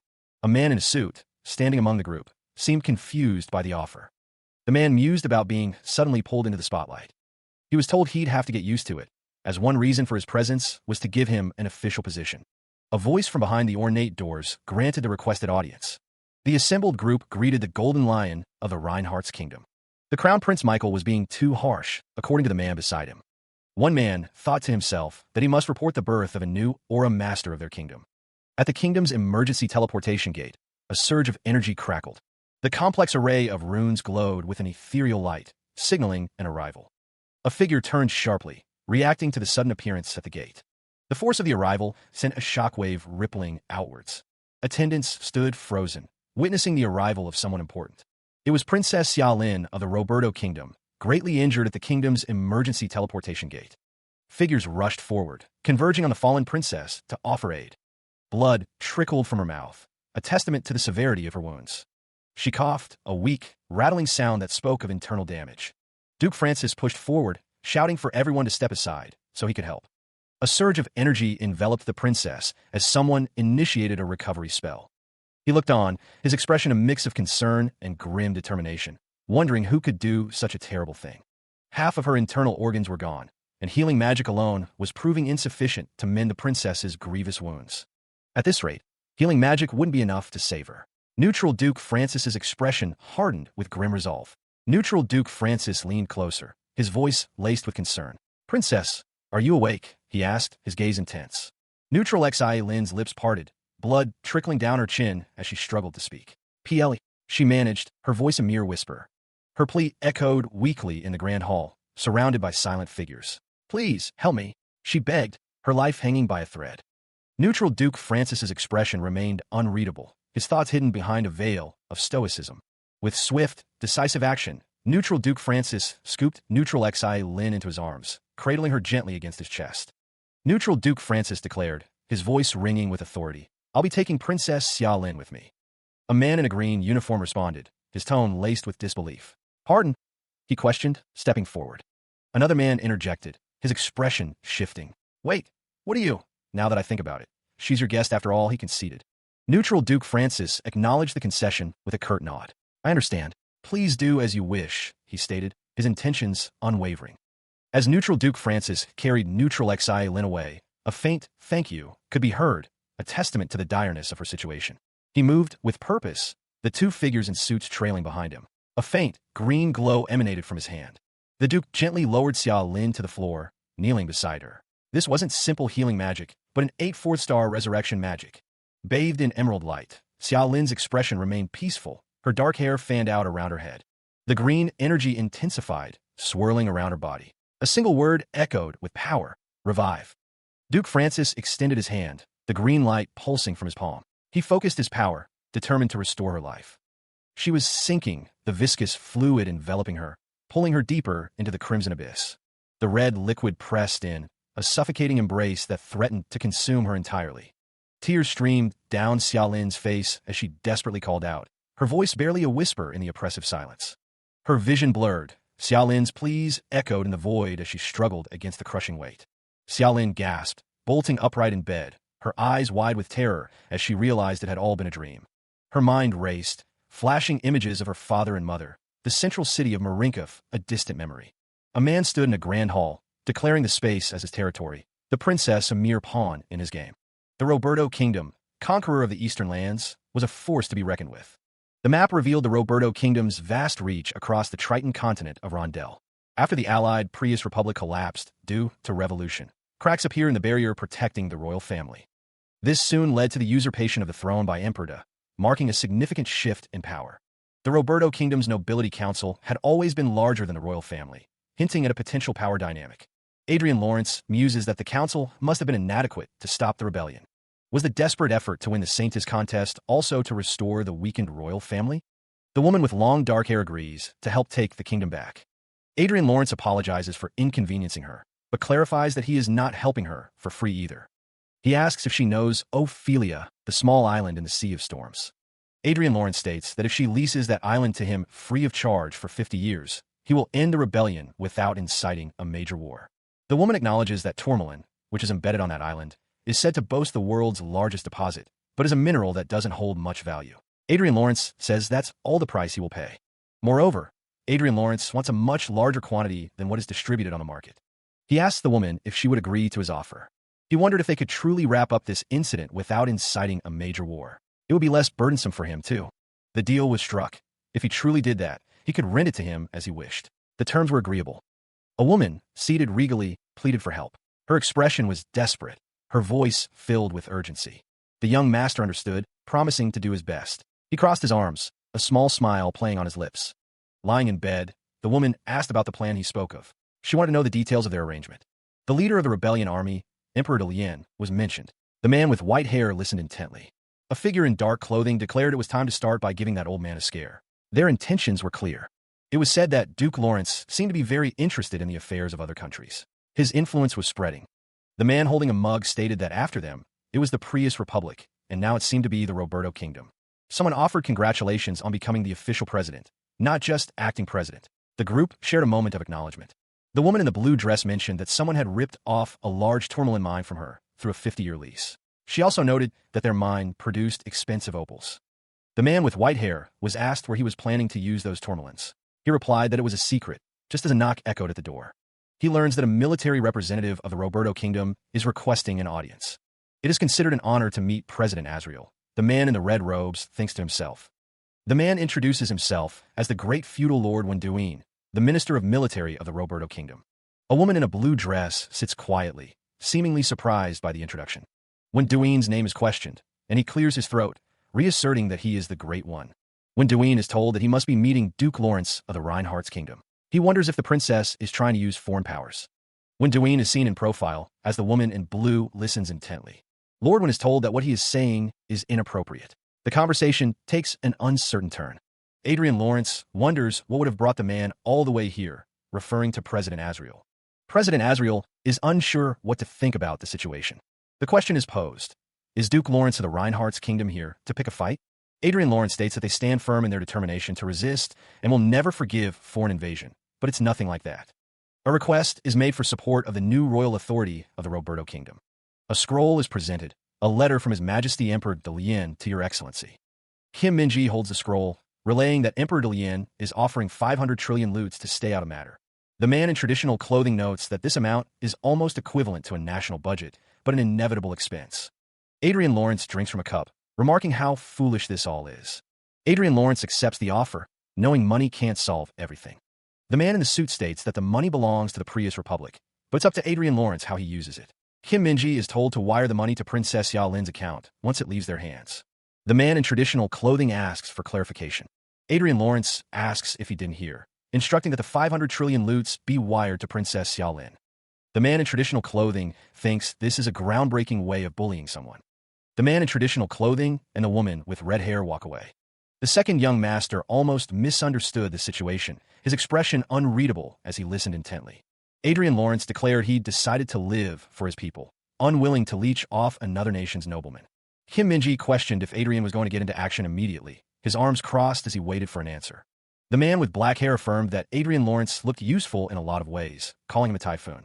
Adrian Lawrence, standing on the balcony, found the comment flattering, a slight smile gracing his lips. The man with black hair found Adrian's response was not a compliment, chuckling at the situation. Elsewhere, a distant view of a traditional building, perhaps a temple or palace, hinted at the scope of their ambitions. The woman in the blue dress asked what Adrian Lawrence was planning to do now, her expression a mix of curiosity and concern. Adrian Lawrence stated that, for now, he planned to shake things up, believing a rebellion driven solely by self-interest lacked trust. Kim Min-ji agreed that trust doesn't exist in a group formed through betrayal, confident that even a small spark would ignite internal division. Adrian Lawrence affirmed that they had the perfect talent to create such internal division, as a figure appeared, asking if they had called for him. Sir August, a mental elemental user, clasped his hands, a faint smile playing on his lips. The woman with braided auburn hair stared ahead, lost in thought. Brainwashing, she mused, was a piece of cake for him. One of the figures, impatience lacing their tone, declared that they should get this over with, wasting no more time. A grave report reached the ruler, military minister, when claims rebellion is treason. They are advocating for Princess Xia Lin's enthronement. Red butterflies fluttered around a face as the gravity of the situation became clear.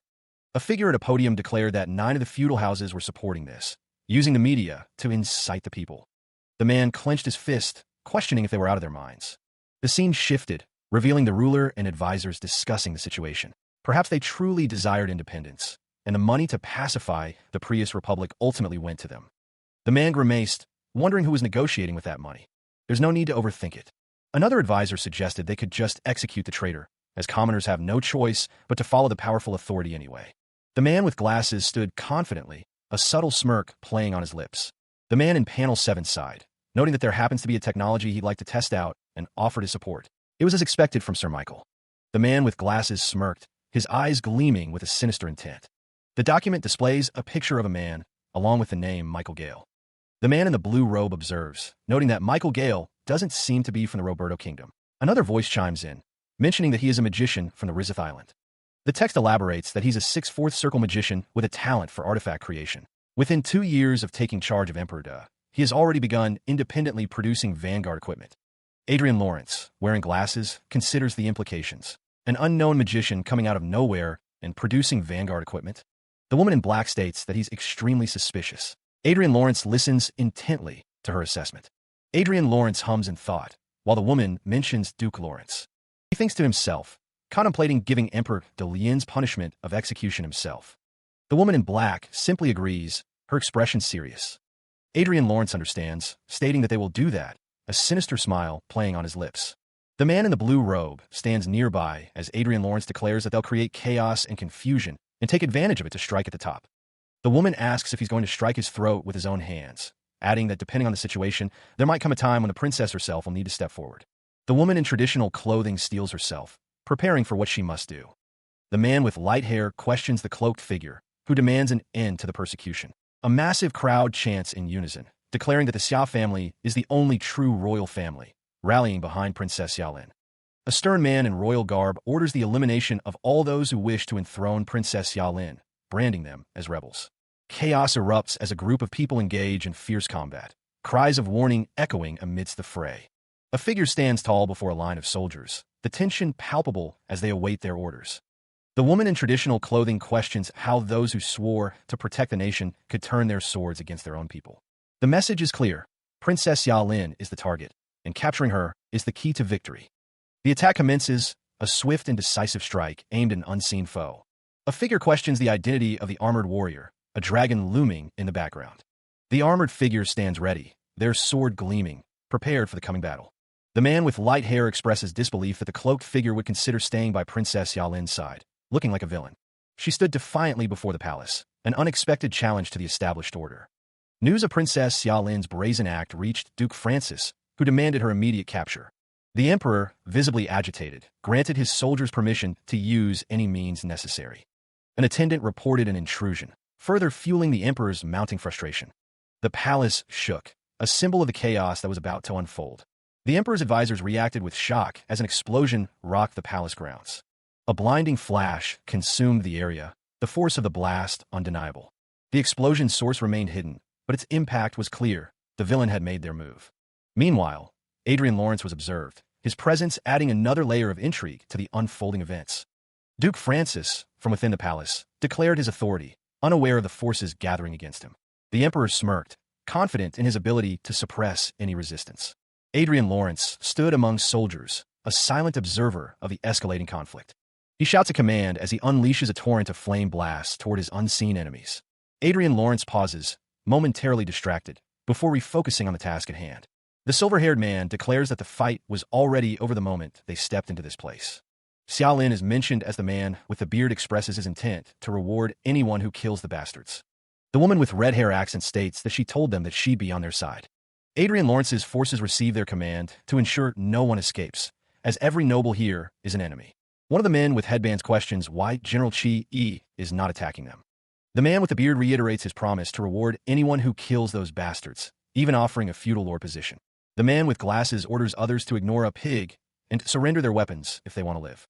The sound of clashing metal echoes as swords are drawn, signaling the start of another skirmish. The scene shifts to a courtyard where a group of people are gathered, with one character expressing disbelief at the situation. One of the characters remarks that others must be taken aback by unrelated people meddling in their affairs. He smirked, his expression suggesting a mix of amusement and confidence as he walked forward. The man in robes lamented that if Princess Xia hadn't come to him covered in blood, he would have been able to keep his throne.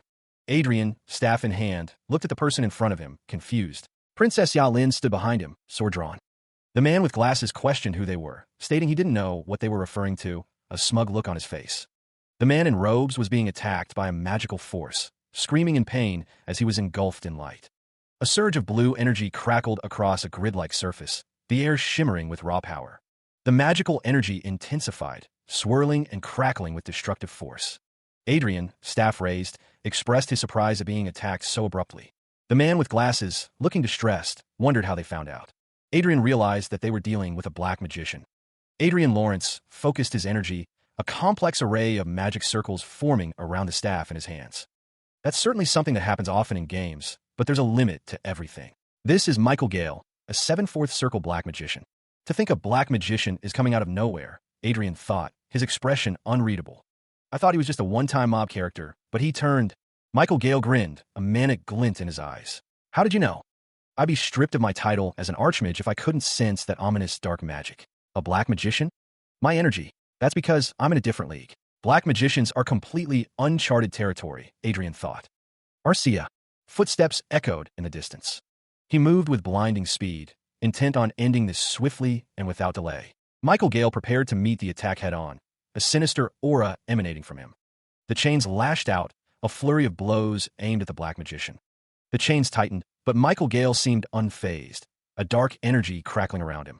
The chains struck true, impacting with a resounding crash. A sickly green energy flared, a counterattack forming. Michael Gale grunted, enduring the pain as the chains continued to strike. Dark magic swirled around him, a defense against the relentless assault. Meanwhile, Xiaolin watched the battle unfold. When Duyin mused on meeting people like them in this place. Michael Gale, a sinister smile playing on his lips, declared that he couldn't let that happen. The dark magician was surrounded by a swirling vortex of purple energy, as when Duyin looked on. Xiaolin remained stoic, her gaze fixed on the unfolding conflict. The battlefield erupts as the enhanced Vanguard system activates. The Vanguard descends, its movements a blur of lethal precision. A close-up reveals the implantable enhanced Vanguard system. The Vanguard's power stems from extracting and implanting the essence of high-ranking knights. The armor-type Vanguard boasts a 50% higher output and 30% faster reaction speed.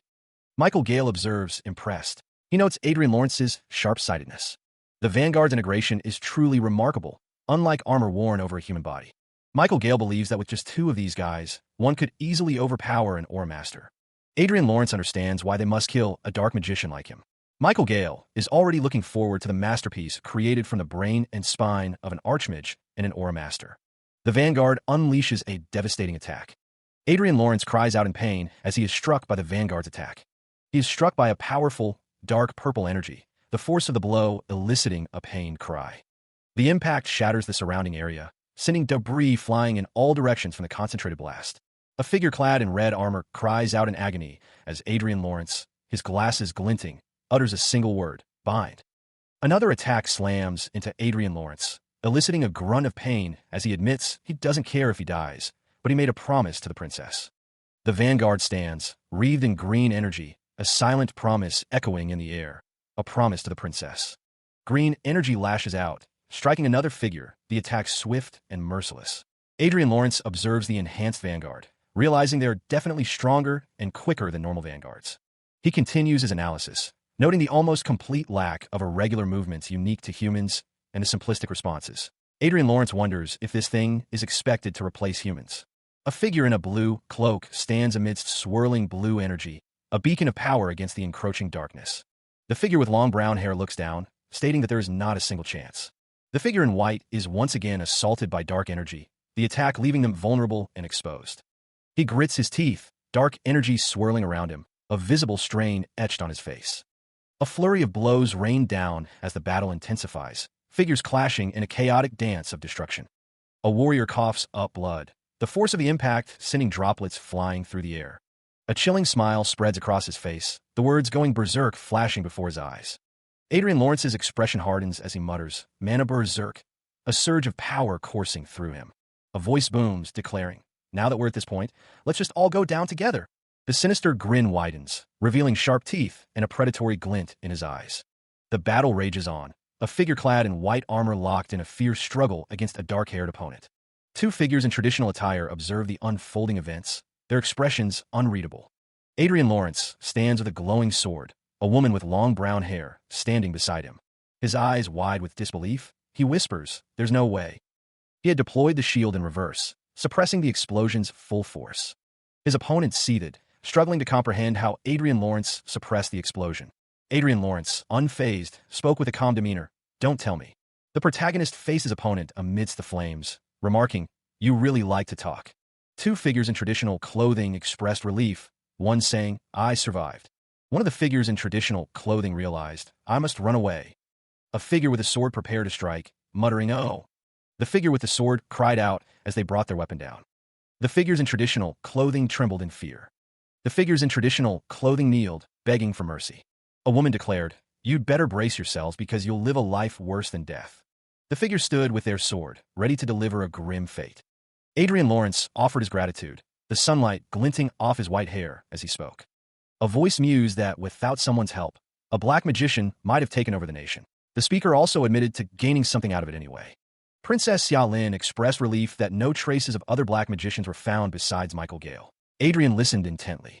The princess considered that disasters always followed whenever a black magician appeared in history. She resolved to look into the goddess's oracle as well.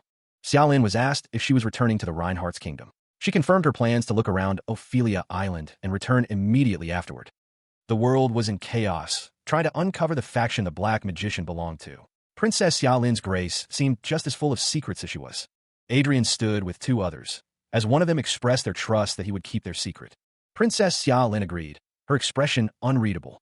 Xia Lin vowed to keep all the kindness that his grace had shown her and cherish everything she saw as her own memories. Adrian stood with another person, the atmosphere thick with unspoken words. Princess Xia Lin walked away, leaving behind an air of mystery. Sweat beaded on his brow as the man questioned if he truly had to proceed. The man with glasses smiled, his expression unwavering as he gave the order, "Yes, do it." The scientist stood in the lab, bathed in an eerie green glow as the process began. Energy crackled around the core, building in intensity as the experiment reached its peak. With a violent burst, the core shattered, sending shards of energy and glass flying in all directions. The scientists reacted with dismay, realizing their efforts had failed, costing them a fortune in an instant. Despite the setback, the work continued, hands meticulously manipulating the delicate components. Meanwhile, a note from Archduke Lucas revealed that a portion of the Force Engine's core material could be replaced with a tourmaline. Adrian considered the economics of Vanguard equipment. The cost of diamonds used in crafting alone accounted for half the production expenses.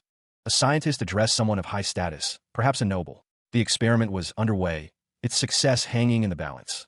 An authoritative voice urged the scientists to continue their work. He insisted that success was absolutely possible, challenging any doubts. The experiment reached a critical stage, energy crackling and converging with visible force. The magicians, burdened by the stress of watching vast sums vanish daily, had even begun to suffer from hair loss. 2 trillion was the amount, nearly burned through as the experiment reached its climax. The scientists celebrated wildly. The experiment was a success, the culmination of planning and effort. 852 carats of tourmaline. The man in the suit expressed his relief and joy at the outcome. Adrian considered the implications. The newly released Fencer 1.5 was poised to sell exceptionally well. The king decreed that the price of the newly released Fencer 1.5 should be increased. The success of the Fencer 1.5 led to a summons to the royal palace, potentially monopolizing the domestic vanguard industry. He believes that the Royal Magic Tower's development team will feel a sense of crisis. The second young master actually believes he's sparked a fire of competition. That only applies when there's a certain level of competition, don't you think? Compared to last month, the Heinz Magic Tower's sales plummeted by 90%, but the Lawrence Magic Tower saw a surge of over 150%. With that data, it's understandable the king himself had to step in. He can't help it then. After all, he can't make enemies of the royal family. Equipment and its key components? Are you suggesting that you'd increase profits through exports in return for decreasing your domestic sales? This month, the number of contracts for the Royal Magic Tower dropped by 60%. The woman with brown hair bows slightly. The sound of something being struck echoes in the room. While I'm at it, I was going to clean up everything that might pose a problem to you before I hand over the throne. But Duke Lawrence is such a troublemaker. The stronger the power of the nobility, the harder it is for the royal family. Then, we could just grow as well. I don't wish to become a ruler who gets in the way of my subjects' growth. People are cunning. When they gain power, they inevitably covet even higher positions. For now, we can rest easy because our royal isn't he a great figure who elevates. Family and supporting forces are strong, but we don't know what will happen to those forces in the future. After all, nobles always tend to align themselves with those who hold power. The king stands before Michael, questioning if he is not the target of power. Another figure stands by, listening intently to their exchange. The king elaborates, suggesting that the world offers many places to direct one's thirst for power. He believes that desire can be directed elsewhere. Michael, with a hand to his chin, is taken aback by the king's words. He exclaims, "Good heavens, Michael." Michael warns that they mustn't underestimate the Croatian Empire. He notes their current struggles, but emphasizes their centuries-long imperial status. The king states that he believes it would be best to accelerate his abdication. He claims that Michael underestimates the strength of the Reinhardt's kingdom. Tension hangs heavy in the air. The figure with the sword accuses Michael of crossing the line. He addresses him as Your Highness, the royal crown prince. Michael smirks, acknowledging that he is the king's shadow. The figure with the sword asks Michael if Duke Lawrence told him something, noting that he isn't even startled. Michael confirms that he is quite close to him.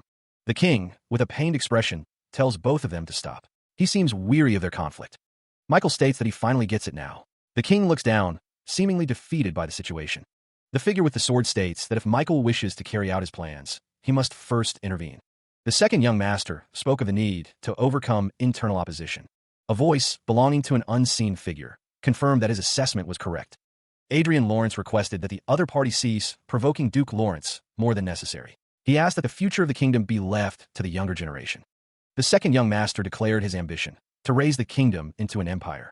A sinister smile spread across Adrian Lawrence's face as he considered his grand design. Meanwhile, a figure ran through a futuristic cityscape, the sounds of their footsteps echoing in the night. The running person moved with purpose, their destination unknown but their intent clear. The sounds of pursuit grew closer as the figure continued their desperate flight. The running person's eyes widened in shock, their breath coming in ragged gasps. The futuristic city blurred around them, a kaleidoscope of lights and impossible structures. The city's architecture seemed to defy gravity, a testament to advanced technology. The running person paused, gazing at the cityscape with a mixture of awe and trepidation.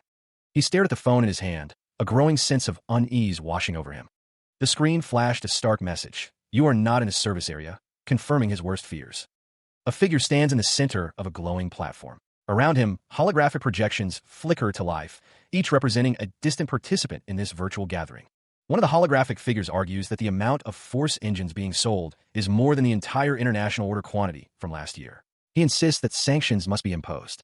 The holographic projection identifies himself as André de Croizon, Crown Prince of the Croizon Empire. He suggests that pressure from those present could easily resolve the issue.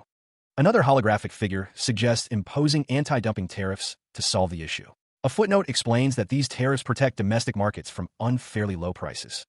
The holographic figure questions whether anti-dumping tariffs are ultimately imposed by the country purchasing the goods.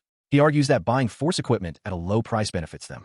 The discussion continues, with one participant stating that the countries purchasing Vanguard equipment are those with mediocre national power anyway. The man in the center asks if they're being asked to put pressure on other nations to extort their money, his expression hardening. A holographic figure with blonde hair and a blue cloak stands with her arms crossed, listening intently to the unfolding debate. The holographic figure with blonde hair finds it unbecoming that another figure is taking sides. She doesn't think Duchess Riverdale needs to be there. The other figure questions her right to judge. The holographic figure, Marchioness Cordelia Winfred, master of the second largest magic tower of the Brigham Empire, asks them to stop. One of the holographic figures admits that she personally finds it difficult to accept the Crown Prince's opinion, clearing her throat. The holographic projections detailed the economic sanctions, calling the pressuring of foreign countries an unacceptable illegal act. The situation was definitely going too far, one of the figures in the projection thought with frustration. The red-haired figure stood in a vast chamber, declaring that their side was at a huge loss because they weren't being hurt by the sanctions. The figure sneered, mentioning the Reinhardt Kingdom and Duke Adrian L. Lawrence with disdain. The unseen figure expressed their frustration, questioning if they should just sit still and let this slide. The red-haired figure ordered someone to contact Count Triss immediately, their expression firm. The red-haired figure vowed to show the Croydon Empire what happens when they are ruffled, but the wrong way. A sinister smile spread across the red-haired figure's face as they considered their next move. The white-haired figure reported that approximately 2 hours ago, at around 2:30 p.m., the Viscounty of Piran collapsed, and the perpetrator was Count Triss, a Margrave of the Croydon Empire. The question arose, who launched a surprise attack, deploying 200 vanguards to swiftly seize the Lord's castle? The Croydon Empire denied involvement, claiming it had nothing to do with the attack, as a meeting took place. Such shamelessness, indeed. How could a Margrave move troops without the Emperor's direct orders? The noble declared that this was clearly the Empire's provocation. The Croydon Empire's misconduct, he added, had become an annual occurrence. But this time, it was far worse than usual. Had something happened behind the scenes to provoke them? The speaker suggested resolving it by involving allied nations to submit a protest against the Empire. Duke Adrian L. Lawrence listened intently. The Duke acknowledged that he understood the situation, his expression thoughtful as he considered the implications. Another noble apologized, suggesting an eye for an eye, a tooth for a tooth, his expression suggesting a desire for retribution. The Duke questioned if they weren't just returning the favor that had been done to them. What was the problem with that? He was aware that his disposition differed greatly from the previous king's, a subtle smile playing on his lips. The Duke was told that he was understood, and that Margrave Triss would pay thoroughly for his crimes. The nobles expressed their grace and highness. A plea was made to reconsider. From now on, the Reinhardt Kingdom would no longer. The noble stated that they would spinelessly laugh off the threats from the Croydon Empire, his expression one of disdain. The Duke's hands rested on the table, his fingers interlaced as he listened to the unfolding discussion. He sat at the table, the weight of the kingdom's future heavy on his shoulders. The consequences of provocation were clear. The man with blonde hair seemed to think it was a simple matter. Just accept it, he mused. Two men sat in discussion, the fate of the kingdom hanging in the balance. The tension was palpable. Adrian Lawrence smirked, stating that they couldn't go around making problems thoughtlessly. Heavy footsteps echoed through the halls. Someone was about to be introduced to them all. The announcement came. This was the 6th Grandmaster of Rondell, former Marquis Gabriel James. The man with blonde hair revealed that there was a Grandmaster in their kingdom too. Furthermore, restrictions would be lifted. The announcement was met with surprise. Was this how he debuts? One wondered aloud. Meanwhile, as city burned, the Croydon Empire's forces demanding everything. This place was now their land. The soldiers in red stood their ground. It was a chance to dominate, but the Reinhardts were cowards, they sneered. A figure approached, shrouded in shadow. Was it a grandpa, one wondered? The soldiers scoffed, surprised that only one old man had been sent. It was too much, sending a lonely figure. A man with dark hair taunts someone off-panel, calling them grandpa, with mocking laughter. The Croydon Empire's Margrave Triss territory is shown, a grand building dominating the landscape. Adrian Lawrence sits across from the dark-haired man, who claims taking Reinhardt territory was easy due to their inaction. The dark-haired man believes the Reinhardt Kingdom won't risk an all-out war, predicting only a half-hearted attempt. A figure stands with arms crossed, identified as Count Triss of the Croydon Empire. Adrian Lawrence listens as the dark-haired man suggests they should at least give something to the Crown Prince. The dark-haired man explains that the Piran Viscounty has been reclaimed, but their forces were nearly annihilated in the process. The man with dark hair is shocked to learn the enemy was only one Grandmaster, as he moves a chess piece. Adrian Lawrence and the dark-haired man discuss the Reinhardt Kingdom having a Grandmaster, something they've never heard of. A figure stands in a room filled with light rays, possibly the Grandmaster they are discussing. Rumors spread that it was the late Marquis James, who was believed to have died long ago. The idea was dismissed as ridiculous. An older man, seemingly a lord, turns sharply, his expression a mix of surprise and alarm. Something has caught his attention. Intruders are detected, with 5 sky fortresses and 300 vanguard from the kingdom of Reinhardt teleporting in. 2 individuals infiltrated the Lord's castle. The older man's eyes widen, a clear sign of panic setting in. He is accompanied by a blonde-haired person. 2 intruders, appearing to be special forces, are approaching the Lord's office at high speed. Vanguards are Ludis, Aura, and Marcy's are deceased. The older man cries out, calling the other person father. He urges them to evacuate, concerned for his mother and elder sister. The blonde-haired person insists that they have no other choice but to hurry. Footsteps echo as they flee. A sudden explosion rocks the castle, sending debris flying through the air. Meanwhile, Adrian Lawrence is asked where he thinks he's running to. His title, Duke Lawrence, is called out. Someone argues that just because they invaded a border territory, it doesn't justify attacking the castle. Adrian Lawrence retorts that they attacked first. Duke Lawrence and Marcianus Klein are mentioned. The question is posed, are the Reinhardts waging war against the Croatian Empire? Duke Lawrence states that there's no reason they can't, but he wonders what the certain fact is more certain than whether there will be a war. He thought to himself that he would die before anything even happened. The second young master's smile widened, as a woman watched him with concern. A wave of terror washed over the onlookers as the situation escalated. The Croatian Empire's provocation had become an annual event, it seemed. The Reinhardt kingdom responded with unexpected force, reducing Count Trist's territory to ashes overnight. The Reinhardt kingdom had appointed the Grand Master, now Duke Gabriel James, as the commander of the eastern border. Someone wondered if the Reinhardt bastards had lost their minds. A man in military uniform wondered why they were acting this way suddenly. It seemed that, unlike the previous king, he planned to take a hardcore approach. Someone thought he was such a dark-hearted person, and that Adrian Lawrence and the First Prince's combo was dangerous. The man with red hair stood with Adrian Lawrence, his expression grim. Before that slit-eyed guy officially takes the throne as king, he needed to do something about it. A device is being held, its screen glowing with an unknown purpose.